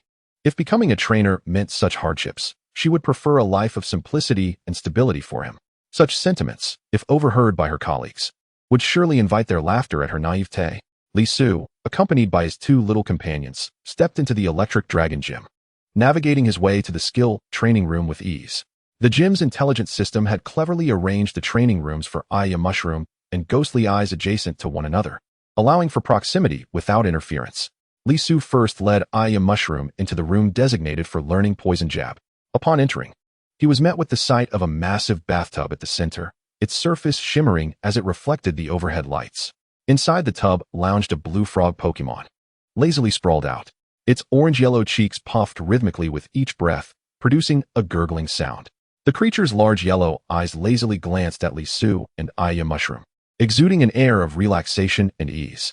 Li Su immediately recognized this Pokémon as the poison frog, noting its fondness for the steamy environment. Li Su deduced that its ability was dry skin, allowing it to restore vitality in rainy weather. Upon the arrival of its students, the poison frog leisurely emerged from the bathtub. Shaking off the droplets of water, it proceeded to demonstrate the release process of Poison Jab for Shiitake Mushroom. With a casual flick of its limb, a deep purple liquid erupted forth like an arrow, striking the metal target with precision. The moment the venomous liquid made contact, a hissing corrosive sound filled the air, and the surface of the target became pockmarked, emitting wisps of smoke. Shiitake Mushroom watched in rapt attention, its eyes sparkling with excitement, eager to master this formidable skill. Next, Shiitake Mushroom began to learn from the poison frog how to harness the energy of the poison type to expel venom from its mouth. Just look at its earnest demeanor. It was utterly adorable. Li Su suddenly realized that the majority of Shiitake Mushroom's skills were indeed expelled from its mouth. Even the acid capable of corroding steel did not harm Shiitake Mushroom's lips. This was indeed a literal manifestation of resilience. Li Su then opened the door to the adjacent room, bringing in Ghostly Eyes. As he stepped inside, a chilling aura enveloped him, reminiscent of an icy cavern. The room was scattered with numerous horizontal bars, and a Pokémon with a prominent black head skillfully clung to one of them. Its left ear was as red as blood, long and large, while its claws appeared sharp enough to effortlessly tear through steel. It was revealed to be a Nuzleaf of the ice type, a creature that naturally enjoyed climbing trees. However, in this room, where towering trees could not be provided, it had to make do with the horizontal bars. Nuzleaf leaped gracefully between the bars, moving at a speed that made it difficult for Li Su to follow its form. It stealthily circled behind him, intending to play a prank, only to find Ghostly Eyes glaring intently at it, which rendered the prank uninteresting. Nuzleaf provocatively beckoned Ghostly Eyes with a finger. In that instant, Ghostly Eyes felt a surge of anger rush to its head, itching to rush forward and confront Nuzleaf. Li Su quickly shouted, "Calm down." Only then did Ghostly Eyes' emotions begin to settle, the flames of anger subdued. Provocation could ignite the fury of an opponent, rendering transformation skills ineffective in an instant.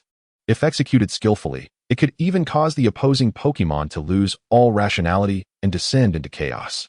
Nuzleaf blinked, signaling to Ghostly Eyes, "Come, try your provocation on me." However, a flicker of azure light sparkled in Ghostly Eyes' gaze, its ability being Prankster. Faced with a Dark-type Pokémon, transformation skills were destined to be futile. Li Su scratched his head and turned to Nuzleaf. "How about we find another Pokémon for practice?" Nuzleaf nodded, but its claws rubbed together in anticipation, a slight smirk forming at the corners of its mouth. "That will cost extra." Ghostly Eyes, already well aware of the game, skillfully produced a few candies and offered them. This transaction was all too familiar to it. Upon receiving the candies, Nuzleaf nodded happily and cautiously tapped on the device with its claws. Before long, a Pokémon knocked on the door, revealing itself to be a Meowth. Meowth's fur appeared somewhat disheveled, its eyelids drooping as if it had yet to awaken. It shot a disgruntled glare at Nuzleaf before turning to Li Su, extending its paw in demand of candies, mirroring Nuzleaf's earlier actions. However, Li Su was well prepared, as he still had plenty of candies in his backpack. He handed his backpack to Ghostly Eyes, who retrieved several candies and passed them to Meowth. "But I still want some." Just as Meowth was about to pop a candy into its mouth, Nuzleaf suddenly snatched one away. This infuriated Meowth, which began to yowl in protest.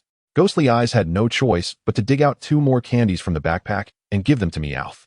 Subsequently, under Nuzleaf's guidance, Ghostly Eyes utilized the provocation skill on Meowth. Perhaps due to its prior training in the scare technique, Ghostly Eyes had begun to grasp the power of emotions. Learning how to evoke the anger of its opponent through provocation, it surprisingly adapted with remarkable speed. By the 4th day, Ghostly Eyes had astonishingly mastered the provocation skill, outpacing Shiitake Mushroom in the speed of learning new abilities. However, the Spirited Ball Mushroom was not to be outdone, successfully mastering the venomous impact on the 5th day. In Chapter 62, titled Countermeasures, a question arose. How could one unravel their own techniques? Teacher Kong was momentarily taken aback, his brows slightly arching, revealing a hint of astonishment in his gaze. He looked at the student before him, and a ripple of intrigue stirred within him. This young man's thought process was indeed elusive. Li Su nodded knowingly, fully aware that those who toy with strategies ultimately risk being ensnared by their own traps. No matter how adept one is at manipulation, there will inevitably come a day when such tactics can be deciphered. Li Su murmured softly, as if conversing with himself or perhaps elucidating to Teacher Kong. He had grasped the essence of the Soul Eater's hypnotic gaze, mastering the combination of the once more technique with the immobilization skill. Yet, within the realm of the game, numerous methods existed to dismantle it entirely. Li Su raised his gaze, his eyes burning with intensity as he addressed Teacher Kong. Thus, I ponder, in real battles, how should trainers contend with such strategies? Surely, one cannot merely await countermeasures? Upon hearing this, a slight smile graced Teacher Kong's lips, his eyes glimmering with a flicker of approval. Though this lad's thought patterns were unconventional, the depth of his contemplation was indeed commendable. When I witnessed your creation of the immobilization technique combined with once more, I couldn't help but inhale sharply in astonishment. Teacher Kong squinted, his tone laced with a hint of nostalgia. This combination, while impressive, is not insurmountable. He shook his head, a faint smile playing at the corners of his mouth. Provided I am prepared in advance and my Pokémon possesses sufficient speed, this move may not yield the desired effect. For instance, I could easily launch a taunt when my opponent attempts once more, rendering their skill completely ineffective. He punctuated his words by gently tapping the table with his fingers, as if simulating a battle scenario. Alternatively, I could simply instruct my Pokémon to cease its current move. As long as my Pokémon refrains from initiating an attack, once more becomes redundant. However, his tone shifted, becoming somewhat grave. If I were to encounter a Soul Eater with the prankster ability, that would indeed present a conundrum. The transformation skill can almost be considered instantaneous, whenever it desires. It can lock my Pokémon's ability with once more. At this juncture, Teacher Kong reflexively rubbed the back of his head, as if recalling an unpleasant experience. If your strength were comparable to mine, I would prefer not to engage in battle with you. It would be quite the ordeal. Li Su's heart soared with delight. In his view, Teacher Kong's reluctance to battle him was the highest form of praise for his tactics. Nonetheless, since you have inquired, as your instructor, I must provide you with an answer. Teacher Kong's expression carried a blend of resignation and admiration. The first method is quite simple. Immediately recall your Pokémon into its Pokeball. Li Su nodded, having already contemplated this approach. However, according to the rules of a singles match, recalling a Pokémon equates to conceding defeat, rendering this strategy impractical. Teacher Kong continued, the second method involves utilizing a return-type move, such as U-turn or Volt Switch, to return to the Pokeball while simultaneously negating the opponent's control effects. Li Su stroked his chin, deep in thought. This strategy seemed promising. While it bore resemblance to recalling the Pokémon, it could at least inflict some damage on the opponent's Pokémon. If he had a Bug King Landorus on hand, perhaps he could indeed exhaust the opponent with U-turn. As for the third method, Teacher Kong paused dramatically, his tone suddenly becoming bold. It involves forcing a breakthrough. As long as your Pokémon's attack power is sufficiently strong, you could easily take down the Soul Eater in just 2 hits, leaving it no opportunity to employ its abilities. Li Su couldn't help but chuckle at this notion. He was not particularly concerned. After all, he possessed a system that could continually bolster the Soul Eater's health and defenses, rendering it far more resilient than its peers. In the future, the Soul Eater would only grow stronger, even capable of setting up a reflect barrier, leaving opponents questioning their life choices. Another method involves equipping the Pokémon with a mental herb. Teacher Kong elaborated leisurely, his eyes twinkling with mischief. Li Su was well aware that this item could liberate a Pokémon from skill restrictions, restoring its freedom. Yet, the drawback was that it was a one-time use item. Once utilized, it would be gone, an extravagant expenditure. Ordinary trainers could scarcely afford such luxuries. Only those affluent individuals could indulge in such extravagance. Suddenly, Teacher Kong appeared to have an epiphany, his lips curling into a slight smile as he regarded Li Su with keen interest. By the way, during the end-of-term league, the students from Class 1 will likely target you, equipping their Pokémon with mental herbs. You must prepare accordingly. Upon hearing this, Li Su was taken aback. Regardless of the league's generous rewards, they must first be earned. Using a mental herb before the battle even commenced seemed absurd. They were willing to expend such resources solely to counter him? Such a venture could only be deemed a loss. Noticing Li Su's astonishment, Teacher Kong chuckled and delivered another bombshell. I've heard that the rewards for the top few spots in this joint examination include a batch of exceptionally high-quality Pokemon eggs. You must exert yourself. Teacher Kong maintained a relaxed tone, yet it was laced with encouragement. Li Su's heart raced. Teacher Kong had promised to teach him the skill manual for Pollen Puff if he placed in the top 5. To prepare, he had even researched past joint examination data. Discovering that the wealthy Scions of Class 1 were all extravagant spenders, their Pokemon adorned with increasingly lavish items. It was entirely plausible that someone might equip their Pokemon with a mental herb solely to defeat him. Li Su murmured softly, caught between resignation and a flicker of anticipation. Being struck by money felt simultaneously painful and exhilarating. Just as his thoughts soared into the ether, Teacher Kong suddenly extended 5 fingers, grinning as he stated, "In truth, there is yet another method to counteract this, sheer strength." Li Su was left bewildered. Having no time to inquire before Teacher Kong unleashed his own Fat Harrier and gestured for the Soul Eater to step forward. Next, Fat Harrier would launch an attack on the target. You may have the Soul Eater attempt to counter it with your combination skill. Teacher Kong's tone was casual, as if discussing the most mundane of matters. Fat Harrier swung its robust arms, executing Vine Whip. Several verdant vines surged from the ground, striking the target with resounding cracks. Observing this, the Soul Eater promptly followed Li Su's command, unleashing the combination of Once More and Immobilization. However, this time, the once proud combination faltered. Fat Harrier merely trembled slightly before continuing to thrash the dummy with its Vine Whip, as if nothing had transpired. Teacher Kong aptly explained. Both Once More and Immobilization are fundamentally skills that manipulate the opponent's energy and emotions. However, if your control over energy and emotions is sufficiently potent, you can easily negate such manipulation.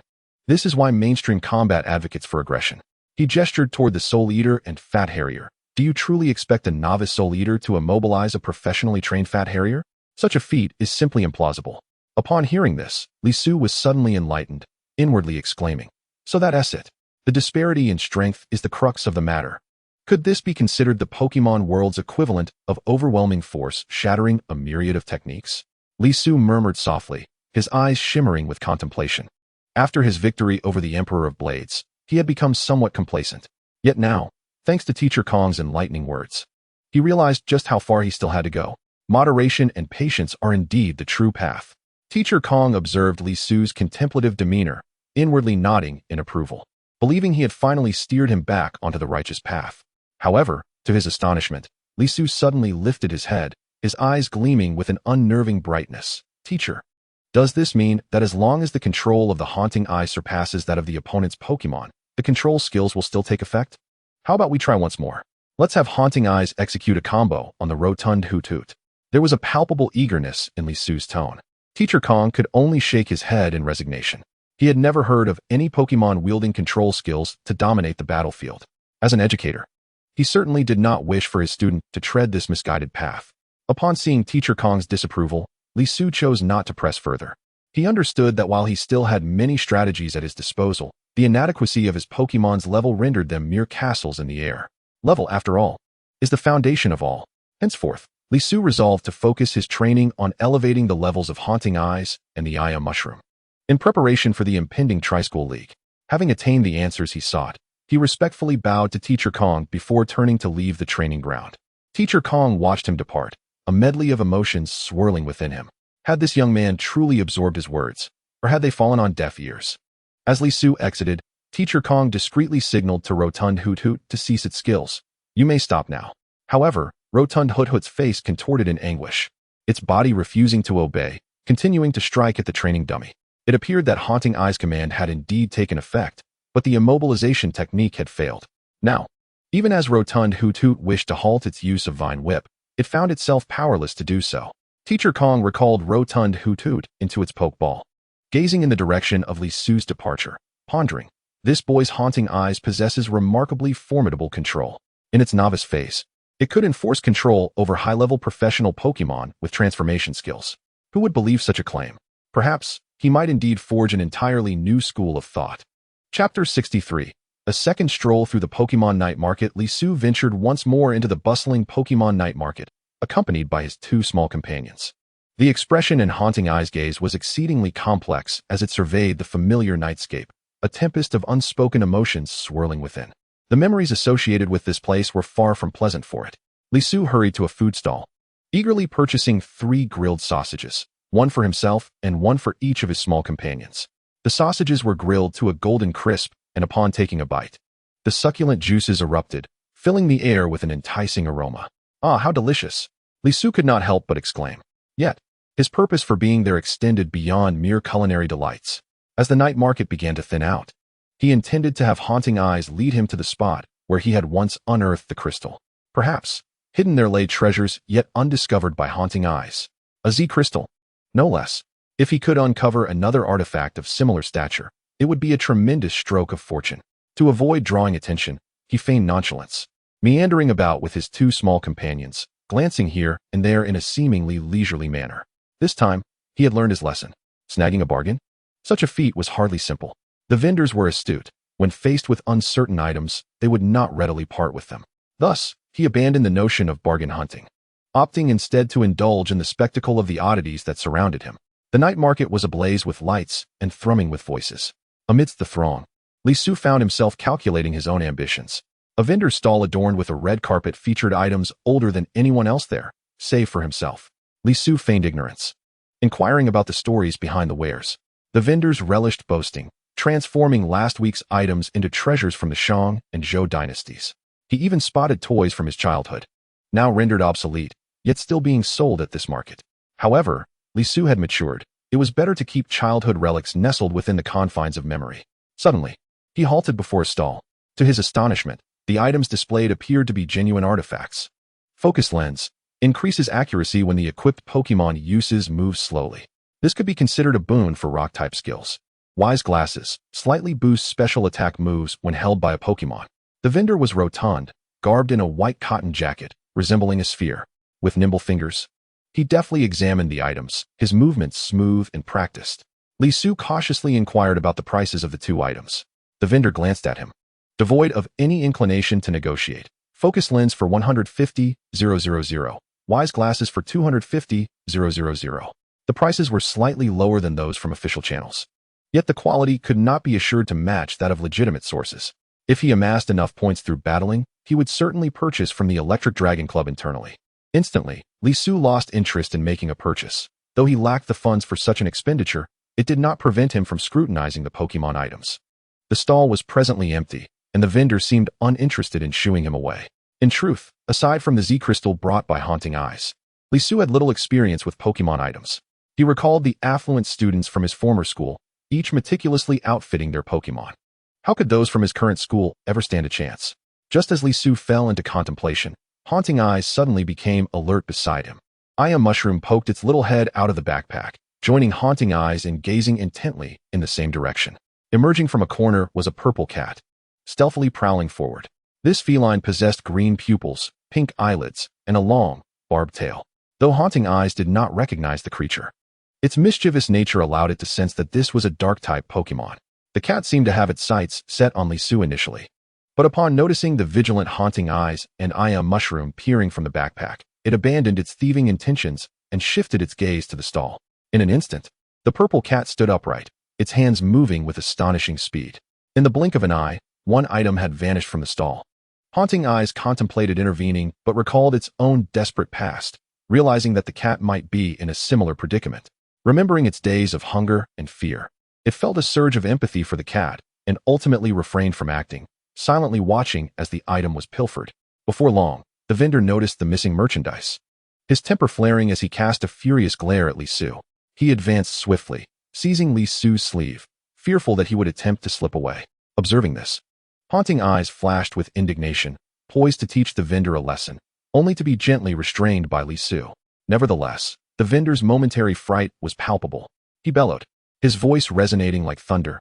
"You stole my items, and now you wish to employ Pokémon against me?" Before he could finish, the previously sparse crowd magnetically converged, encircling Li Su and the vendor. Whispers and speculations erupted among the onlookers. "Look at that Pokémon. Doesn't it resemble the thief from 2 months ago?" Indeed, the resemblance is uncanny. It seems highly likely that it is the one who stole from the vendor. Hearing the murmurs around him, Li Su furrowed his brow, realizing the predicament had escalated. The past of Haunting Eyes was certainly not commendable. The sharp words piercing through the air felt like daggers, deeply embedding themselves in Haunting Eyes' heart. Since aligning with Li Su, It had gradually savored the sweetness of life and yearned ever more to escape the haunting memories of its past. In an instant, the soul-stealing gaze dimmed, retreating behind Li Su as if seeking refuge from the piercing stares surrounding it. The pointed fingers and whispers of the onlookers inflicted a deeper anguish than any Pokémon move could. The vendor's voice thundered through the air, demanding, "I will search you all. Hand over your belongings immediately, or do not blame me for being unkind." Gripped by anxiety, the soul-stealing gaze clutched tightly to Li Su's pant leg, as if it were the last lifeline. Overwhelmed by guilt, it recognized that its past identity had ensnared Li Su in this predicament. At that moment, it regretted not intervening to prevent the theft committed by another Pokémon. Just then, Li Su reached out, drawing the soul-stealing gaze in front of him. Gently patting its head with a voice both resolute and tender, "It's all right, I'm here. You are my Pokémon, and no one shall bully you but me." The rotund vendor, despite his intimidating demeanor, was merely leveraging the support of the crowd. As long as he garnered their backing, the opposing party would find it difficult to advance. Moreover, Li Su aimed to cleanse the soul-stealing gaze's tarnished reputation. Thus, he produced his phone, cranked the volume to its maximum, and played a battle video. The footage showcased Li Su commanding the soul-stealing gaze as it valiantly vanquished the formidable Blaziken. "I battled alongside the soul-stealing gaze at the Electric Dragon Club. If we win a few more matches, I can amass enough funds to purchase items. Do you think I would steal your worthless trinkets? If you wish to search me, feel free, but should you find nothing, I shall call the police and have those who defame me apprehended." As the video played, numerous spectators immediately recognized the young man who had achieved a remarkable victory against type disadvantage. After all, Shimizu City was not vast, and the number of Pokémon enthusiasts was limited. Those willing to pay to witness battles were often regulars at the Pokémon night market. In an instant, those who recognized Li Su began voicing their support. "This young man is a formidable battler. If he desires items, I am confident he can accumulate them through battles." Indeed, the soul-stealing gaze performed splendidly in battle. It hardly resembles a thief. The crowd's attitude towards Li Su and the soul-stealing gaze shifted dramatically. The vendor, sensing the change in public sentiment and wary of Li Su's intention to involve the authorities, found himself at a loss. "But I did indeed lose an item. Surely I cannot have hidden it myself." At that moment, the soul-stealing gaze stepped forward, gesturing animatedly. Li Su quickly comprehended its message and declared loudly to the audience. Just now, another Pokémon approached and stole the vendor's item. You may contact the police, but I shall not leave your side until they arrive. However, if you wish to recover the stolen item, it would be prudent to follow me and the soul-stealing gaze to capture the thief. Chapter 64. Capturing the Thieving Meowth. Although they had temporarily cleared the suspicion, Li Su found himself troubled by how to locate the true thief. The previous method of entrapment was evidently no longer viable. The vendor's ruckus had drawn a crowd, and the thief had likely slipped away long ago. Just then, the Ayaya mushroom in his backpack suddenly began chattering excitedly. Li Su pulled the backpack forward, gazing at the confident Ayaya mushroom, and could not help but inquire, "Ayaya mushroom, do you have a solution?" The Ayaya mushroom nodded earnestly. It turned out that ever since the soul-stealing gaze had stealthily pilfered a wallet from Jia Renan, the Ayaya mushroom had been pondering how to counter such thieving tactics. It had quietly released a harmless yet discreet powder from Li Su's backpack. This powder was exceedingly difficult to detect, with the exception of grass-type Pokémon. Others would struggle to perceive its presence. However, the powder's effect would only last for 2 hours before dissipating, losing its tracking ability. Nevertheless, the Ayaya mushroom could trace all individuals and Pokémon that had approached Li Su during that time. Li Su gently rubbed the little face of the Ayaya mushroom, marveling at the unexpected surprise it had provided him. With the thief's location now pinpointed, Li Su wasted no time and set off to pursue the vendor. Yet, the vendor dawdled, insisting on meticulously organizing his wares before leisurely following Li Su's lead. Observing his demeanor, Li Su could not help but wonder, does this fellow truly care about his lost belongings? Following the trail left by the Ayaya mushroom, Li Su navigated the night market, twisting and turning as if traversing a labyrinth. Along the way, many onlookers pointed and whispered about him and the vendor. Yet, Li Su had no inclination to heed their chatter. His focus remained steadfastly ahead, fearful of missing any clue. At last, they arrived at a secluded corner. Their sudden appearance startled the wildlife dwelling there. A few stray cats bolted away, vanishing into the night. After a quick glance confirmed they were not the target, Li Su paid them no further mind and pressed onward. Suddenly, the shadow of the soul-stealing gaze manifested like a specter of the night, forming an impenetrable barrier that cut off the escape route for one stray cat. Upon closer inspection, It was clear that this was no ordinary stray cat, but a thieving Meowth. The Meowth had been mingling with the strays, hoping to evade capture, but was unmasked by the soul-stealing gaze's keen sight. Cornered, the Meowth stood upright, baring its sharp teeth and glaring menacingly at Li Su and the soul-stealing gaze. Without hesitation, Li Su commanded, "Forget about any honorable dueling rules. Shiitake Mushroom, soul-stealing gaze, let us all attack together." The vendor was left speechless. Did you not claim to be a genius trainer? Shouldn't battles be one-on-one to determine the victor?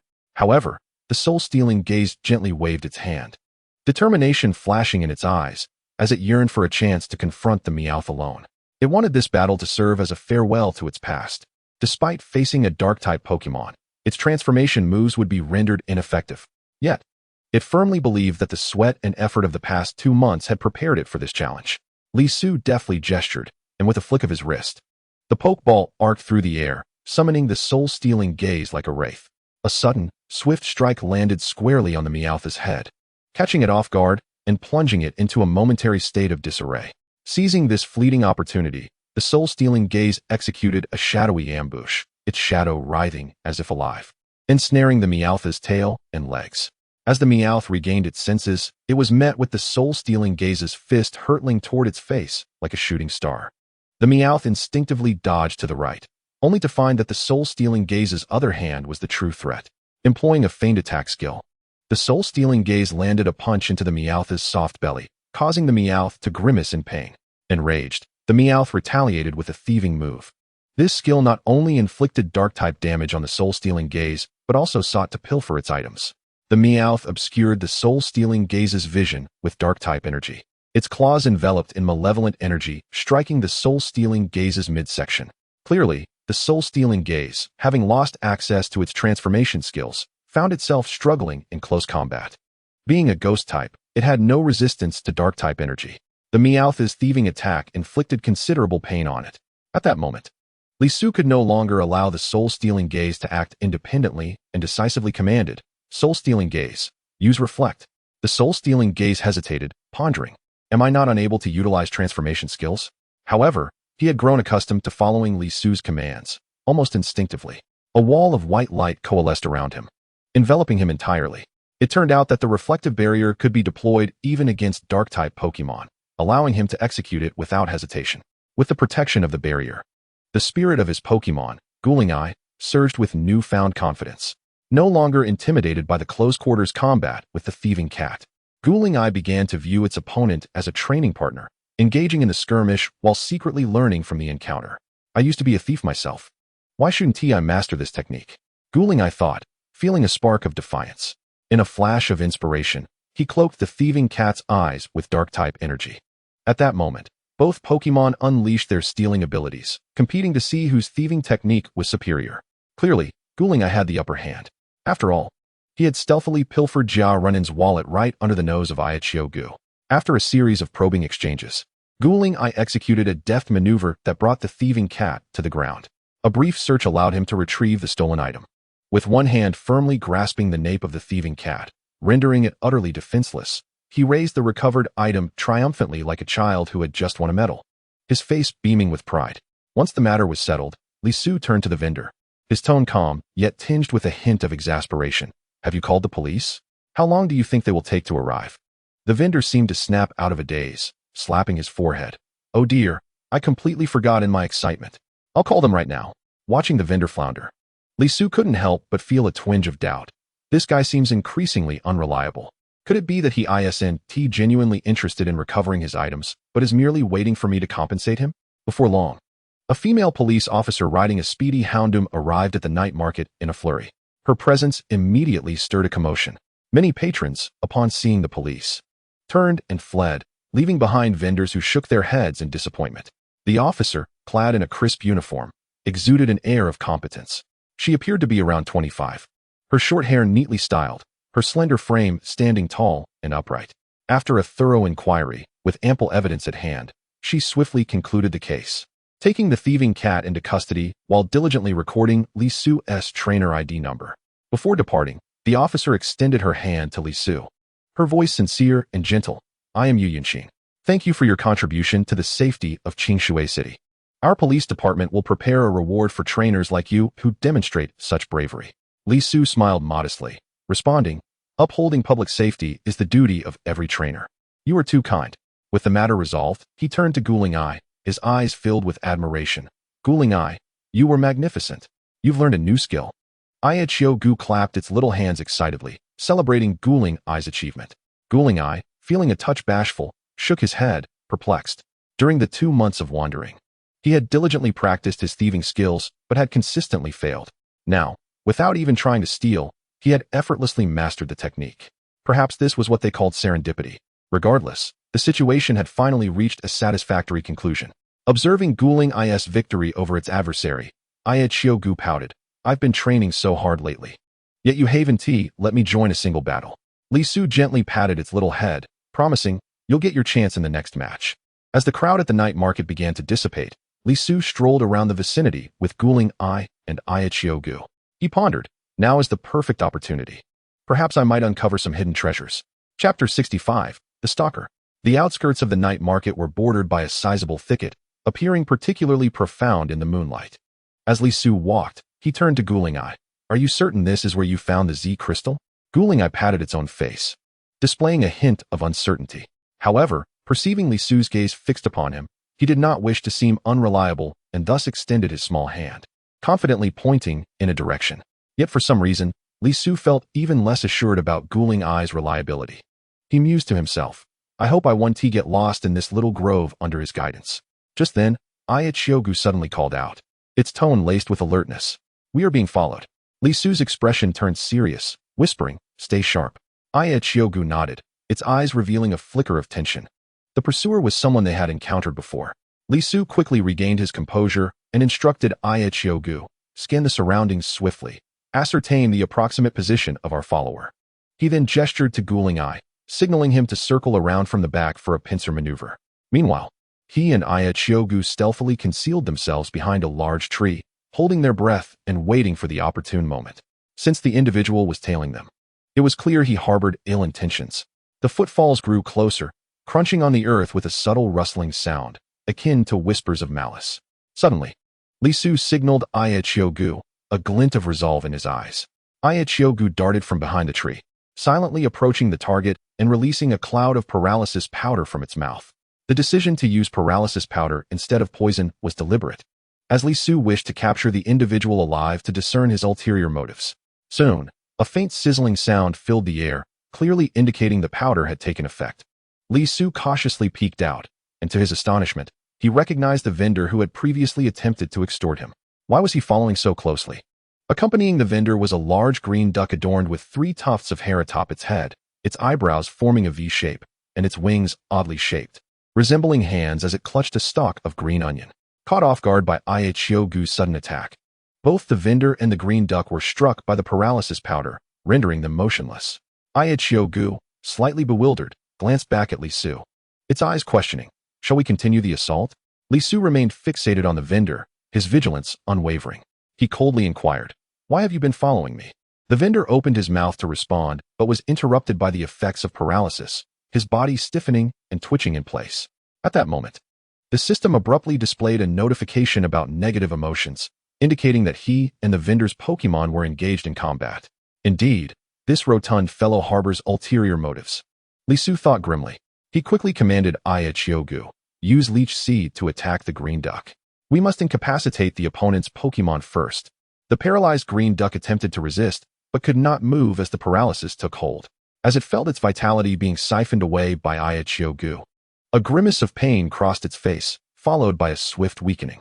A green light emanated from its head and merged into Ai Gu's body. Suddenly, a brown needle struck Ai Gu from the side, causing it to wince in agony. The Leech Seed technique abruptly interrupted. This is bad. The vendor has an accomplice. Panic surged through Li Su, prompting him to duck behind a tree while simultaneously recalling Ai Gu, though it appeared gravely injured. Ai Gu would soon recover thanks to its regenerative abilities. The greatest vulnerability of Ai Gu was, in fact, itself. Only by ensuring its own safety could Ai Gu fight to its fullest potential.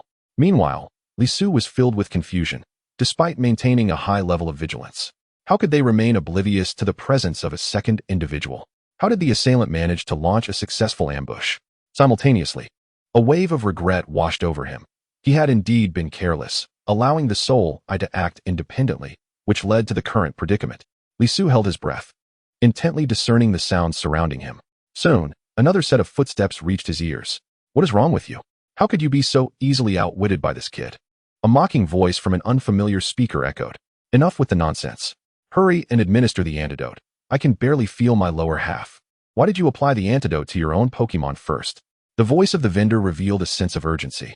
Li Su's gaze sharpened as he quickly calculated. He had intended for the Mushroom to stealthily release paralysis powder from the shadows. But with the opponent possessing an antidote, that tactic would prove ineffective. He had to act swiftly before they could administer the antidote to the vendor. Quietly, he released the Mushroom from its Pokeball. Thanks to its ability to regenerate, the damage it had recently sustained was nearly restored. Li Su suddenly leaped from behind a tree, pointing at the two astonished individuals, and shouted, Mushroom, use Seed Bomb. The Mushroom immediately expelled green seeds towards the duo. The vendor's accomplice was a menacing man with scars etched across his face. Beside him was a Pokémon named Scyther, adorned in shades of blue and purple, with small pincers at the sides of its cheeks. Most striking was the sharp stinger at its tail and the hooked claws resembling hands, seemingly poised to rend its prey asunder. If Li Su's assumptions were correct, this Scyther likely possessed the sniper ability, allowing it to unleash skills from great distances with pinpoint accuracy. While this ability did not directly enhance accuracy, it made ambushing a virtually assured endeavor, leaving one defenseless. The scarred man, surprised that the Mushroom could still fight, remarked, it withstood the Scyther's ambush?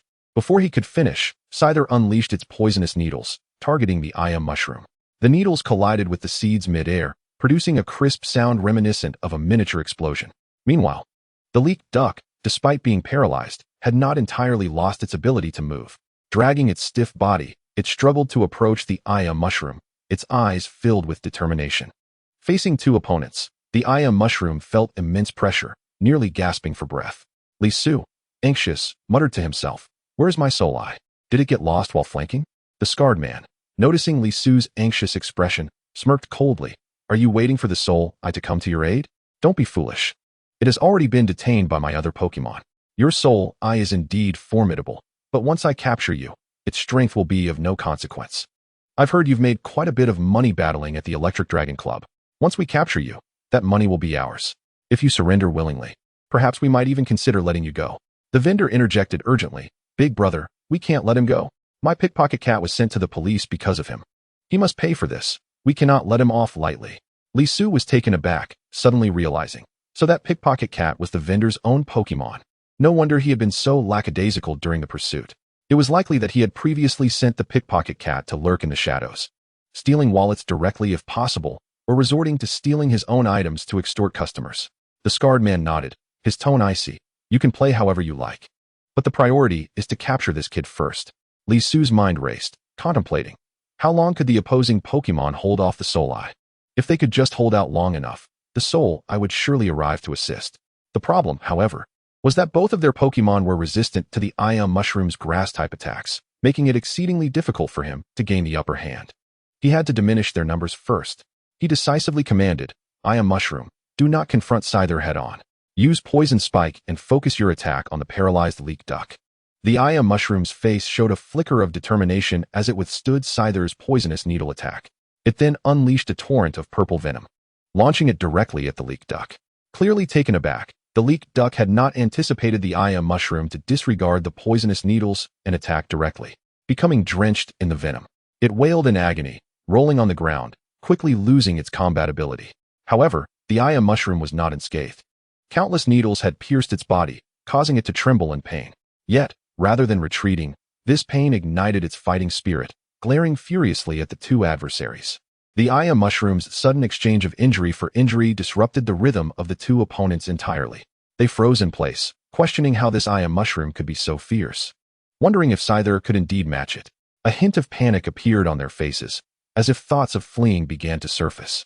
Li Su pointed at them, his tone brimming with confidence. "Now, it's a one-on-one. My Mushroom is injured, but it still seems capable of taking down your Scyther." Chapter 66. Into Custody.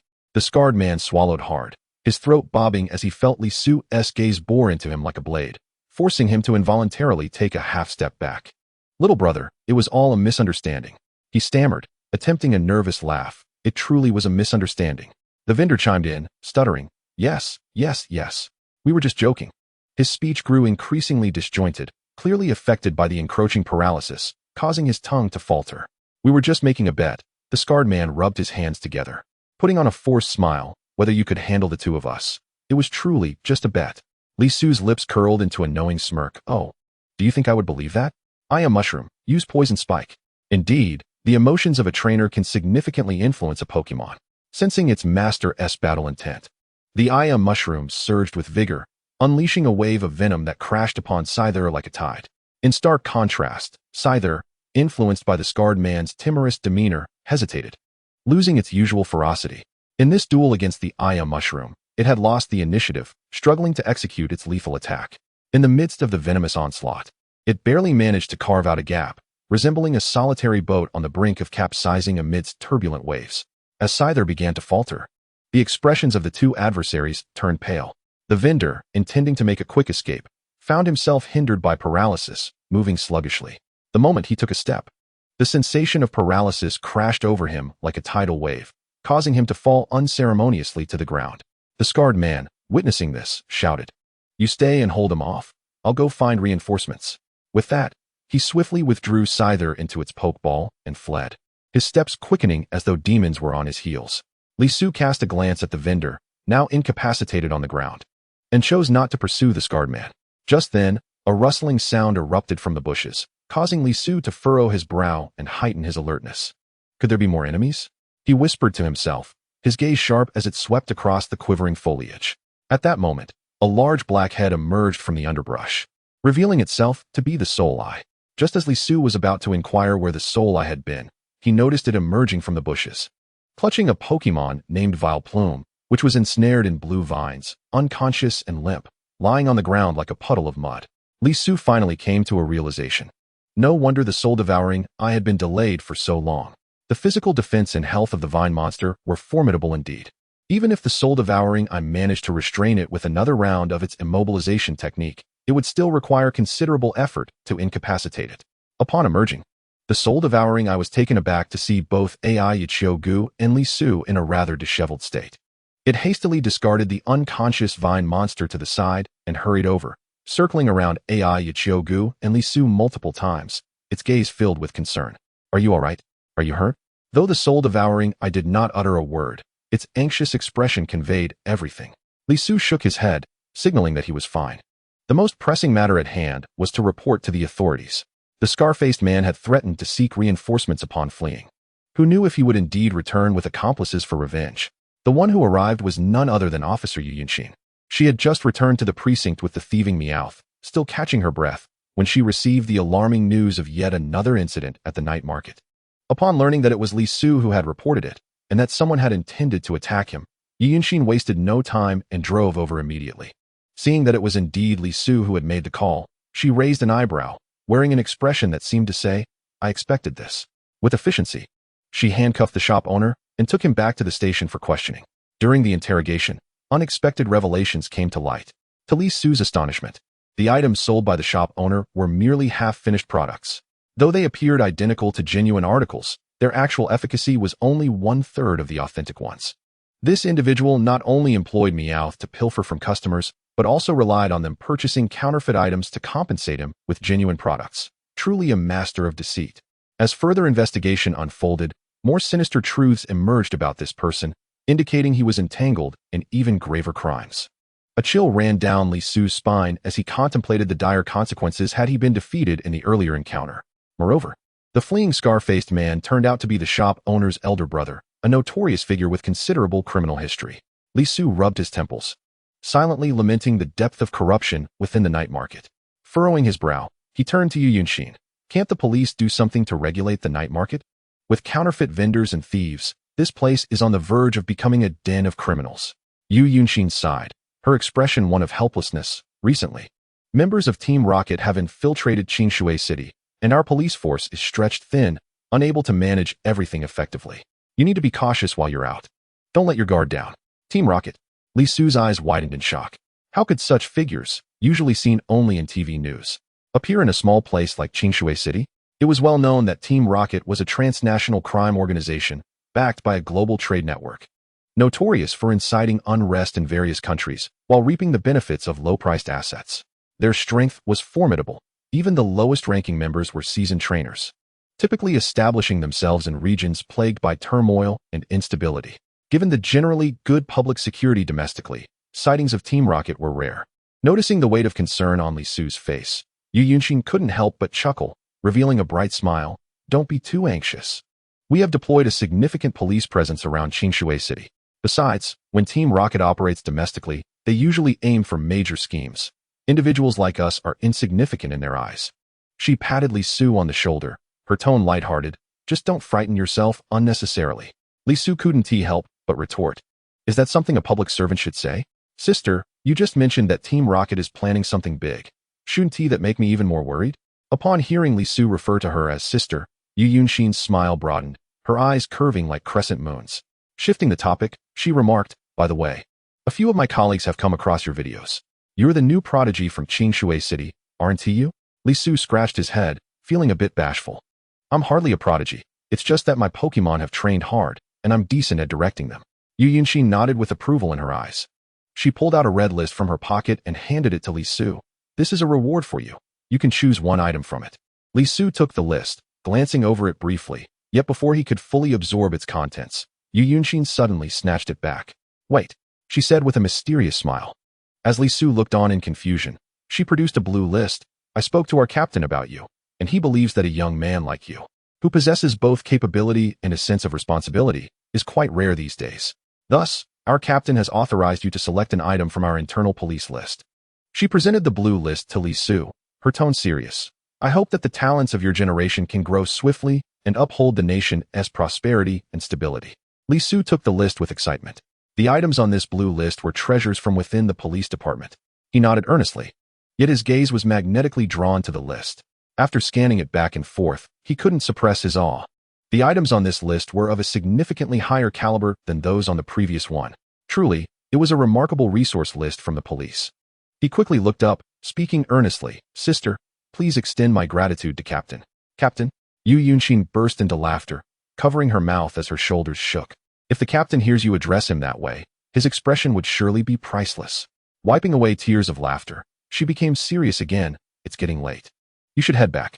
However, this list is confidential and cannot be taken outside. I suggest you jot down what you want and think it over at home to decide which item is most suitable. Li Su nodded, his gaze once more fixed on the list. Soon, his eyes settled on 3 specific items. 1. The spiky helmet. Inflicts recoil damage when the opponent uses contact-based moves. 2. The black sludge, a special leftover for poison-type Pokémon that gradually restores health over time. 3. The light clay. Enhances the duration and effectiveness of reflective barriers and light walls. After writing down his desired 3 rewards, Li Su stared intently at the options on the paper. The assortment of items before him was indeed impressive, he muttered to himself, his fingers tapping rhythmically on the table. After much contemplation, he first dismissed the black sludge. With the myriad recovery methods available to the Chiyo Mushroom, it was redundant to retain this one. If his opponent's assault was too fierce, even the sludge would prove ineffective. His gaze then shifted to the light clay. The Ghouling Eye possessed a mischievous trait that allowed it to conjure a reflective barrier again immediately after one had ended. At this stage, allocating an item slot to the light clay felt somewhat wasteful. With a slight grimace, he scratched it off the list as well. Upon further inspection, the topsy-turvy helmet appeared to be the most pragmatic choice. Not only could it rebound melee damage from opponents, but it also had a hidden effect that inflicted pain on foes, causing them to hesitate in their attacks. Li Su pondered, in the novice phase. Which Pokémon could withstand the topsy-turvy helmet's retaliation against a direct confrontation with an Chiyo Mushroom? He found himself eagerly anticipating the scenario when the Chiyo Mushroom faced a melee opponent, a fierce melee Pokémon charging forward, only to recoil in pain after striking the Chiyo Mushroom, gritting its teeth in agony. Coupled with the innocent expression of the Chiyo Mushroom, the impact would be significantly amplified. Furthermore, the topsy-turvy helmet was not exclusively for the Chiyo Mushroom. The Ghouling Eye could utilize it as well. Although the non-Mega Evolution Ghouling Eye was not a tank-type Pokémon, it could still endure several physical attacks when paired with a reflective barrier. With this thought, Li Su no longer hesitated and promptly messaged Officer Yu Yunxin to confirm his selection of the topsy-turvy helmet. Shortly thereafter, a reply from Yu Yunxin arrived. You've decided so quickly? I thought you would opt for the miracle seed to enhance your grass-type moves. Li Su responded with a smile. It's settled. I'm going with the topsy-turvy helmet. As for the miracle seed, that item was never in my consideration. In the office, Yu Yunxin set her phone down and addressed her colleagues. You all guessed wrong. He has chosen the topsy-turvy helmet. No sooner had she spoken than a chorus of dismay erupted in the office. How could this be? We each guessed a different item, and he selected none of them, opting instead for the topsy-turvy helmet. One colleague clutched their chest, their expression one of deep sorrow. I truly cannot comprehend today's youth. Another chimed in. I heard they're holding a tri-school joint examination next week. Shouldn't we send 2 people to maintain order? Of course, we must. Someone nearby exclaimed, their eyes lighting up. I've heard that high school battles are becoming increasingly thrilling. I'd quite like to witness that. In that case, I'll concede my spot to you, another joked. Oh, come now. The individual quickly waved their hand. Whoever the leader assigns is who goes. I wouldn't dare to overstep. Laughter erupted in the office, the atmosphere lively as a bustling market. With the topsy-turvy helmet secured, Li Su felt a sense of reassurance. The upcoming joint examination in a week filled him with confidence. You have your items, and I have mine. It will come down to whose strength prevails. Li Su turned off his phone and glanced at his 2 little companions. The ghouling eye was industriously manipulating shadows, deftly sorting through the Shiitake Mushroom's mycelium, tying them into complex knots. After completing the knots, it didn't forget to retrieve a timer from the side, pressing the start button with utmost seriousness. The Shiitake Mushroom wasted no time and began to stretch its mycelium earnestly, attempting to unravel the knots. The mycelium danced like nimble fingers, weaving through the tangles, gradually loosening and freeing itself. With a decisive click, the ghouling eye pressed the stop button. The Shiitake Mushroom had managed to complete the task in just 15 seconds, 2 seconds faster than last time. Its control over the mycelium was evidently more adept. The ghouling eye immediately erupted into applause. The Shiitake Mushroom wobbled joyfully in its pod, radiating happiness like a child. Its mycelium perked up as if to say, Aren't I impressive? Li Su couldn't help but smile at this endearing scene. These 2 little creatures were undoubtedly growing more in sync. As a reward, he cheerfully produced a bottle of nutrient solution, gently sprinkling it on the Shiitake Mushroom's cap. This was a game he had devised, one that both little companions thoroughly enjoyed.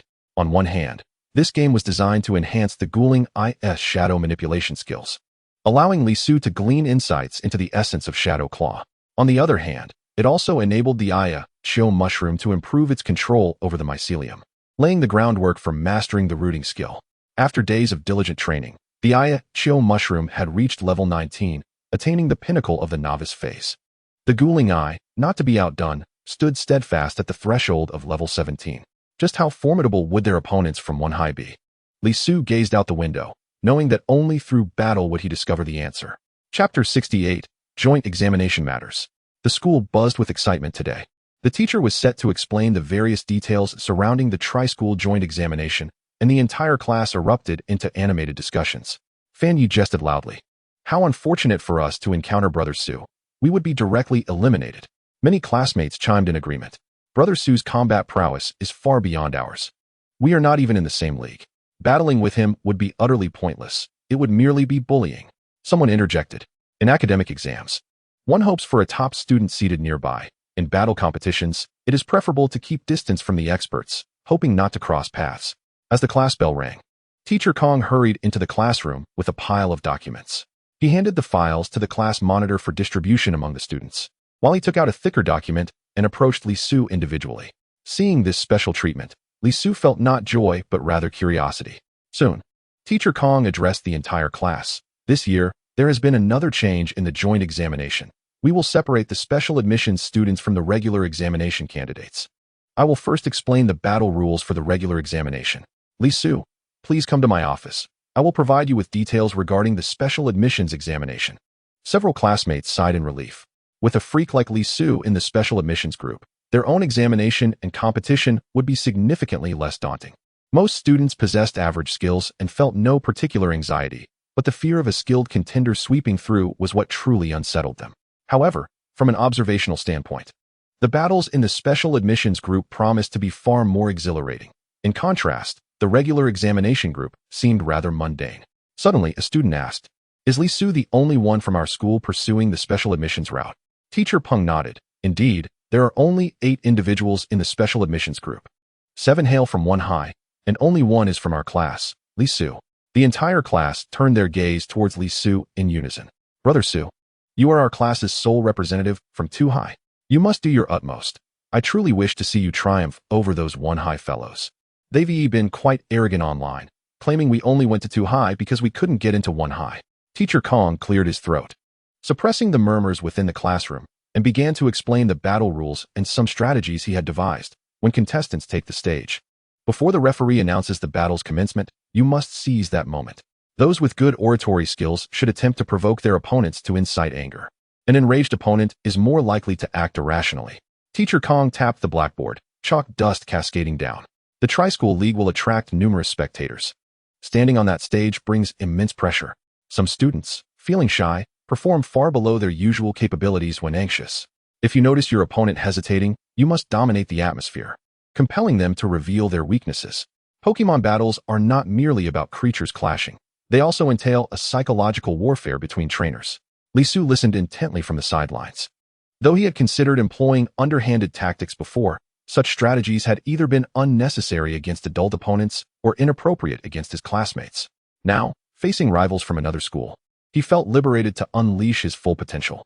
As the class bell rang, Teacher Kong gracefully turned and departed, causing an immediate uproar in the classroom.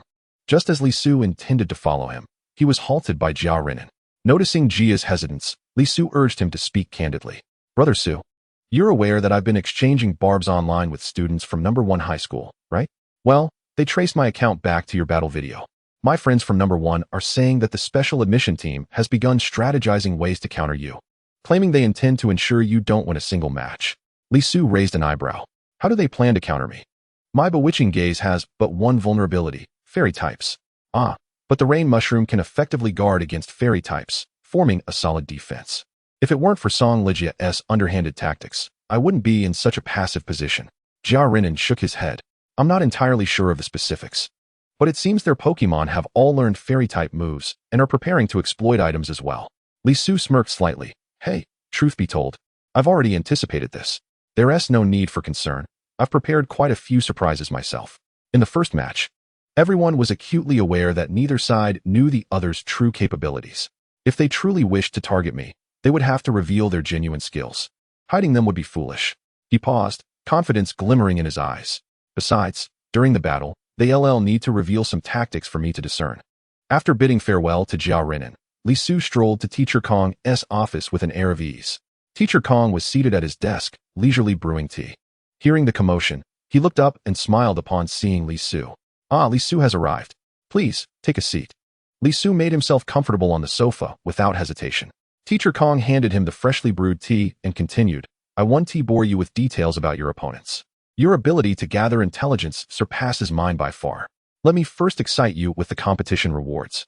Li Su accepted the tea, gently blowing on it while listening to Teacher Kong. According to insider information, this competition's rewards include 3 exceedingly rare psychic-type Pokemon eggs. Theoretically, these eggs belong to the special admission team. However, if someone from the college entrance examination team manages to defeat your special admission group, they might also secure them. Li Su's eyes lit up at the mention of psychic Pokemon, immediately thinking of Teacher Kong's Drowsy. That creature's teleportation ability would be incredibly convenient for escaping in the wild. He savored a sip of tea, its fragrant essence swirling on his palate. A fire ignited within him. He silently vowed to give his all in this competition to obtain those psychic-type eggs. Seeing Li Su's fighting spirit ignited, Teacher Kong smiled slightly and continued, "Li Su, your bewitching gaze has begun to form a tactical framework. It's taking shape. However, whether those students from No. 1 high school can see through the mischievous nature of your bewitching gaze is uncertain." He paused before adding, "As for your rain mushroom, its regeneration ability indeed struggles to manifest effectively in formal 1v1 duels, heavily constrained. Have you devised a strategy to counter this?" Li Su's mind raced, and he began to voice his concerns to Teacher Kong. "Teacher, as for my rain mushroom, using its grass poison type as a shield limits my offensive capabilities considerably. It's rather pitiful. Could you possibly help me acquire the skill manual for hidden power? With that skill, my rain mushroom's offensive potential would surely increase significantly." and I'll bring you honor. Teacher Kong chuckled heartily at Li Su's words, playfully scolding him. You insatiable lad, wanting to swallow an elephant. Hidden power isn't something one can simply obtain. It requires specialized equipment for awakening. You can apply for it slowly once you enter university. Feeling a bit disappointed, Li Su perked up when Teacher Kong continued. However, I can have drowsy Teacher Rain Mushroom a new skill, Rain Dance. Would you like to learn it? Li Su's eyes sparkled with excitement. Absolutely. Upon returning to the spacious battle arena of the Thunder Dragon Club, Li Su felt as though he had returned to his home ground. The school's battle facilities could not accommodate the senior students from 3 schools, necessitating the rental of the Thunder Dragon Club's arena. Jia Renan, holding a camera, trailed behind Li Su, inquiring, Brother Su. It seems our special admission team is scheduled for the first day of battles. I also heard that you might be slated to compete in the opening match. Li Su glanced down at his number 8 tag, murmuring, Really? Shouldn't the first match be between number 1 and number 2? How did I end up with number 8? Jia Renan leaned closer, lowering his voice. I heard it was suggested by our principal. Li Su was taken aback, his eyes widening. What is going on with our principal? Does he have such confidence in me? If I lose in the first match, it would be utterly embarrassing. Jia Renan quickly waved his hands. I'm not entirely sure. But Brother Su, if you do take the stage, I believe you'll win and bring great honor to our school. Li Su sighed. In the past 2 years, our school hasn't even been able to reach the top 8. If I can at least secure 8th place, that would be a breakthrough for us. Jia Renan suddenly grinned widely, his expression adorably foolish. Of course, we've already won. Observing Jia Renan's silly grin, Li Su couldn't help but think, this guy is a bit foolish but endearingly so. Jia Renan continued, Brother Su, if you do go first, it could be advantageous. After your match, you could watch how others compete, perhaps even prepare some tactical responses. The battles in the special admission group are less frequent compared to the tightly scheduled college entrance examination group. From a spectator's perspective, spacing them out every few days is quite splendid. It also allows participants time to contemplate tactics and counter-strategies. Jia Renan engaged Li Su in light conversation. Having noticed his nervousness, once Li Su calmed down, he waved his hand and headed to the audience area to find a good filming angle. Just as he departed, someone called out to Li Su, Are you Li Su?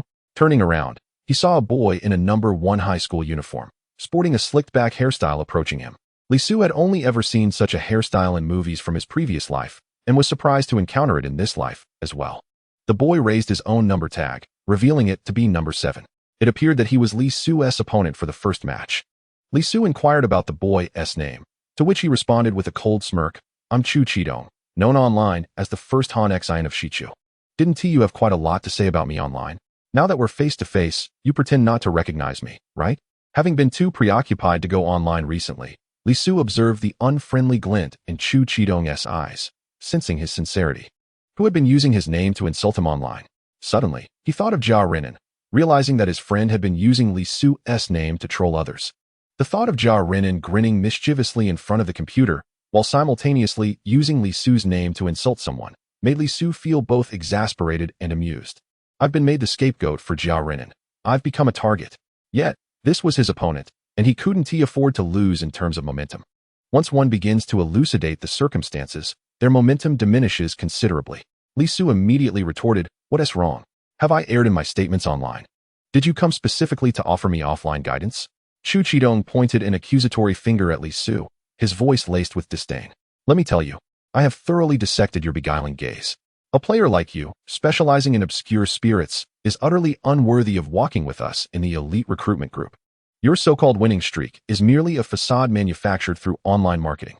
In this upcoming battle, I shall ensure that all the senior students witness your true capabilities. After delivering his tirade in rapid succession, Chu Chidong turned on his heel and dashed away, leaving behind his earlier bluster. Watching his retreating figure, Li Su felt no anger. Instead, he couldn't help but chuckle. It seemed that Jia Renan had been vocal in his criticisms online, instilling within him a psychological shadow. This fellow presumed I was merely another online critic. Realizing he couldn't outmatch me in debate, he sought to vent his frustrations through verbal sparring. At that moment, Jia Renan was preoccupied with adjusting his camera. This angle is splendid. It'll capture the most dashing side of Brother Su. Suddenly, someone tapped him on the shoulder. As he turned, his neck was seized and shaken vigorously. The assailant was none other than Li Su. You're engaging in online disputes while appropriating my name? Young man, you possess quite the talent. Li Su exclaimed, fuming. Jia Renan quickly feigned pain, sticking out his tongue. Brother Su, when I initially offered to assist you in criticizing him, you agreed, didn't you? Li Su's anger intensified. I thought you would use your own name to criticize them, not mine directly. He continued to shake Jia Renan with increased fervor. After their playful tussle, they finally began discussing serious matters. The fact that everyone utilized Pokemon was no secret, and they swiftly discovered that Chu Chidong's Pokemon were the normal-type Spheal and the water-type Croconaw. Jia Renan suddenly exclaimed, Brother Su, how about we wager on who will pay for dinner tonight? I bet he'll use Croconaw against you. Li Su pondered for a moment and replied, I suspect it will be Spheal. Under the scrutiny of Jia Renan and his group, Li Su began to analyze. If his Croconaw faces my Shroomish, it would be at a significant disadvantage. Furthermore, I can't fathom how his Croconaw would contend with my beguiling gaze. I surmise he will deploy Spheal, as normal types can easily learn moves of other types, which offsets their attribute weaknesses. Li Su pointed in the direction Chu Chidong had departed, recalling his earlier bravado about having a strategy to counter my beguiling gaze. This implies that his Spheal must have acquired a potent fairy-type move, intending to launch a direct assault on my beguiling gaze, preventing it from executing its immobilization technique, thus leading to my defeat. This would allow him to dismantle my combination of immobilization moves and gain considerable notoriety in front of the entire school. Li Su opened his Pokédex to examine Spheal's move pool. I doubt his Spheal is capable of learning Play Rough, as it's not a professional level move and its body likely cannot withstand it.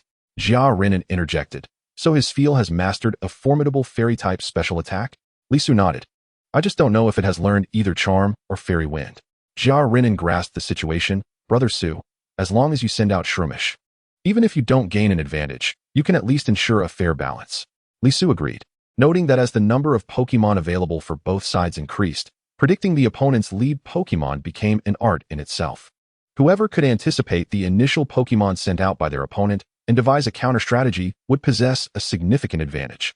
Chapter 70. The First Battle of the Joint Examination. After the principal of No. 3 Middle School concluded his speech, thunderous applause erupted from the students.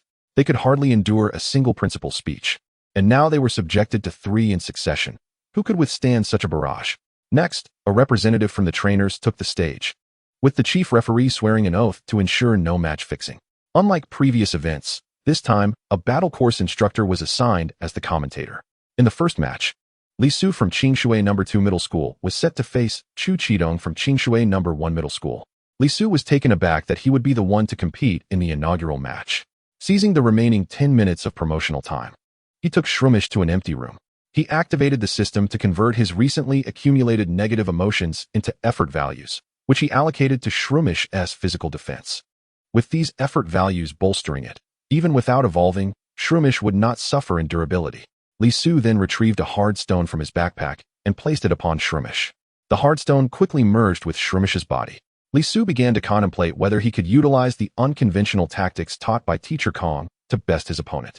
Based on my observations, Chu Chidong does not appear to be the type to become nervous upon stepping onto the stage. On the contrary, he is quite arrogant. Could I perhaps exploit his arrogance, making him believe I am intimidated and lowering his guard? Li Su looked at the adorably naive Shroomish. Shroomish, do you wish to swiftly resolve your opponent in this first battle? Shroomish nodded earnestly. Li Su rapped on the wall. Then you must exhibit an appearance of profound anxiety and fear. Shroomish made an effort to blink rapidly and grin widely. Despite the exaggerated expressions, Li Su felt no semblance of fear emanating from it. He began to guide. Think back to the first time you were carried aloft by a Noctowl. Were you not terrified enough to extend your filaments to grasp it? Shroomish waved its hands, denying any fear. Yet, it couldn't help but recall the terror of being airborne for the first time, causing its body to tremble involuntarily. Yes, that's the sensation. Maintain that. Li Su applauded and praised. When I release you from your Pokeball, you must pretend to scan the audience nervously, portraying fear. He mused. My Shroomish truly is a natural actor. After recalling Shroomish into its Pokeball, Li Su began to manage his own facial expressions. He reminisced about his past life, where he spent an entire week painstakingly obtaining a shiny Ralts with commendable traits and individual values. Alas, it was a male. With each step forward, his mood sank deeper. As he subtly adjusted his expression from despondency to anxiety, on the battle platform, Chu Chidong observed Li Su's tense demeanor and chuckled derisively. Are you overly nervous? Carrying your backpack to the stage? How could I consider someone like you a worthy opponent when I have prepared numerous strategies? Noticing Li Su's hesitance to respond to his taunts on the battle platform, Chu Qidong continued his verbal assault. It's evident that the students from No. 2 are lacking. Aside from their prowess in typing away at keyboards online, they are utterly inept. When faced with a grand stage, their true colors are revealed. His words, amplified through the loudspeakers, incited outrage among the students of number 2. In the commentary booth, a middle-aged man with a square face sat alongside Li Su's practical instructor, Kong Wei's. The square-faced man, Mr. Xiong, was a teacher specializing in training elite recruits at number 1 middle school. Observing Li Su's appearance of defeat, he raised an eyebrow. Teacher Kong, your prized pupil doesn't seem to be in top form. Kong Wei's, well acquainted with Li Su, knew that in terms of pressure resilience, he was among the most exceptional students he had ever encountered. Having endured peril in the wild, how could he falter now with so many spectators? Reflecting on this, he surmised that Li Su was likely concocting a scheme, and as his teacher, he should play along.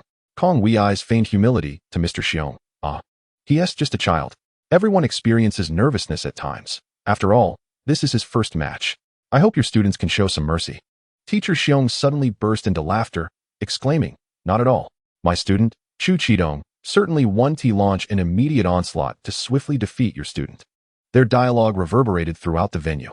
The students from Class 1 pointed and laughed at Li Su, while those from Class 2, having completed their college entrance examinations, wondered why they were pretending to be geniuses. Some classmates from Class 2 wore expressions of concern. Could it be that even Li Su could not triumph over those from Class 1? As both sides unleashed their Pokémon, the crowd erupted in astonishment. Chu Qidong did not send forth his blue crocodile. Instead, he released its evolved form, the Chino squirrel. This creature, adorned in gray with large ears and brown eyes, was enveloped in white fluff that resembled a scarf, enhancing its cuteness. Haha, did you expect this? I wonder how you plan to win now. Chu Qidong had used a light stone to evolve his bubble squirrel into Chino squirrel, significantly elevating its attributes beyond the realm of novice Pokémon, thereby overwhelming the mushroom. Witnessing this, the students from Class 2, who had harbored a glimmer of hope for Li Su, now found their spirits dimmed. They collectively bowed their heads, unable to meet the gaze of the Class 1 students. In their hearts, they believed that Li Su was destined to lose. Upon seeing that Li Su had dispatched the mushroom, Chu Qidong's disappointment deepened. His Chino squirrel had already learned the fairy-type move, Charming Voice, specifically to counter Li Su's bewitching gaze. Although Chino squirrel's special attack stats were modest, it was more than adequate for dealing with the mushroom. However, against the mushroom, he felt far more confident. His bubble squirrel possessed the ability Technician, which enhanced the power of low-damage moves by 50%. After intensive training, his bubble squirrel had mastered the move Tail Slap, allowing it to strike the opponent up to 25 times, each dealing 25 damage. He had even invested a considerable sum in acquiring the item, the Transform Dice, ensuring that the bubble squirrel could unleash at least 4 Tail Slaps. This resulted in a staggering base power of 225. Such a move was simply beyond the capabilities of Pokémon at their current stage. Furthermore, his Chino squirrel enjoyed an advantage in base stats, for 170 to 294. How could he possibly lose? If he did, he'd practically consume the battle platform. Perhaps Li Su's mushroom could withstand a single tail slap from Chino Squirrel, but it would certainly not endure a second attack. His choice of Bubble Squirrel was twofold. Its combat prowess was commendable, and its adorable appearance could aid him in courting the girl he secretly admired. Defeating the mushroom with Chino Squirrel would allow him to showcase his most charming side. He had meticulously crafted a strategy that seemed foolproof. As the referee called for the battle to commence, Chu Qidong initiated the assault. Chino Squirrel, use Clean Sweep. The Chino Squirrel wagged its tail, conjuring a whirlwind that swept across the battlefield. The white fluff spun rapidly, stirring dust in the center of the arena. As red and blue lights intertwined around Chino Squirrel, signaling an increase in its physical attack and speed. A smile crept onto Chu Qidong's lips. Previously, he had not been confident in securing a swift victory over the mushroom. Now, he yearned to conclude the battle decisively in front of the entire school. His meticulously trained Chino Squirrel, having inherited the formidable Clean Sweep move, was meant to counter any paralysis attempts from Li Su. To his surprise, Li Su commanded the mushroom to use Synthesis instead. Haha, can you believe it? Are you so nervous that you're healing before the battle even begins? The audience erupted in jeers, as students who had held high expectations for the special recruit began to murmur among themselves. They had anticipated an intense battle, only to find Li Su appearing utterly cowardly, like a turtle retreating into its shell. Since you want T attack, I want T hold back. Chu Chidong declared. Chino Squirrel. Use tail slap. With its speed heightened, Chino Squirrel dashed forward like a bolt of lightning, almost becoming a mere afterimage as it approached the Aya Mushroom, swinging its tail with ferocity. Yet, the Aya Mushroom remained unfazed, continuing its leisurely synthesis, basking in the sunlight that filtered through the dome above. Green motes of light materializing around it, a symbol of vitality. With a resounding smack, Chino Squirrel's tail struck the Aya Mushroom squarely on the forehead, producing a dull thud. However, the Aya Mushroom merely staggered back slightly, the effects of synthesis becoming immediately evident as it began to recover health. Then, without pause, the second attack followed, with Chino Squirrel refusing to grant the Aya Mushroom a moment's respite. This time, however, the Aya Mushroom not only did not retreat, but boldly advanced. Chu Chidong's expression shifted as he keenly sensed something amiss with Chino Squirrel. An indescribable pain flickered in its eyes. He wished to immediately halt the tail slap, but the transformed dice it carried compelled it to complete the entire move. With a crack, the third strike echoed, and the audience collectively gasped at the heart-wrenching cry that erupted, not from the Aya Mushroom, but from Chino Squirrel itself. Strangely, despite its cries, Chino Squirrel continued to swing its tail, landing a fourth brutal hit on the Aya Mushroom.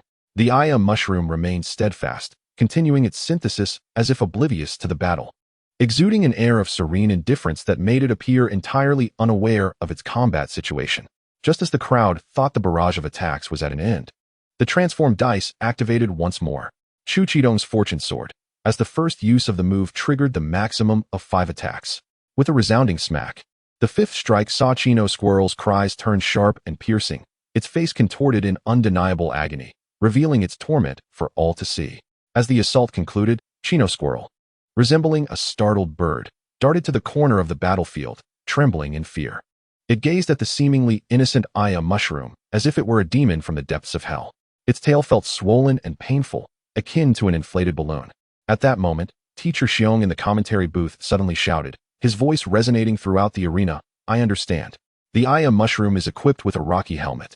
He excitedly waved his arms, as though he had discovered a new frontier, explaining that each tail slap from Chino Squirrel triggered the helmet's recoil effect. By initially using synthesis, the Aya Mushroom not only lured Chino Squirrel into attacking, but also ensured that it could continuously recover health while absorbing the blows. Teacher Xiong's voice trembled with excitement, believing himself akin to a master detective. Although Chino Squirrel inflicted damage upon the Aya Mushroom, it had also rendered itself gravely injured. Chu Chidong, upon hearing the commentary, suddenly grasped the entire situation. He looked incredulously at Li Su, who had only given a single command. Li Su remained with his head bowed, his earlier tension evaporating. The corners of his mouth curled upward, struggling to suppress a laugh. Chu Chidong felt a surge of blood rush to his head. This guy had been feigning fear all along, enticing him into attacking. He must have anticipated that, eager to showcase his prowess before the entire school. Chu Chidong would unleash a powerful move, and that little mushroom, appearing harmless, was wearing a rocky helmet to ensnare him. Could it be that every action of his was meticulously calculated by the other party? Even the vitriol directed at him online was part of their scheme? Had they already discerned his true identity and commenced their machinations a month in advance? The more Chu Chidong pondered, the more alarmed he became, a chill racing from his feet to the crown of his head. This individual was indeed terrifying. In that fleeting moment of distraction, Chu Chidong failed to command the Chino Squirrel. Li Su seized the opportunity, decisively issuing the command. What a perfect chance. Aya Chio Mush, unleash Super Absorb. Instantly, ethereal green light enveloped the Chino Squirrel as Aya Chio Mush voraciously drained its life force. In the blink of an eye, the Chino Squirrel succumbed, collapsing limply onto the arena floor. The audience erupted in astonishment, while the three principals stood frozen, momentarily at a loss for words. No one had anticipated such a dramatic turn in the inaugural match of this year's league. They had initially believed that Li Su from Class 2 would crumble under pressure and command haphazardly, leading Aya Chio Mush to a swift defeat. Yet, it turned out that everything had been orchestrated by Li Su. They could only watch in disbelief as Chu Chidong directed the Chino Squirrel into self-inflicted ruin, while Aya Chio Mush merely engaged in silent photosynthesis, embodying a serene existence. As the audience regained their composure, they could no longer contain themselves, bursting into raucous laughter. Was Chu Chidong attempting to elicit humor? Was this truly a battle? It felt more akin to a newly concocted opening act from the school. If unmentioned, One might have thought their performance was rehearsed, displaying an extraordinary synergy. Did they not find Chu Qidong reminiscent of a clumsy fool? The term Chu Ci took flight, swiftly disseminating across the three schools, becoming a humorous topic of conversation during meals.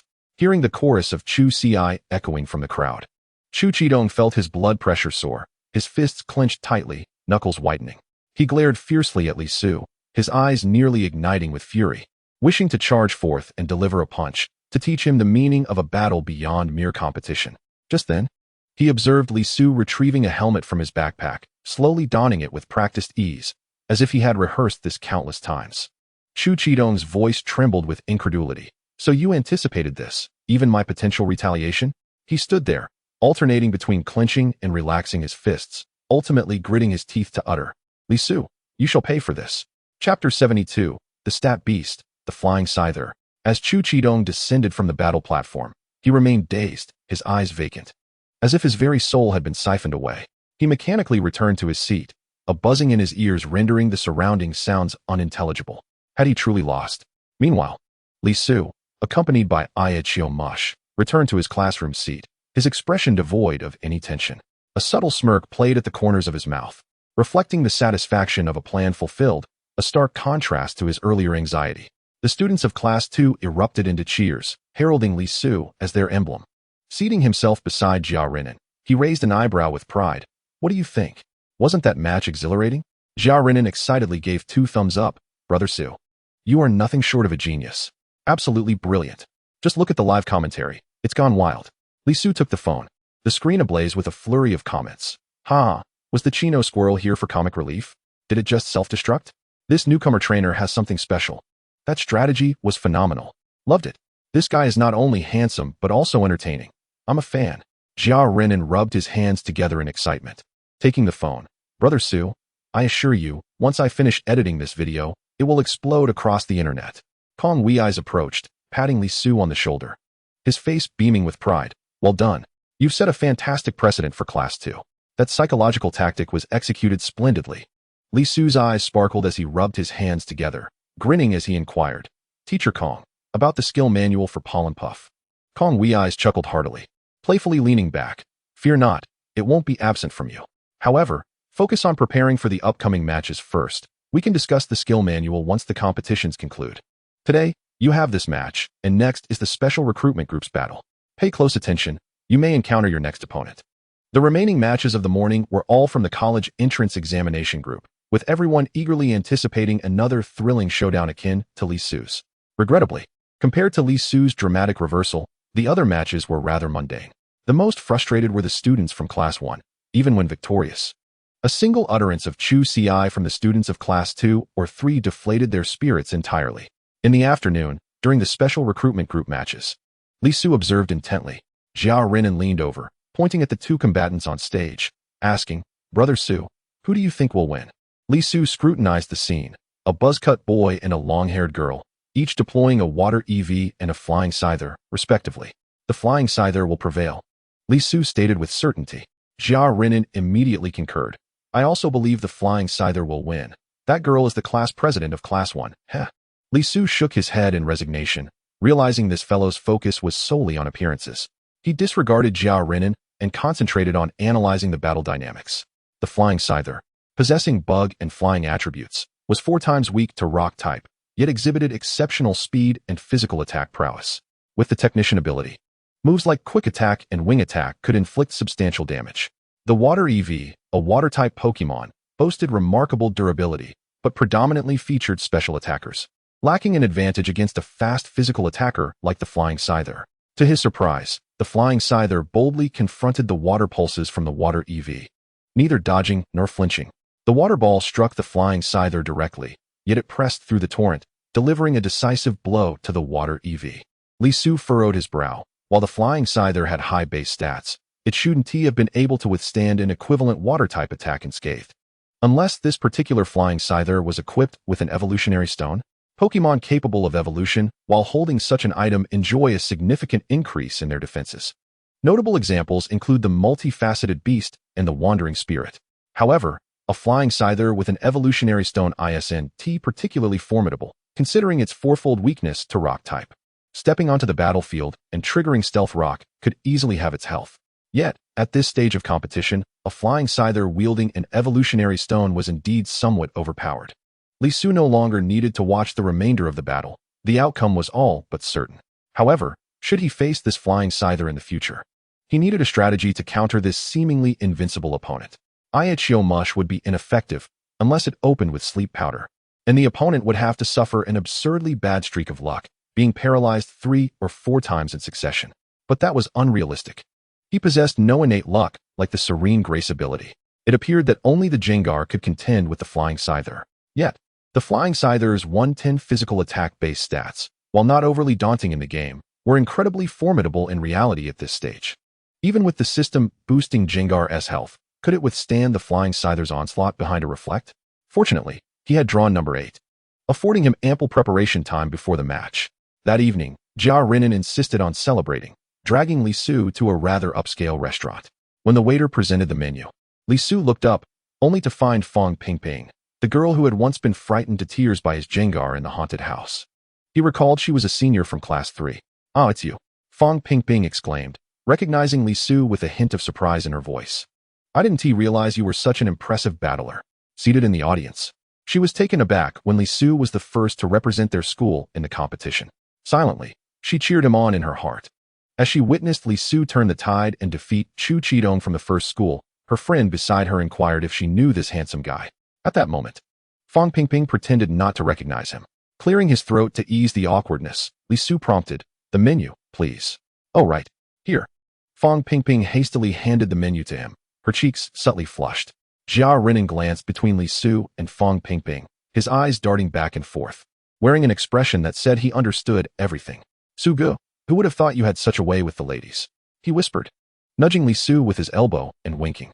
Li Su, uninterested, flipped through the menu and quickly ordered several dishes. As Fong Pingping took the menu and stepped away, Jia Renan continued to tease, "Su Gu, should I help you get her contact information? It seems she is quite interested in you." Li Su rolled his eyes, "Shut up. We should be focusing on how to deal with that scythe." With the restaurant not being busy, Fong Pingping lingered by the table, not in a hurry to leave. Curiously, Li Su asked, "Aren't you working at the haunted house? What brings you here?"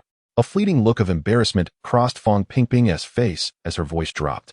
"Training Pokemon is incredibly costly. If I don't take on a few extra jobs, I can hardly manage." After placing his order, Li Su handed her the menu and inquired, "By the way, what level is your Shuppet now?" Mentioning her Pokemon made Fong Pingping's eyes light up, her tone tinged with a hint of pride. "Although I can't compare to a genius like you, my Shuppet has already reached level 12. Li Su was genuinely surprised. This girl, seemingly delicate, was unexpectedly impressive. Her Shuppet was nearly on par with Jia Renan's Psyduck. "Has it learned Will-O-Wisp yet?" Li Su pressed further. "Of course, why?" Fong Pingping responded, puzzled. Upon hearing this, Li Su's smile morphed into a mischievous grin. "I can help you devise a training plan, and I can offer tips during battles." His voice lowered, enticingly, "As long as you Jia Renan." Observing Li Su's demeanor, couldn't help but internally mock. Oh no, Su Gu's smile is becoming increasingly villainous. Fong Pingping instinctively shielded her chest with the menu, eyeing Li Su warily. What are you planning?" Realizing he had overstepped, Li Su quickly reined in his grin and cleared his throat. "Don't misunderstand. I just want your Shuppet to teach my Drifloon how to use Will-O-Wisp." Chapter 73, Learning Skills Without Beginners. Stop looking around. A girl's room isn't that different. Fong Pingping's voice came, laced with annoyance. Clearly displeased with Li Su's wandering gaze. Embarrassed, Li Su averted his eyes, scratching his nose. It said that girls' rooms are always messy. Yours is quite tidy." He glanced around curiously and asked, "By the way, where are your parents?" Fong Pingping's expression dimmed, and she turned away, offering no reply. Li Su caught the sound of her sniffle and instantly realized he had misspoken. "Ahem, let us change the subject. You know, my next opponent is quite formidable, and I need to learn Will-O-Wisp quickly." Fong Pingping turned back, her eyes reddened, evidently having cried. She sniffled, asking, "Are you referring to that powerful scyther?" Clearly skeptical of Li Su, she frowned and advised, "Why not just forfeit? Your 2 Pokemon stand no chance against a scyther." Li Su shook his head. "That is for me to decide. Our agreement didn't include you acting as my advisor." He paused, adopting a gentler tone. "You can let your Shuppet teach Drifloon Will-O-Wisp first. Afterwards, we can discuss a detailed training plan for your Shuppet." Just then, Fong Pingping released her Shuppet, which floated in midair, glaring at Li Su with its blue eyes, evidently still harboring resentment from their encounter in the haunted house. Drifloon promptly stepped in front of Li Su, spreading its arms as if to explain it hadn't meant to cause trouble, almost begging for forgiveness. With a sigh, Fong Pingping addressed her Shuppet. All right, that's all in the past. Right now, he needs you to teach Drifloon Will-O-Wisp. Shuppet's eyes darted around, seemingly coming up with an idea. It ignored Drifloon and drifted towards the backyard. Li Su quickly caught on and signaled to Drifloon, who understood and followed eagerly. Resembling a devoted shadow. I must say, your Shuppet holds a grudge quite well, Li Su teased, watching the pair's retreating figures. Moments later, Drifloon stumbled back, adorned with wisps of purple flames, looking rather disheveled. Upon seeing Li Su, it pointed at its burns, crying out pitifully, much like a wronged spouse. After listening to Drifloon's lament, Li Su's brows furrowed in frustration. He turned to Fong Pingping, his eyes filled with a plea for help. Fong Pingping, equally exasperated, called her Shuppet over, pressing its head down to compel it to apologize to Drifloon. Floating in the air, Shuppet drooped its head, exuding an air of silent suffering. It stammered out an explanation, its tone filled with grievance.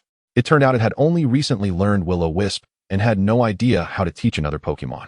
It thought that repeatedly using Will-O-Wisp would allow Drifloon to learn it on its own, never expecting it would lead to such chaos. After hearing this, Fong Pingping stomped her foot in frustration, pointing at Shuppet but at a loss for words. Ultimately, she looked to Li Su with her hands up, signaling her own helplessness. Li Su felt overwhelmed, having initially believed that as long as he found a Pokemon capable of using Will-O-Wisp, Drifloon would learn it effortlessly, akin to his previous experiences learning skills from seasoned Pokemon. Now, it appeared he had underestimated the situation. At that moment, the doorbell chimed. Fong Pingping gestured to Li Su, who was closer to the door. Go answer it. As the door swung open, Li Su was taken aback. Standing at the threshold was an intelligent-looking older sister, with long hair cascading down her shoulders, adorned with gold-rimmed glasses, and dressed in a charcoal gray woolen dress that accentuated her poise. Rubbing his eyes, Li Su couldn't shake the feeling that this sister bore an uncanny resemblance to a grown-up Fong Tingting. The older sister stepped into the room, her gaze landing on Fong Tingting with a hint of playful mockery. Oh, look at our Tingting. She's grown up and is even bringing boys home. Unexpectedly, Fong Tingting's expression turned cold, pointing toward the door. Please leave. You're not welcome here. With that, she turned and retreated to her room, slamming the door behind her, the sound of rummaging echoing from within. Li Su and the older sister were left in a state of surprise, exchanging wide-eyed glances.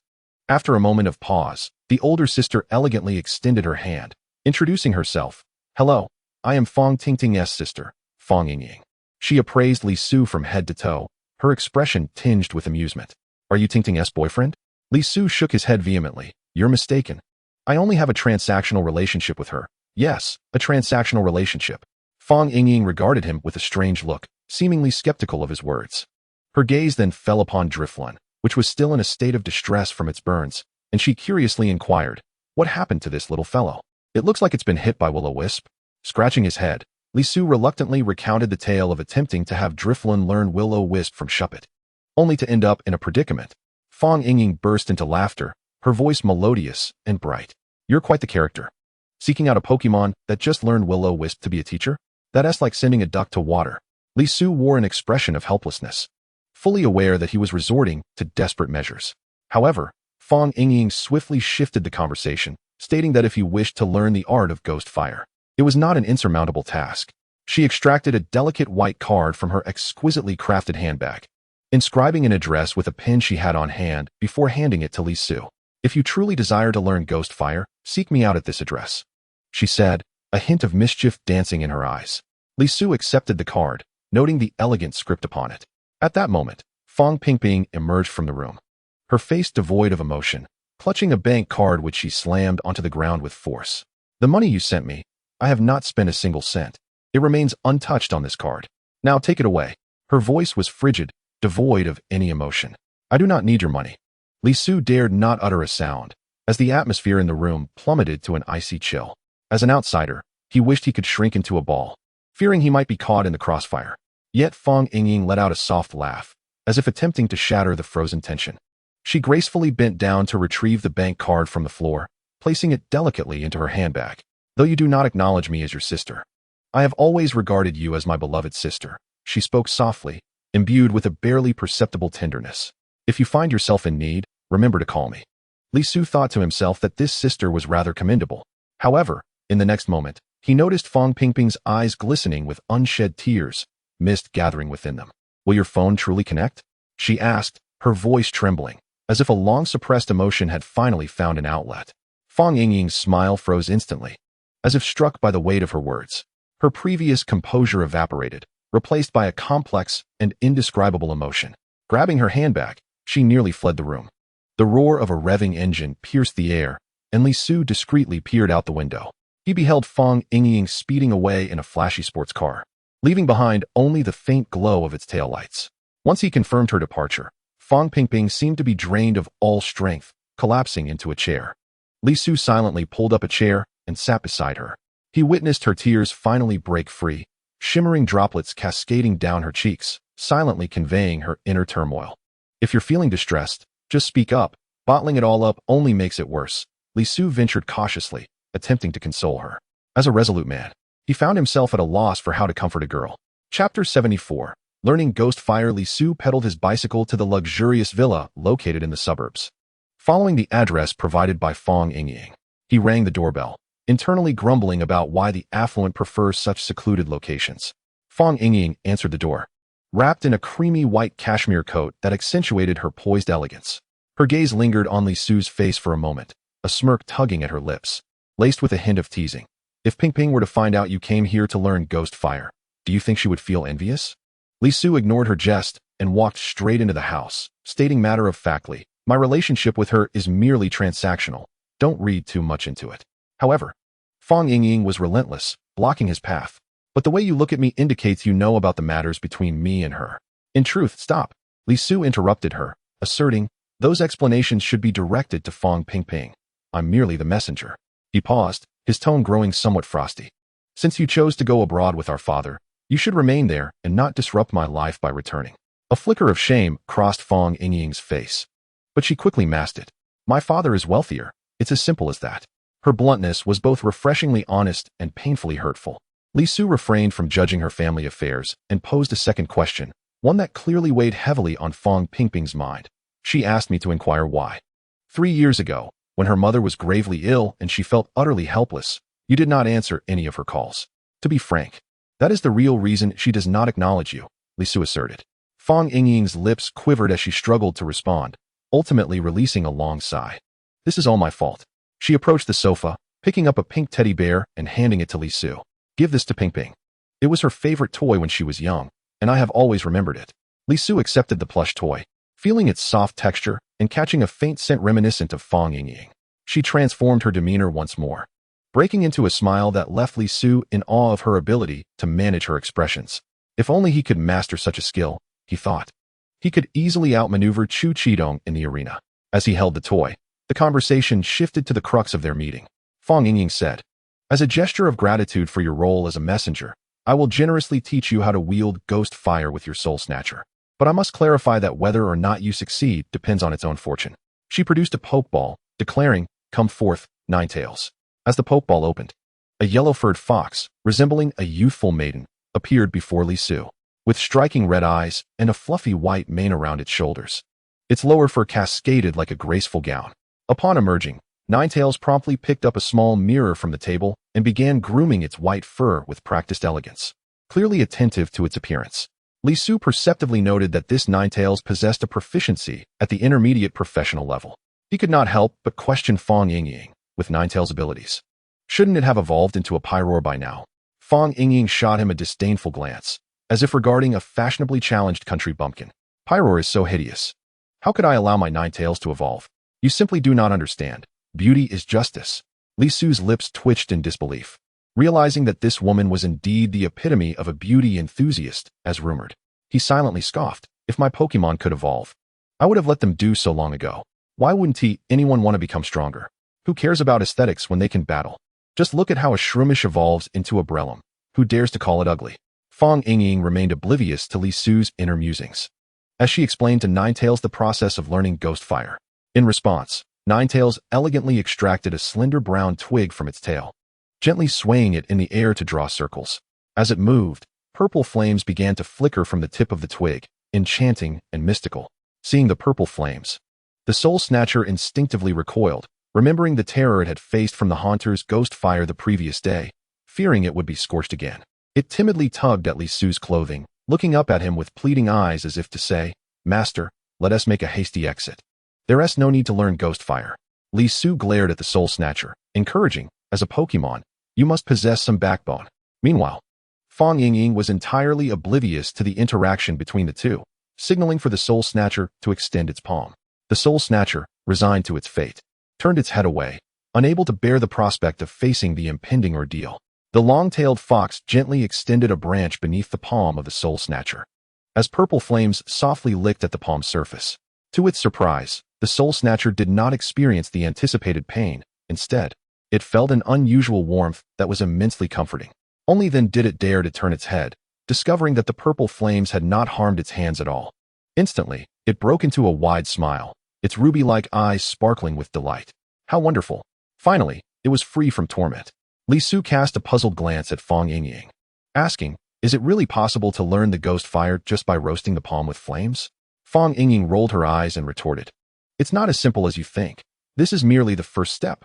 She pointed at the purple flames in the soul snatcher's palm, instructing, "Now, let your soul snatcher attempt to control this ghost fire. It must be able to completely contain the flames within its palm without overflowing or extinguishing before it can be considered truly mastered." Upon hearing this, the soul snatcher immediately began flailing its short arms, alternating between clenching its fist, opening its palm, and seemingly rolling imaginary balls. It exerted all its efforts to control the purple flames. However, the ghost fire behaved like a mischievous child, completely disregarding the soul snatcher's commands, continuing to burn freely, unmoved by its efforts. Curiously, Li Su inquired of Fang Yingying, "How long does it take to learn this ghost fire?" Fang Yingying pondered for a moment before responding, "That depends on its aptitude and comprehension. My long-tailed fox took a full 4 days to learn the ghost fire." She paused, adding, "Your soul snatcher is not a fire-type Pokemon, so it may require even longer to master it." To motivate the soul snatcher, Li Su deliberately proclaimed, "I believe my soul snatcher is exceptionally gifted. It will surely learn the ghost fire within 3 days." The soul snatcher was taken aback, its gem-like eyes glimmering with surprise, realizing that its trainer had such confidence in it. No, it could not disappoint his expectations. It must work twice as hard. The subsequent events, however, left Li Su somewhat astonished. The soul snatcher appeared to become a bit obsessed. Upon returning home, Li's mother was busily working in the kitchen, the flames on the stove cheerfully licking the bottom of the iron pot. The soul snatcher, seeing the dancing flames, reached out its hand, attempting to control the cooking fire. Li Su was startled and quickly grabbed the soul snatcher, exclaiming, Hey, wake up. That's not ghost fire, that's a gas stove. Do you want to be charred like a barbecued soul snatcher?" Feeling a lingering dread, Li Su realized that this little creature had become dangerously fixated on learning ghost fire. To prevent any hazardous actions from the soul snatcher, he decided to have Chiyo Mushu accompany it at all times, acting as a temporary bodyguard. Chiyo Mushu dutifully followed closely behind the soul snatcher, taking small, cautious steps, fearful that it might accidentally ignite itself. Chapter 75. When will the trolls be offline? This soul snatcher truly astonishes me. It has indeed learned the ghost fire within 3 days. Fang Yingying's voice carried a hint of surprise, along with an almost imperceptible warmth. Li Su smiled proudly, of course. With such an excellent teacher guiding it, its success is only natural. Over the past 3 days, Li Su and Fang Yingying had grown considerably closer through their shared efforts in teaching the soul snatcher. Hearing this, Fang Yingying rolled her eyes and replied, "Oh please. Would it have been the same if you had gone to train the ghost fire with Pingping's Duskull?" With her arms crossed and a tone tinged with pride, she continued, "Can her Duskull's control over ghost fire compare to my long-tailed fox? Your soul snatcher's ability to learn the ghost fire skill owes a significant portion of its success to my long-tailed fox." Upon hearing this, the soul snatcher immediately turned its head, gazing gratefully at the long-tailed fox. It pulled a few candies from its pocket and scampered over to present them with reverence. The long-tailed fox elegantly held a small mirror, adjusting its appearance as if uninterested in the candies. Yet, unbeknownst to others, an invisible mental force quietly reached out, whisking away the candies from the soul snatcher's grasp. Over these past few days, the long-tailed fox had indeed devoted itself to teaching the soul snatcher, providing nearly hands-on guidance. Witnessing this scene, Li Su couldn't help but reflect the deceptive divine skill, provocation, Once more, the immobilization technique. The true divine skill, the Soul Snatcher's magical candies. As long as they receive the candies, Pokémon will wholeheartedly assist the Soul Snatcher in learning skills. This is practically cheating. Just then, Fong Yingying returned from a phone call. A hint of melancholy etched on her face. She approached Li Su and softly asked, "Ping Ping still refuses to see me?" Li Su, feeling somewhat awkward, nodded and attempted to comfort her. She placed the little bear you gave her on her bedside. Upon hearing this, a glimmer of light flickered in Fong Yingying's previously dull eyes, her lips curving into a charming smile. She quickly adjusted her mood and asked, "I heard you're continuing to participate in the 3-school joint examination?" Li Su nodded. Fong Yingying patted Li Su's shoulder, saying, "In that case, I shall consider myself your teacher. You must not embarrass me." With a battle looming in the morning, Li Su arrived at the venue early. To alleviate student pressure, the school had created a relaxed atmosphere for the joint examination, resembling a sports day organized by the school, emphasizing participation. Most students were not focused on the competition, with only the exciting battles of the special recruitment group capturing their attention. Clearly, Li Su's match against the class leader of Class 1 from Yizhong was the highlight of the day. On Yizhong's side, the strength displayed by the Scyther was overwhelmingly formidable. Students found it hard to imagine anyone at this stage who could rival it. Yet, Li Su always gave off an air of hidden depth. Every time others thought he was about to be defeated, he would unveil some new trick that left them momentarily stunned. Jia Renan slyly leaned closer to Li Su, scheming. "Brother Su, shall we employ that tactic from last time? You continue to feign nervousness, misleading your opponent into underestimating you." Li Su saw through his intentions at once, retorting, "That trick only works once. Besides, are you hoping that I'll lose to her?" Jia Renan shook his head vigorously, hands flailing. No, Brother Su. I will always support you. I swear." He paused, then added mysteriously, "By the way, there's a particularly formidable troll from Yizhong who previously engaged me in an online battle for 300 rounds. His insults were quite colorful. But curiously, he has been silent these past 3 days, as if he vanished." Li Su pondered whether this troll was the same Chu Qidong who had previously lost to him. Had he become so exhausted from dealing with offline insults that he had no energy to engage online? So, when would the trolls be offline? Unless, of course, they encountered even greater troubles offline. At that moment, a gentle cough interrupted their idle chatter. The two turned to see Chu Ci standing there, and they instinctively chimed. "Chu Ci? Truly, speak of the devil, and he shall appear." The newcomer was indeed Chu Qidong, whose face darkened like a soot-stained pot upon hearing Li Su and Jia Renan's affectionate monikers. Over these past 3 days, he had been tormented by this nickname. Not just by those from the 2nd and 3rd high schools, but even within Yizhong, where many had started to whisper and refer to him by it. "Do you have any idea how I've spent these past 3 days? I didn't even have the heart to boast online," Chu Qidong declared. Li Su then noticed a girl standing in front of him. She had an adorably doll-like face with delicate features. It was Feng Ningyan, the class leader of Class 1 from Yizhong, with one hand on her hip and the other firmly grasping Chu Qidong. It was evident that he had been forcibly dragged over by her. Li Su was momentarily taken aback. "Apologize? Why should I apologize? We merely engaged in a fair battle." Feng Ningyan, sensing the weakness in her own statement, bit her lip before thoughtfully responding. "Well, after the match, Qidong indeed faced ridicule from many. I hope you can help clarify things for him."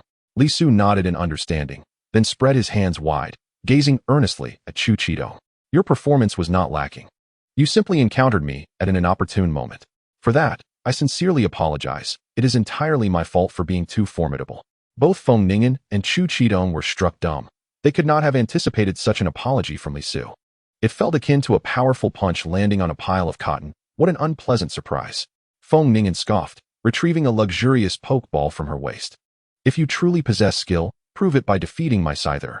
Naturally, Li Su would not be outdone in bravado, retorting, "Your Scyther can only bully unevolved Pokemon at this stage. Once everyone has evolved, your Scyther will be insignificant. Evolve a bit more before challenging me." Feng Ningyan opened her mouth to retort, but found herself at a loss, realizing that Li Su's words held truth. Continuing the argument would only lead to her humiliation. Moreover, she noticed that several classmates were gravitating toward the spectacle. Taking Chu Qidong by the hand, she turned and left. Among the crowd, her scolding voice could still be faintly heard. "The teacher has warned us not to be hasty. Yet, you, in the very first match of the opening ceremony, let your guard down and lost, becoming a laughingstock. Even our school is now being compared unfavorably to the 2nd school. This time, I must win against Li Su to prove that our school is the strongest." Jia Renan observed the duo's retreating figures. a smirk playing on his lips as he winked at Li Su. Su-gu, your apology must have been devastating. I reckon Chu Chidong will never forget you. Li Su shrugged innocently. I truly offered a heartfelt apology. Who told him to charge headfirst into danger?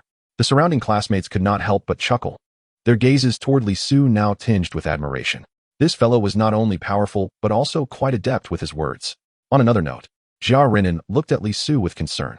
Su-gu, do you really have the confidence to defeat Feng Ning and Scyther? That Pokemon boasts a base stat total of 500. Even my Psyduck, once it evolves, one team match that. Li Su smiled mysteriously, exuding confidence. If you had asked me a few days ago, I would have had my doubts. However, now, he paused dramatically, heightening Jia Renan's anticipation. I have a trump card.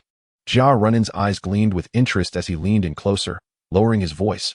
What kind of trump card? Do tell. Li Su, however, played coy. You'll find out soon enough. If Feng Ning and Scyther is equipped with an evolution stone or something similar, my chances of winning are significantly enhanced. Chapter 76. Battle against Scyther. Beneath the arena, all faculty and students held their breath, their eyes locked onto the stage. In the guest area, the principal of the first school adjusted his glasses and, with a smile, remarked to the principal of the second school. I never anticipated such a prodigy would emerge from your institution. However, a talent like this feels somewhat wasted at your school. Wouldn't it be better for him to transfer to ours? The principal of the second school cursed inwardly. This old fox, trying to poach talent right off the bat. Does he think there's no one worthy at our school? Yet, he maintained a warm smile on his face. The first school has plenty of talent. We don't need Li Su. He should remain with us, and we will nurture him diligently. The principal of the first school merely made a passing remark, not genuinely believing that Li Su could cause any significant upheaval. On the battlefield, having learned from Chu Chidong's experience, Feng Ningen maintained a calm demeanor, opting not to engage in superfluous conversation with Li Su. Meanwhile, Li Su rapidly calculated every detail of the impending battle in his mind, anxious not to overlook any crucial information. The battle commenced with the referee's command. Both sides released their Pokemon, Gengar versus Scyther. As Gengar appeared, it swiftly executed its signature move, Shadow Punch. Slap. A crisp sound echoed as the attack landed squarely on Scyther's face. No matter its base stats, it had to first endure my slap. The damage was minimal, yet the humiliation was profound. To Li Su's astonishment, Gengar's strike caused Scyther to stagger back slightly. This was unusual. If Scyther had been equipped with an evolution stone, such a reaction would be impossible. What item could it possibly be holding? Li Su had not anticipated such a significant twist at the outset of the battle. No matter, he would adapt to the unforeseen circumstances. Gengar, use Reflect. Taking advantage of Scyther's moment of hesitation, Gengar retreated while conjuring a shimmering white barrier around itself. Under Gengar's command, the Reflect barrier enveloped it like a delicate garment. Li Su had expected Feng Ningen to direct Scyther to launch a fierce assault, leaving him no opportunity to execute a follow-up move with hypnosis. However, the scene that unfolded left the audience wide-eyed, with some even stifling laughter. Scyther, ignore Gengar. Let us use Swords Dance. Feng Ningen's voice rang clear. Incredibly, Scyther disregarded Gengar and began to twirl, its blades dancing rhythmically. Its power surged dramatically as it performed the elegant dance, significantly boosting its attack. At this point, even the commentators could not help but critique. What is this strategy from Feng Ningen? Swords Dance is a great move, but timing is essential. This essentially hands Gengar an opportunity. Indeed, as long as Gengar executed a follow-up move, Scyther would be left vulnerable, essentially becoming a living target. Could this promising contestant, Feng Ningen, truly make such an amateur mistake? Li Su was also taken aback. He looked up to find Feng Ningen regarding him with a knowing smile, her expression seemingly saying, "Do you really think I'm that foolish?" From the beginning of the match, everything had felt off. A sudden realization struck Li Su. Something is amiss. Scyther is not holding a purifying gem, but rather a mental herb. The mental herb grants immunity to one instance of taunting or similar effects.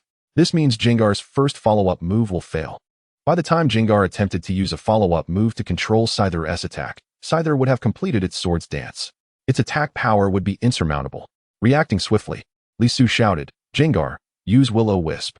Feng Ningen, who had believed victory was assured, suddenly froze.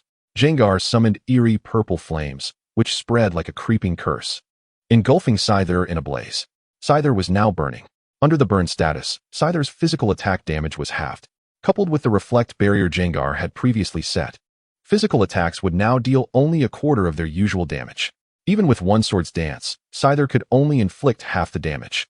This drastically diminished Scyther's threat to Jengar. From the commentary booth, Teacher Xiong's eyes widened in astonishment as he turned to Teacher Kong. When did your student, Li Su, learn Will-O-Wisp? He has hidden that talent well. The stands of the second school erupted in cheers, students chanting Li Su's name. Li Su resembled a wondrous magician, perpetually unveiling new marvels from the most unexpected places. In the guest seats, the principal of the first middle school began to stir restlessly, once again suggesting the idea of poaching talent. The principal of the second middle school shook his head vehemently, internally cursing, "What a fanciful notion. Li Su belongs to my second middle school. None shall take him away." He harbored an inexplicable premonition that nurturing Li Su could very well be his most significant achievement at the second middle school. The flying mantis grimaced in agony as it was consumed by ghostly flames, its vitality steadily eroded. Yet, Feng Ningyan refused to concede defeat. She placed all her chips on the table and commanded loudly, "Flying mantis, give it your all. Continue the sword dance." In her mind, she calculated that as long as the flying mantis continued to strengthen, it could shatter the Soul Snatcher's hold despite the reflective shield and ghostly flames. But Li Su was not about to grant her wish. With a casual flick of his hand, he directed, "Soul Snatcher, employ your thief skill." The Soul Snatcher approached the flying mantis with an eerie grace, deftly reaching out as if plucking a fruit from a tree. While inflicting damage, it simultaneously pilfered the flying mantis's item. Indeed, what emerged from the Soul Snatcher's grasp was the mind herb. Li Su exhaled in relief, thinking, "Thank goodness I had a backup plan. Otherwise, this girl would have outmaneuvered me." In this day and age, tactical minds can be quite underhanded. Upon witnessing the Soul Snatcher steal the mind herb, Feng Ningyan's expression shifted dramatically. She urgently shouted, "Flying mantis, cease the sword dance and attack now." Alas, she was a moment too late. Li Su's command was swifter. "Soul Snatcher, once more." In an instant, the audience comprehended the dire fate of the flying mantis. The Soul Snatcher clapped its hands incessantly, the haunting rhythm captivating all, rendering them unable to resist. The flying mantis, seemingly entranced, could not help but dance the sword dance. Like a marionette, moving repeatedly without pause. It became the finest performer in the world, dancing wildly until its very life force was depleted. Li Su, observing the frenzied dance of the flying mantis, was suddenly struck by a mischievous thought. What if I let the Soul Snatcher control the mantis until it dances to exhaustion? No, no, he abruptly shook his head. I am a person of integrity. How could I be so cruel? It would be best to conclude this farce swiftly. Soul Snatcher. Shadow ambush. A dark silhouette leapt from behind the Soul Snatcher, ruthlessly assaulting the defenseless flying mantis. This scene resembled a bully tormenting a helpless maiden, evoking pity in the onlookers. A smile crept uncontrollably onto Li Su's face. Indeed, that feeling had returned. Everything was falling into place. The referee, unable to bear the sight of the woeful flying mantis, decisively declared the Soul Snatcher the victor. Despite this, Feng Ningyan could not contain her emotions, tears brimming in her large eyes. Silently, she recalled the flying mantis into its pokeball, covering her face as she fled the arena without a backward glance. Seeing this, Chu Qidong hastily pursued her, knowing that Feng Ningyan needed comfort the most at this moment. The audience below gazed at the innocent-looking Li Su, their expressions a complex tapestry of emotions. Li Su waved at the crowd. I merely aim to win this battle. Chapter 77, The Moon Rises. In the afternoon match, Li Su diligently observed his opponent, named Feng Weifeng. His dream demon posed no threat to the Aya Ball Mushroom. Intelligence indicated that Feng Weifeng's other Pokemon was a fire mouse, which also stood no chance against the Soul Snatcher. In terms of raw strength, Feng Weifeng might not even prevail against Chu Qidong, who had previously lost to Li Su. It could be said that Li Su had already secured his position as the top contender in the interschool competition. Jia Renan, seated beside Li Su, prodded him with his phone. Look, someone from the first middle school is online saying you shouldn't bully little girls. Li Su felt slightly exasperated. I merely engaged in a battle. Any tactics employed were solely within the confines of the arena. There's no need to pay heed to their comments. Jia Renan nodded, then opened another chat window, handing his phone to Li Su. Brother Su, could you help me decipher the meaning of this message? On the screen, a user with the handle Shichu First Han Xin had sent Jia Renan a thank you. Isn't this Chu Qidong? Li Su perused their chat history and discovered that Jia Renan and Dong Feng had engaged in a prolonged online feud, filled with various colorful insults, rendering it quite spectacular. In stark contrast, the simple thank you felt particularly peculiar. Li Su returned the phone to Jia Renan. Why not inquire further? If this person is unwell, we should advise him to seek treatment without delay. As Jia Renan nodded, he began typing, muttering, "This is the same person I mentioned. The one who hasn't sparred with me in recent days. I must admit, it's been rather dull without him." Li Su was equally puzzled. Why would Chu Qidong thank him? Suddenly, a realization struck Li Su, causing him to snatch Jia Renan's phone urgently, typing rapidly, "Hey, how long have you been using my name? Change it back to yours immediately. Otherwise, if someone confronts you, I'll be the one to take the blame." Jia Renan darted away like a nimble monkey, evading Li Su's grasp while exclaiming, "Brother Su, don't be silly." They've replied, "Let me read it to you." Li Su paused his actions. Though a sense of foreboding loomed in his heart, curiosity compelled him to lean in closer. Jia Renan cleared his throat and began to read with dramatic flair. "Thank you, Li Su, for simultaneously defeating both me and our class monitor. Upon seeing Ning'an leave the venue, I pursued her." Jia Renan continued reading, his voice dwindling, his expression growing increasingly strange. Li Su seized the phone, quickly scanning the subsequent content. Unexpectedly, she suddenly leapt into my arms, resting her head on my shoulder and weeping. Li Su's eye twitched. "Last night, we watched a movie together, and for half the time, we were criticizing you. By the end of the film, I successfully confessed my feelings." As Jia Renan reached this point, his complexion paled. "Thank you, Li Su." That final line was a devastating blow. Li Su and Jia Renan exchanged wide-eyed glances, both astonished at the revelation that this could even be possible. It turned out that this fellow had turned misfortune into fortune, successfully wooing their class monitor. Truly, he had lost the battle but won at life. This heartfelt expression of gratitude struck deeper than 100 insults could ever wound, inflicting genuine hurt upon both Jia Renan and Li Su. Suddenly, Jia Renan could no longer contain himself, clinging to Li Su's leg and shouting, "Brother Su, let us battle twice. I'm not afraid of losing. Winning would be even better. Oh, wait, Brother Su, find a few girls to battle against. Preferably those who seem strong, yet are fragile inside. I want to escape the single life." His lamentations drew the attention of all surrounding students, their gazes converging upon them. As the crowd clamored to know what had transpired, upon learning that Chu Qidong had successfully found love after losing the battle, every boy's eyes turned envious. They swarmed around Li Su like a tide, clamoring, "Brother Su, Brother Su, choose me, choose me. I also want to battle. Brother Su, I've been single for 18 years. Grant me a chance. Brother Su, my expectations are modest. I just want to find someone like Chu Qidong."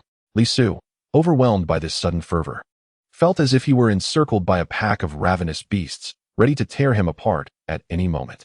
He struggled desperately, but could not extricate himself from these fervent suitors. "Wait, calm down, everyone." Li Su's voice was drowned out by the cacophony of the crowd. "This is merely an accident." "An accident?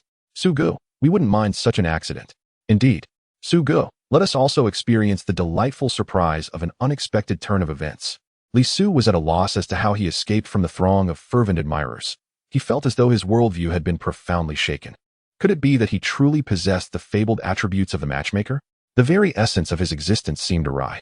Would future challengers now have to deliver a poignant self-introduction to the audience before facing him? "I stand at 180 centimeters, weigh 75 kilograms, hail from a well-to-do family. My parents are loving, and I have no vices. I seek a gentle and charming girl to engage in battle with me. The outcome is inconsequential. What matters is the journey." The mere thought of such a scenario sent shivers down his spine. Had the battleground transformed into a grand matchmaking event? The following day, the news of Li Su being a harbinger of love spread like wildfire, even faster than the news of his championship victory. "Have you heard? Anyone defeated by Li Su can instantly find love, more effective than seeking the matchmaking deity." As Li Su strolled down the corridor, he could hear clusters of girls whispering excitedly, their discussions fervent. He felt as though he walked with the winds of fortune. Indeed, the winds of romance. Is it true? What are we waiting for? I'm going to challenge Li Su right now. "Hey, Li Su, don't run away." A girl with a fresh short haircut, her eyes sparkling, took off in pursuit of him. "Xiaolin, wait up." Her friend grabbed her arm, her expression serious. "What's wrong?" Xiaolin asked, puzzled. Her friend leaned in closer, lowering her voice. "Have you forgotten? Many have fallen to Li Su. What if you end up matched with a weirdo? Especially that Cheng Ming. Just thinking about it is terrifying." Xiaolin froze, a greasy figure flashing in her mind, sending a chill down her spine. "You mean that bully who preys on the weak and thinks too highly of himself? Cheng Ming?" Her friend nodded vigorously. "Exactly. Do you really want to be paired with him? That image is too horrific for me to bear." Xiaolin immediately shook her head vigorously. "Then forget it. I'd rather die than battle Li Su. She had no desire to jeopardize her lifelong happiness. Thus, before the boys could fully digest Li Su's matchmaking reputation, even more explosive news spread. The girls were unwilling to challenge Li Su. This caused an uproar among the boys, who lamented bitterly, wishing to drag Chengming out for a good thrashing. It's all that Chengming's fault. A single rotten apple has spoiled the entire barrel. He has tainted our chances. How infuriating. My romantic prospects, my girlfriend, all ruined by him. Meanwhile, Li Su found himself in a state of bewilderment, wondering what on earth was happening. On the other side, at Jiangxing No. 1 High School, Li Su's next opponent, Fang Weifeng, wore an expression of despair. Surrounded by a throng of classmates, they clamored and strategized. Weifeng, you have little chance against Li Su's captivating gaze. We all know this. But for the honor of our school, you must secure at least one victory. Otherwise, let us simply concede the championship to Li Su. But this match must be a 2v2. Yes. This way, his charming combo will be rendered ineffective. We can use a rotation strategy to counter him. The students grew increasingly animated, seemingly envisioning the dawn of victory. Fang Weifeng timidly raised his hand, his voice barely audible. Actually, I'm hoping to lose to Li Su. The classroom fell silent. The sound of a pin dropping could be heard. In the next moment, a group of boys lunged at Fang Weifeng like ravenous wolves, pinning him down. No way. We haven't found love yet. You're not escaping. Chapter 78, The Finals. Li Su entered the Electric Dragon Club, seemingly radiating his own spotlight, as hundreds of eyes fixated on him. Not only students from No. 2 High School, but even those from No. 1 and No. 3 High Schools looked upon him with admiration. The atmosphere was markedly different from before. Previously, the No. 1 students had regarded him as a rival. Now, it was even more exaggerated, with some extending their hands to shake with Li Su, hoping to gain good fortune and find love soon. Li Su was acutely aware that his reputation as a matchmaker had likely spread across all 3 high schools. These individuals had begun to view him as a harbinger of romantic destinies, eagerly awaiting his toss of the red embroidered ball. This sensation was indeed quite gratifying. On the guest panel, the 3 principals watched as Li Su ascended the battle stage amidst a throng of admirers, feeling somewhat nostalgic. The principal of No. 1 High School was the first to speak, his tone laced with envy. It seems the championship is truly destined for your No. 2 High School. The principal of No. 2 High School smugly adjusted his hair, yet feigned modesty. Oh, not at all. His smug demeanor prompted the principal of No. 3 High School to shake his head in disbelief. What do you plan to reward this student with? The principal of No. 1 High School finally laid his cards on the table, hoping to probe No. 2 High School's resources. If possible, he wished to lure Li Su over. The principal of No. 2 High School squinted, recognizing that this flattery was not without ulterior motives. He boldly proclaimed, whatever resources he desires, as long as our No. 2 High School can provide it, we shall grant. Upon hearing this, the principal of No. 1 let out a sigh. While they had abundant resources, they also had many geniuses. If No. 2 High School truly concentrated its resources on one individual, he would be hard-pressed to compete. On the battle stage, Fang Weifeng looked at Li Su and raised his hands in a gesture of surrender. I certainly cannot defeat you in a singles match. But would you dare to engage in a rotation battle with 2 Pokémon? Before Li Su could respond, the students from No. 2 High School erupted in protest. Why should Li Su agree to a 2v2? According to the rules, you have no chance. Anticipating this reaction, Fang Weifeng turned to the referee. I am willing to forfeit the championship, but I request to challenge Li Su to a 2v2 match. He cast a provocative glance at Li Su, fearful of a rejection. At this moment, the students from No. 3 High School joined in the uproar, eager for the spectacle. Fight. Go for it. Li Su, don't back down. We support you. Li Su thought to himself, my mushroom has the regenerator ability. A singles match would limit my potential. In a rotation, I would have a greater advantage. Moreover, agreeing to this would essentially hand me the championship. What is not to like?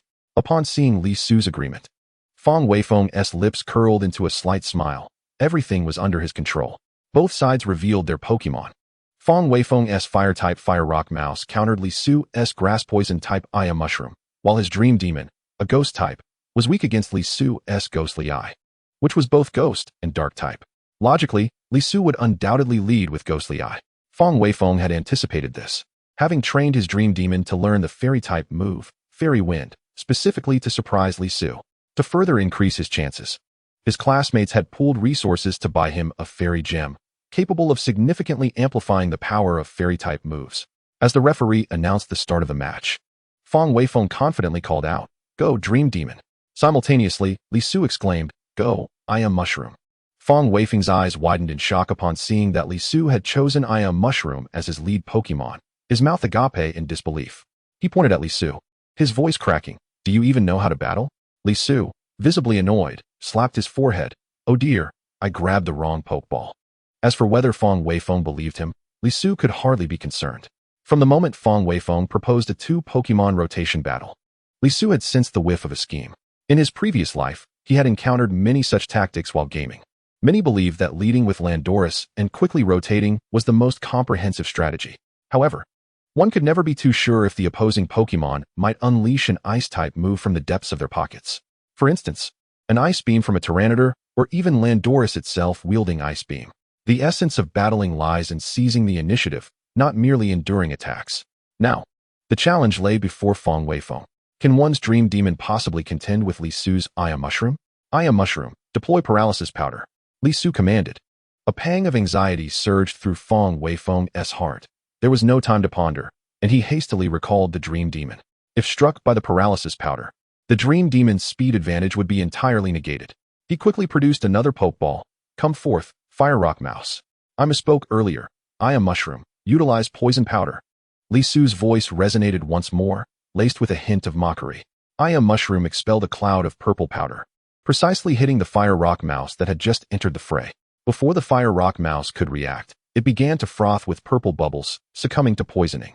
Fong Weifeng's complexion darkened, a shade more somber than the bottom of a pot, as one might mistake him for being poisoned himself. The audience from the second school erupted in cheers, interspersed with whistles, while the students from the first and third schools appeared utterly bewildered. The plot twist was simply too swift. Fong Weifeng was now filled with regret. Had he known that a 1v1 duel would end in loss, he might have retained a shred of dignity. But now, proposing a 2v2 and still facing defeat was truly humiliating. Yet, he still held a trump card. If he could capture Li Su's Soul Snatcher, he might yet find a chance. He glanced at Li Su, who indeed produced a Pokeball. Was he about to switch to Soul Snatcher? "This time, it was my turn to read you. Return, Fire Rock Mouse." A flash of red light signaled the Fire Rock Mouse's retreat into its Pokeball. What threw Fong Weifeng off balance was that although Li Su had brought out a Pokeball, he made no further move. Instead, he instructed I am Mushroom, use Rain Dance. I am Mushroom extended its arms towards the heavens, softly humming a tune. The sky responded, and a gentle drizzle began to fall, quickly intensifying, causing the arena to accumulate water. Fong Weifeng was incensed. Li Su had outsmarted him once more. His fists clenched in frustration. He was beyond wanting to compete now. All he desired was to rush over and deliver a punch to Li Su. The spectators were equally puzzled. What was Fong Weifeng doing? Abruptly recalling the Dream Demon, sending out the Fire Rock Mouse, only to be struck by Poison Powder, and then inexplicably recalling the Fire Rock Mouse. How had this individual made it to the finals? I could do better. Indeed, this was disgracefully poor. It was raising my blood pressure. Is this the caliber of the first school? Dreaming of a championship? The students from the second and third schools began to mock him wildly, a chorus of derisive jeers filling the air. The first school's students wanted to retort. Yet, gazing at the situation unfolding before them, they found themselves bereft of any reasonable justification, forced to swallow their indignation. Only the commentators, Teacher Xiong and Teacher Kong, discerned the underlying issue. If I were Li Su, I doubt I could execute such a formidable preemptive strategy, Teacher Xiong remarked while elucidating Fong Weifeng's motivations to the audience. Teacher Kong shook his head. These feats are all Li Su's own doing. His command talent surpasses my expectations. After Teacher Xiong's explanation, the audience began to grasp the situation. It was not that Fong Weifeng was incompetent. Rather, Li Su's battle command prowess rendered Fong Weifeng akin to a marionette before him. Teacher Xiong, speaking into the microphone, lamented. A single Pokemon battle has indeed limited Li Su. If Fong Weifeng had opted for a 1v1, he might have had a fighting chance. Now, in this 2v2, he is utterly overpowered by Li Su.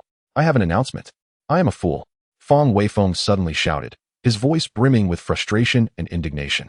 He wished only to find a crevice in the ground to hide himself. Ha! This guy's mindset has shattered. One could not deny that it was indeed quite tragic. The audience was amused by Fong Weifeng's unexpected outburst, the previously tense atmosphere lightening considerably. Even the three principals, who had remained tense, could not restrain their smiles at this moment. Chapter 79. Let me have a go. Fong Weifeng observed that Li Su's I am Mushroom had not left the field. He believed that even under rainy conditions, His fire rock mouse could suppress Li Su's Aya mushroom. Moreover, he understood that Li Su's soul snatcher would strike from ambush. He had to ensure the dream demon's health. Gritting his teeth, he tossed out the pokeball. Return, fire rock mouse. A flash of red light, and the fire rock mouse reappeared on the field. Upon landing, it emitted a pained cry, its body frothing with purple bubbles, clearly still afflicted by poison, causing it to grimace in agony. Fong Weifeng felt an urgent panic, but he could not afford to hesitate any longer. If he allowed Li Su to lead him around any further, he would truly become a laughingstock. He shouted, "Fire rock mouse, fire wheel." The fire rock mouse, enduring the excruciating pain, erupted in flames, enveloping itself entirely. It spun rapidly, resembling a burning tire, charging fiercely towards Aya mushroom. Aya mushroom, toxic impact. Li Su's voice remained calm, as if everything was under his control. Aya mushroom opened its mouth and unleashed a thick stream of purple venom, dousing the fire rock mouse as if pouring water. The venom splashed against the fire wheel, emitting a hissing corrosive sound, white smoke rising. The flames surrounding the fire rock mouse visibly dimmed. By the time it surged through the poison, only the faintest flicker of flame remained, looking pitiful. Aya mushroom, hold on, Li Su commanded. Faced with the incoming fire wheel, Aya mushroom stood resolutely, refusing to flinch. With a resounding crash, the fire wheel collided with Aya mushroom. Yet it remained unyielding. Instead, the fire rock mouse howled in agony, hurled several meters away, rolling multiple times before coming to a halt. The arena fell silent. Everyone gaped, their expressions reflecting disbelief. Did I see that correctly? A fire type against a grass type, and it was sent flying? Is this Aya mushroom made of iron? I feel my worldview crumbling. Only the commentators, Teacher Xiong and Teacher Kong, maintained their composure. Teacher Xiong adjusted his glasses, explaining, the power of fire wheel is 60. Taking type advantage into account, its damage to Aya mushroom is 120. However, Aya mushroom's toxic impact inflicts double damage on poisoned Pokémon, reaching a staggering 130. Furthermore, in rainy conditions, fire-type moves are halved in power, and with Aya mushroom's helmet causing recoil damage, it turns out Fire Rock Mouse has suffered significant losses.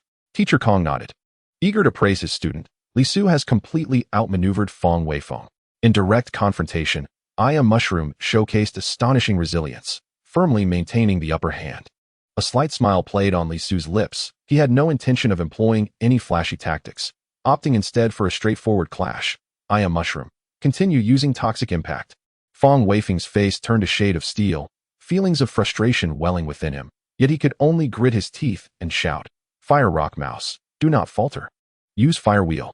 Once more, the fiery fire wheel surged forward, rolling towards the repugnant purple venom. However, this time, the Fire Rock Mouse could not replicate its previous tenacity.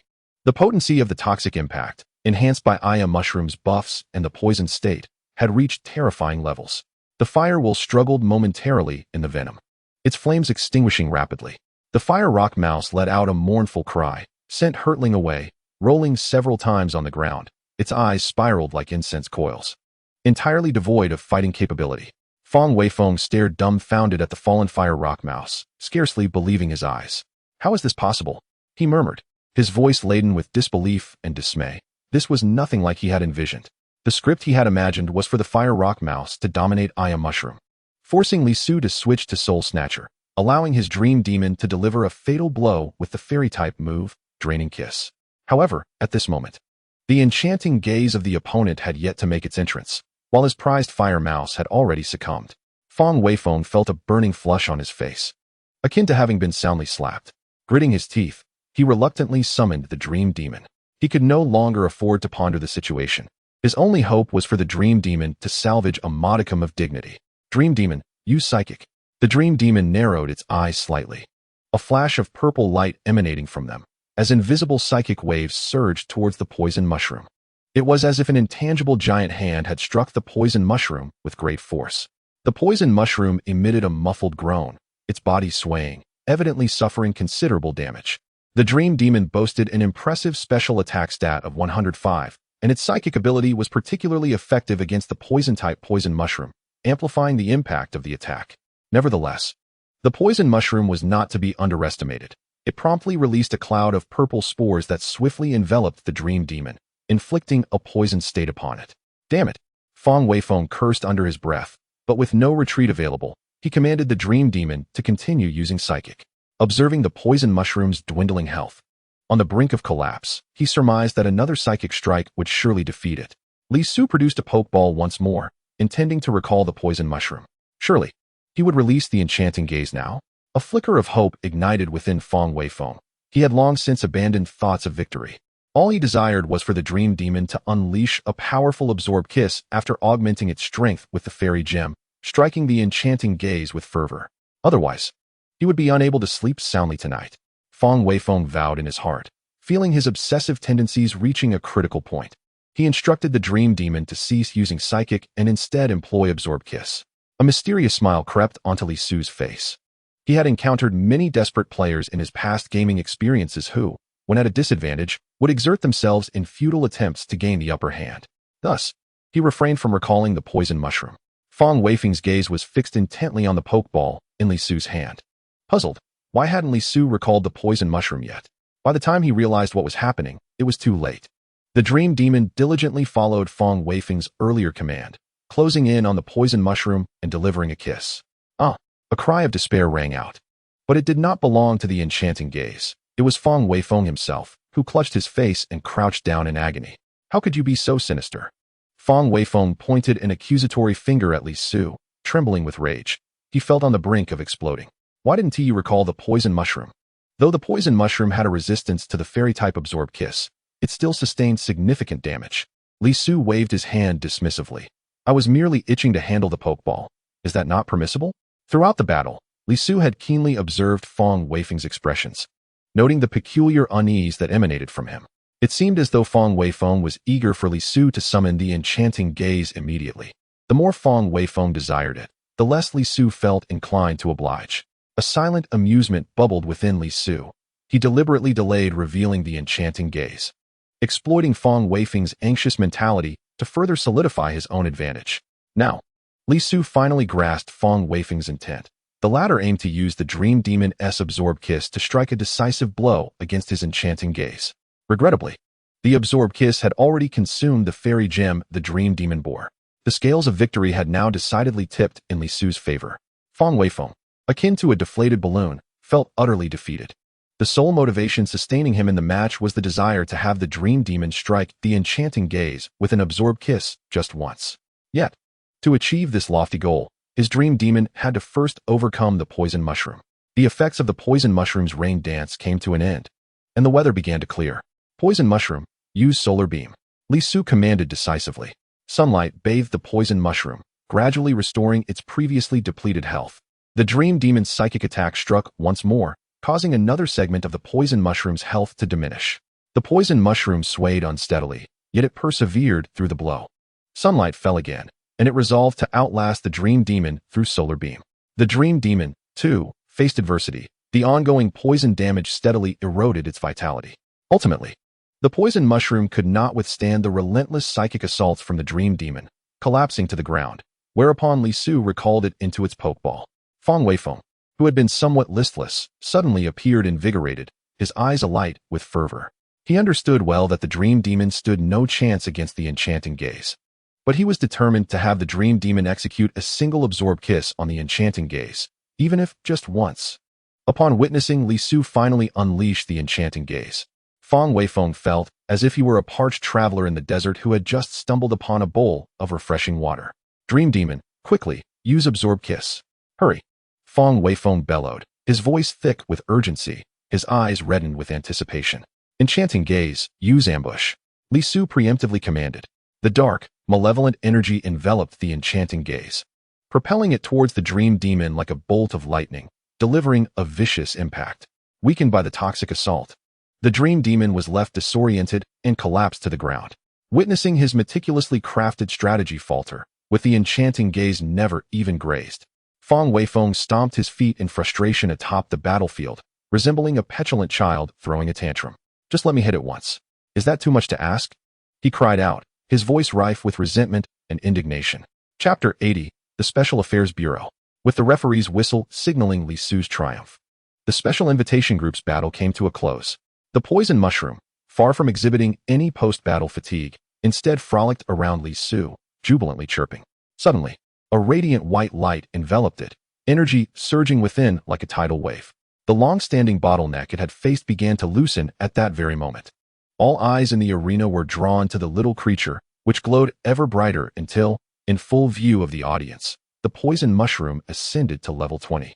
Entering the early stages of its professional career. My goodness, is it already at the professional level? The onlookers murmured in disbelief. How infuriating. I'm still struggling through the novice phase while others are already professionals.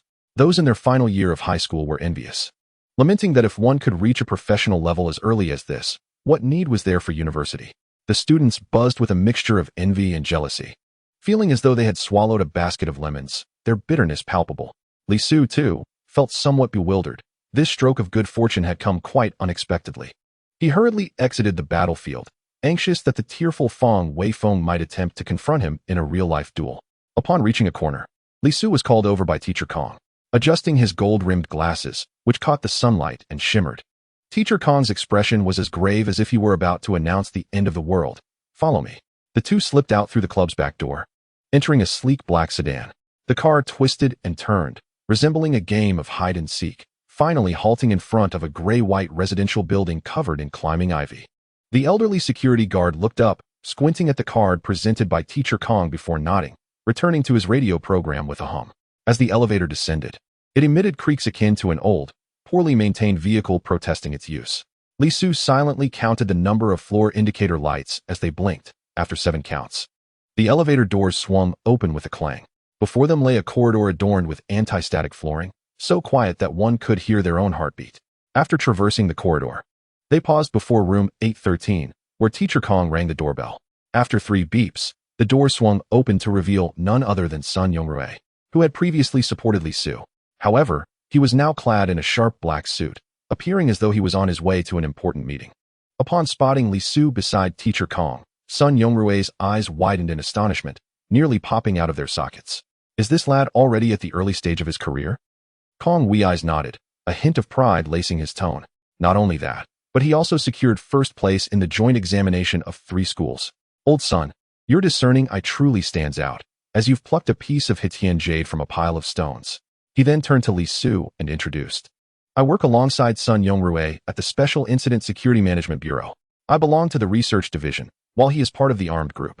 Gratefully, Li Su expressed. I owe a great deal to Brother Sun's initial investment of 20,000 yuan. It provided me with the capital to start. Upon hearing this, Teacher Kong cast a peculiar glance at Sun Yonghui. Did you perhaps use funds from our subsidy project as a personal favor? You, the young master of Kinyang Company, surely do not lack for such trifles? Sun Yonghui cleared his throat and waved his hand dismissively. At the time, I viewed Li Su as a promising youth and decided to invest casually. If he were to fade into mediocrity, I would simply recoup my funds. The specifics matter little. What is essential is that the money reaches those in need. Li Su, now realizing the implications, looked at Sun Yonghui with a complex expression. It dawned on him that the original 20,000 yuan was not a personal donation, but rather a grant from the Special Incident Bureau's potential seed funding initiative. After the jest, Sun Yonghui spoke earnestly. Li Su, you have reached the early stage of your career, fulfilling our criteria for recruiting new talent. Old Kong brought you here with the intent of incorporating you into the Bureau.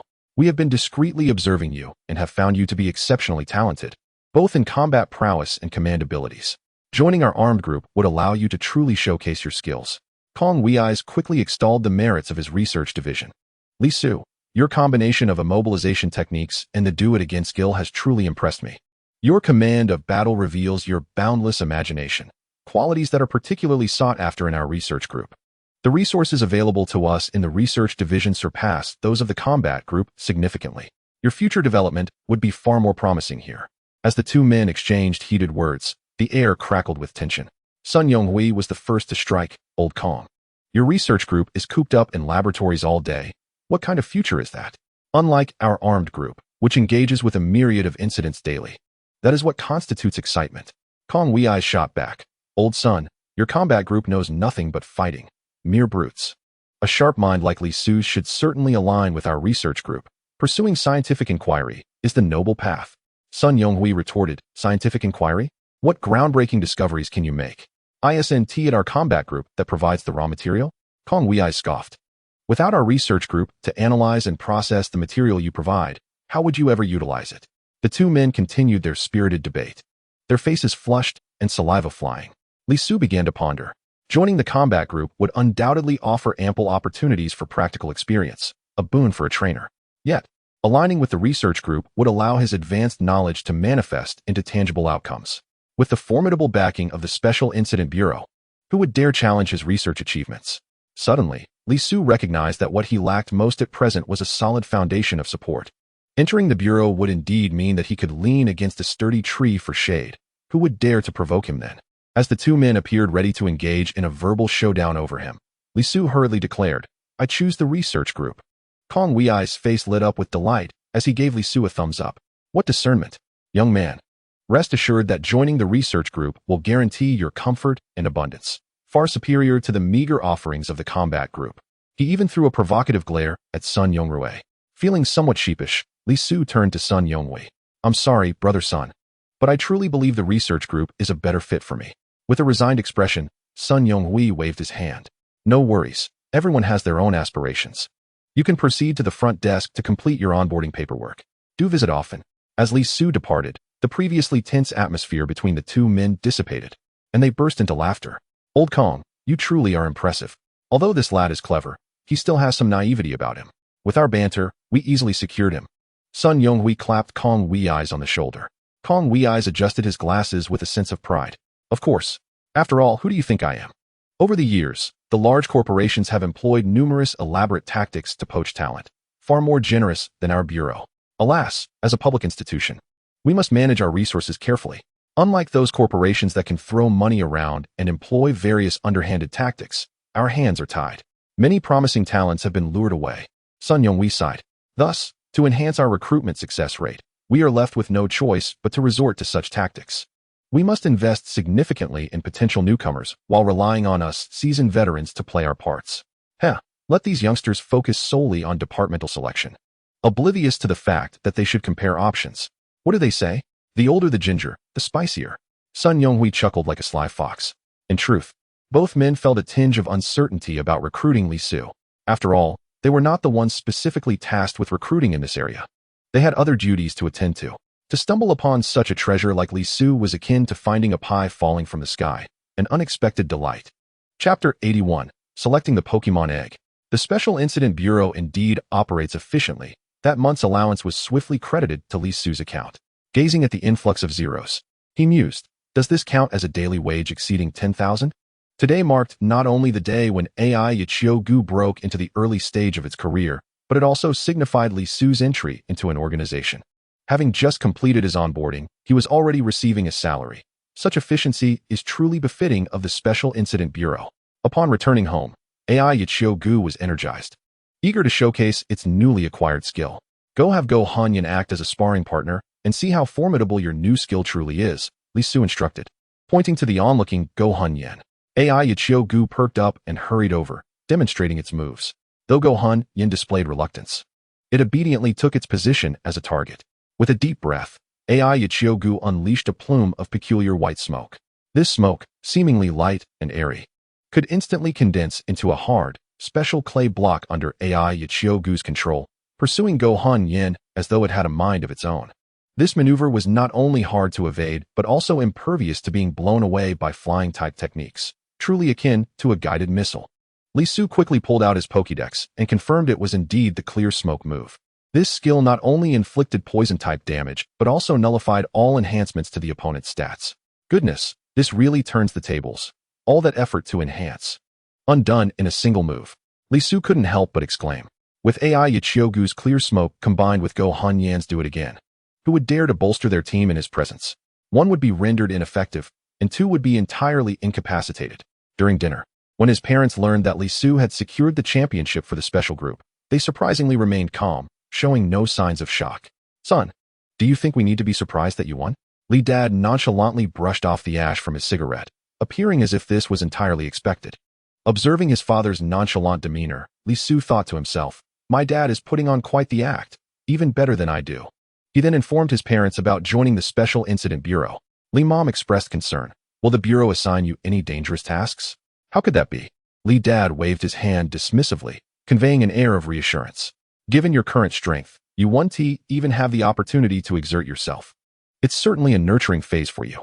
They are not fools. Why would they squander a promising asset as mere cannon fodder? Clearly, Father Li possesses a deeper understanding of these matters. He turned to Li Su and inquired, "Has the Special Security Bureau assigned you any unique identity? Perhaps as an undercover agent?" Li Su shook his head. "I must certainly wait until after my university graduation to discuss such matters. For now, I am merely a novice earning a salary." Father Li then turned to Mother Li, saying, "Look at Li Su's two predecessors. One holds a leadership position in our company, while the other teaches at a high school. Both are esteemed individuals. With Li Su's entry into the Special Security Bureau, he need not worry about employment for the rest of his life. He has secured a steady job." 2 days later, the competition for the college entrance examination concluded. Perhaps spurred by Li Su's example, his classmates achieved commendable results. It can be said that in a long race, when someone takes the lead, the performance of those trailing naturally improves. Li Su was like that pace setter, inadvertently motivating everyone around him. Jiao Renan, as Li Su's dedicated training partner, also acquired numerous combat techniques from him. Throughout the competition, he navigated through challenges with remarkable ease, ultimately securing an impressive 7th place. What thrilled Jiao Renan even more was that his final opponent was none other than Qian Siyuan. This time, Jiao Renan held nothing back, decisively winning the match and redeeming his previous defeat. After the match, he raised an eyebrow at Qian Siyuan with an expression brimming with pride, a sight to behold. Qian Siyuan's face turned ashen with anger, yet he found himself powerless to retaliate. Next came the highly anticipated award ceremony. The annual joint examination rewards are jointly funded by 3 schools, with the first school naturally contributing the most. However, no one anticipated that this year's biggest winner would be Li Su from the second school. When asked what reward he desired, Li Su unhesitatingly chose the psychic egg. The special recruitment requires 3 Pokémon. I currently possess only 2, leaving 1 more to acquire. Li Su mused. Moreover, he had long desired to own a psychic-type Pokémon. The second-place winner, Feng Weifeng, and the third-place winner, Feng Ningen, also chose psychic-type eggs, indicating a shared preference for this type among them. Subsequently, the logistics teacher escorted the 3 to the special breeding facility of the first school. Inside, 3 psychic-type eggs were meticulously arranged in front of a special apparatus. The device emitted a soft blue glow, seemingly conducting a unique form of mental radiation on the eggs. The logistics teacher introduced the apparatus with great formality. This device is quite remarkable. It can enhance the hatching rate of psychic-type eggs, and to some extent improve the initial qualifications of the Pokémon. He pointed at the 3 eggs and continued, "The Pokémon within these eggs are, respectively, Munna, Starmie, and Gothitelle. In terms of immediate combat capability, both Munna and Starmie are excellent choices. Their evolved forms, Musharna and Starmie, require only 1 evolution to attain formidable combat prowess. Gothitelle, on the other hand, necessitates 2 evolutions to achieve significant strength. Furthermore, Musharna is a psychic and fairy type, while Starmie is water and psychic type, in terms of attributes. The singular psychic type Gothitelle is somewhat disadvantaged." Li Su nodded. If one were to focus solely on strength, Starmie, as a swift attacker, was indeed enticing. However, he had no intention of being overly selective. Psychic-type Pokémon were inherently rare. He wished for a shiny Gardevoir or a Bryon, but the school must have them available. Such coveted Pokémon would likely be snatched away the moment they emerged, leaving no chance for him. Li Su pondered, "Never mind, let us see what happens. Perhaps there will be a pleasant surprise?" With the teacher's permission, Li Su approached each of the 3 Pokémon eggs, quietly activating the system to scan for detailed information. Munna. Ability, Forewarn. A solid defensive ability that reduces damage taken from super effective attacks. Starmie. Ability, Natural Cure. This is excellent as well. It can heal from status conditions upon returning to its Pokeball, freeing it from those pesky electromagnetic waves and will-o-wisps. Li Su reveled in this, his hand now resting on the final Pokémon egg. Gothitelle. Ability, Shadow Tag. Upon reading this line, Li Su's eyes widened in astonishment. What more was there to consider? This was the one. To hesitate even for a second would be a disservice to the Shadow Tag ability. This was a trait capable of disrupting mechanics. Shadow Tag. It immobilizes the opponent's shadow, preventing them from escaping or being recalled into their Pokeball. Simple, yet brutally effective. Ineffective against Ghost-type Pokémon. Any Pokémon possessing this ability is undoubtedly formidable. Gardevoir, Gothitelle, and Mega Gengar. In his previous life, Li Su's team dreaded Pokémon like Gothitelle, as they could easily dismantle the opposing team. Due to the overwhelming nature of this ability, it was eventually banned by the official rules. Li Su began to concoct strategies in his mind, A combination of hypnosis followed by shadow tag would already be quite vexing. But opponents could still recall their Pokémon to escape. Now, with Gothita directly immobilizing the opponent, the chance of escape? A mere fantasy. They would be left struggling in despair, experiencing what it truly means to suffer. The logistics teacher was somewhat taken aback by Li Su's unwavering choice of Gothita's egg. He had previously hinted multiple times that Starmie and Munna were superior to Gothita. Why could this boy not grasp that? However, upon reflection, he considered that Li Su's Shiitake Mushroom and Hypnosis, both of which were rather obscure choices, might just reflect the unique tastes of a true expert. The logistics teacher could only comfort himself with this thought. Cradling the Pokémon egg, Li Su returned to the classroom, where his classmates surrounded him like spectators at a panda exhibit, clamoring with questions. Brother Su, what did you choose? Gothita. Li Su proudly shook the Pokémon egg. Huh. His classmates collectively stared in disbelief. A chorus of lamentations ensued. No way, Brother Su. Why did you pick the weakest one? What a waste of such a great opportunity. If only you had chosen Starmie. Evolving into a Starmie would be so impressive. Amidst the sea of skepticism, a loyal supporter of Li Su stepped forward. What do you all know? Brother Su chose Gothita for a reason. Exactly. Brother Su's strategies are beyond our comprehension. Brother Su, I believe in you. Gothita can defeat anything. Li Su, hearing these flattery-laden praises, found himself both amused and exasperated. Had he truly become so mythologized in the eyes of his classmates? He merely had a fondness for the shadow tag ability. Chapter 82, Gothita. As soon as Li Su stepped through the door, Motherly greeted him with a warm smile, her gaze falling upon the Pokémon egg in his arms.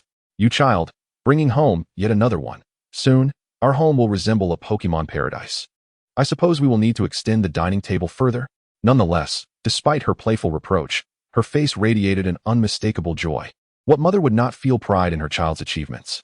Li Su felt that joy enveloping him like the warm sun in winter. He carefully placed the Pokémon egg in his room. According to the logistics teacher, this egg had just left the special radiation environment and needed a week to acclimate. Shiitake Mushroom, curious as ever, circled around the egg, its tiny hands itching to touch it, yet hesitating for fear of harming the little one inside. The sight of its cautious demeanor brought a smile to Li Su's face. Gently, he took Shiitake Mushroom's small hand, tenderly placing it on the Pokémon egg, and softly said, Do you remember? When I first brought you home, you were just as tiny. Shiitake Mushroom tilted its head, glancing between Li Su and the Pokémon egg. Beside him, the Jigglypuff dutifully serenaded the Pokémon egg each day without fail. Its melodious voice was as ethereal and dreamlike as a distant reverie. Li Su was uncertain whether the Gothita had been lulled into a trance, but he himself was stifling yawns, his eyelids heavy with fatigue. He quickly covered Jigglypuff's mouth, fearing that if it continued to sing, he would inevitably succumb to slumber right there. Meanwhile, the shiny Gardevoir meticulously arranged candies into neat stacks, resembling a diligent little steward. With each passing day, the candy tower grew taller, a carefully curated gift for their new companion. Seeing this, the Ayashroom became anxious. It too wished to present a gift, but was at a loss for ideas. In a flurry of agitation, it hopped in place like an ant on a hot stove. Observing its distress, the shiny Gardevoir selected a few candies from its pile and placed them before Ayashroom, gesturing toward the Pokémon egg and then indicating themselves. The message was crystal clear. This was a joint offering. Instantly, Ayashroom's face brightened with joy, feeling grateful for Gardevoir's kindness. Li Su, witnessing this heartwarming scene, was struck by inspiration. He hurriedly rummaged through his treasure chest and produced a cherished Z crystal, placing it carefully beneath the Pokémon egg. He believed the energy emanating from the Z crystal would nurture Gothita's body and enhance its potential. As time passed, Li Su trained vigorously alongside shiny Gardevoir and Ayashroom without a moment's respite. After all, formidable strength was the cornerstone of a trainer's existence. With the conclusion of the tri-school joint examination, the winter vacation loomed on the horizon. Li Su had already devised a plan. Once shiny Gardevoir reached the early stages of its profession, he would pursue a professional trainer's license. A full week had elapsed since he brought the Gothita's egg home, and he estimated that tonight, the little creature would finally hatch. Gathered around the Pokémon egg, the family held their breath in anticipation. Suddenly, a powerful wave of psychic energy surged from the egg, sweeping through the room like a tidal wave. Ayashroom and Hawlucha were jolted back by the overwhelming force, their faces etched with fear. After all, psychic types were their nemesis. However, Li Su's heart swelled with joy. The greater the commotion from the egg, the more extraordinary Gothita's potential was likely to be. This was a sure bet. Crack. A fine fissure appeared on the surface of the egg, quickly spreading like a spider's web, resulting in a flurry of tiny fragments. Miraculously, the shards did not fall, but hovered mid-air, seemingly supported by an unseen force. Suddenly, one fragment quivered slightly and gently drifted away, ascending into the air. A small black hand emerged from the crack in the shell, curiously waving. As the shards continued to move, they began to arrange themselves in the air, forming a radiant circular halo, akin to a mystical stage. At last, Gothitelle revealed its true form. Li Su's eyes widened in disbelief, nearly dropping his jaw. Before him was an alternate color Gothitelle, with its rosy round face, crimson-hued eyes, and two white bows atop its head, actually its antennae, swaying gracefully in the breeze. From the moment it was born, Gothitelle recognized Li Su. After all, each night, Li Su had engaged in prenatal education, conversing with it and sharing an array of peculiar stories. Utilizing its psychic prowess, Gothitelle floated gracefully into the air, landing softly atop Li Su's head like a feather. The innate ability to control psychic energy so precisely at birth was nothing short of remarkable. Perched on Li Su's head, Gothitelle giggled delightfully, its laughter ringing clear and melodious, akin to the sound of silver bells. Li Su, feeling the soft sensation atop his head, felt his heart melt. He cautiously lowered his head, hoping his family might also touch Gothitelle. To his surprise, Gothitelle unleashed a psychic barrier, repelling all hands that reached toward it, refusing to allow anyone but Li Su near. Seeing this, Li Su couldn't help but chuckle, gently patting Gothitelle's little head. "You truly are a little tsundere, aren't you?" Upon hearing Li Su's words, Gothitelle seemed somewhat displeased, lightly poking his forehead with its hand. Yet, it remained firmly nestled on his head, refusing to budge and even huffing at the others as if to assert its territory. Li Su's mother, witnessing this charming spectacle, couldn't suppress her laughter, remarking, "This child is quite attached to you. It appears you have your hands full from here on out." "After all, it's my Pokémon," Li Su replied, his pride evident as he raised an eyebrow, for he was indeed the chosen one. At that moment, as everyone attempted to move, they found their feet weighed down as if encased in lead, rendering them immobile. Only Shiny Gardevoir moved freely, tilting its head as if pondering the situation. Looking down, they discovered fine black lines had mysteriously spread beneath their feet, emerging from the shadows and extending around Gothitelle, ensnaring their movements like a web. This was the shadow tag ability, activated unconsciously. Li Su's heart raced. The newly hatched Gothitelle possessed such formidable power. Its talent was truly extraordinary. However, this was not the time for celebration. He needed to find a way to lift this state. Li Su promptly instructed Gothitelle to retract the black lines. Yet, Gothitelle blinked innocently, its expression one of naive confusion, as if to say, "What are you talking about? I don't understand." Li Su found himself both amused and exasperated. Was this little one genuinely clueless, or merely pretending? It seemed the road ahead in training would be long and arduous. Observing their predicament, with everyone immobilized, Li Su commanded, "Shiny Gardevoir, use Shadow Sneak to sever these threads." Understanding the task at once, Shiny Gardevoir transformed its shadow into a pair of sharp scissors. With a series of crisp snips, it severed the shadowy threads binding them. Freed from their constraints, everyone regained their mobility. Gothitelle, seemingly bereft of its amusing toy, pouted and began to whimper. Noticing this, Li Su hastily employed every means at his disposal to console the little one. An idea struck him. He turned to Shiny Gardevoir and Ayashroom. "Quick, present the gifts you prepared for Gothitelle." Shiny Gardevoir nodded, silently pushing its meticulously crafted candy tower before Gothitelle, gesturing that it was a joint offering with Ayashroom. Though Gothitelle was somewhat resistant to others, it appeared intrigued by the assortment of colorful candies. It ceased its cries, cautiously levitating a piece of candy with its psychic power and savoring it, its expression transforming into one of delight, its eyes squinting with satisfaction. Ayashroom, eager to contribute, hurriedly picked up a few candies from the ground, carefully extending them as if fearing it might miss its chance to shine. Gothitelle smiled back at Ayashroom and waved its little hand, accepting the gesture. Then, using its psychic abilities, it floated a piece of candy toward Li Su's mouth, as if saying, "Here, you try it too." Amused by this unexpected offering, Li Su gently patted Gothitelle's head. "Go ahead, enjoy it. I'm not particularly fond of sweets." However, Gothitelle was insistent, tugging at Li Su's hair with its little antennae, determined to make him eat the candy. Its stubbornness mirrored Li Su's own. Feeling somewhat helpless, Li Su thought, "This little one has already mastered the art of feeding others right after hatching. I haven't even started yet, and it's already taken the lead." Nearby, Jigglypuff watched anxiously, eager to join in and play with Gothita. However, every attempt was ruthlessly thwarted by the psychic barrier of the Gothita, resembling an invisible wall that kept Jigglypuff at bay. The latter, in a fit of frustration, hopped about like a pink little ball, yet was rendered helpless. Observing this, Lisu hurried to offer comfort, saying, "Jigglypuff, do not fret. The Gothita has just been born and is still a bit shy. It will be fine once it gets accustomed to its surroundings." Jigglypuff, hearing this, pouted in a manner reminiscent of a wronged little wife, yet obediently retreated to the side, ceasing its attempts to approach, eyeing the scene with envious longing. Suddenly, Lisu noticed that the Gothita above him had stilled. Akin to a toy that had abruptly lost power, its silence somewhat eerie. He promptly reached up and cradled the little creature, only to discover that it had fallen asleep. Apparently, the newborn Gothita had exhausted itself after exerting its psychic abilities and had drifted into slumber. Lisu carefully held the Gothita in his arms, gazing at its serene little face, his heart swelling with tenderness. He pondered for a moment before retrieving a Z crystal imbued with psychic energy from his pocket and affixing it onto the Gothita. This little one was already so energetic right after birth. It seemed there would be much to manage in the future. As Lisu mused, he opened the system panel to check on Gothita's status.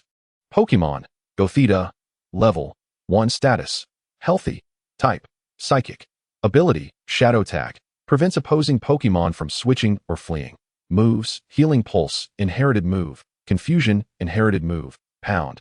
Psywave, Item, Psychic Z Crystal, Base Stats, HP, 45, Physical Attack, 30, Physical Defense, 50, Special Attack, 55, Special Defense, 65, Speed, 45. It was remarkable that the inherited moves included both Confusion and Healing Pulse.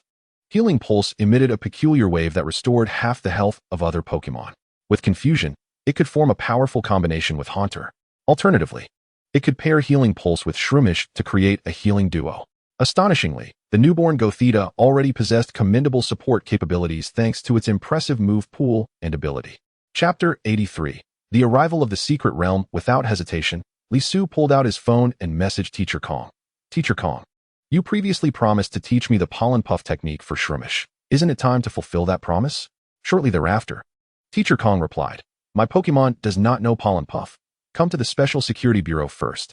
Lisu stared at the screen in confusion. Doesn't know pollen puff? Wasn't it a firm commitment to teach me? He felt utterly deceived.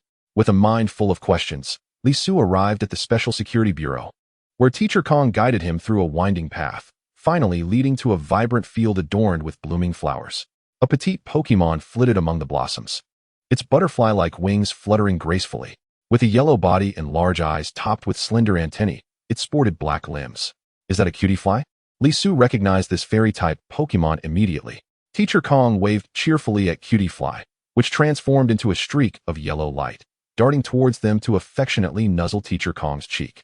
"Although I do not know pollen puff, it does," Teacher Kong explained, gesturing towards Cutiefly. "Newcomers who perform exceptionally can request to learn skills from the organization." Lisu's lips twitched in realization.